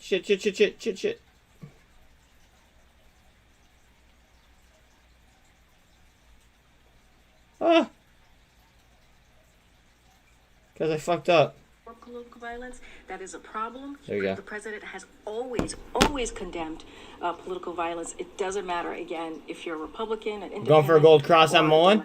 So President Biden thinks democracy can survive even if Democrats are not in charge of Congress. The president is optimistic. He is an optimistic, you know this, Peter. He is an optimistic person. And he understands Corey, that I don't know. the majority of the Americans out there who do not believe in election and denying an election, who believe in actually protecting our democracy. There are a majority of Americans who believe in strengthening our democracy, and that's what we see. But the president, as the president of the United States, he believes it is his duty, it is his responsibility to call out this rhetoric, and that's what he's going to continue to do. Go ahead. Thanks, Corinne. On the election in Brazil, have U.S. officials made any outreach to Bolsonaro to try and encourage him to accept the results of that election and be part of that transition process? So I'll don't have any calls to read out to you on any conversation with Bolsonaro, but we are glad to see that President Bolsonaro Hard dive. Let's Let's go. go. Results of the election and has allowed the transition process to begin. The Brazilian Electoral Authority has made the determination of who won the free and fair election, and that is President-elect Lula. The will of the people of Brazil should be respected, and that's what Dollar down, baby. Any comment on the election in Israel and that Netanyahu appears to be headed for victory? Yeah, don't want to get ahead of that. We are pleased to see such strong voter turnout for this election. It is too early to speculate, as you know, on the exact composition of the next governing coalition until all the votes are counted. I know we've all seen the exit polls. We look forward to continuing to work with the Israeli government on our shared interest and values. So I'll leave it there. Go ahead. Given the number of Republicans who have said they won't accept the results and just the unpredictability of this election compared to others, is the White House doing any contingency planning for election night or the day after, just people not accepting results if violence breaks out? How are you guys thinking about that? So a couple of things. I've been asked about this before, and I want to be clear and say this again. Americans should feel free, safe. They should feel safe going to the polls. They should. And so this administration has taken the issue of threats to the safety of voters and election officials seriously since day one. And the federal government has been working alongside state and local election officials and law enforcement. Do you guys remember when steps to keep, the T-Man won the election and they blamed Russia for like the entire fucking presidency? That is working on that but now it's a problem and now it's violent. I just want to clarify if we're going to be hearing something new tonight. It sounded like you were saying that he'll be repeating what he said before. It just needs to say it again. Is that right, or should we expect something different from what he's been saying, what he said on September 1st So speech? the lawyers have been very clear with me that I cannot get into previewing the speech or get into what the president's going to talk about. I'm just giving you a little bit of what he has said in the past and why this moment is very important, but I'm not going to go into details of the speech. And one other question, you talked just now, the president's been talking about highlighting the differences between Republicans and Democrats. What issues do you see as having the most potential for agreement in the next Congress if there's a divided government? I'm not going to get into hypotheticals. What I can say right now is, as we have been for the past several months, is what's at stake and the choices that the American people are going to have to make. Again, I'm not going to get into any elections or politics from here. But again, the president has been very, very clear. So has the vice president. So has the first lady. So has the second gentleman. Bang. So has Pound jump 10 cents. Love secretaries have been very clear about what's at stake and what we have been able to deliver for the American people and what we will continue to do regardless of any outcome. Go ahead, Ben. Anita Dunn said this morning that after the midterms, the White House's priority for the lame duck session of Congress would be keeping the government funded and providing additional Ukraine and COVID aid. What about protecting same-sex marriage? Where does that fall in the president's priority? That's as you know, if you know the president's history. Look at this curling. The LGBTQ plus community. This is an issue that has been a priority for him and will continue to be. I don't have anything to lay out on congressional priorities at this time. But when it comes to marriage equality, when it comes to protecting the community, this is something that he's been a strong voice for, a strong ally, and has delivered on. Will you be pushing for that in the lame duck session? I'm not going to get into what he's any congressional priorities at this time. I'm just saying that his history, his record speaks for itself. Okay. Yeah, it does speak for itself. The administration has been leading the efforts at the UN today to expel Iran from the UN Commission on the Status of Women. Can you just talk us through this decision, and do we expect... Are we ready for explosions? For expelling Iran from international organizations? I'm going to let folks get up for a second. I know people have to gather. Are we ready for explosions? We're going to the event, they're not walking. No, it's clear. I know. Kelly, you're always very sensitive to that because people are watching. Walking out of here. And it's okay. I'm not that sensitive.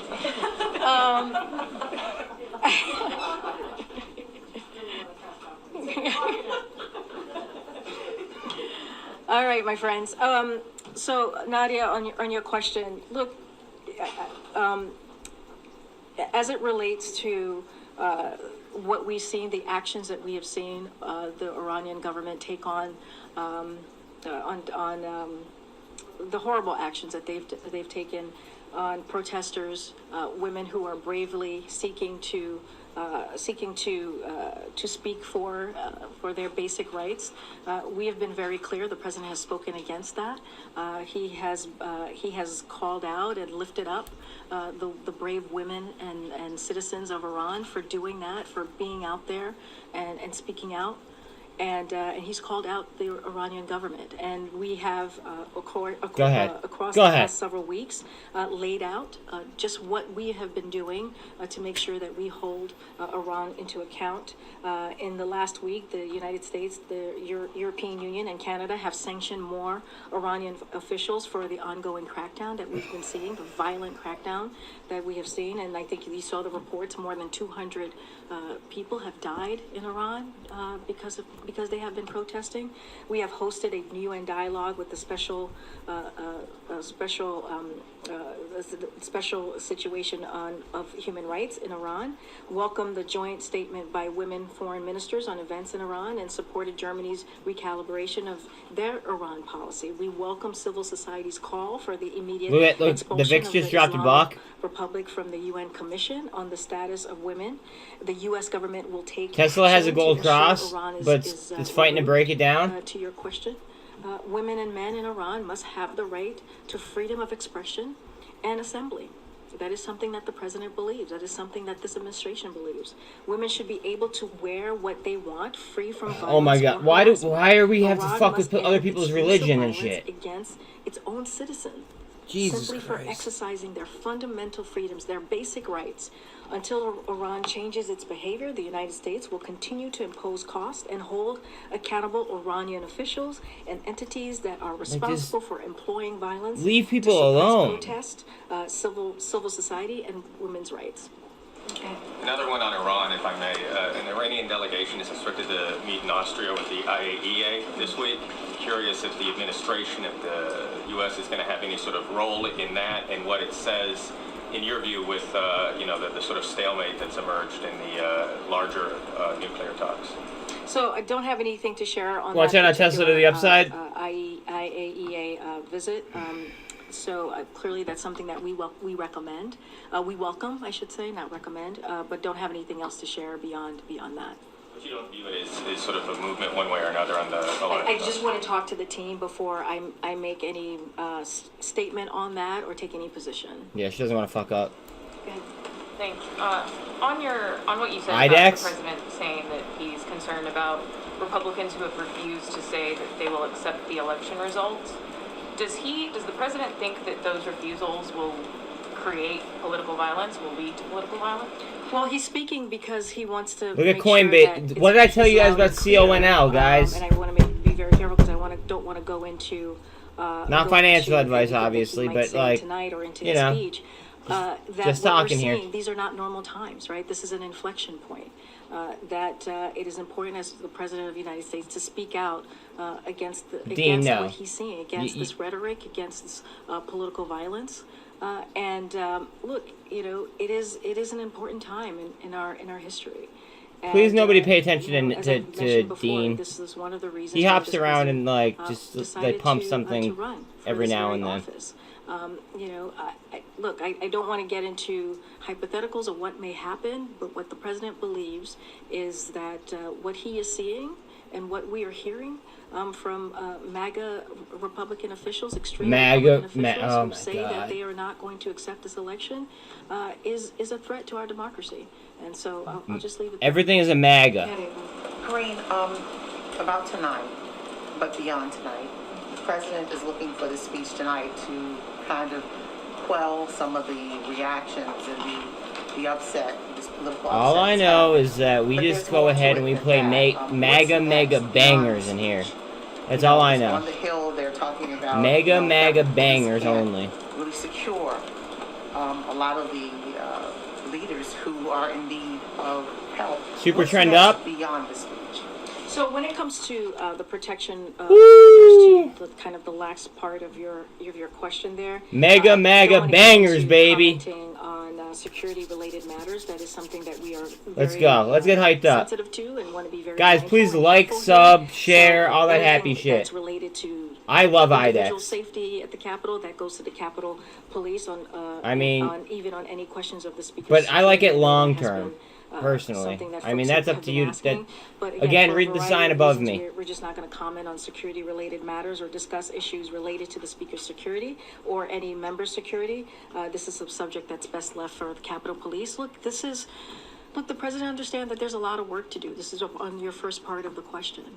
This is why you've heard him talk about protecting our democracy, strengthening our democracy. I have to listen to this dumb broad, and the work that we need to continue to do. Several times.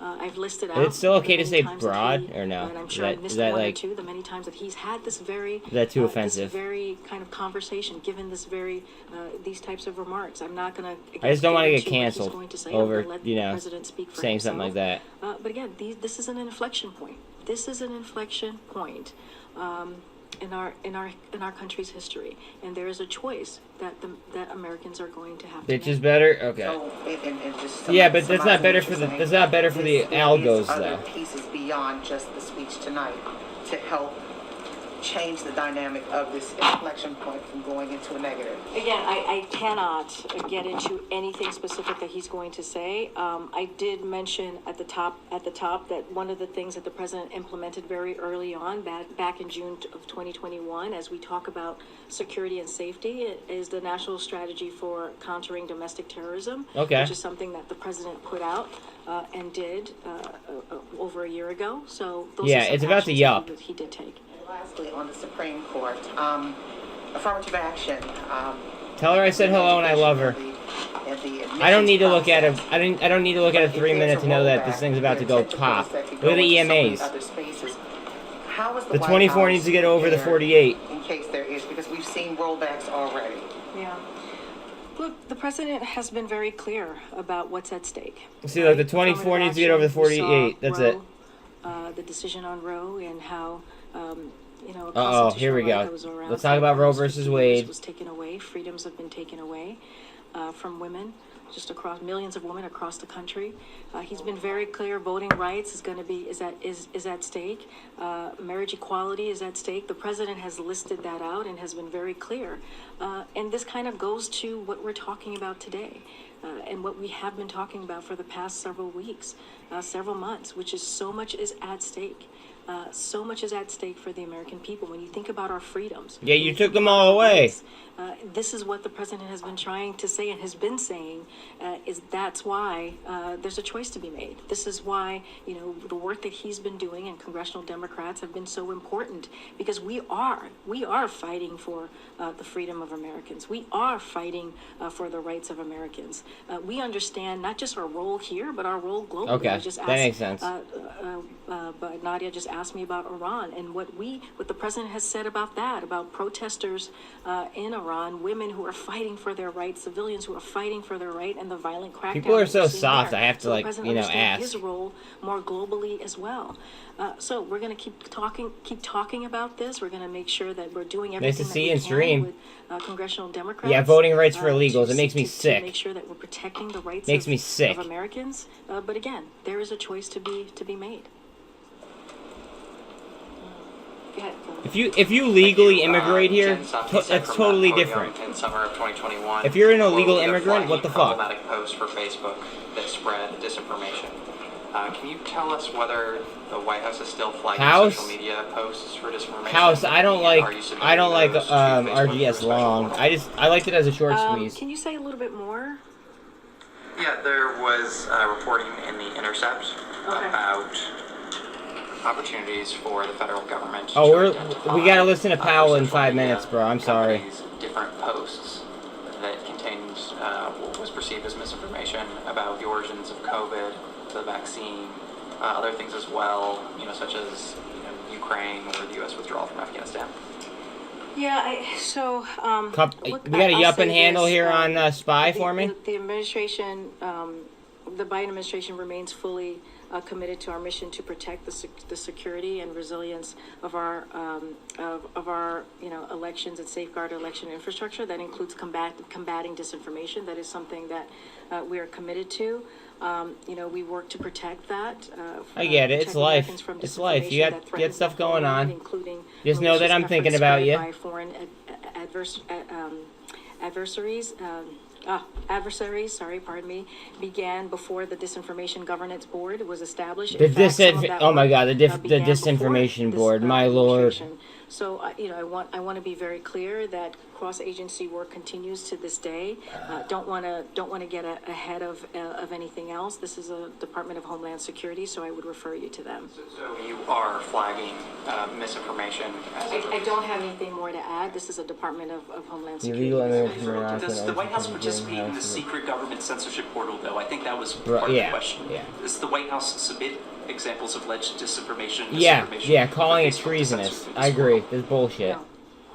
I wanted to follow up because you've spoken at length about the threat that Thank you for being probably one of the longest OGs. And some critics have raised this, so I want to see if you can maybe square the president's current rhetoric when it comes to elections with what he said in January during a press conference when he said of those midterms, quote, "The increase in the prospect of them being illegitimate is in proportion to not being able to get those reforms passed."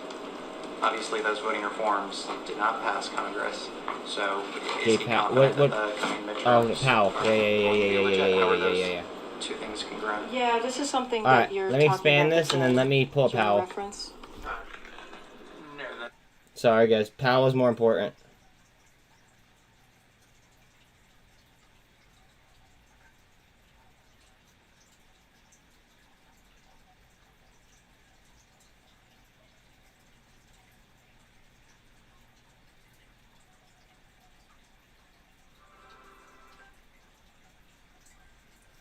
I gotta listen so I don't get DMCA'd. I'll play it as soon as he comes on. Yeah, we're about to have launch. Activate launch sequence.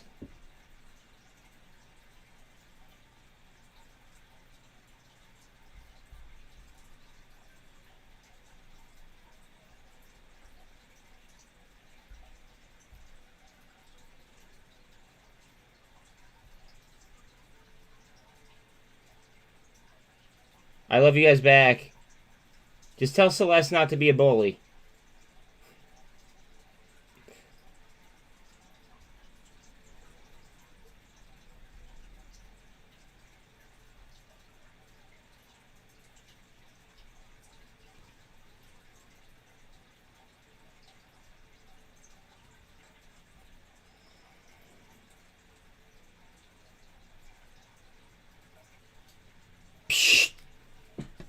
Hey, look, I'm Captain Bubblehead.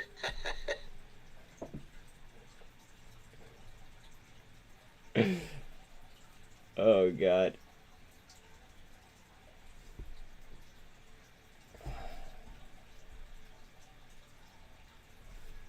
I'll just leave this right here, and then when I see something change, I'll just look. I can't play the volume loud, because if it's a song, I'll get DMCA'd again. Psh. Psh. Fuck.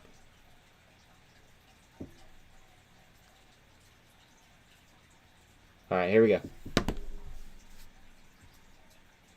No hands. Look, Ma, no hands.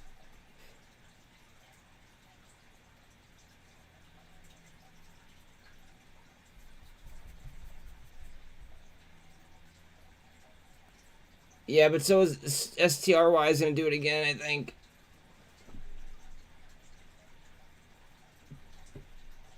Just like Mama.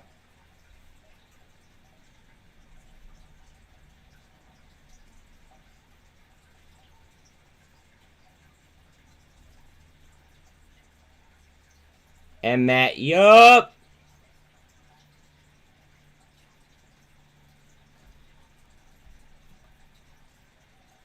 ETH, yup. Oh, here we go. Here we go, guys. Hold on. Buckle up. Good afternoon. My colleagues and I are strongly committed to bringing inflation back down to our 2% goal. We have both the tools that we need and the resolve it will take to restore price stability on behalf of American families and businesses. Price stability is the responsibility of the Federal Reserve and serves as the bedrock of our economy. Without price stability, the economy does not work for anyone. In particular, without price stability, we will not achieve a sustained period of strong labor market conditions that benefit all. Today, the FOMC raised our policy interest rate by 75 basis points, and we continue to anticipate that ongoing increases will be appropriate. We are moving our policy stance purposefully to a level that will be sufficiently restrictive. Money printer, let me wait till after this. 2%. In addition, we're continuing the process of significantly reducing the size of our balance sheet. Restoring price stability will likely require maintaining a restrictive stance of policy for some time. I'll link something here for you in a second. I will have more to say about today's monetary policy actions after briefly reviewing economic developments. The The U.S. economy has slowed significantly from last year's rapid pace. Real GDP rose at a pace of 2.6% last quarter, but is unchanged so far this year. Here you go, bro. Recent indicators point to modest growth of spending and production this quarter. Growth in consumer spending has slowed from last year's rapid pace, in part reflecting lower real disposable income and tighter financial conditions. Activity in the housing sector has weakened significantly, largely reflecting higher mortgage rates. Higher interest rates and slower output growth also appear to be weighing on business fixed investment.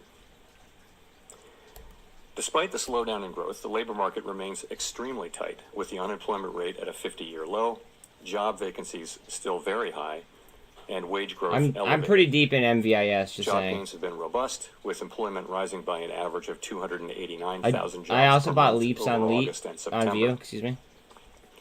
Although job vacancies have moved below their Sure, highs, and the pace of job gains has slowed from earlier in the year, the labor market continues to be out of balance, with demand substantially exceeding the supply of available workers. The labor force participation rate is little changed since the beginning of the year. Inflation remains well above our longer-run goal of 2%.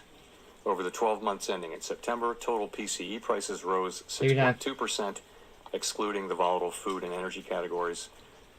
Core PCE prices rose 5.1%. And the recent inflation data again have come in higher than expected. Price pressures remain evident across a broad range of goods and services. Russia's war against Ukraine has boosted prices for energy and food and has created additional upward pressure on inflation. Despite elevated inflation, longer-term inflation expectations appear to remain well anchored, as reflected in a broad range of surveys of households, businesses, and forecasters, as well as measures from financial markets.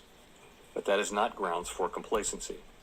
The longer the current bout of high inflation continues, the greater the chance that expectations of higher inflation will become entrenched.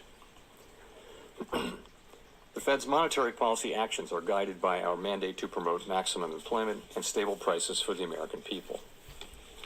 My colleagues and I are acutely aware that high inflation imposes significant hardship as it erodes purchasing power, especially for those least able to meet the higher costs of essentials like food, housing, and transportation. We are highly attentive to the risks that high inflation poses to both sides of our mandate, and we're strongly committed to returning inflation to our 2% objective. At today's meeting, the committee raised the target range for the federal funds rate by 75 basis points. And we are continuing the process of significantly reducing the size of our balance sheet, which plays an important role in firming the stance of monetary policy. With today's action, we've raised interest rates by 3.75 percentage points this year. We anticipate that ongoing increases in the target range for the federal funds rate will be appropriate in order to attain a stance of monetary policy that is sufficiently restrictive to return inflation to 2% over time. Financial conditions have tightened significantly in response to our policy actions. I mentioned this at 7:07 today. On demand, just throwing that out there. Interest rate sensitive sectors of the economy, such as housing. It will take time, however, for the full effects of monetary restraint to be realized, especially on inflation. And I made a video about it. That's why we say in our statement that in determining the pace of future increases in the target range, we will take into account the cumulative tightening of monetary policy and the lags with which monetary policy affects economic activity and inflation. At some point, as I've said in the last two press conferences, it will become appropriate to slow the pace of increases a lot as we approach the level of interest rates that will be sufficiently restrictive to bring inflation down to our 2% goal. A lot. There is significant uncertainty around that level of interest rates. Even so, we still have some ways to go, and incoming data since our last meeting suggests that the ultimate level of interest rates will be higher than previously expected. Our decisions will depend on the totality of incoming data and their implications for the outlook for economic activity and inflation. We will continue to make our decisions meeting by meeting and communicate our thinking as clearly as possible. We're taking forceful steps to moderate demand so that it comes into better alignment with supply. Our overarching focus is using our tools to bring inflation back down to our 2% goal. Guys, Lucid was lining up for a potential short squeeze earlier. Just saying. Reducing inflation is likely to It was require on a a short extreme sustained list as period well. of below-trend growth and some softening of labor market conditions. Restoring price stability is essential to set the stage for achieving maximum employment and stable prices in the longer run. The historical record cautions strongly against prematurely loosening policy. We will stay the course until the job is done. To conclude, we understand that our actions affect communities, families, and businesses across the country. You think? Everything we do is in service to our public mission. We at the Fed will do everything we can to achieve our maximum employment and price stability goals. Thank you, and I look forward to your questions. No, he doesn't. Thank you. Colby Smith with the Financial Times. On the need to slow the pace of rate increases at some point, is a downshift contingent on a string of better inflation data specifically between now and, let's say, the December meeting? Or is that something that the Fed could potentially proceed with independent of that data, given the lagged effects that you mentioned? So a couple things on that. We do need to see inflation Double coming bottom, down decisively, and good evidence of that would be a series of down monthly readings. I don't even know what to say about Of course, that's Tesla what we'd right all now. love to see. But I've never thought of that as the appropriate test for slowing the pace of But increases or for identifying see. the appropriately restrictive level that we're aiming for. We'll see. We need to bring our policy stance down to a level that's sufficiently restrictive to bring inflation down to our 2% objective over the medium term. How will we know that we've reached that level? Well, we'll take into account the full range of analysis and data that bear on that question, guided by our assessment of how much financial conditions have tightened, the effects that tightening is actually having on the real economy and on inflation, taking into The real consideration economy. lags, as I mentioned.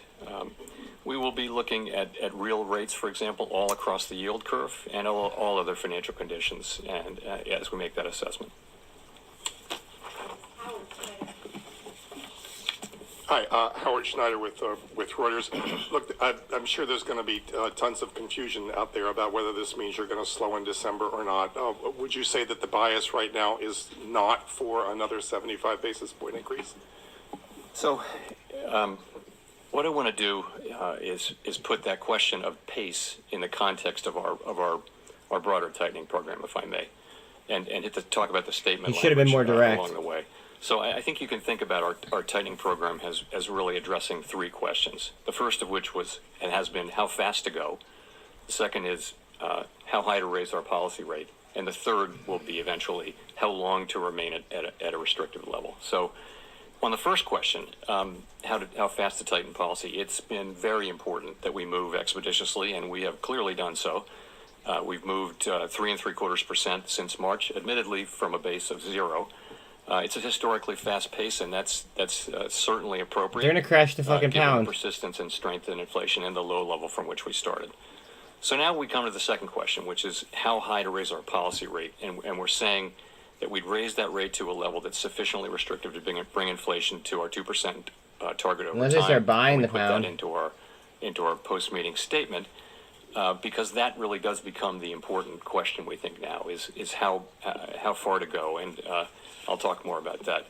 We think there's some ground to cover, but before we meet that test, and that's why we say that ongoing rate increases will be appropriate. And as I mentioned, incoming data between the meetings, both the strong labor market report, but particularly the CPI report, do suggest to me that we may ultimately move to higher levels than we thought at the time of the September Whatever meeting. happened to, we That only level focus is on the very PCE uncertain, though, report. and I would say, we're going to find it over time. Of course, with the lags between policy and economic activity, there's a lot of uncertainty. So we note that in determining the pace of future increases, we'll take into account the cumulative tightening of monetary policy as well as the lags with which monetary policy affects economic activity and inflation. So I would say as we come closer to that level, move more into restrictive territory, the question of speed becomes less important than the second and third questions. And that's why I've said at the last two press conferences that at some point it will become appropriate to slow the pace of increases. So that time is coming, and it may come as soon as the next meeting or the one after that. Ooh, no decision okay, has been made. so they're leaving it up to It is chance. likely we'll Okay. have a discussion That makes sense. about this at the next meeting, a discussion. To be clear, let me say again, the question of when to moderate the pace of increases is now much less important than the question of how high to raise rates and how long to keep monetary policy restrictive, which really will be our principal focus. If I could follow up on that, to what degree was there an importance or weight given to a need to signal this possibility now, given all the concerns really around the globe about Fed policy sort of driving ahead and everybody else, dealing with their own stress as a result? Well, I think I'm pleased that we have moved as fast as we have. I don't think we've over-tightened. I think there's very difficult to make a case that our current level is too tight, given that inflation still runs well above the federal funds rate. So I think that at this meeting, the last two meetings, as I've mentioned, I've said that there would come a point, and this was a meeting at which we had a discussion about what that might mean, and we did discuss this, and as I mentioned, we'll discuss it again in December. But there's I don't have any sense that we've over-tightened or moved too fast. I think it's been good and a successful program. That we've gotten this far this fast. Remember though that we still think there's a need for ongoing rate increases, and we have some ground left to cover here, and cover it we will. Guys, watch out on Facebook. Nick Tamaros of the Wall Street Journal. Chair Powell, core PCE inflation on a 3 or 6 month annualized basis and on a 12-month basis has been running in the high fours, close to 5%. Is there any reason to think you won't have to raise rates at least above that level to be confident that you are imparting enough restraint to bring inflation down? So this is the question of does the policy rate need to get above the inflation rate? And I would say there are a range of views on that. That's the classic Taylor principle view. But I would think you'd look more at a forward, a forward-looking measure of inflation to look at that. But I think the answer is we'll want to get the policy rate to a level where it is where the real interest rate is positive. We will want to do that. I do not think of it as the single and only touchstone, though. I think you put some weight on that. You also put some weight on rates across the curve. Very few people borrow at the short end at the federal funds rate, for example. So households and businesses, if they're very meaningfully positive interest rates all across the curve for them, credit spreads are larger, so borrowing rates are significantly higher. And I think financial conditions have tightened quite a bit. So I would look at that as an important feature. I'd put some weight on it, but I wouldn't say it's something that is the single dominant thing to look at. If I could follow up, what is your best assessment or the staff's best assessment right now of the current rate of underlying inflation? I don't have a specific number for you there. There are many models that look at that. And I mean, one way to look at it is that it's a pretty stationary object, and that when inflation runs above that level, for sure, substantially above for some time, you'll see it move up, but the movement will be fairly gradual. So I think that's what the principal models would tend to say. But I wouldn't want to land on any one assessment. There are many different, as you know, people who publish an assessment of underlying inflation. Thank you. Hi, Chair Powell. Thank you for taking our questions. Gina Smiley, New York Times. I wonder, do you see any evidence at this stage that inflation is or is at risk of becoming entrenched? Is inflation becoming entrenched? So, I guess I would start by pointing to expectations. It's transitory. So if we saw longer-term expectations moving up, that would be very troubling. And they were moving up a little bit at the middle part of this year, and they've moved now back down. That's one piece of data. Shorter-term inflation expectations moved up between the last meeting and this meeting, and we don't think those are as indicative, but they may be important in the wage-setting process. There's a school of thought that believes that, so that's very concerning. I guess the other thing I would say is that the longer we're now 18 months into this episode of high inflation, and we don't. But it's transitory, guys. Don't worry. Clearly identified scientific way of understanding at what point inflation becomes entrenched. And so, the thing we need to do from a risk management standpoint is to use our tools forcefully but thoughtfully. And get inflation under control, get it down to 2%, get it behind Someone's got to us. explain it to you. That's I what can't. we really need to do and what we're strongly committed to doing.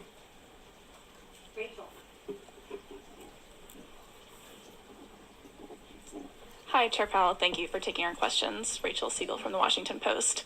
The Double statement bottom. points to the lag times. I'm wondering if you can walk us through how you judge those lag effects, what that timeline looks like over the coming months or even a year, and where you would expect it to show up in different parts of the 75-point basis hike and So, a lot of blaming, a lot of finger pointing. The way I would think about that is, it's a commonly for a long time thought that monetary policy works with long and variable lags, and that it works first on financial conditions and then on economic activity and then perhaps later than that even on inflation. So that's been the thinking for a long time. There was an old literature that made those lags out to be fairly long. There's newer literature that says that they're shorter. And, the truth is we don't have a lot of data of inflation of this high in what is now the modern economy. One big difference now is that it used to be that you would raise the federal funds rate, financial conditions would react, and then that would affect economic activity and inflation. Now, financial conditions react well before, in expectation of monetary policy. That's the way it has moved for a quarter of a century, is in the direction of financial conditions, then monetary policy, because the markets are thinking what is the central bank going to do, and there are plenty of economists that also think that once financial conditions change, that the effects on the economy are actually faster than they would have been before. We don't know that. I guess the thing that I would say is it's highly uncertain, and so from a risk management standpoint, it would be irresponsible not to ignore them, but you want to consider them, but not take them literally. So I think it's a very difficult place to be, but I would tend to want to be in the middle, looking carefully at what's actually happening with the economy, and trying to make good decisions from a risk management standpoint. Remembering, of course, that if we were to over-tighten, we could then use our tools strongly to support the economy. Whereas if we don't get inflation under control because we don't tighten enough, now we're in a situation where inflation will become entrenched, and the costs, the employment costs in particular, will be much higher potentially. So from a risk management standpoint, we want to be sure that we already have runaway inflation. Don't make the mistake of either failing to tighten enough or loosening policy too soon. 1 second. Wait till he's done. I could follow up. Should we interpret the addition to the statement to mean that more weight is put into those lag effects than they would have been after previous rate hikes? So I think as we move now into restrictive territory, as we make these ongoing rate hikes and policy becomes more restrictive, it'll be appropriate now to be thinking more about lag. Of course, we think about the lags are just sort of a basic part of monetary policy, but we will be thinking about them. But we won't be, I think we'll be considering them, but because it's appropriate to do so. Let me say this: it is very premature to be thinking about pausing. So people, when they hear lags, they think about a pause. It's very premature, in my view, to think about or be talking about pausing our rate hike. We have a ways to go. Our policy, we need ongoing rate hikes to get to that level of sufficiently restrictive, and we don't really know exactly where that is. We have a sense, and we'll write down in the December meeting a new summary of economic projections which updates that. But I would expect us to continue to update it based on what we're seeing with incoming data. Thanks, Chair Powell. Neil Irwin with Axios. As you look around the economy, the clearest impact of your tightening so far has been on housing, maybe some venture-funded tech companies. It's been relatively narrow in terms of the labor market, consumer demand. A lot of sectors you don't see a ton of effect. Is the pathway and channels through which monetary policy works changing? Is it narrower than it used to be? And on housing in particular, are you at all worried that you're crimping housing supply in ways that might cause problems down the road? I don't know that the channels through which policy works have changed that much. I would say a big channel is the labor market, and the labor market is very, very strong, very strong. And households, of course, have strong balance sheets. So we go into this with a strong labor market and excess demand in the labor market, as you can see through many different things, and also with households who have strong spending power built up. So it may take time. It may take resolve. It may take patience. It's likely to get inflation down. I think you see from our forecasts and others that it will take some time for inflation to come down. It'll take time, we think. Sorry, was I getting to your question there? Oh, housing, the housing part of it. Yeah, so, we look at housing. Of course, housing is significantly affected by these higher rates, which are really back where they were before the global financial crisis. They're not historically high, but they're much higher than they've been. And you're seeing housing activity decline. You're seeing housing prices growing at a faster rate, and in some parts of the country declining. I would say the housing market was very overheated for the couple of years after the pandemic as demand increased and rates were low. We all know the stories of how overheated the housing market was, prices going up, many bidders, no conditions, that kind of thing. So the housing market needs to get back into a balance between supply and demand. We're well aware of what's going on there. From a financial stability standpoint, we didn't see in this cycle the kinds of poor credit underwriting that we saw before the global financial crisis. Housing credit was very much more carefully managed by the lenders. So it's a very different situation and doesn't appear to present financial stability issues. But no, we do understand that's really where a very big effect of our policies is.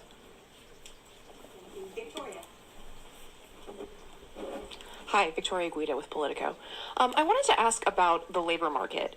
You mentioned early on again that job openings are very high compared to available workers, and I'm just curious to what extent you do and don't draw a signal from that. So, for example, if wage growth is slowing and if maybe the unemployment rate starts to tick up, will that make you sort of decrease your focus on job openings? What do you see? Are wages what's really important? How are you thinking about the labor market as it relates to inflation?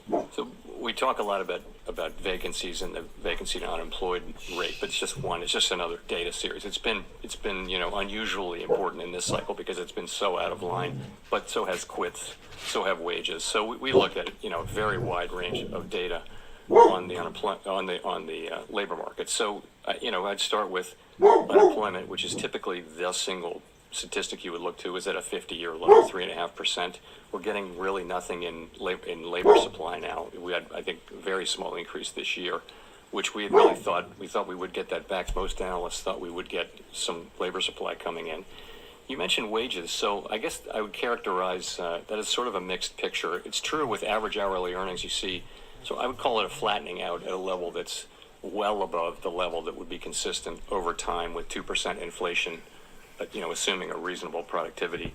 There with the ECI reading this week, again a mixed picture. The headline number was a disappointment. Let's just say it was high. It didn't show a decline. There's some rays of light inside that if you look at private sector workers, that did come down. The compensation did come down. But overall, though, the broader picture is of an overheated labor market where demand substantially exceeds supply.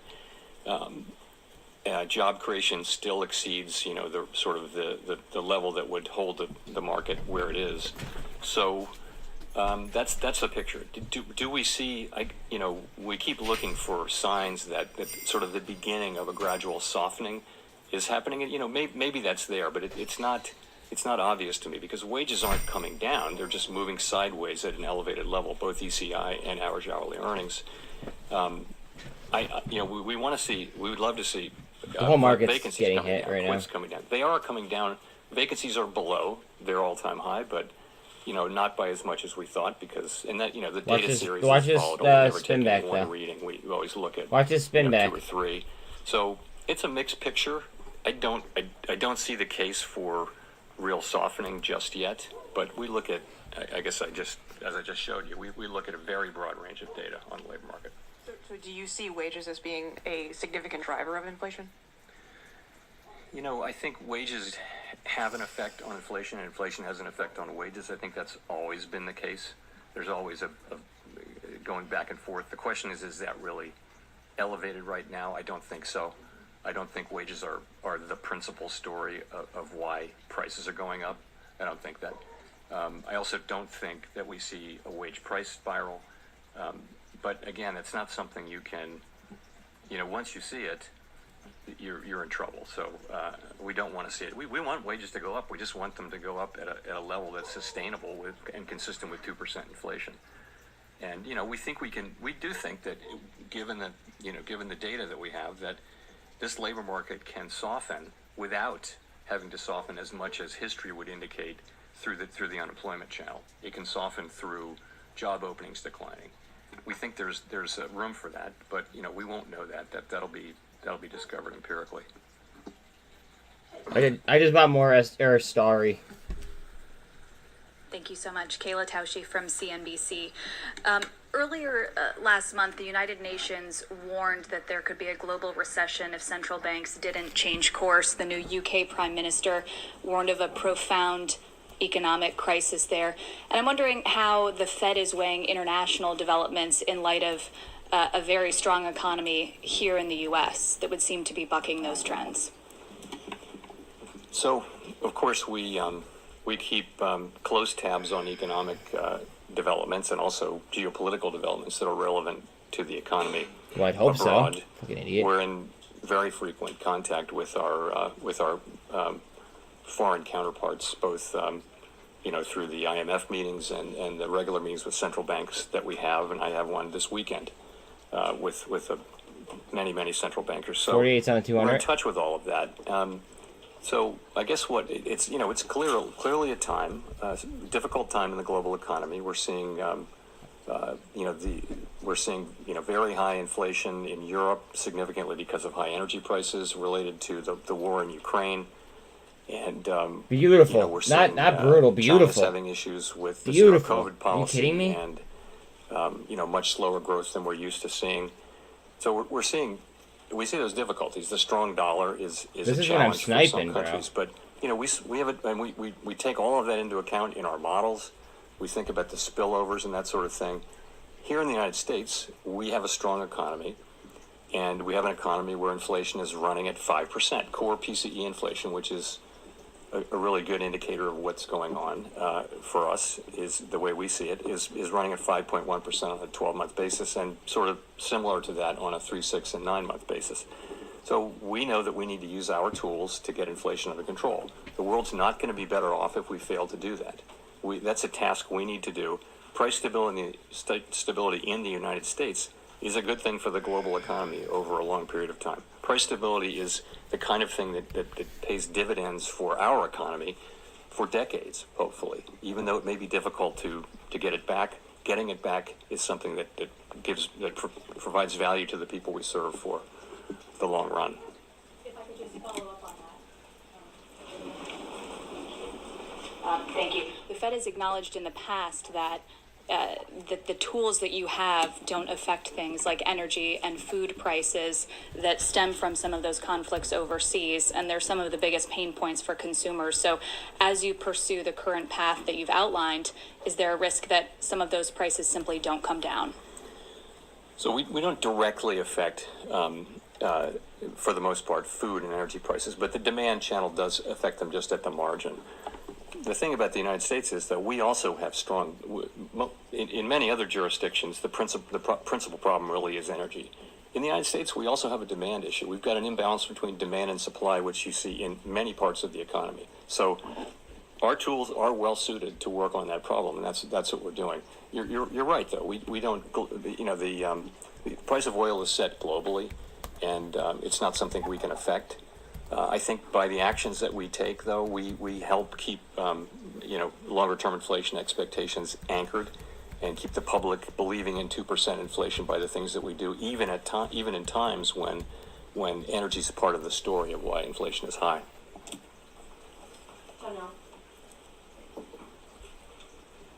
Hi, Chair Powell, Janelle Marti with Bloomberg. So the Fed is facing 2 more ethics-related incidents with the revision of the financial statements from President Bostic and President Bullard speaking at a closed event.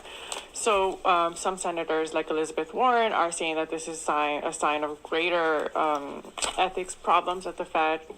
Could you talk about what this does to the public's trust in the bank and what the Fed is doing to prevent this kind of behavior from becoming common? Sure. So you're right. The public's trust is really the Fed's and any central bank's most important asset. And anytime one of us, one of the policymakers, violates or falls short of those rules, we do risk undermining that trust, and we take that very seriously. We do. So at the beginning of our meeting yesterday, actually, we had a committee discussion of the full committee on the importance of holding ourselves individually and collectively accountable for knowing and following the high standard that's set out in our existing rules with respect to both personal investment activities and external communications. We've taken a number of steps, and I would just say we do understand how important those issues are. I would say that our new investment program that we have is up now and running, and actually it was through that the problems with President Bostic's disclosures were discovered when he filed his new disclosures. That's, we now have a central group here at the Board of Governors that looks into disclosures and follows them and approves people's disclosures, and also all of their trades. Any trade anyone has to make who's covered has to be pre-approved. And there's a lag. It has to be pre-approved 45 days before it happens, so there's no ability to game market. So it's a really good system. It worked here. And I think we all said to each other yesterday morning, we recommitted to each other and to this institution to hold ourselves to the highest standards and avoid these problems. Do you have an update on the investigations that are pending? I don't. So, as you know, I referred the matter concerning President Bostic to the Inspector General, and once that happens, I don't discuss it with the Inspector General or with anybody. It's just the Inspector General has the ability to do investigations. We don't really have that, so that's what he's doing. Michael McKee from Bloomberg Television and Radio. Earlier this year, you touted the 3-month bill yield out to 18 months as the yield curve with 100% explanatory power. And you said, quote, if it's inverted, that means the Fed's going to cut, which means the economy is weak. That curve is only 2 basis points away from inversion now. So I'm wondering why you are so confident that you have not over-tightened, particularly given that rates work with a lag. Well, so we do monitor the near-term forward spread. You're right, and that's been our preferred measure. We think it, just empirically, it dominates the ones that people tend to look at, which is 2s, 10s, and things like that. So it's not inverted, and also you have to look at why things, why the rate curve is doing what it's doing. It can be doing that. Why is the economy like this? Cuts, or Let's look at that. It expects inflation to come down. In this case, if you're in a situation where the markets are pricing in significant declines in inflation, that's going to affect the forward curve. So yes, we monitor it. You're right, and that's what I would say. If I could follow up, you also said several meetings ago that the risk of doing too little outweighed the risk of doing too much. Is what you're trying to tell us today is that risk assessment has changed a little bit? Ooh, good question. Well, what's happened is time has passed, and we've raised interest rates by 375 basis points. Time has passed. I would not change a word in that statement, though. I think until we get inflation down, you'll be hearing that from me. Again, if we over tighten, and we don't want to, we want to get this exactly right. But if we over tighten, then we have the ability with our tools, which are powerful, to, as we showed at the beginning of the pandemic episode. We can support economic activity strongly if with happens, Bitcoin. if that's necessary. On the other hand, if you make the mistake in the other direction and you let this drag on, then it's a year or two down the road, and you're realizing inflation behaving the way it can. You're realizing that you didn't actually get it. You have to go back in. By then, the risk really is that it has become entrenched in people's thinking, and the record is that the employment costs, the cost to the people that we don't want to hurt, they go up with the passage of time. That's really how I look at it. So that isn't going to change. What has changed, though, you're right, is we're farther along now, and I think as we're farther along, we're now focused on that. What's the level we need to get to rates, And I don't know what we'll do when we get there. By the way, it doesn't. We'll have to see. There's It's not like been you're no gonna tell decision us, or dude. discussion around exactly what steps we would take at that point. But the first thing is to find your way there. Thank you. Chris Rugaber at Associated Press. Just to go back to housing for a minute, you mentioned the impact that rate increases have had on housing. Home sales are down 25% in the past year and so forth, but none of this is really showing up in, as you know, in the government's inflation measures. And as we go forward, private real-time data is clearly showing these hits to housing. Are you going to need to put a greater weight on that in order to Another good ascertain question. things like whether there's over-tightening going on? Or will you still focus as much on the more lagging government indicators? So this is an interesting subject. So I start by saying, I guess, that the measure that's in the CPI and the PCE, it captures rents for all tenants, not just new leases. And that makes sense, actually, because that for that reason, that conceptually, that's sort of the right target for monetary policy. And the same thing is true Snipes, for owner's though. equivalent rent, which comes off of Theta burn, but snipes. It's a reweighting of tenant rents. The private measures are of course good at picking up the at the margin the new leases, and they tell you a couple things. One thing is I think right now, if you look at the pattern of that series of the new leases, it's very pro-cyclical. So rents went up much more than the CPI and PCE rents did, and now they're coming down faster. So the implication is that there are still, as people as non-new leases roll over and become and expire, right? Push. There's still in the pipeline. There's still some Strong significant push. rate increases coming. Okay, but at some point, once you get through that, the new leases are going to tell you that what they're telling you is there will come a point at which rent inflation will start to come down. But that point is well out from where we are now. So we're well aware of that, of course, and we look at it. And but I would say that in terms of the right way to think about inflation really is to look at the measure that we do look at, but considering that we also know that at some point you'll see rents coming down. And just a quick follow. It looks like stock and bond markets are reacting positively to your announcement so far. Is that something you would wanted to see? Is that a problem, or how much that might affect your future policy to see this positive reaction? We're not targeting any one or two particular things. Our message should be, what I'm trying to do is make sure that our message is clear, which is that we think we have a ways to go. We have some ground to cover with interest rates before we get to that level That is not a good of answer. interest rates that we think is sufficiently restrictive. And putting that in the statement and identifying that as a goal is an important step. And it's meant to put that question really as the important one now going forward.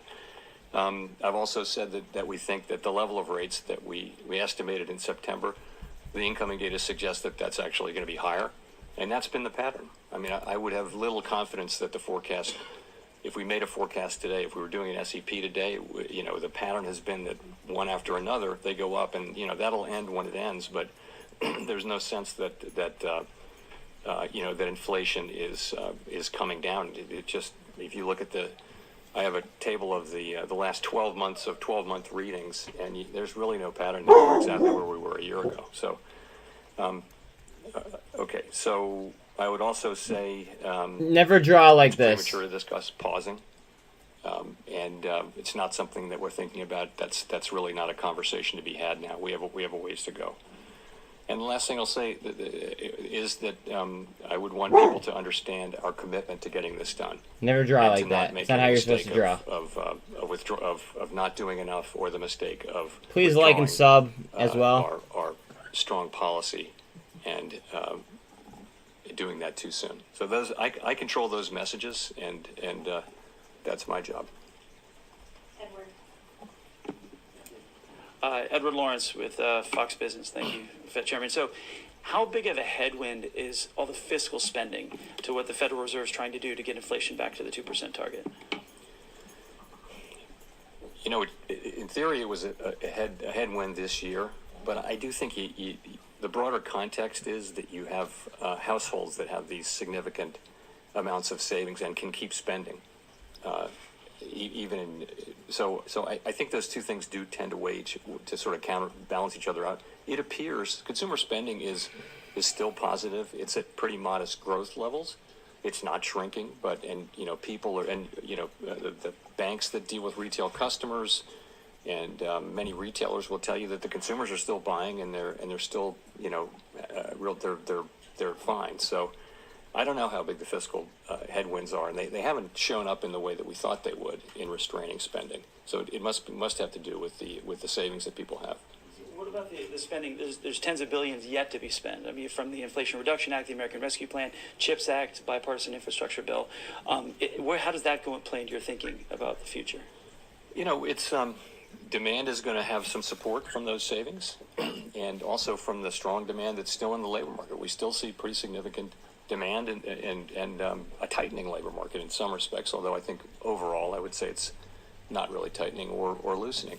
So we see those things, and what those things tell us is that, our job is going to require some resolve and some patience over time. We're going to have to stick with this. That's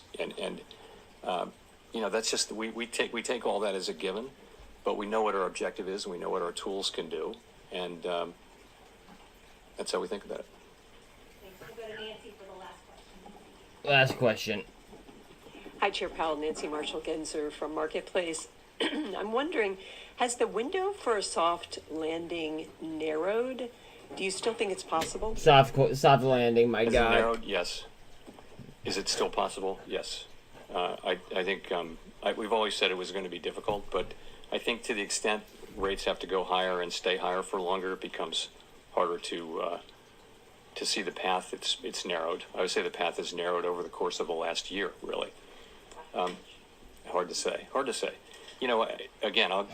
I would say that the sort of array of data in the labor market is highly unusual, and to many economists, there is a path to. Ordinarily, there's a relationship to GDP going down and vacancies declining, translating into unemployment, or there's Okun's law. So all those things are relationships that are in the data, and they're very real. It is a little bit different this time, though, because you have this tremendously high level of vacancies, and we think on a very steep part of the beverage curve. All I would say is that the job losses may turn out to be less than would be indicated by those traditional measures because job openings are so elevated and because the labor market is so strong.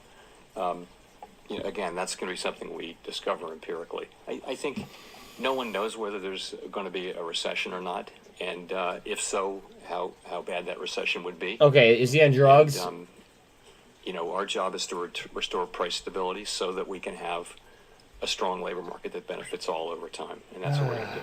But just real quickly, why do you feel like the window has narrowed? Because we haven't seen inflation coming down. The implication of inflation not coming down, and what we would expect by now to have seen is that it got worse, you dumbass. As the supply side problems had resolved themselves, we would have expected goods inflation to come down by now, long since by now, and it really hasn't. Although it has come down, but it's not to the extent we had hoped. At the same time, now you see and that narrows the path to a soft landing, I would say. Thanks very much. So y'all ever see the movie Flight with Denzel Washington? That's kind of like the soft landing that we're talking about, in my opinion. There's no fucking way. There's no way. No way. Like, even if they have a full-on policy reverse, it's still gonna be hard. I have to go grab Lucky. He's freaking out. Watch her double bottom.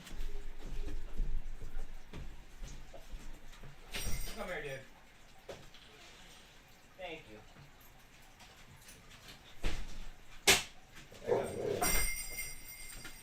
You guys need to chill out, please.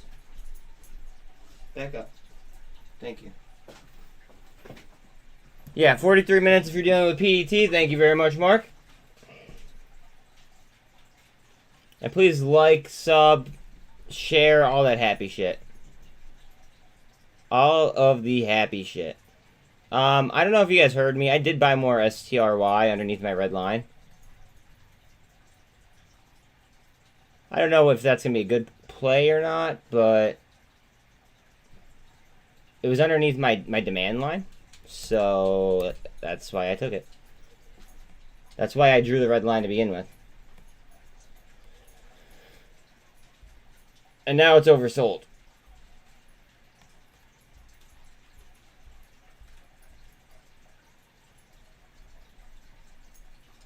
Yep.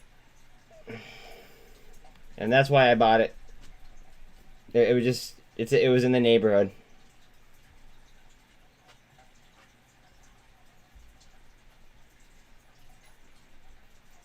Carvana's back down to 14. I mean, one strategy that one could use is they could DCA. Not telling you to do it, I'm just saying it's a viable strategy that is, you know, it works for some people. Look at the market cap and look at the short interest. I mean, holy fucking God. Yeah, like, what can I sell? Hold on, I gotta buy some.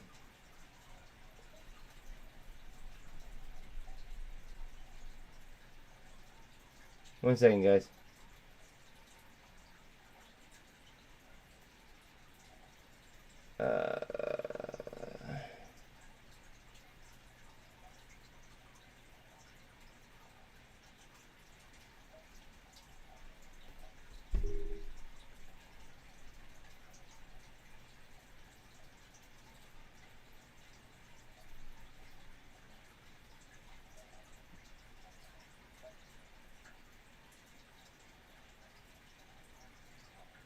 Okay.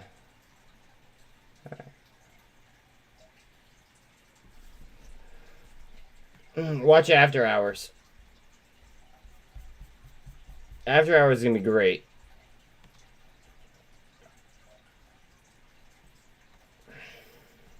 How many people shit themselves? How many people do you think that they may just shit themselves? Think about it like that, please. Like, guys, be fearful. Not financial advice, okay? Be fearful when others are greedy, and be greedy when others are fearful. How many people just probably shit themselves?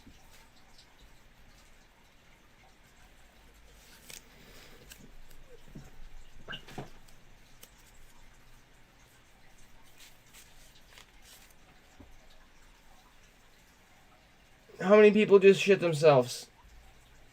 My God.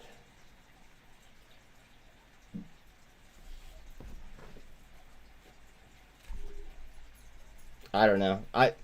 I'm buying American value. That's it. Like, that's all I have to say is I'm buying American value stocks.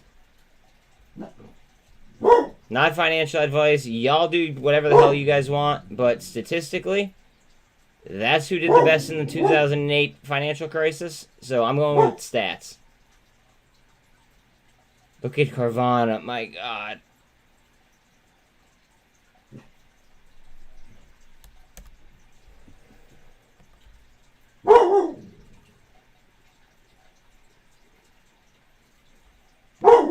Bella, stop.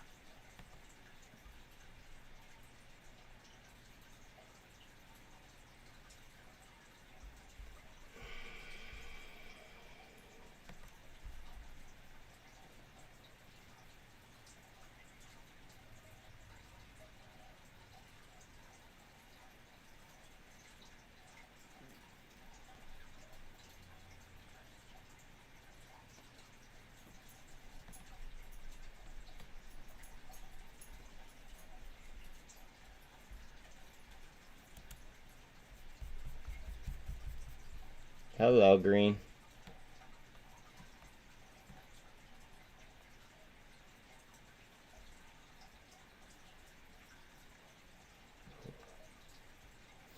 Trader123, you're asking, you've asked me questions that were very, very basic all day, and you're asking me things that would put me in positions where I would be getting financial advice, and I'm not going to do that.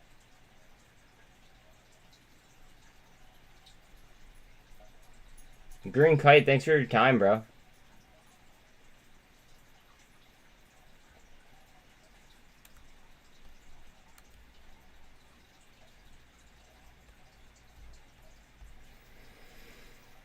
Whoo! Ouch. Under 99 cents on VRM. I mean, no, that unfortunately that's not how the government sees it. So I like, and do I really want to fuck with this government? No. So I mean, like, it is what it is. I just gotta play, like, I gotta play by their rules.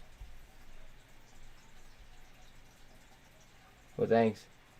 Oh yeah. Oh, the Mega Maga. We gotta go back down to the Mega Magas. All right. Are we doing Mega Maga YOLOs or no?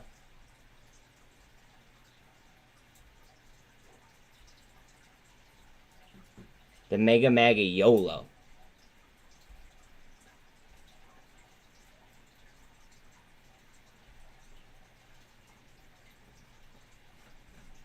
Oh, oops. I did not mean to do that. Oh shit, what did I do?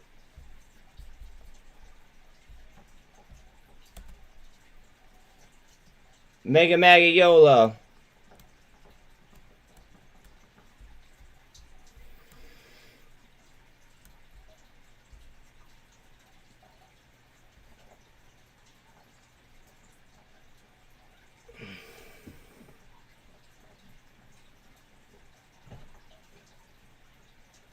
Later, bro. Later. Well, I don't know if you're a guy or girl, but later. Thanks for hanging out.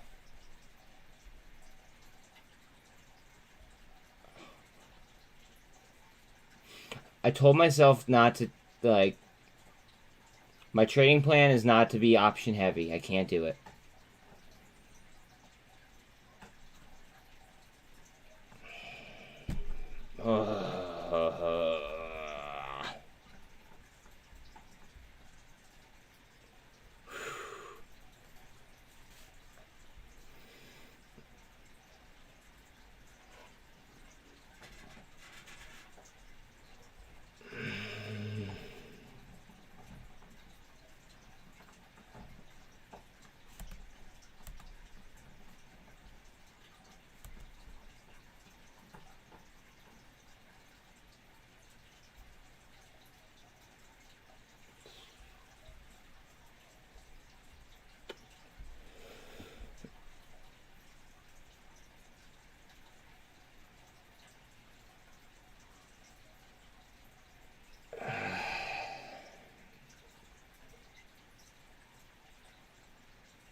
Oh, STRY's looking that nice.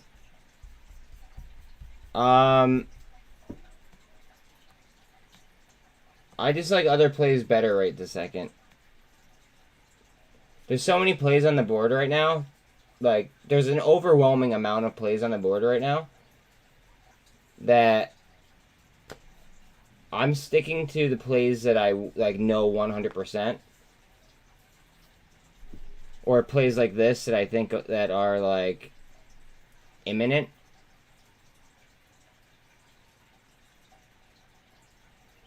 Yeah, but is it forgiven already though? But question now, is it forgiven? Was it forgiven 100%? Or because you had to apply for that to have it forgiven.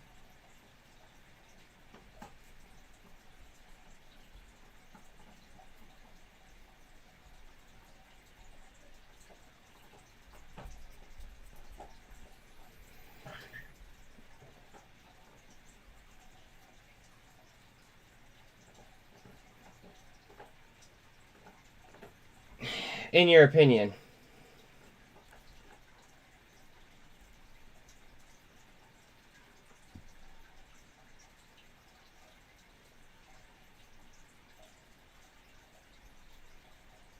Okay.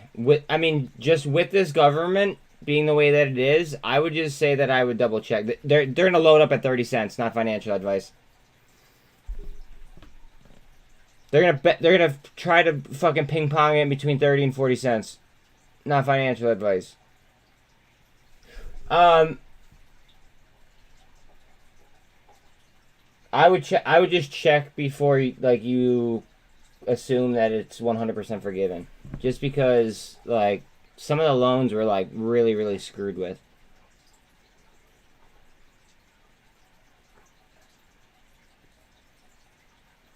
Yeah, so did I. And I had mine forgiven, but I also know people that didn't have theirs forgiven.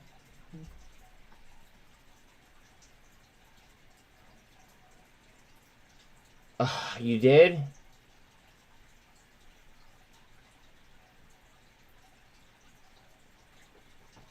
Getting gambly, house.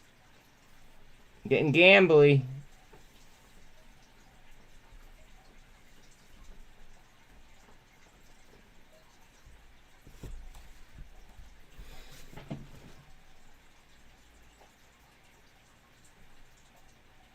Yep.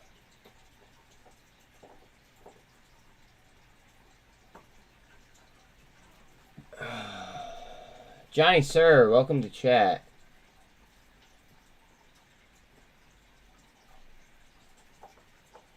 I mean, it depends how big money wants to play it. They could also do a reverse split.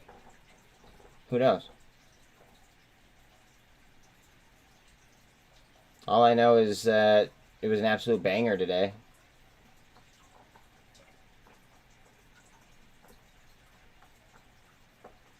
I certainly want to see if it has follow through, or it might not. Who knows?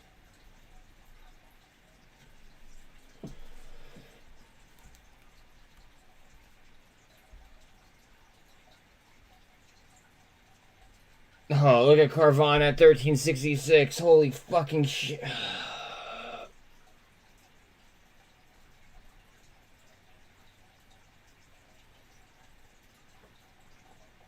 Guys, they have 40% short interest. The earnings report is tomorrow. I'm about to sell like something I really shouldn't to buy more. Oh, fuck me. No, I'm not doing it. Not doing it.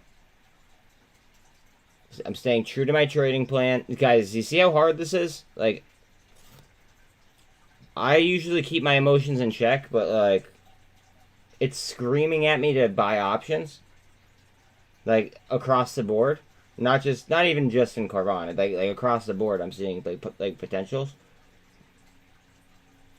But like, I've made the plan that I gotta stick to it. When I deviate from my plan is when I fuck up. So, not doing it.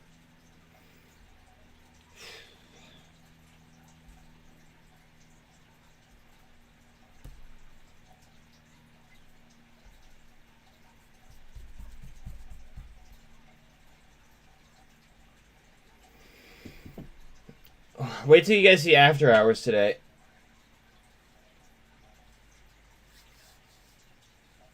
Is this any... Yeah, Sean asked actually a really good question before and nobody answered him, right? Was today anyone's first FOMC meeting? Was today anybody's first at all? Please feel free to share. Like, oh my god. Feel free to share. Why was it terrible? No, I'd rather just talk to people. Why was it terrible? You guys got to buy shit for dirt cheap.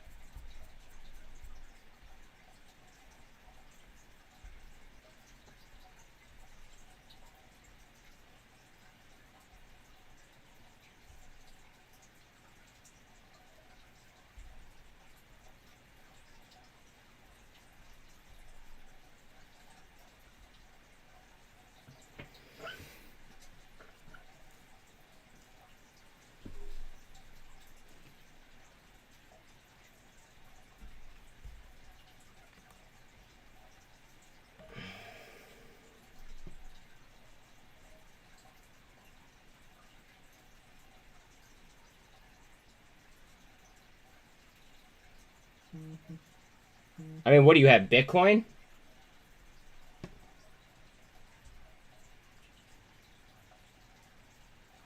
BNB?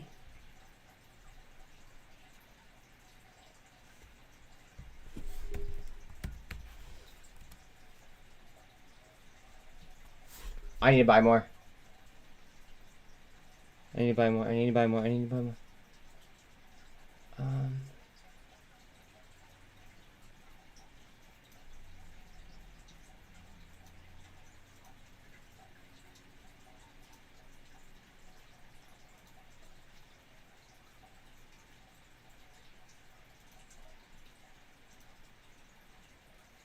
Fuck me.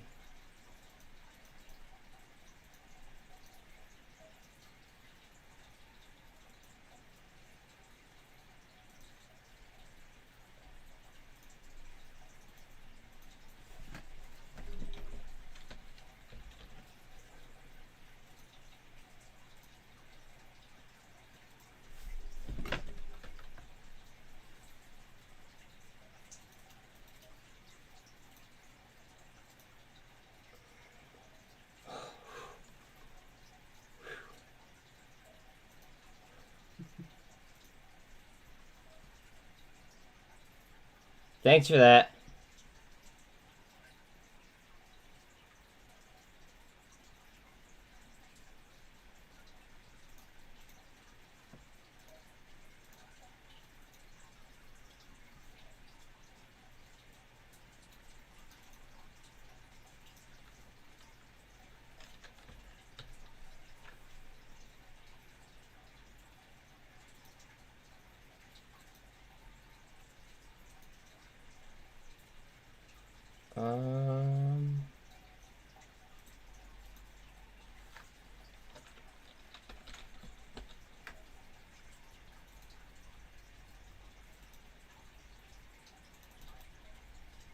Spending all my free change.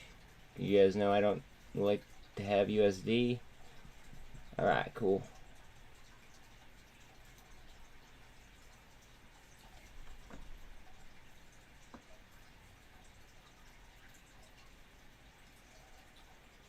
Whoo!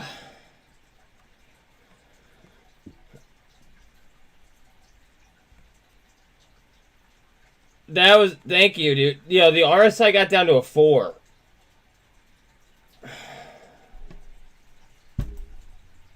Watch this bounce back. This is gonna be epic. You know what? I don't know if this has the volume to do it. Here, we'll check in on it in a little bit. Dollar strength ripping. Fuck. This is what's wrong. Let's see if after the market, let's see if we get a switch, like a change of heart. Change of hearts, I should say. Excuse me. Let's see.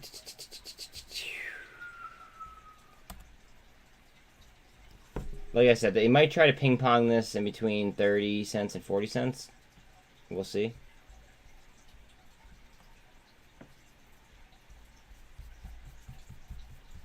I just totally undersold one of my contracts. Just because I needed to buy more MMTLP.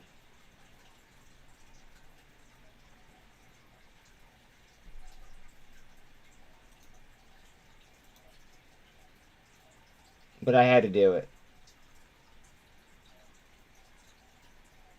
Fuck.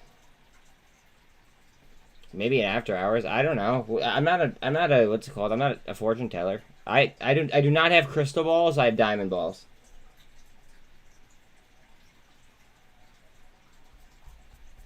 Remember that. To anybody that's gonna ask me a question like that, where like it's just my guess, right? Just remember that I do not have I do not have crystal balls. I have diamond balls. That's it. Very, very simple.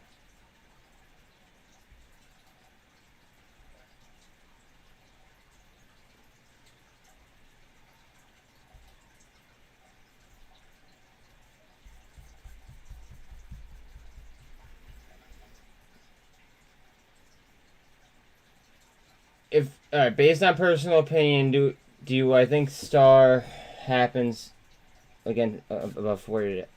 Maybe in after hours, or as if the market turns around as a whole. I mean, it's so broad based of a question. Like I don't know. Do you live in Wisconsin?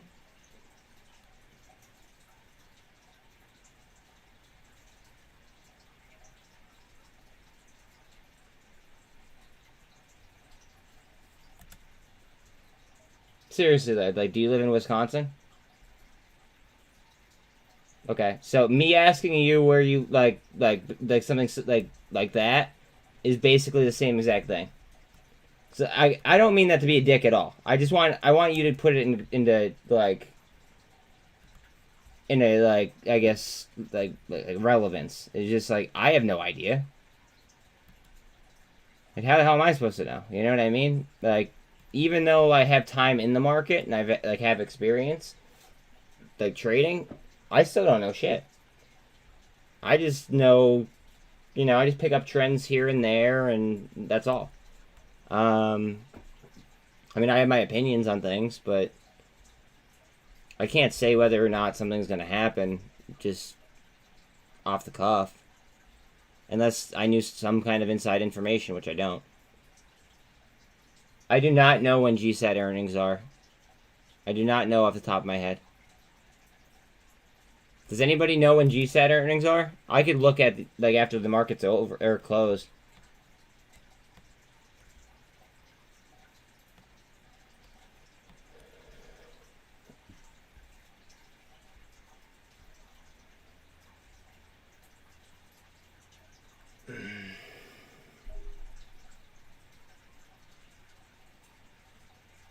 I'm amped that I was able to just buy MMTLP that cheap, though. Like, okay.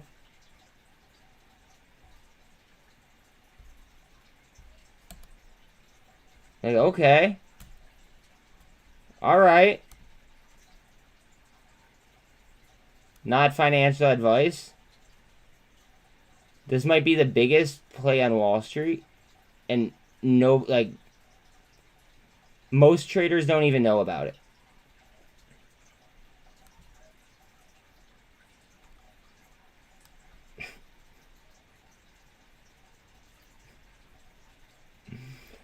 Oh my god.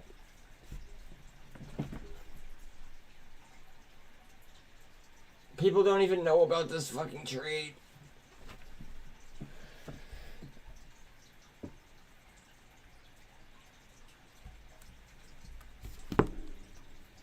I gotta make a YouTube short because, again, I'm still advertising for myself, unfortunately. I'm not that, like that large.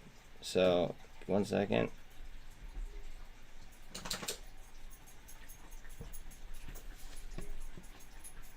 Yo, congrats to everyone who was just able to snag on that dip. That was friggin' awesome. Let's go. Very, very stupid. Yo, congrats to That's so stupid, but believe it or not, that shit will get me, that'll get me people, like, looking at it.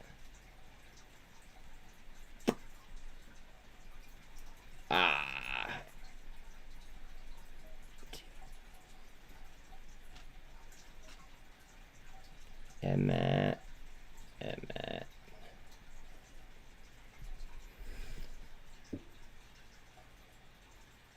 Do I have to do a $sign too? Belle, I hear you, babe.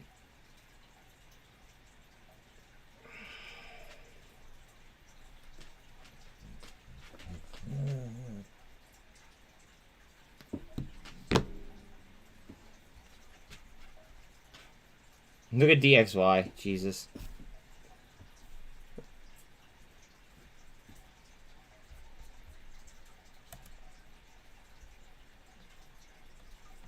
I just gotta go ahead and throw something up on that video real quick. Yeah, that was one hell of an FOMC meeting, though, if that was your first one. It was a good time.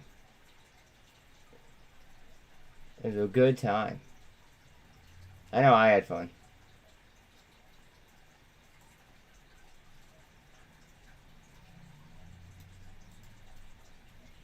Copy.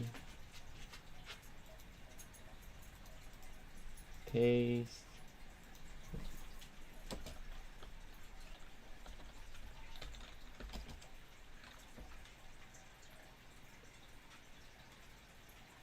And then I gotta do copy. I do the same thing here. Just copy and paste. My bad, guys. Copy.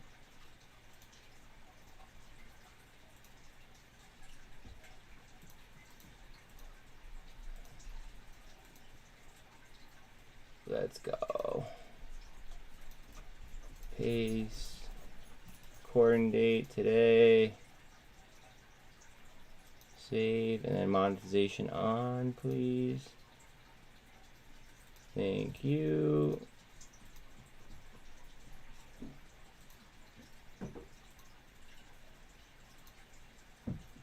I'm back. Sorry about that. Now you're telling me to buy more VRM? Jesus.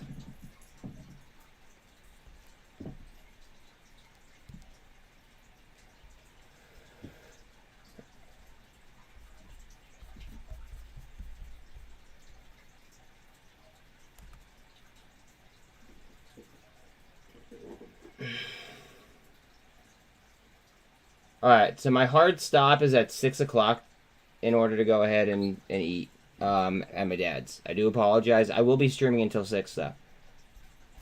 But I do have to have a hard stop set. He's making lasagna and he only makes like 3 different things that he's good at. So, like, I gotta indulge him.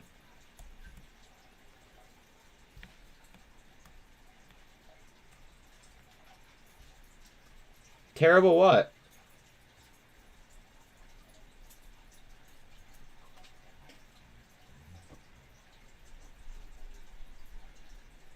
If you're in deep... you're in deep... Wait. I don't want you to be upset with me, okay? Hold on one second. I wasn't scalping. Okay, first of all, I didn't scalp. I just added to my position. I didn't scalp. I added to my position. No, it was as expected. No, but second, I don't like how this person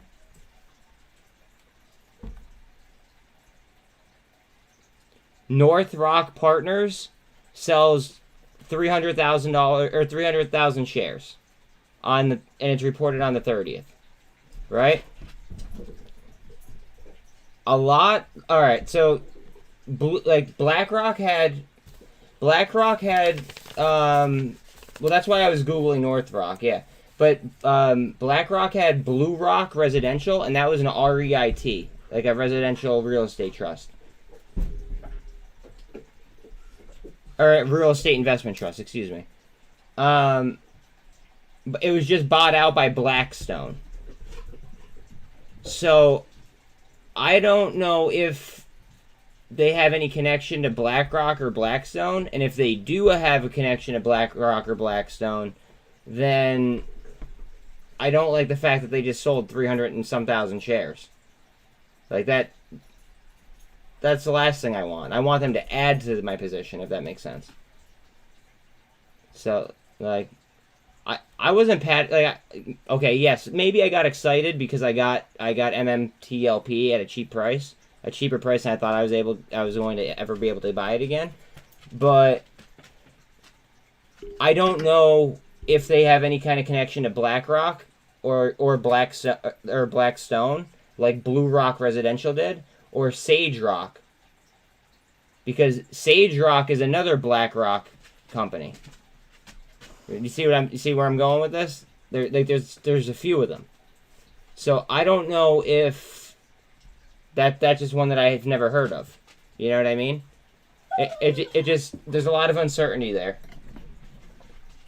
Give me one second. What are we doing? You're going outside now? Okay, let's go. Go, go, go, go, go, go. That's all. Alright, later, bro.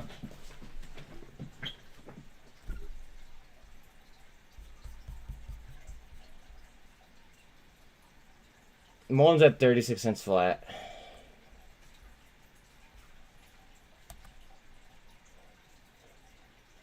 I can't wait for after hours, guys. I can't. Oh, man. The meeting wasn't even bad. It was literally as expected. It was as expected. If DXY keeps going up and the pound goes down, we might crash the UK. On a real note.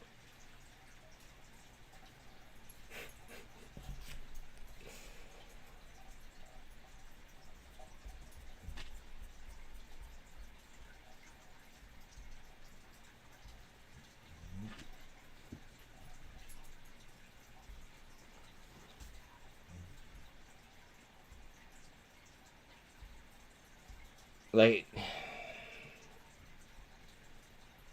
it's gonna be bad. It's gonna be bad.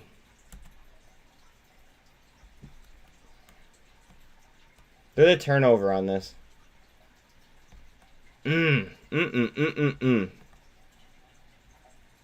Delicioso.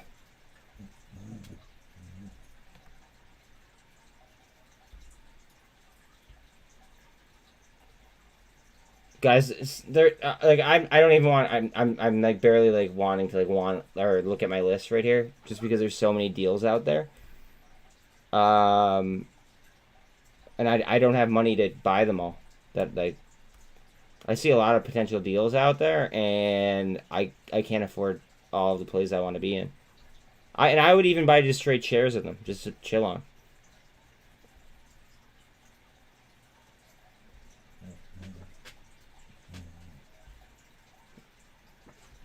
So many deals, just everywhere. Jesus Christ. That's why it's like, if somebody asks me what my favorite play is, like I can't even answer them.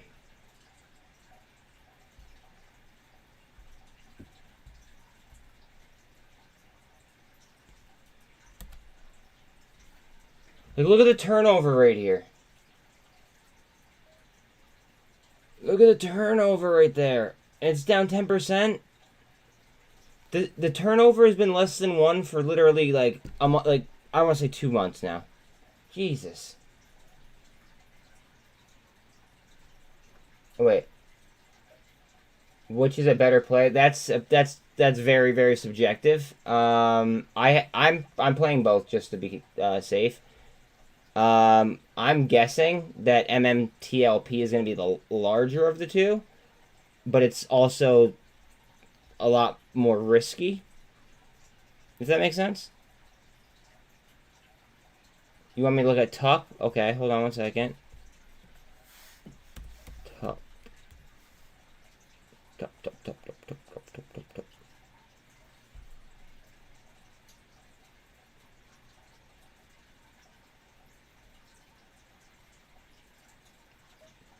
They had a bad earnings call, apparently. Oh, that's Benzinga, though, reporting it.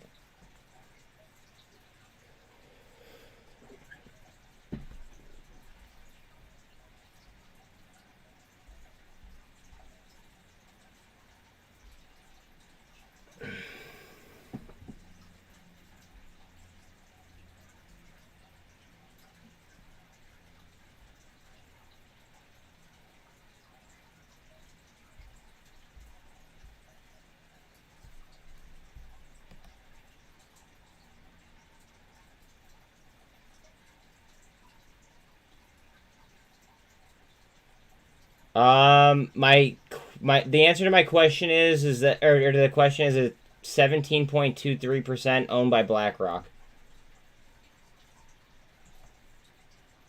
Like, I don't know how else to, how else to respond to that. Groupon is the highest as per Ortex. Right.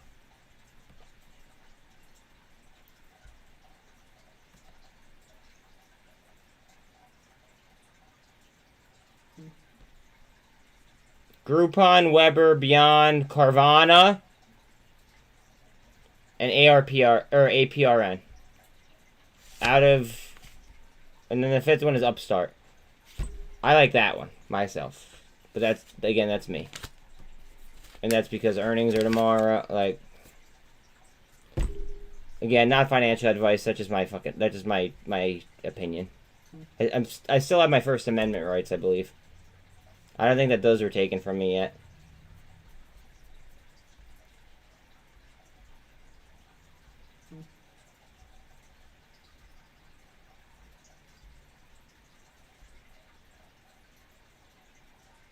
Yep. Weber's heavy shorted.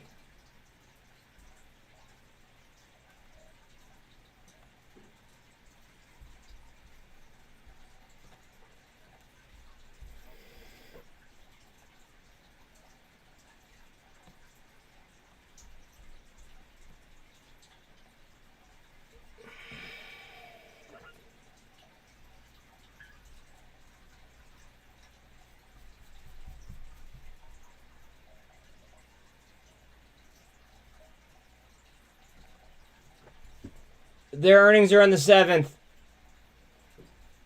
Oh.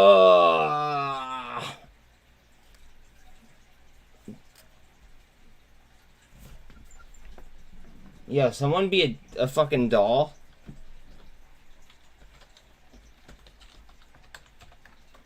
And if you want to just, cash at me, and that way I could buy some Vroom.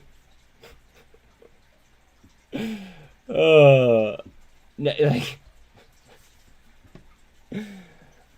Man. No, but guys, please like, sub, hit the bell, all that happy shit. Pretty please. That'd be enormous. I mean, that was not financial advice at all. That was just me talking. And busting balls. But yeah, their earnings are on the 7th.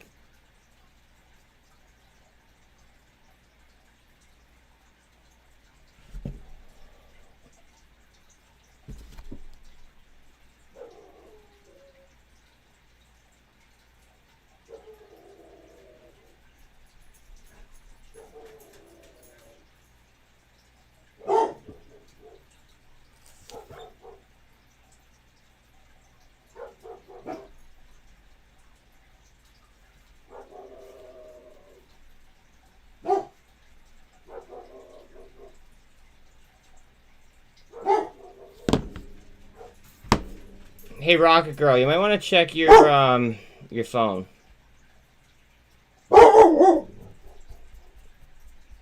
Just saying. Bella, that's enough, baby. Hey. He's freaking out, so Bella's freaking out. It's becoming a thing. So I gotta end this. Not this. I just gotta go grab him real quick.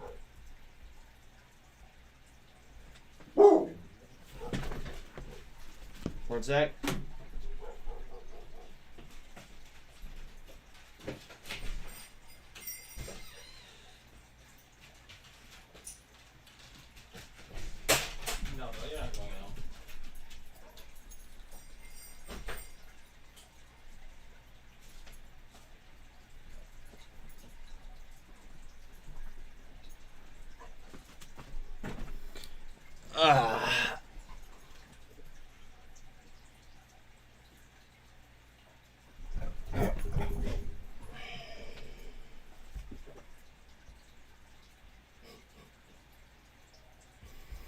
Oh, Lord. I can't wait for After Hours. After Hours is going to be so much fun.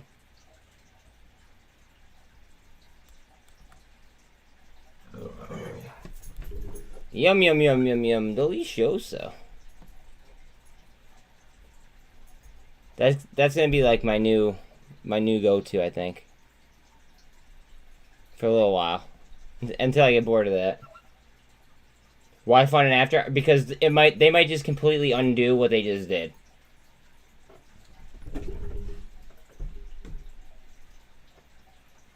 So, like that meeting was completely expected. That they literally did everything that, you know. Okay, so the meeting that they had, the FOMC meeting, right, was literally like I don't know, like exactly what anybody would have guessed, right? Yet the market sank on it.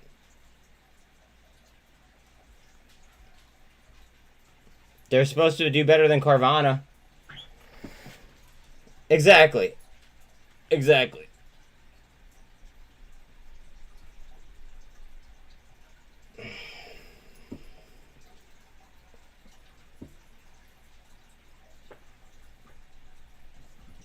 Carvana's supposed to do like negative 1.9 or something per share, or estimated per share, and then I just showed you VRMs.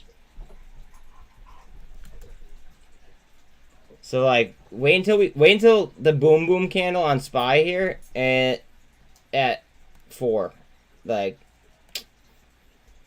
it's gonna be interesting. VRM's earnings are on the 7th. Last minute, guys, if you're dealing with PDT.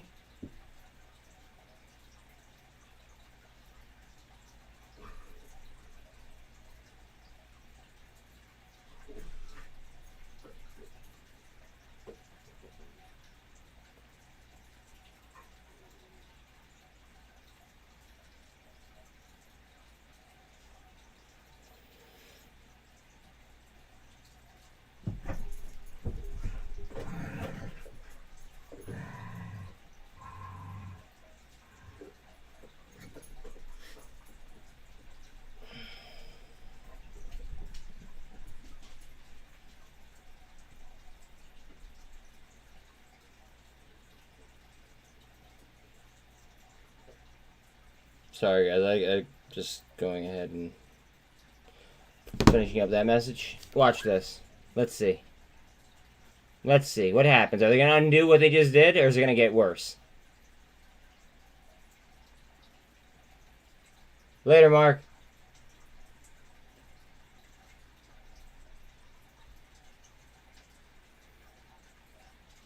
Oh god, this is gonna be fun. It's either gonna get substantially worse, or they're gonna undo what they just did. Those are my opinions. Again, just opinions, not financial advice.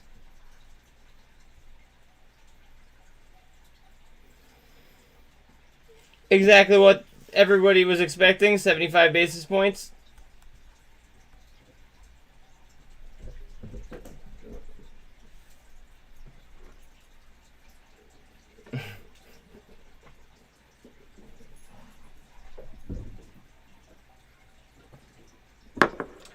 You watch after hours. That's what you do. Oh man, if you guys are done, for the day, it was awesome hanging out. Thank you. Hit the bell and the sub on the way out. I'd appreciate it. And I will be here tomorrow. I say 8 o'clock, but sometimes I'm on sooner. You just gotta, you know, if you have the bell on, you'll know. But I appreciate your time. If you're down to chill until I have to do a hard stop at 6, then let's see what's good. Let's see what is good.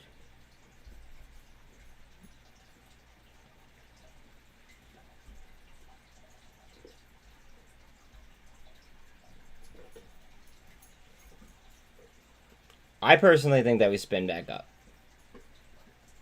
I think that was way, way, way, way too like. They telegraphed the 75 basis point too much. That's why I was expecting them to, you know, surprise everybody, but they didn't. So then the hedge funds made the surprises for us, if that makes sense.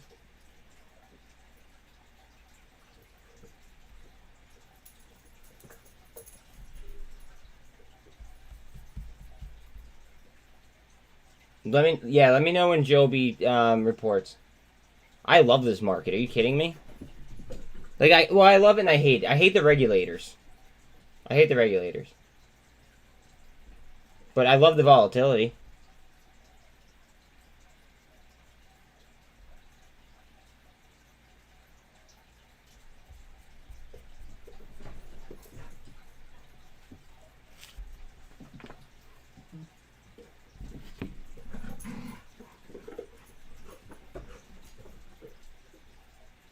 I absolutely love the volatility.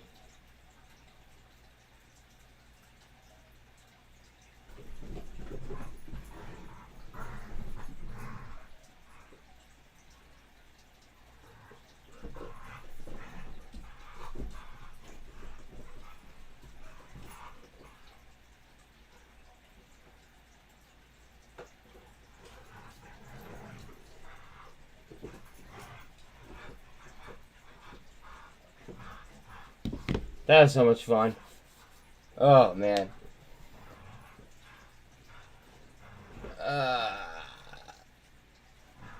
I think it goes way past... I can't...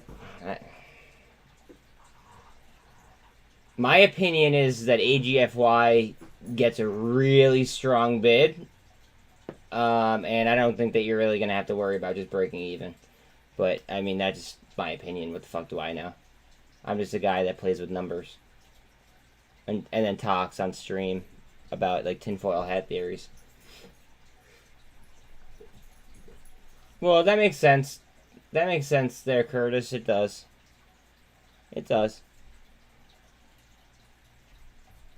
It could go way higher than that, bro. It could go so much higher than that. That's the thing.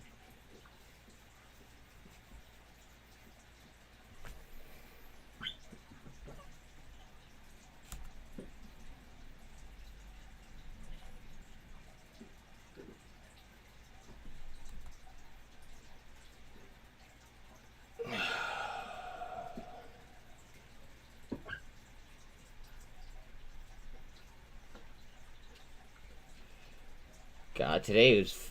I had a good time today. I did. I had a fucking awesome time today.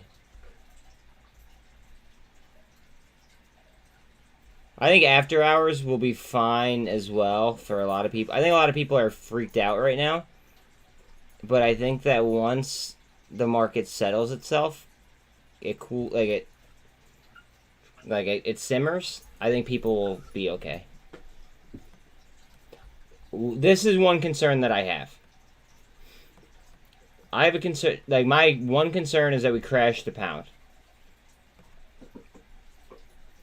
Hopefully we're looking at a double top. But my one concern is that we crash the pound.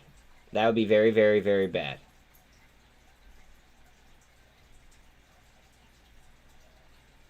Like, extremely bad.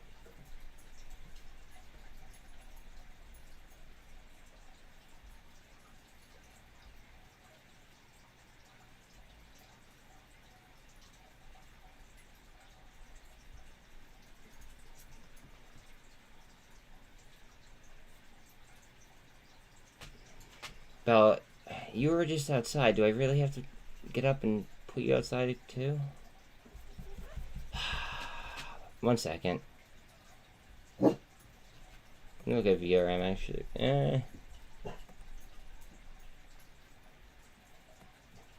Alright, she just left actually. Maybe I don't have to go. Watch SPY. Let's see if we get a curl or not.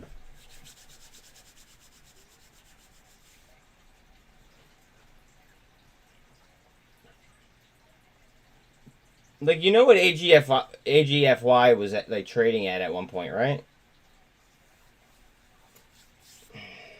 Just so we're all on the same page. Because now it's just like it's a plumbing issue in my opinion. And also, guys, notice how wide the ranges were on these candles. Look how tight they are right now. Look how tight the ranges are on SPY. There's basically no fucking range.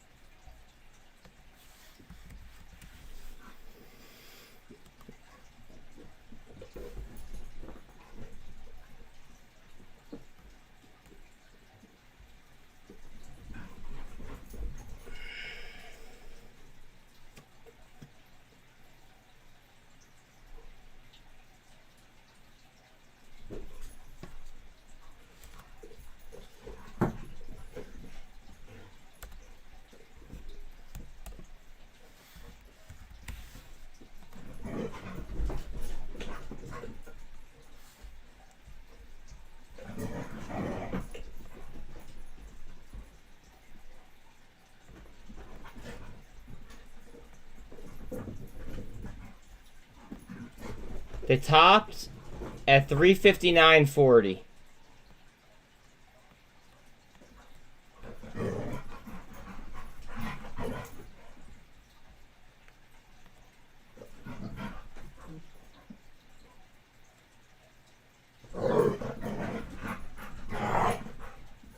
EPS. Okay, so Qualcomm beat.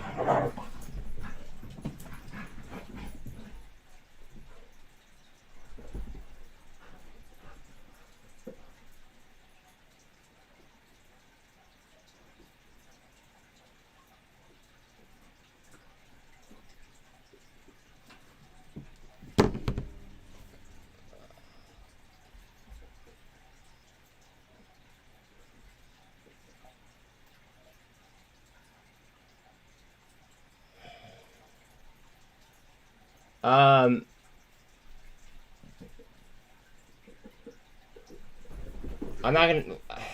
Well, what they did was they did something very, very smart. When they the offering that they did, it pinched the short squeeze, right? But it elongated it potentially, right? And the way that it was phrased means that they could cut the offering at any point that they choose.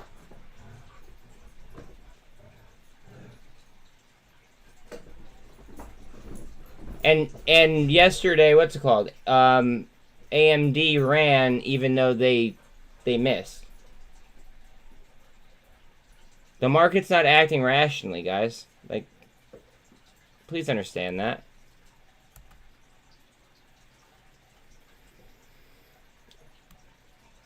I have no idea, but when they do, it's gonna be like a mess, in my humble opinion.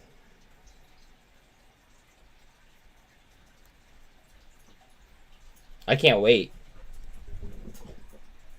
Like, I legitimately cannot fucking wait.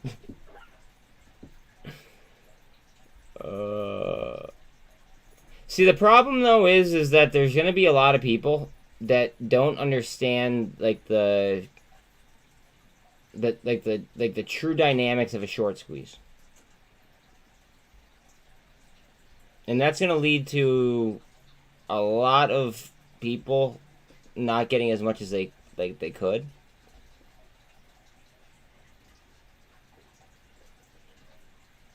Which is gonna, like, that part's gonna suck.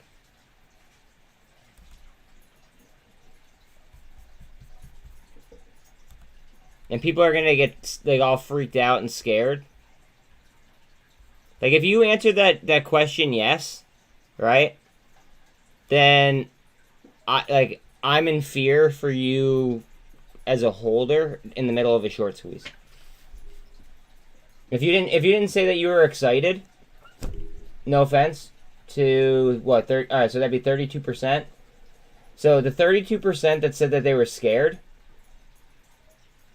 you scare me when it comes to being like on my side in the middle of a short squeeze. Like, you're literally like you're trading with too much emotion, theoretically. Obviously not financial advice, blah blah blah blah blah blah. But like, you're like, it like, you can't be emotional about this.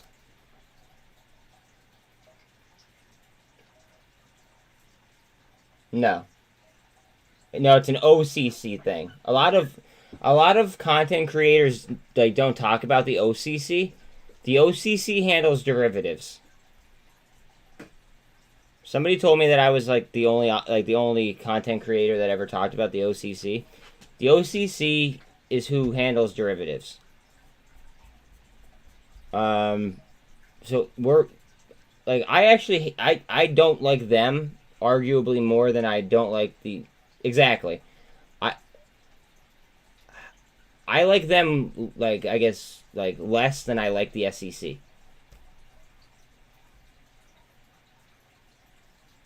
Yeah, you've never heard any. How long have you been trading too? Out of curiosity. And I'm not busting your balls. I'm just wondering because, like, I'm sure that you've been watching people like content creators.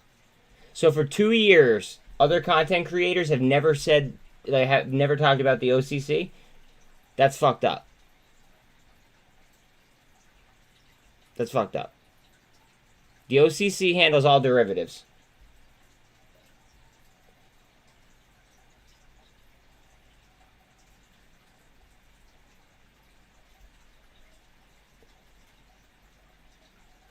Well, it just bothers me that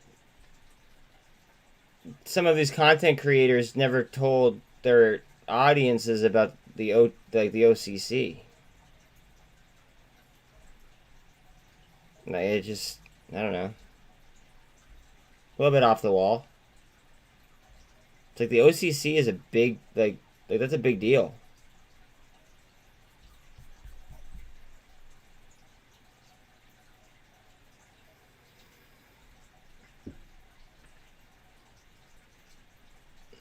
Word.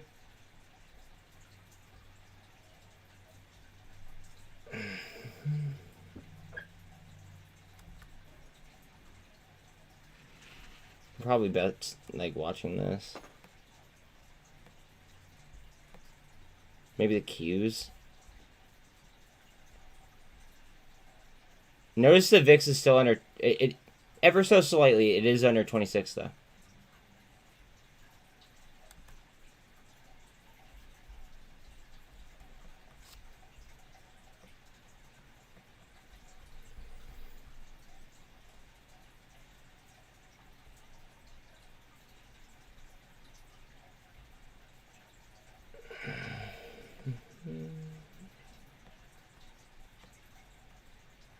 Tesla actually might be a good lead indicator.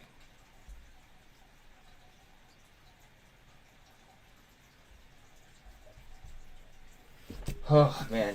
No, but, like, please don't take that the wrong way, but, like, those of you who are scared, like, scared me. Like, that scares me. What's the best coin wallet? Ledger, directly from them. Hold on one second. I'll get you a link. Guys, please like and sub, by the way, if you have not.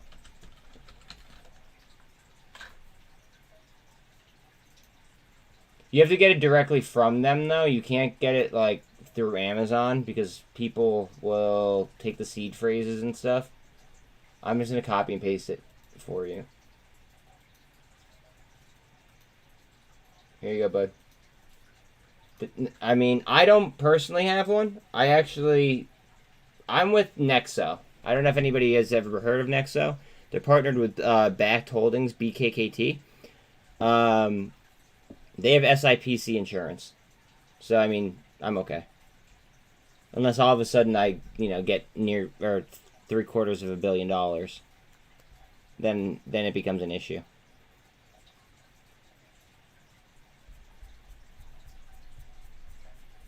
But if you're looking for a cold wallet, I mean, that's the one everybody talks about.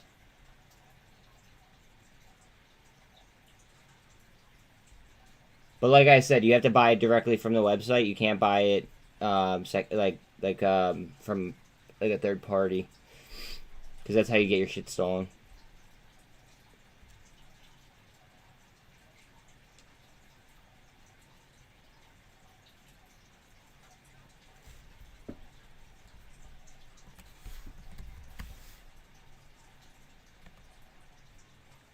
The shorts were fucked on them last time I looked.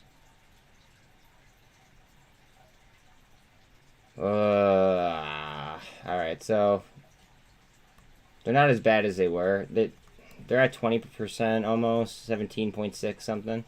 But they were almost buried last time I looked.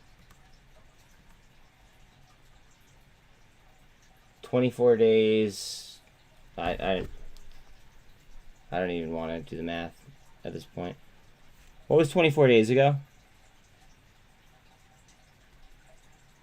Okay, so Monday would be the 10th.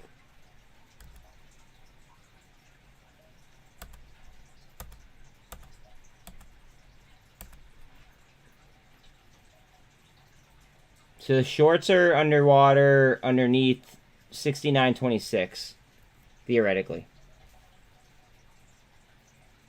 So they were in short squeeze position. They are no longer in short squeeze position anymore. Carvana still is, though.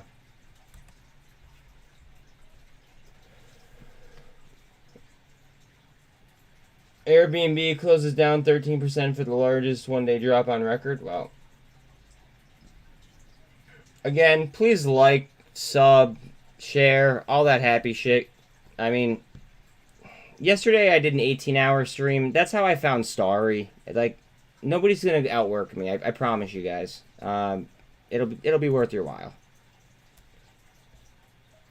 I would be over the moon. I need to get, like, rack them up just for the algos. Let's see what happens here once this clears VWAP. What about the online ones that are not physical? Like Nexo? That I have Nexo.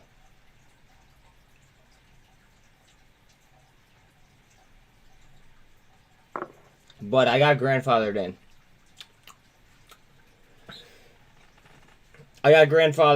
And they're not I don't know if they're offering that program. Nexo with an O at the end. Their staking rates were insane. Their staking rates were insane, and now I think that they're only open to high net worth individuals.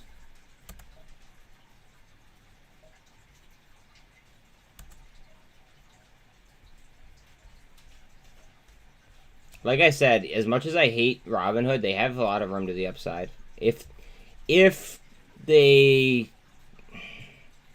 have to kill it with crypto, but if that guy from FTX has anything to say about it, chances are they will.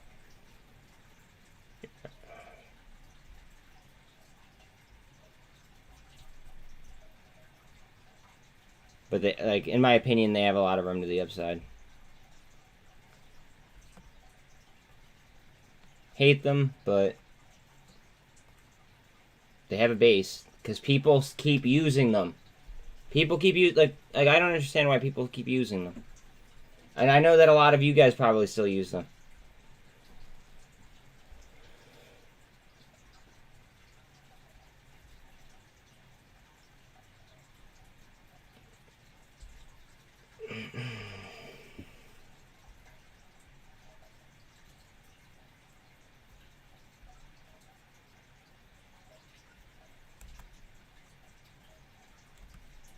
Oh, shit.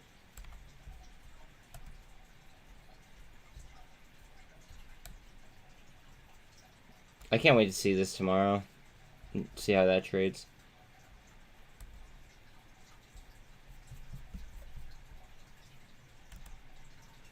MULN's moving. MULN's fighting VWAP right now. A little bit of a gap there, but pushing on VWAP. BBIG's up 2% as well.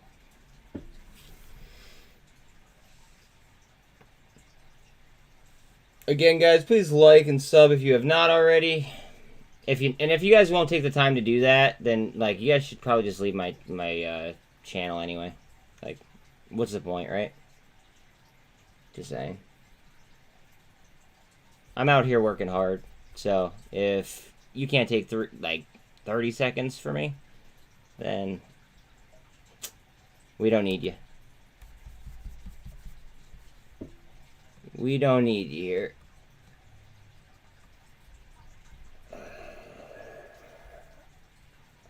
This is not that much of a turnover for how cheap this is and how much it ran today.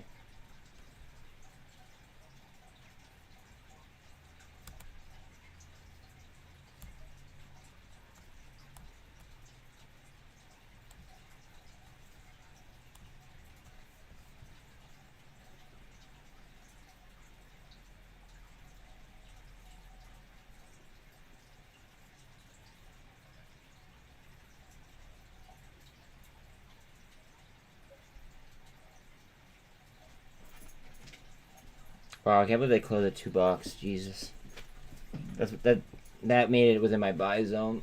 I didn't hit it. I didn't see it.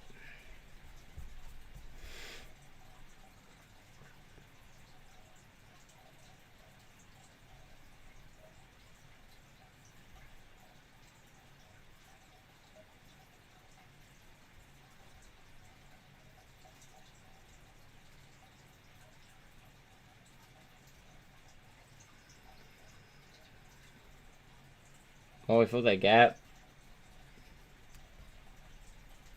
Over VWAP. Alright, MULN's trying to make a move here. Let's see if we can get some pressure behind it. What's SPY at? SPY just went green after hours.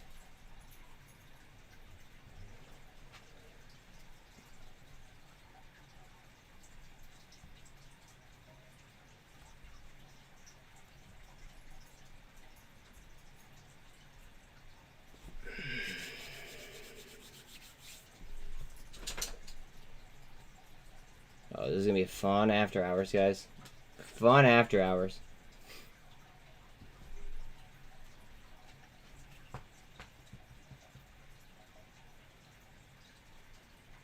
SPY's creeping, yep. Yep. Trying to keep an eye on that, Bitcoin and ETH at the same time. While also watching MULN. MULN looks like it wants to bounce, though. I mean, it has the EMAs in line. Obviously, we have to cross the 200 and the VWAP, but the price action is above. So, that, I mean, that's something.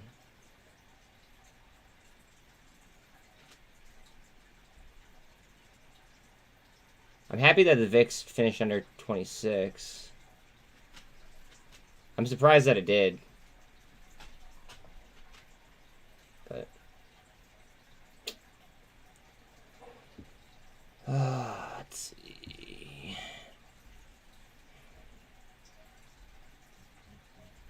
UVXY is down after hours. Like that. Tesla's starting to move up. Amazon and Microsoft are green after hours. BlackRock's up after hours. SPY Growth is up after hours. The old Prague is up 5%.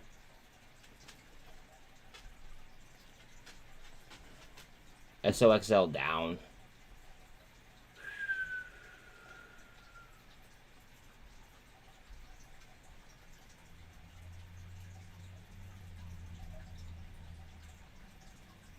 RKT might be something worth paying attention to, at least like throwing it on the watch list. Just throwing that out there. Alright. Hold on one second. I gotta see what the hell he wants. But yeah, that might be good to pay attention to for mortgages.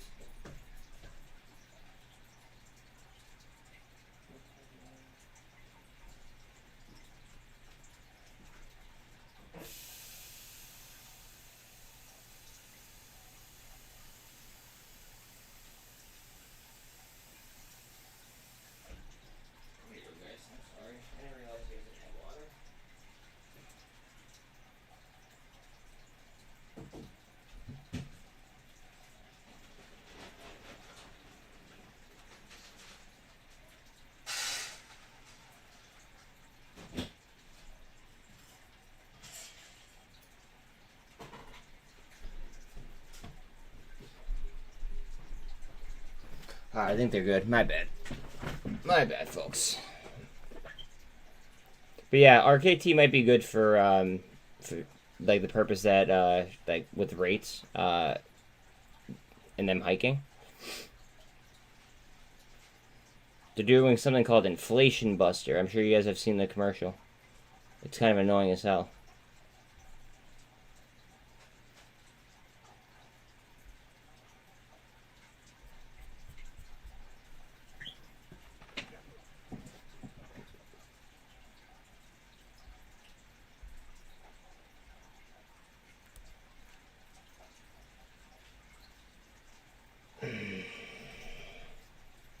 So I have leaps on view, and I had to sell a little in order to go ahead and buy MMTLP.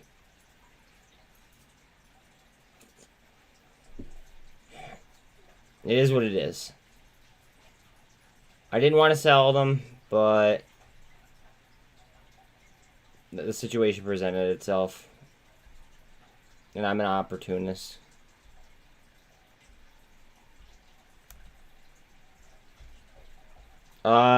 Just saying, the UK is fucked if this keeps going down. If this keeps going down, the UK is boned.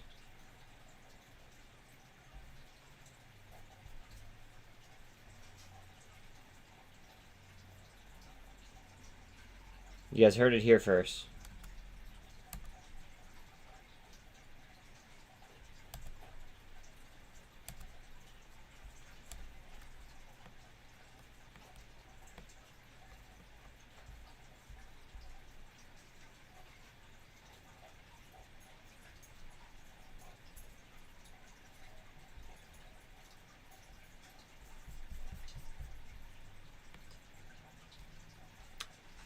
I think that the most active thing in the market right now is going to be MULN.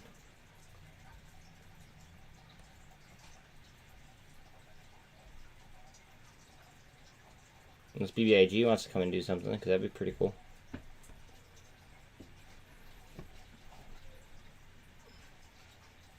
Wait. NWO. Is that like a ticker symbol? Is that a... Because, like, you're giving me, like the Triple H vibe. By saying NWO. I don't know what you mean.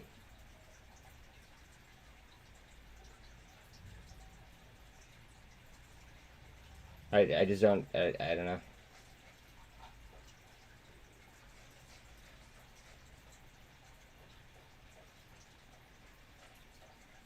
I have no clue what that stands for. Did anyone else, like, take advantage of that MMTLP dip or no?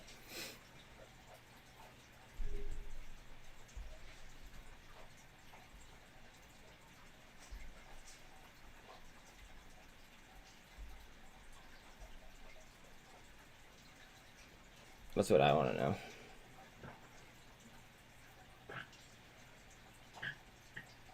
Word, I'm having a drink. I'm having a nice drink.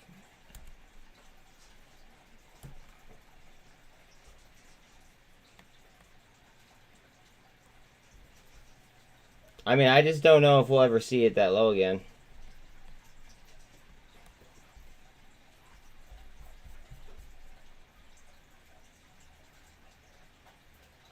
I kind of felt obligated to.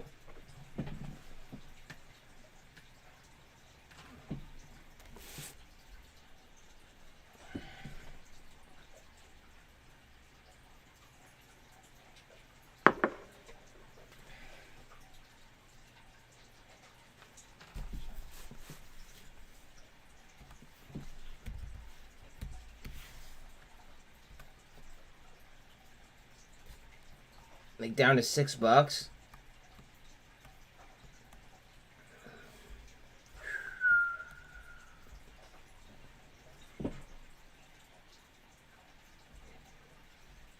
Insane.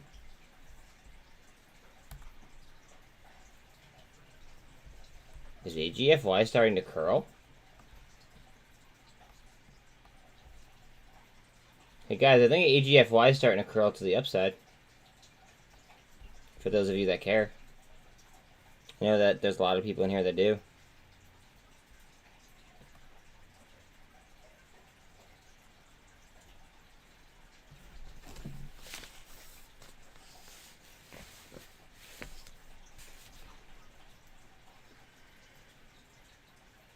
Today, I mean, like,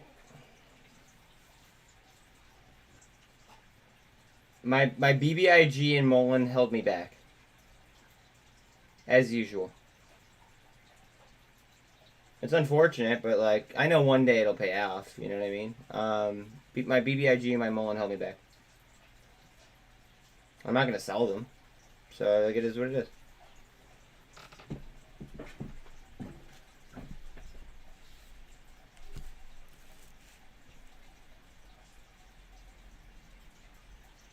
I wish I was able to buy more VRM at this price, though. And that's not financial advice or blah, blah, blah. Like, you guys could read the thing up above me. I think that that's literally like grand larceny.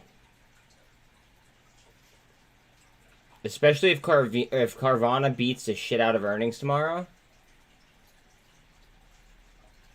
Not only will Carvana probably go for a ride, but Vroom would probably move in sympathy.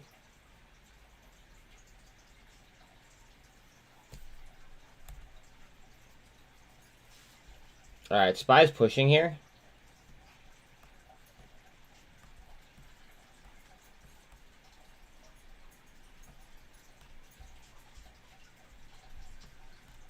We're going to see what we do here at this 48, though.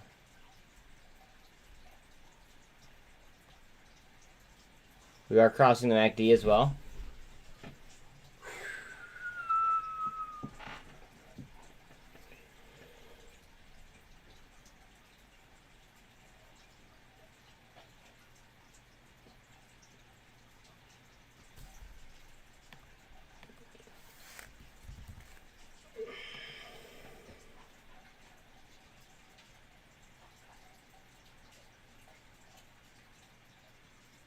But why am I not seeing it after hours? That's very odd.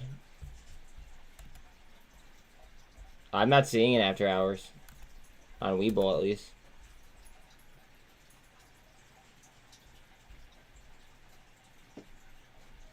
That is an extended double bottom, actually.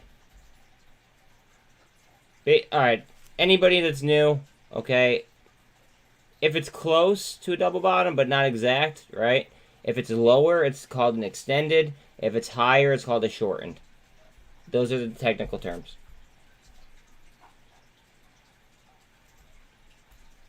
Like, you may hear me, like, talk about, like, technicals a lot. So, I just want everybody to, you know, be aware of the verbiage.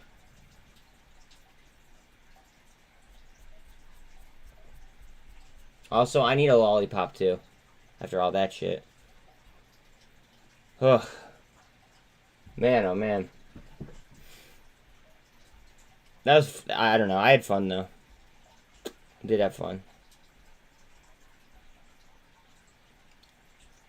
I'm surprised that we saw as much volatility as we did, being that we got exactly what we expected.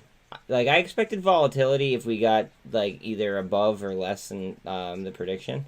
But being that we were, like, right on point, it was kind of, like, eerie to see people panic like they did. Because there's a lot of panic going on.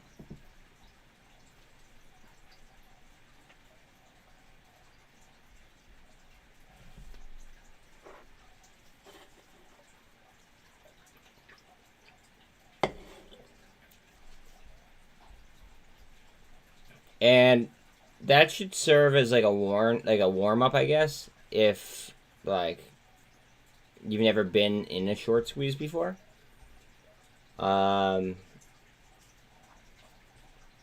emotions are gonna get tested like to the max. You gotta be able to harness them and just not fuck up.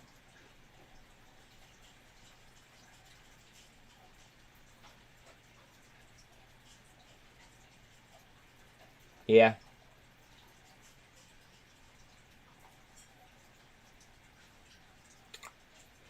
I thought for sure that we were going to go ahead and we were going to, like, hike less than 75. Just because of the sterling. We literally might crush the sterling. And also, the election is coming up. It's the 2nd. So I was kind of expecting a pretty smooth like run up.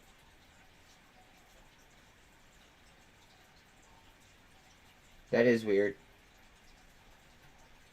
Again, guys, please call. Why did I say call? Jesus. Like, sub, hit the share. That'd be dope. That would be dope.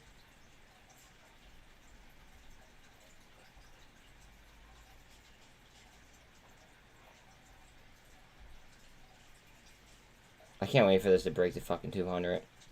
Then we're gonna really see some shit. Well, we might have to take out the VWAP. Yeah. Maybe a nice push here with the VWAP.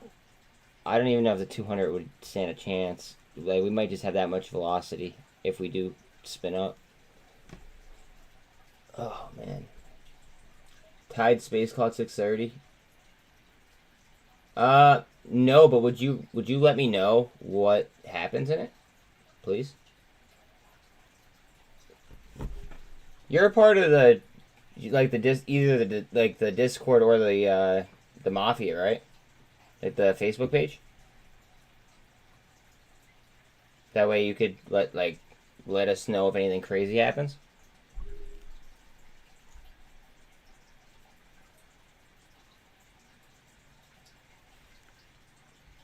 At least I hope so.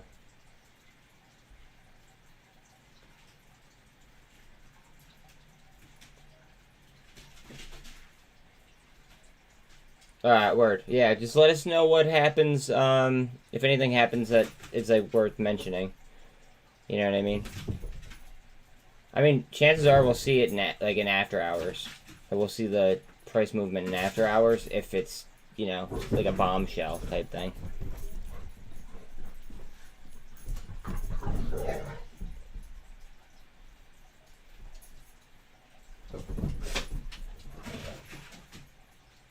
We're creeping here.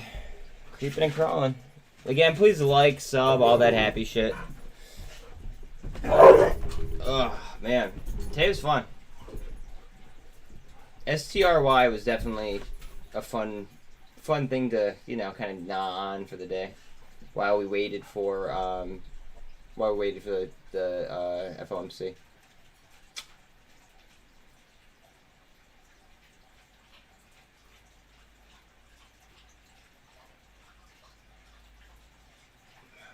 Alright, see that range that it's in right now?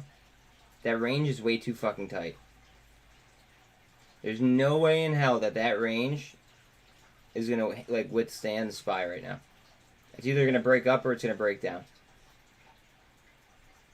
There's no way in hell. Let's look at crypto real quick. Alright, so ETH has its key level. I mean, I'm gonna argue that Bitcoin is pretty much at its key level. I'd have to pull up the chart to actually like know for sure and remember for sure. But no, actually, I think it's 20,100 I have marked up for Bitcoin. So we have both lines on ETH and Bitcoin. Hopefully we get the push.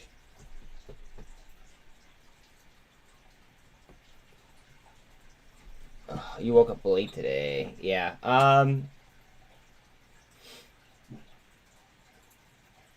That sucks.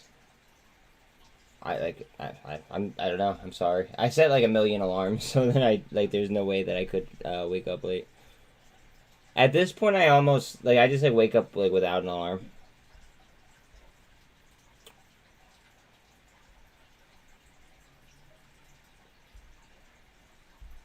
All right. I wonder if we're gonna condense. We might trade. All right. So you guys might see this basically turn into slivers. And, I mean, it's hard to even call them dojis. But basically, there's going to be no price action on them. You might see they go sideways as far as it can before it pops up.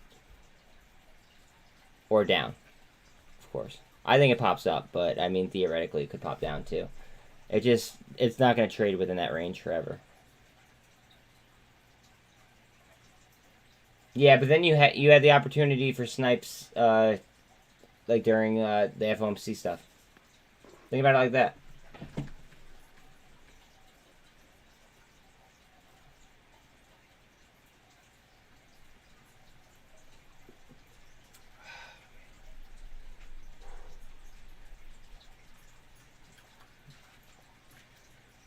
This shit is so good.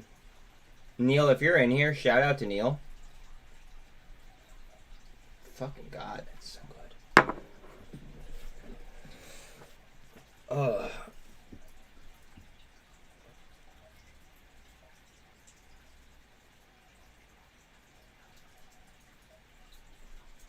He is the boss. He never answered me about how many confirmed he has. I want to know. Just out of curiosity.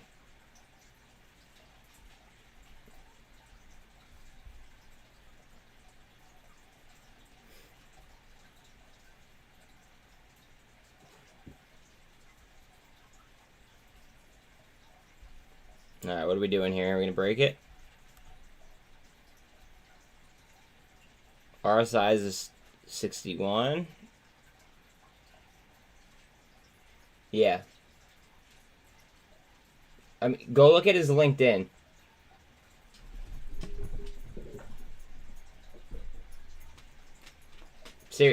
Seriously, if you want to, if you want to like appreciate, you might appreciate him more after you look at his LinkedIn. It's by far the most impressive LinkedIn I've ever seen in my entire life.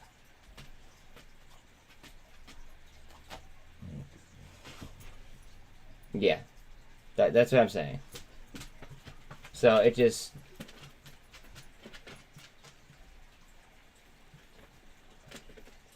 Yeah.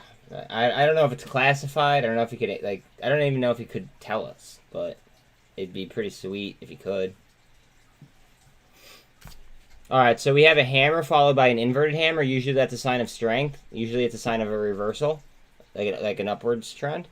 Let's see if that is the case. That's why knowing your wicks is very, very important in my opinion. Especially on a 1 minute chart, which is what I always use. Wick structure is fucking everything, guys. Like you get such better entries and shit and exits just by knowing your wicks and knowing your formations. Please know them. Just for yourself moving forward. Like I don't care if you like for myself, I don't care if you know them or not, but like you're gonna care.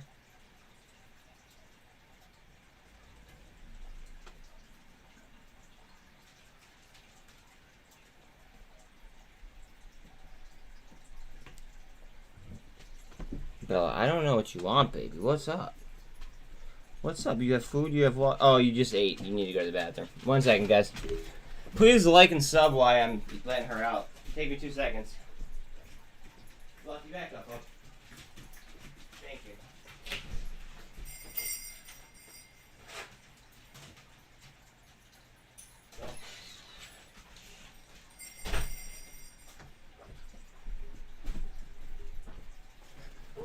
Alright.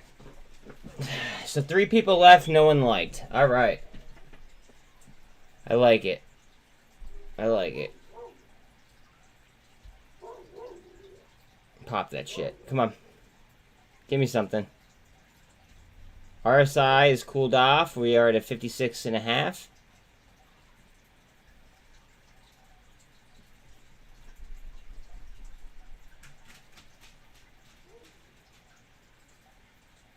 Go ahead, babe.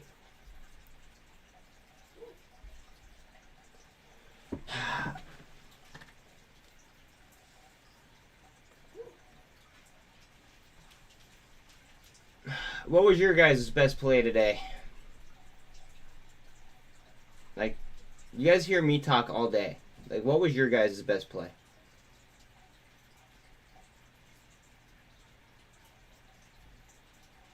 Or snipe. I mean, like, give me something to work with here. Roku puts? Okay. Fuck yeah. Ooh, look at that on SPY. I was really, really eyeballing meta calls, but I didn't because that would be off my trading plan. I was also eyeballing the Carvana calls for next week, not this week, for next week. But I didn't do that because I deviated from my trading plan, and I'm like a Nazi when it comes to that shit. Oh yeah. I mean, Ivy's gonna be juiced up, especially on days like today. Especially on days like today.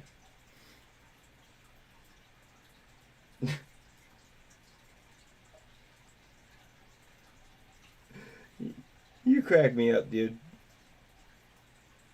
I didn't even open up my MMAT leaps. Like, I didn't open up that account. So, like, I probably made the most on my MMAT leaps, but I didn't even look at it.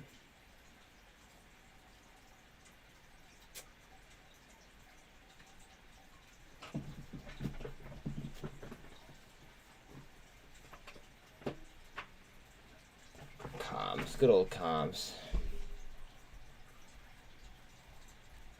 I'm so happy that I didn't fucking, like, I sold, what is it, what the hell is the name of it? I sold this yesterday because it was, STRY. I sold this yesterday because it was down, like, or before it went down 18%, and then I bought it this morning after hearing the earnings call, and then it did what it did. I'm just, like, that was just lucky. I don't know. Getting out of it originally was lucky. And then getting back in before it ripped was lucky. I mean, finding the play wasn't luck. That was me actually, like, hunting it. But just how I executed, that was luck. I don't like to play with luck, but when it's on my side, I'm not complaining.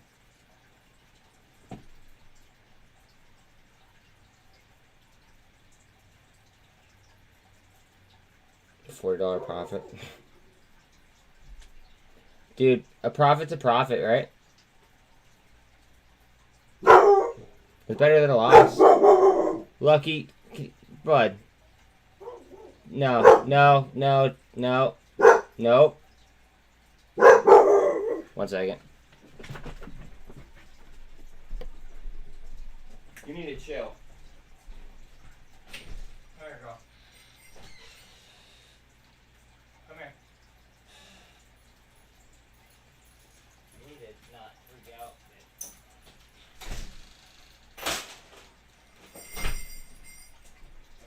Good girl. Don't be freaking out like that, though. Oh, man.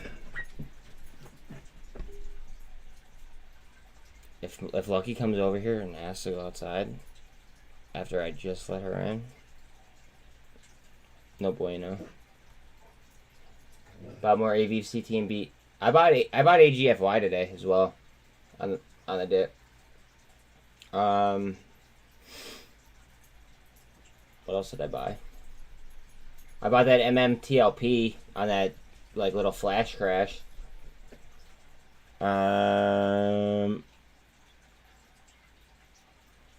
I bought more STRY after it pulled back. What else did I buy? I didn't do much on my computer. I don't think. Let me see what I did over here. Kind of forget. Oh, I added a Carvana. Yeah, I added a Carvana.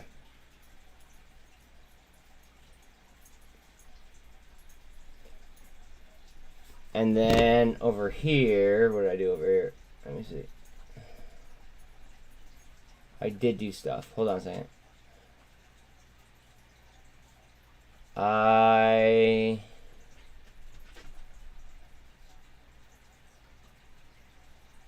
bought more SINT with spare change. I bought MMTLP. And then I had spare change, so I bought CEI with it. That's it. Oh, and I bought AGFY.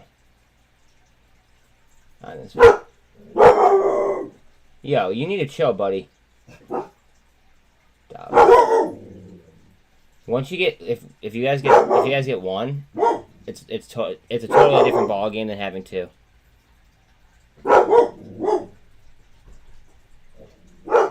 Totally different ball game than having two.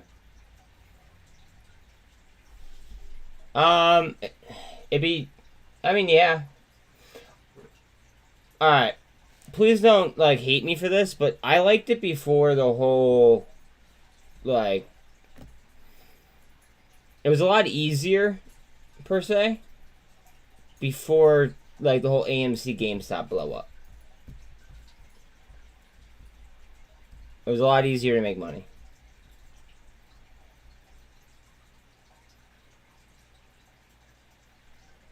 You were scared for spot.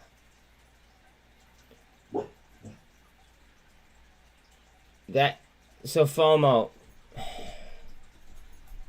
that kind of scares me for some of, like, I don't know, like, if you're in any kind of squeeze plays, right?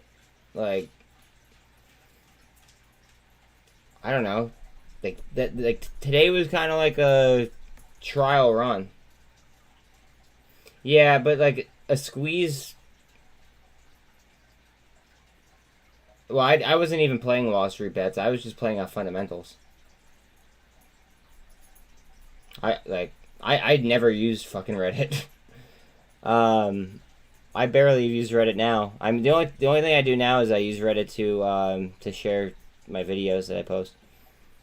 But other than that, I don't use Reddit at all.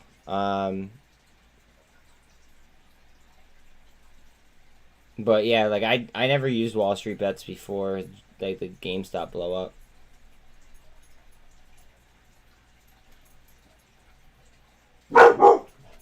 It's funny though. Yeah. See, I don't don't take, yeah, see, like, I'm serious though. Like, when I'm talking money or I'm talking business, right? I'm serious 100% of the time. That's my issue. So, like, I'm not gonna waste my time looking at something just for, like, kicks and giggles, if that makes sense. So, like,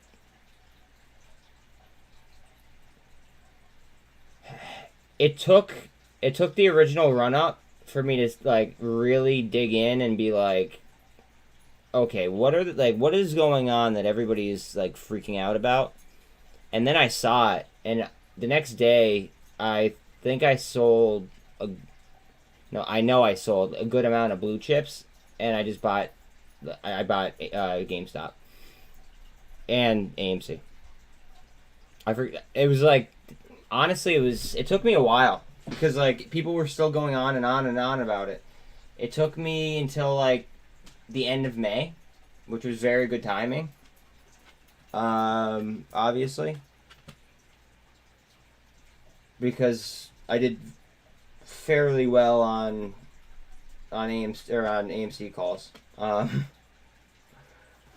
But yeah,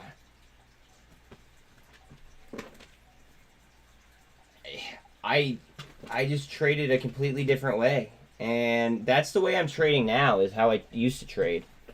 So it's almost like they're returning back to fundamentals. I mean, I can't guarantee that, but, like, that's the way it feels. Like how the fuck did I know that like what, STRY? Like, how did I know that was gonna go over 100% today or soon? You know what I mean? Like, I was just going based off of, like, what I would have used to go off, if that makes sense. Like, that's how I've been trading. I don't know. If you look at my library, it's oddly accurate, to the point where, like, I'm kind of like I don't know. I'm wondering myself how I'm like, you know, being as accurate as I am. Obviously timing isn't 100% every single time, but, like give it like a handful of, like, a handful. All right, like a handful of days, give or take, each side. I mean, usually I'm pretty damn close. So I think that they're going back to fundamentals. I think that that's the whole, you know, the whole plan of it all. But they have a lot of, like, volatility to go through in order to get there. I'll say that much.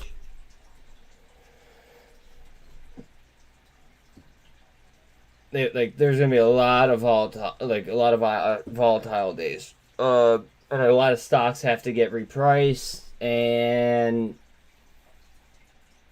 a lot of people are gonna make a lot of money and then lose a lot of money. I'm calling it. Like, please don't be greedy. Like, you do you. Okay, obviously, I'm not a financial advisor. You guys could read above me. Just please don't be greedy. Greed is a son of a bitch. Greed is really good until it's not. Just remember that.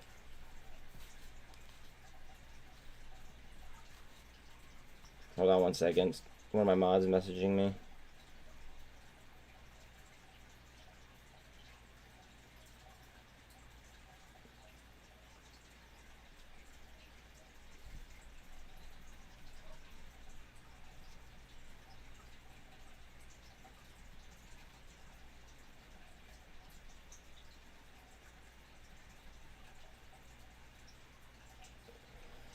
I hate when people just buy stuff to buy stuff. Jesus, you're killing me.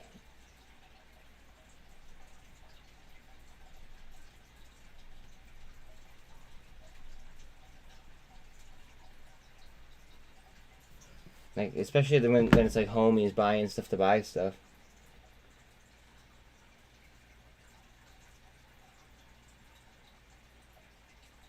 High revenue, low profit type stuff. I mean, they've just been demolishing mid caps and small caps. And that's what's going on. And then they're running these, like these, I don't even know.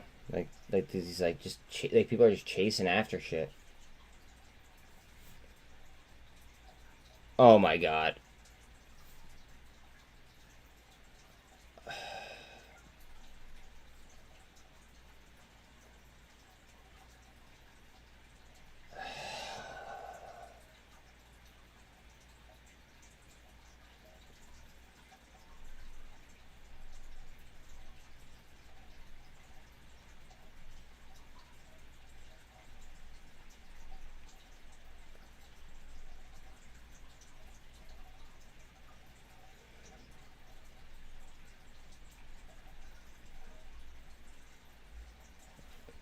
Like my friend just bought a shit ton of something, and he didn't even know, like, he didn't know his trade enough. Fuck. I feel bad for him. Guys, please know your trades. Please know your trades. Like,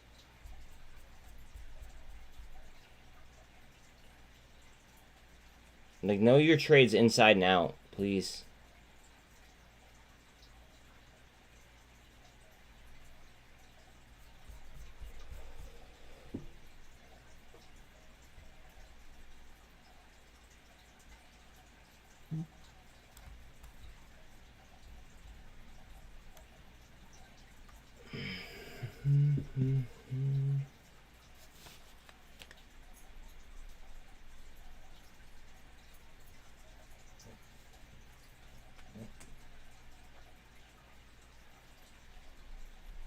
Hold on one second. Now she's crying for something again.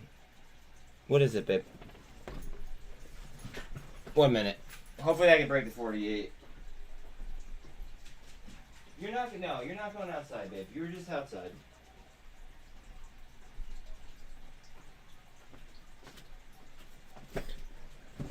My bad.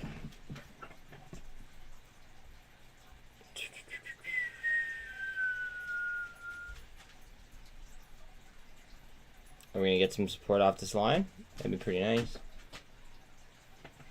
That'd be pretty nice.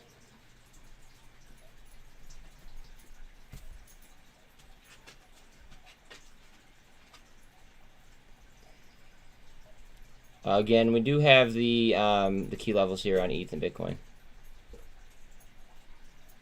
that I look for, at least. And if you haven't liked and subbed already, I mean, it'd be pretty dope if you would. If not, then I honestly don't see why you're in the channel to begin with.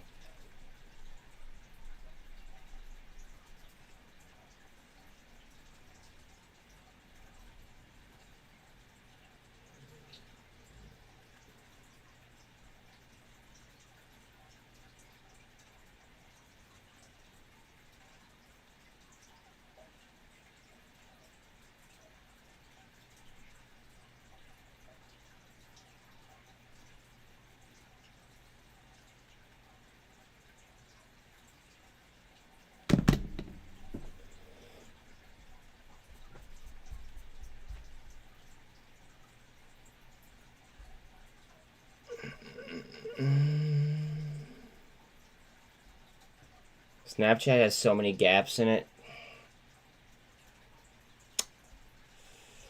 What are futures looking like? Hold on a second. Let me see what futures are looking like. Wow, NASDAQ 100 down 3.4. Oil is up almost 1%.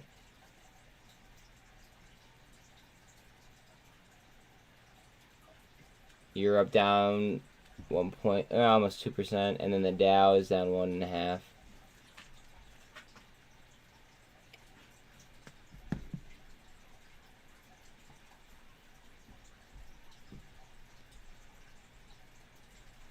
Man, oh man.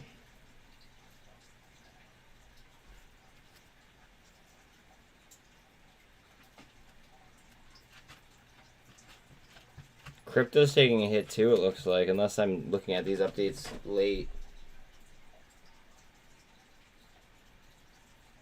So there might be some decent entry points there. I don't know if you guys play crypto or not.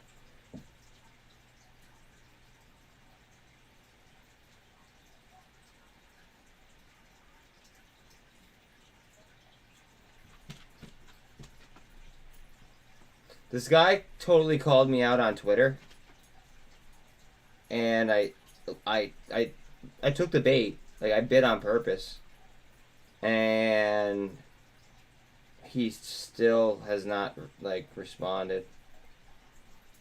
I love when I'll clap back at people, and then they won't say shit. It's like why did you comment in the beginning? Or to begin with, let's see. Back up, dude. You guys both need to chill out. That's what needs to happen.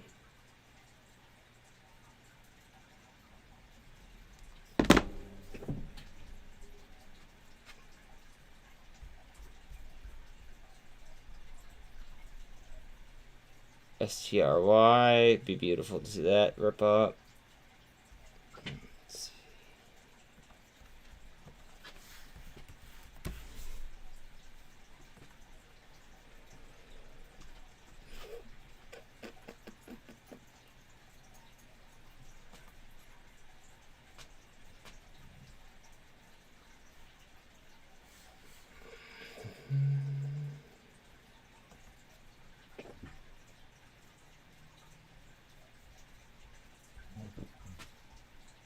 Belle, what?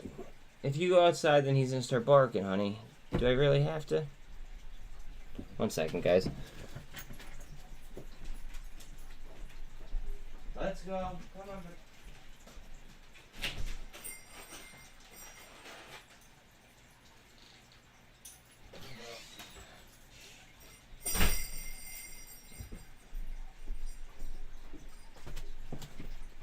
My bad.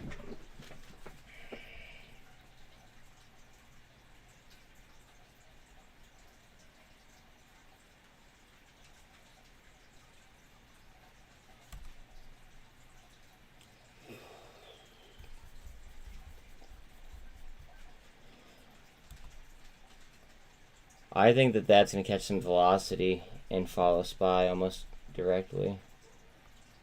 If SPY decides that it wants to fucking break this. So far it's sitting on the support line.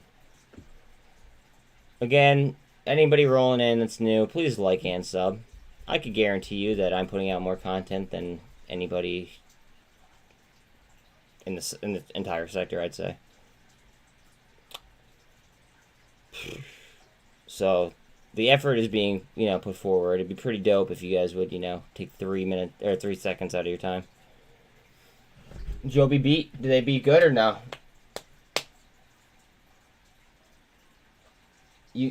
Alright, so that was your first FOMC meeting. Why do you think that it was like what did you expect from it?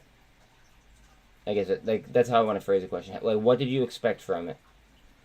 You're saying that it's a day that you won't forget.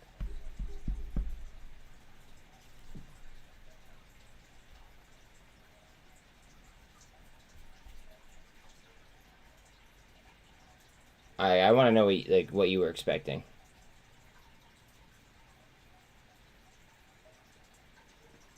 You didn't know what to expect? Okay, so you barely beat. Okay. Is the chart moving? Like, is it looking good, or I mean, is everything just waiting on SPY? Like, I have a feeling that it is.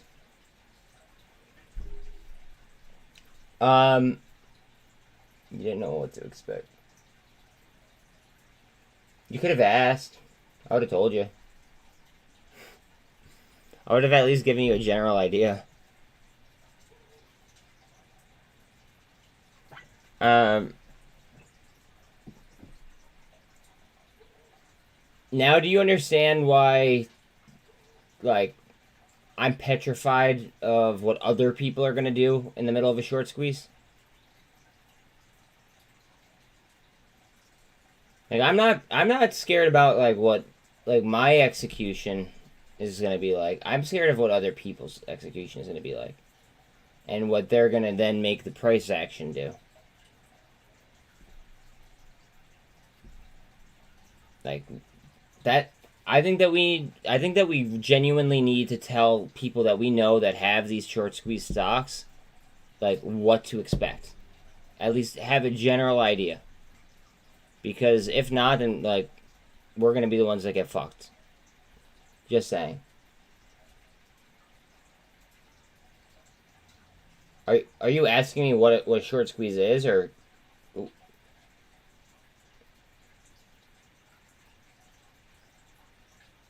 Trish, I don't understand your question. Are you asking me for, like if I'm talking about a specific stock, or are you asking me like what a short squeeze is?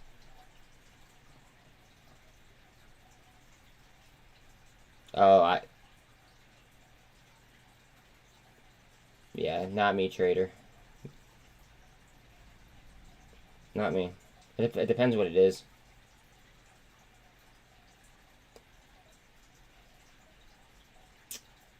Yeah, just in general. No, I'm just talking about market plumbing.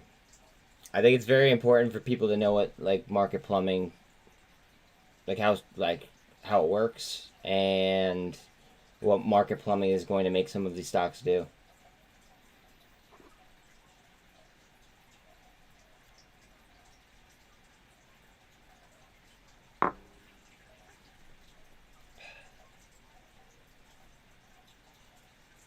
What time did you buy those Roku puts?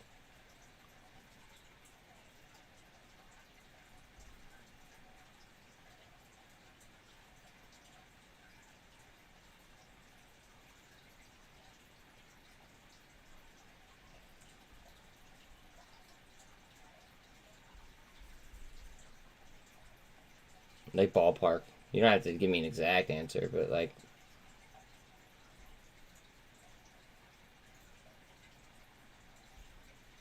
I'm just genuinely curious, because you're saying that you sit out, but you said that you made money on Roku puts.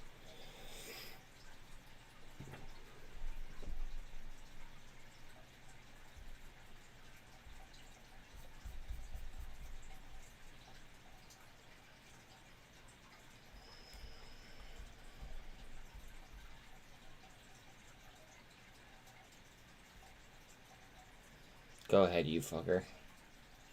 Give me something. The MACD looks like it wants to go through the signal. MACD's through the signal.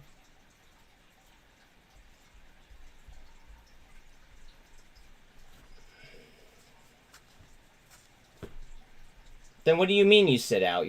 That makes no sense. You just...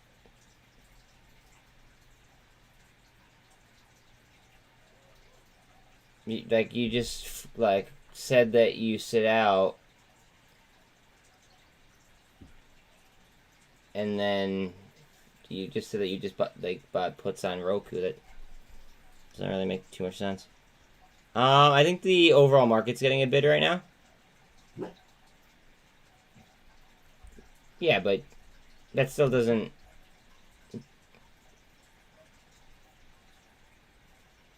Okay, I'm not gonna argue with you. The way that you've said it made it seem like, you know, you weren't gonna take a trade at all. So then it would kind of more like a hedge for your overall portfolio. Okay.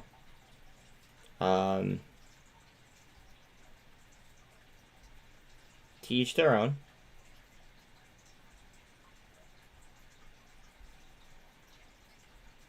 I wouldn't say though to other people though that you don't take trades on FOMC days, because that's not a truthful answer then.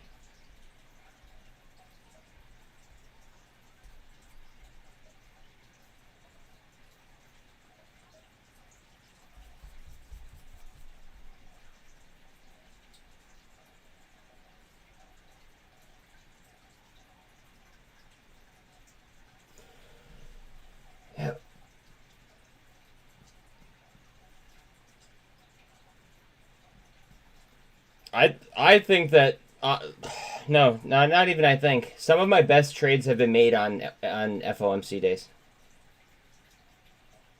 Some of them.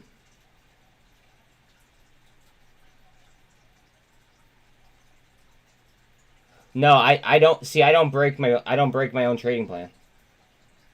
I don't. Like, do you know how much I wanted to buy Carvana calls today? Or VRM calls? But I didn't. I didn't go against my own trading plan. Not, like, once I make a trading plan, that's my trading plan. Like, that's the reason why it's there, is so you have a plan. Exactly. So, like,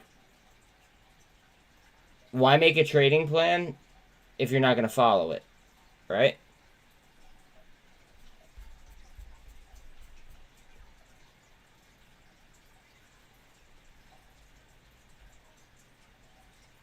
I don't know. I don't see the point in making a trading plan if you're not going to follow it. That's just me.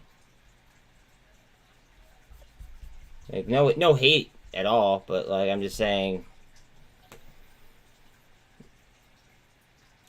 if you can't follow your own trading plan, then, like what can you do? You know what I mean? Like, it's something that you establish. It's like boundaries that you set yourself. So then, like, if you can't hold on to that, it's borderline gambling.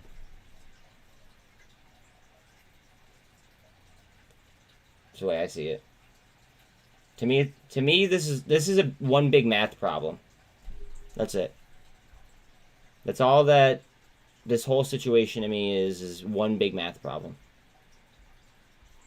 Now, normally the regulators would, like, you know, I guess, handle things, but the regulators, I mean, obviously threw the towel in and said, fuck it.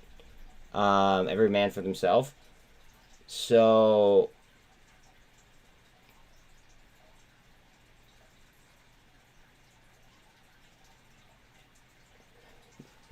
you didn't say your success.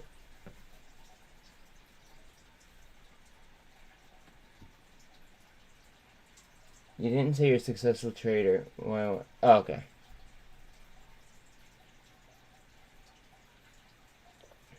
That's kind of what I'm doing. But I'm having a very good, I guess, you know, a very good time bottom taking a lot of stocks. And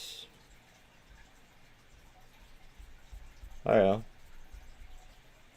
Like, there's a lot of different strategies out there. And it's just all about finding what works for you. But again, that goes down to a trading plan. And then, like, obviously the options to, like, to protect your you know, your downside, or, like, obviously, you know, multiply your upside. I mean, it's all about risk-reward ratios. That's it.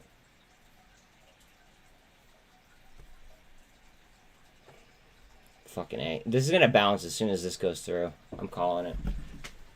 Not financial advice, obviously. Read up top. As soon as SPY breaks that STRY is going to go. Along with a lot of other things. But I think STRY is going to break, like, free.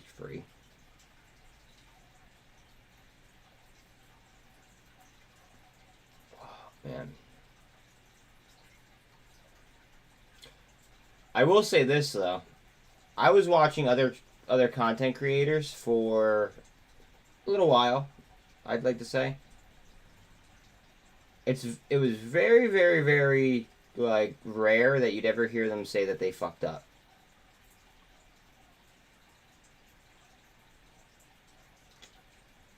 That's one reason why I wanted to make my own channel. It was because of the fact of like you could tell that they were just being like they weren't being honest about like their traits. Or like missing things, or you know their fills, like whatever. If people like they were, I don't know, they almost like people were trying to make themselves out to be like perfect traders, and like I'm far from a perfect trader. I'm very, very far from a perfect trader. I try, but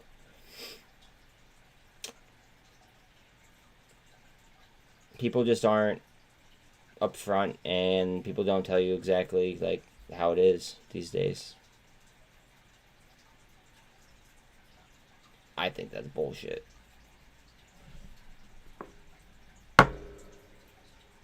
I'll drink to that, even though I'm drinking by myself.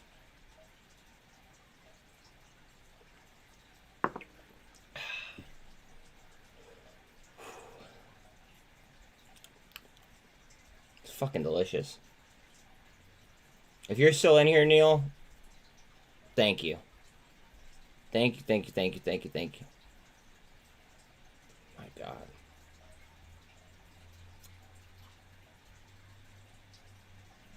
Watch out for Carvana tomorrow. Is there an earnings report before or after close?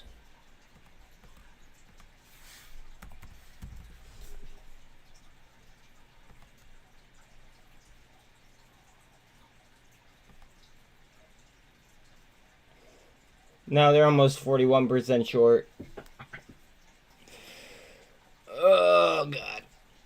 All right. Let's see.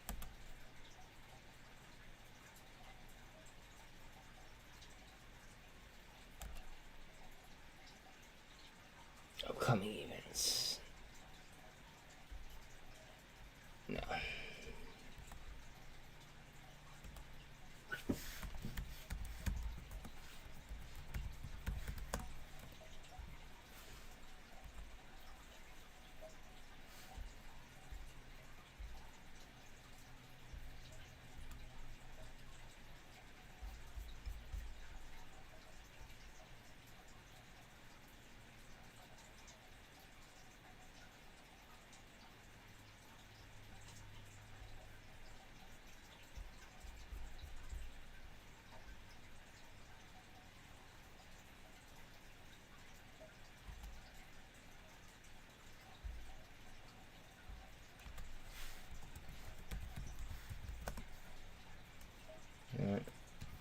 Investor relations. Oh, apparently not. I'm just gonna Google it. It's probably ir.carvana.com now that I think about it. IR. Let's see. Nope. Investor.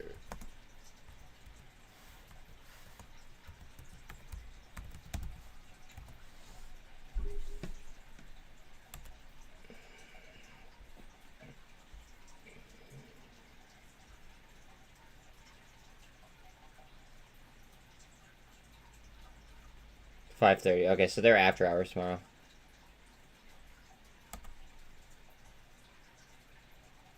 Like, Carvana could bang. No, I bought more.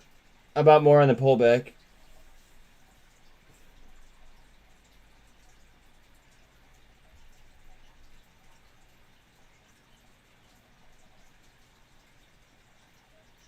I figured they would. I mean, like, most oil companies are probably going to beat. If I were to guess. No, but they're expected to do better than Carvana. Or wait. I was just talking about Carvana. I was talking about Vroom to you. Carvana's expected to miss by their EPS is negative 198 or something like that. Let me look. Carvana fundamentals.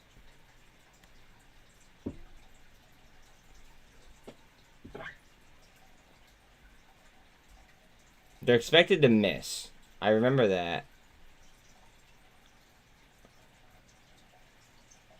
However, they grew in people substantially. Cash flow from financing, like, through the roof. Enterprise value is expected to go back towards their 2020 size. It's supposed to go up $3.86 billion. But they are supposed to take a small hit. However, VRM,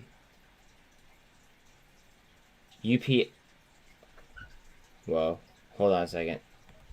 That's important because I want to see if they talk about Arrival at all. Please, God, talk about Arrival.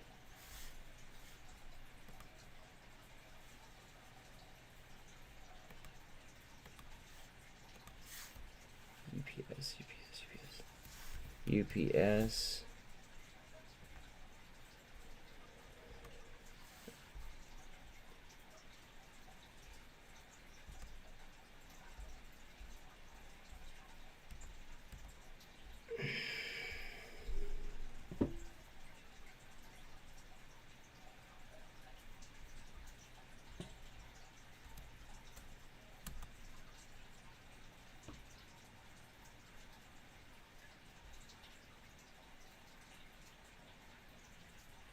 We might have to hit note 6.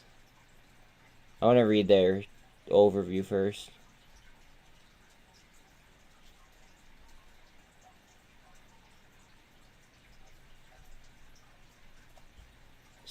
Okay, note 6. Property, plant, and equipment. Let's talk about equipment.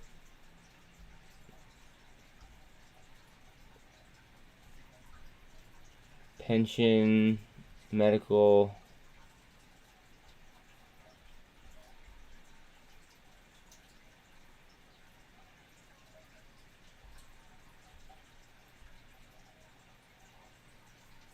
No.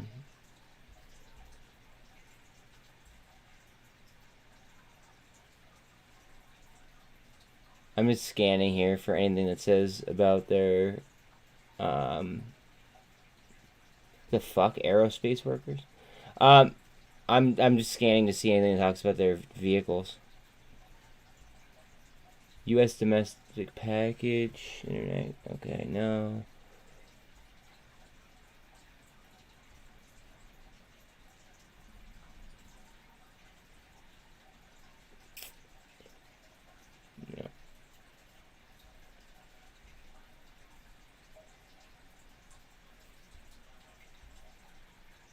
I'm not seeing anything about Arrival. Maybe I missed something, but I didn't see anything about Arrival. Wait. Here, this might be something.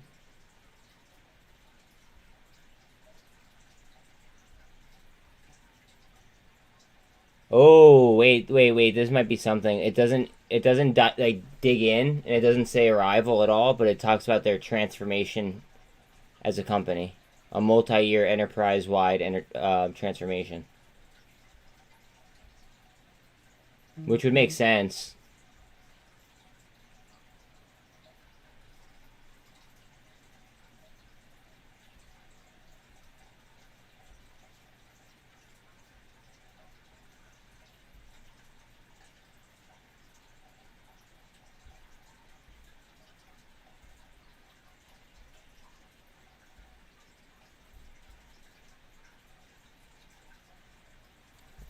I mean, yeah, I'm not seeing anything specifically about Arrival.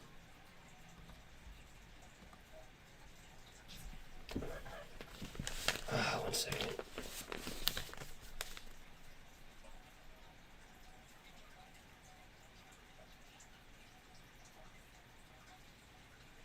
I don't know if anyone has any Virgin Galactic, but their earnings report is tomorrow.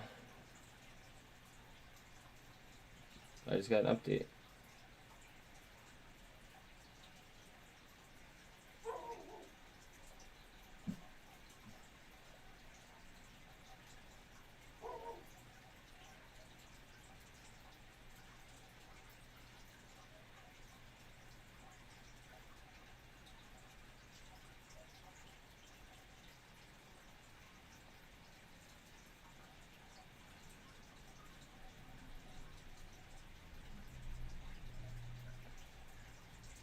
Somebody just bought, holy fuck.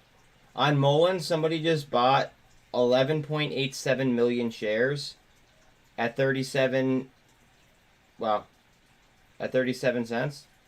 37.01. Did that go, Trish, did that go through, or was that is that just, like, there as an iceberg bid? I don't know if you know what an iceberg bid is, but... Did it hit there? No, it didn't hit there yet. So that might be an iceberg bid. That's what they call that. Yeah, I think what you sent to chat, I think that's an iceberg bid. I don't think that we hit that yet. Basically what they're doing is they pretty much have a stop sign sitting at, 37 cents. Here, I might as well just give you the correct definition.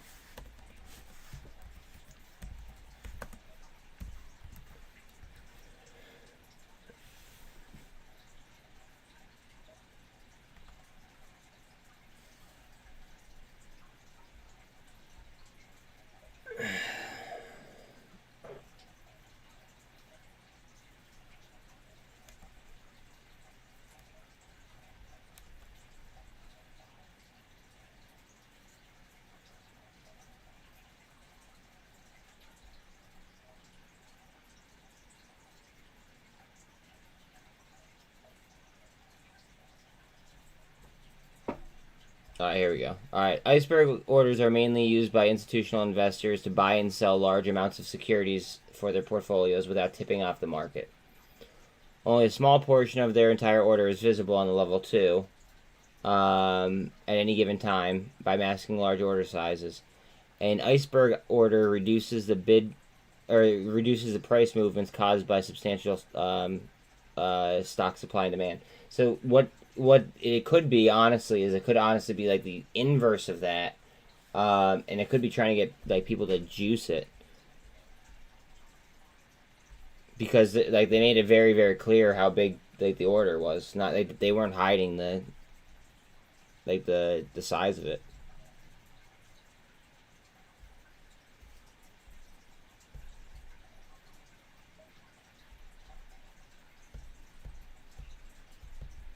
Now that I think about it.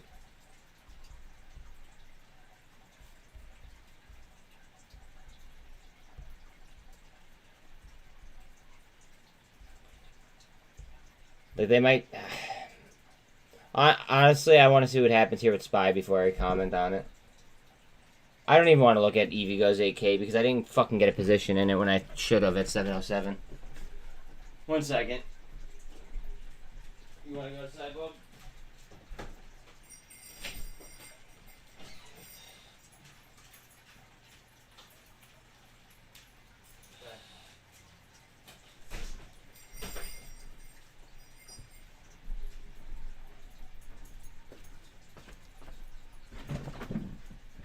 Like, I fucked up. I totally should have taken... It's... Yeah. It's sitting on support, and we're waiting to break the 48.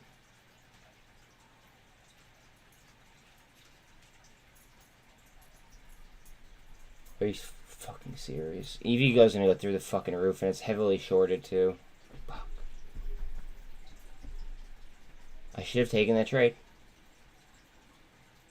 687. See, my problem is I'd have to sell options, and the market's not open right now.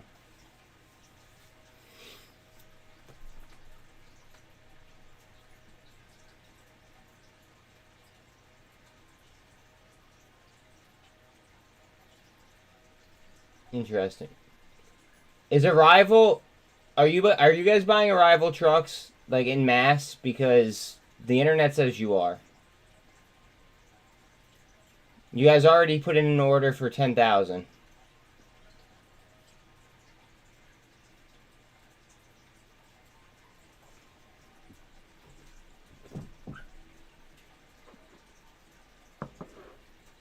Do you know if you guys are getting, what's it called? If you guys are doing that? Arrival and Tesla. Beautiful.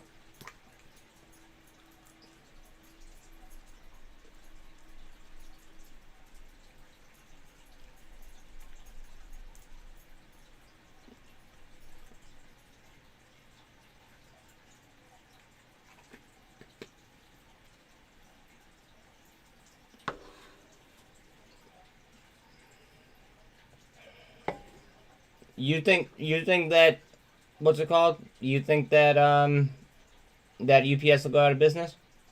Think about it.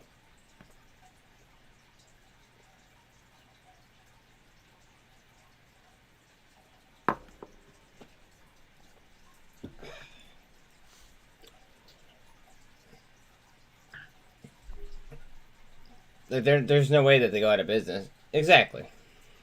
So what do you mean? It all depends on what's going to happen next year. Like, as in, like, them pushing off going EV?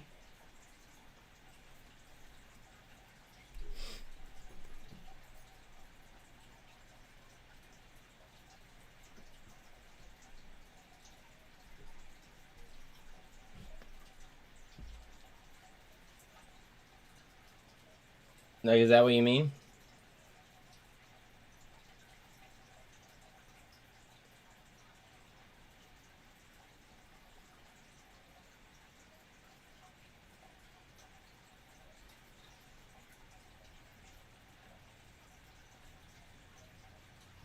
What the fuck is this on?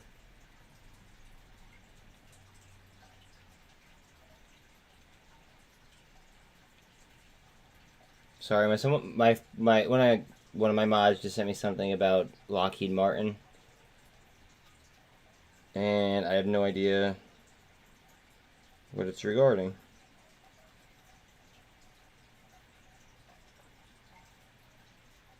What the fuck? What? Whoa. Is this a BBIG fucking filing? What? Please tell me that that's a BBIG filing that you're talking about. Jesus. It's about LLAP.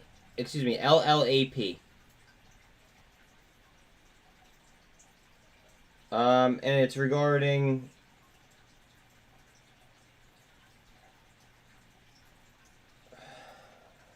a good amount of, is that an offering? No. Code P. Hold on, I got it. Oh, it was their pay. Okay. Never mind.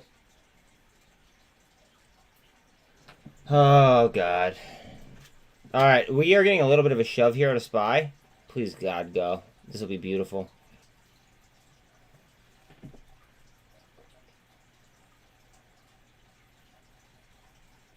It'll have global implications. Yeah, FedEx will get bigger.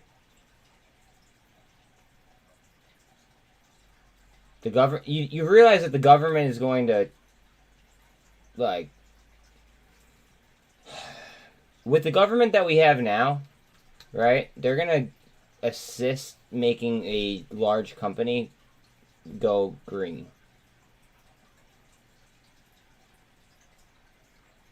And you're gonna get paid like the additional, because I mean, look at inflation. It's not going to have global implications. I think that you're going to get exactly what you want, and I think that you're going to get the EVs.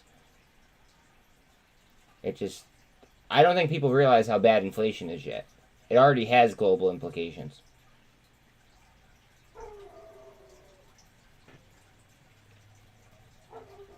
Just my opinion, though.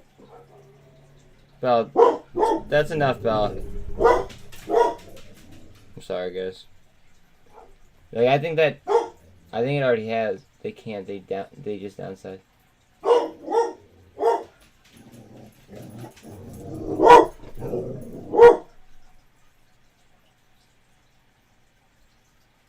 They just downsized.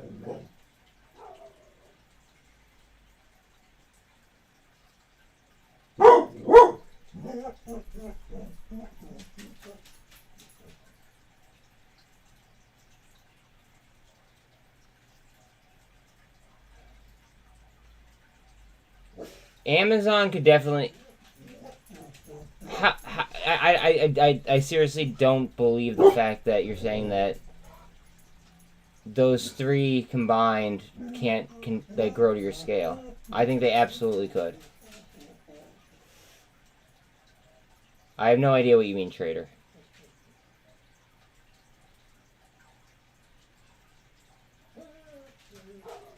I mean, I understand the growth part, but like,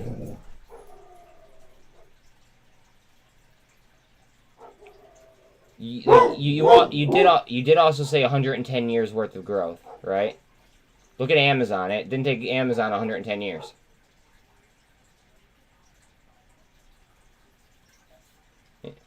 I don't know if that makes sense, but like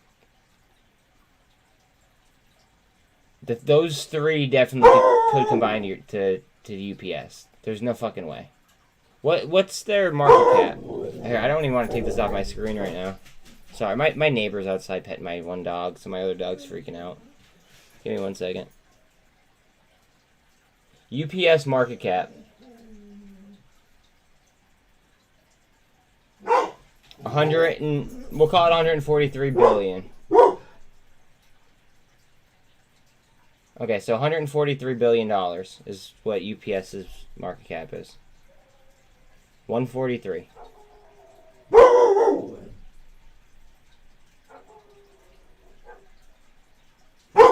Amazon's market cap is 9 times that almost. I didn't even pull up FedEx or UPS or USPS, which is a government, you know. That's government. So I'm gonna make the argument that between Amazon and FedEx, I believe that they could scale to your size. Not even counting the government entity. Amazon's dumping because of their Rivian position. In my opinion. I think that's why they dumped last time, and I believe that right now we're in a repricing stage. That's all.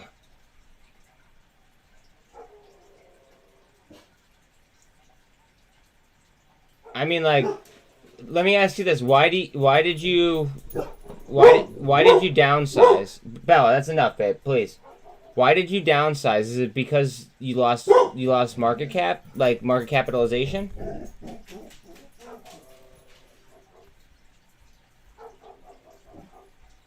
Because the answer is probably yes to that.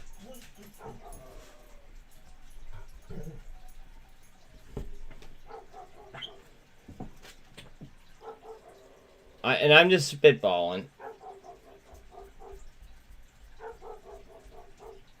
But the answer is probably yes to that.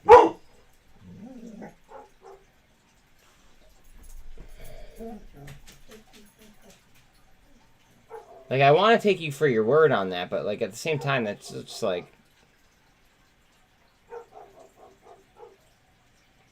it just might be a stretch.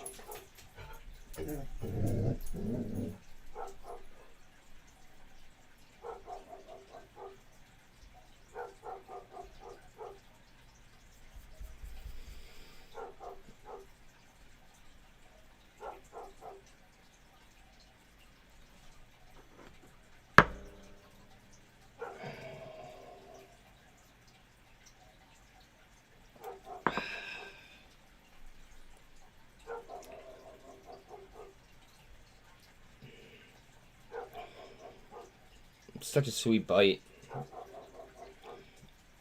It's like it's there and then all of a sudden it's gone.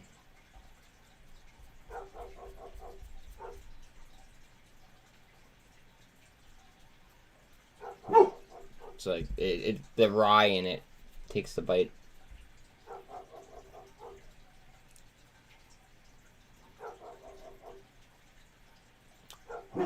%. No, we grew and continue to smash earnings. FedEx downsized and they missed badly on earnings. That's why FedEx dumped hard last quarter.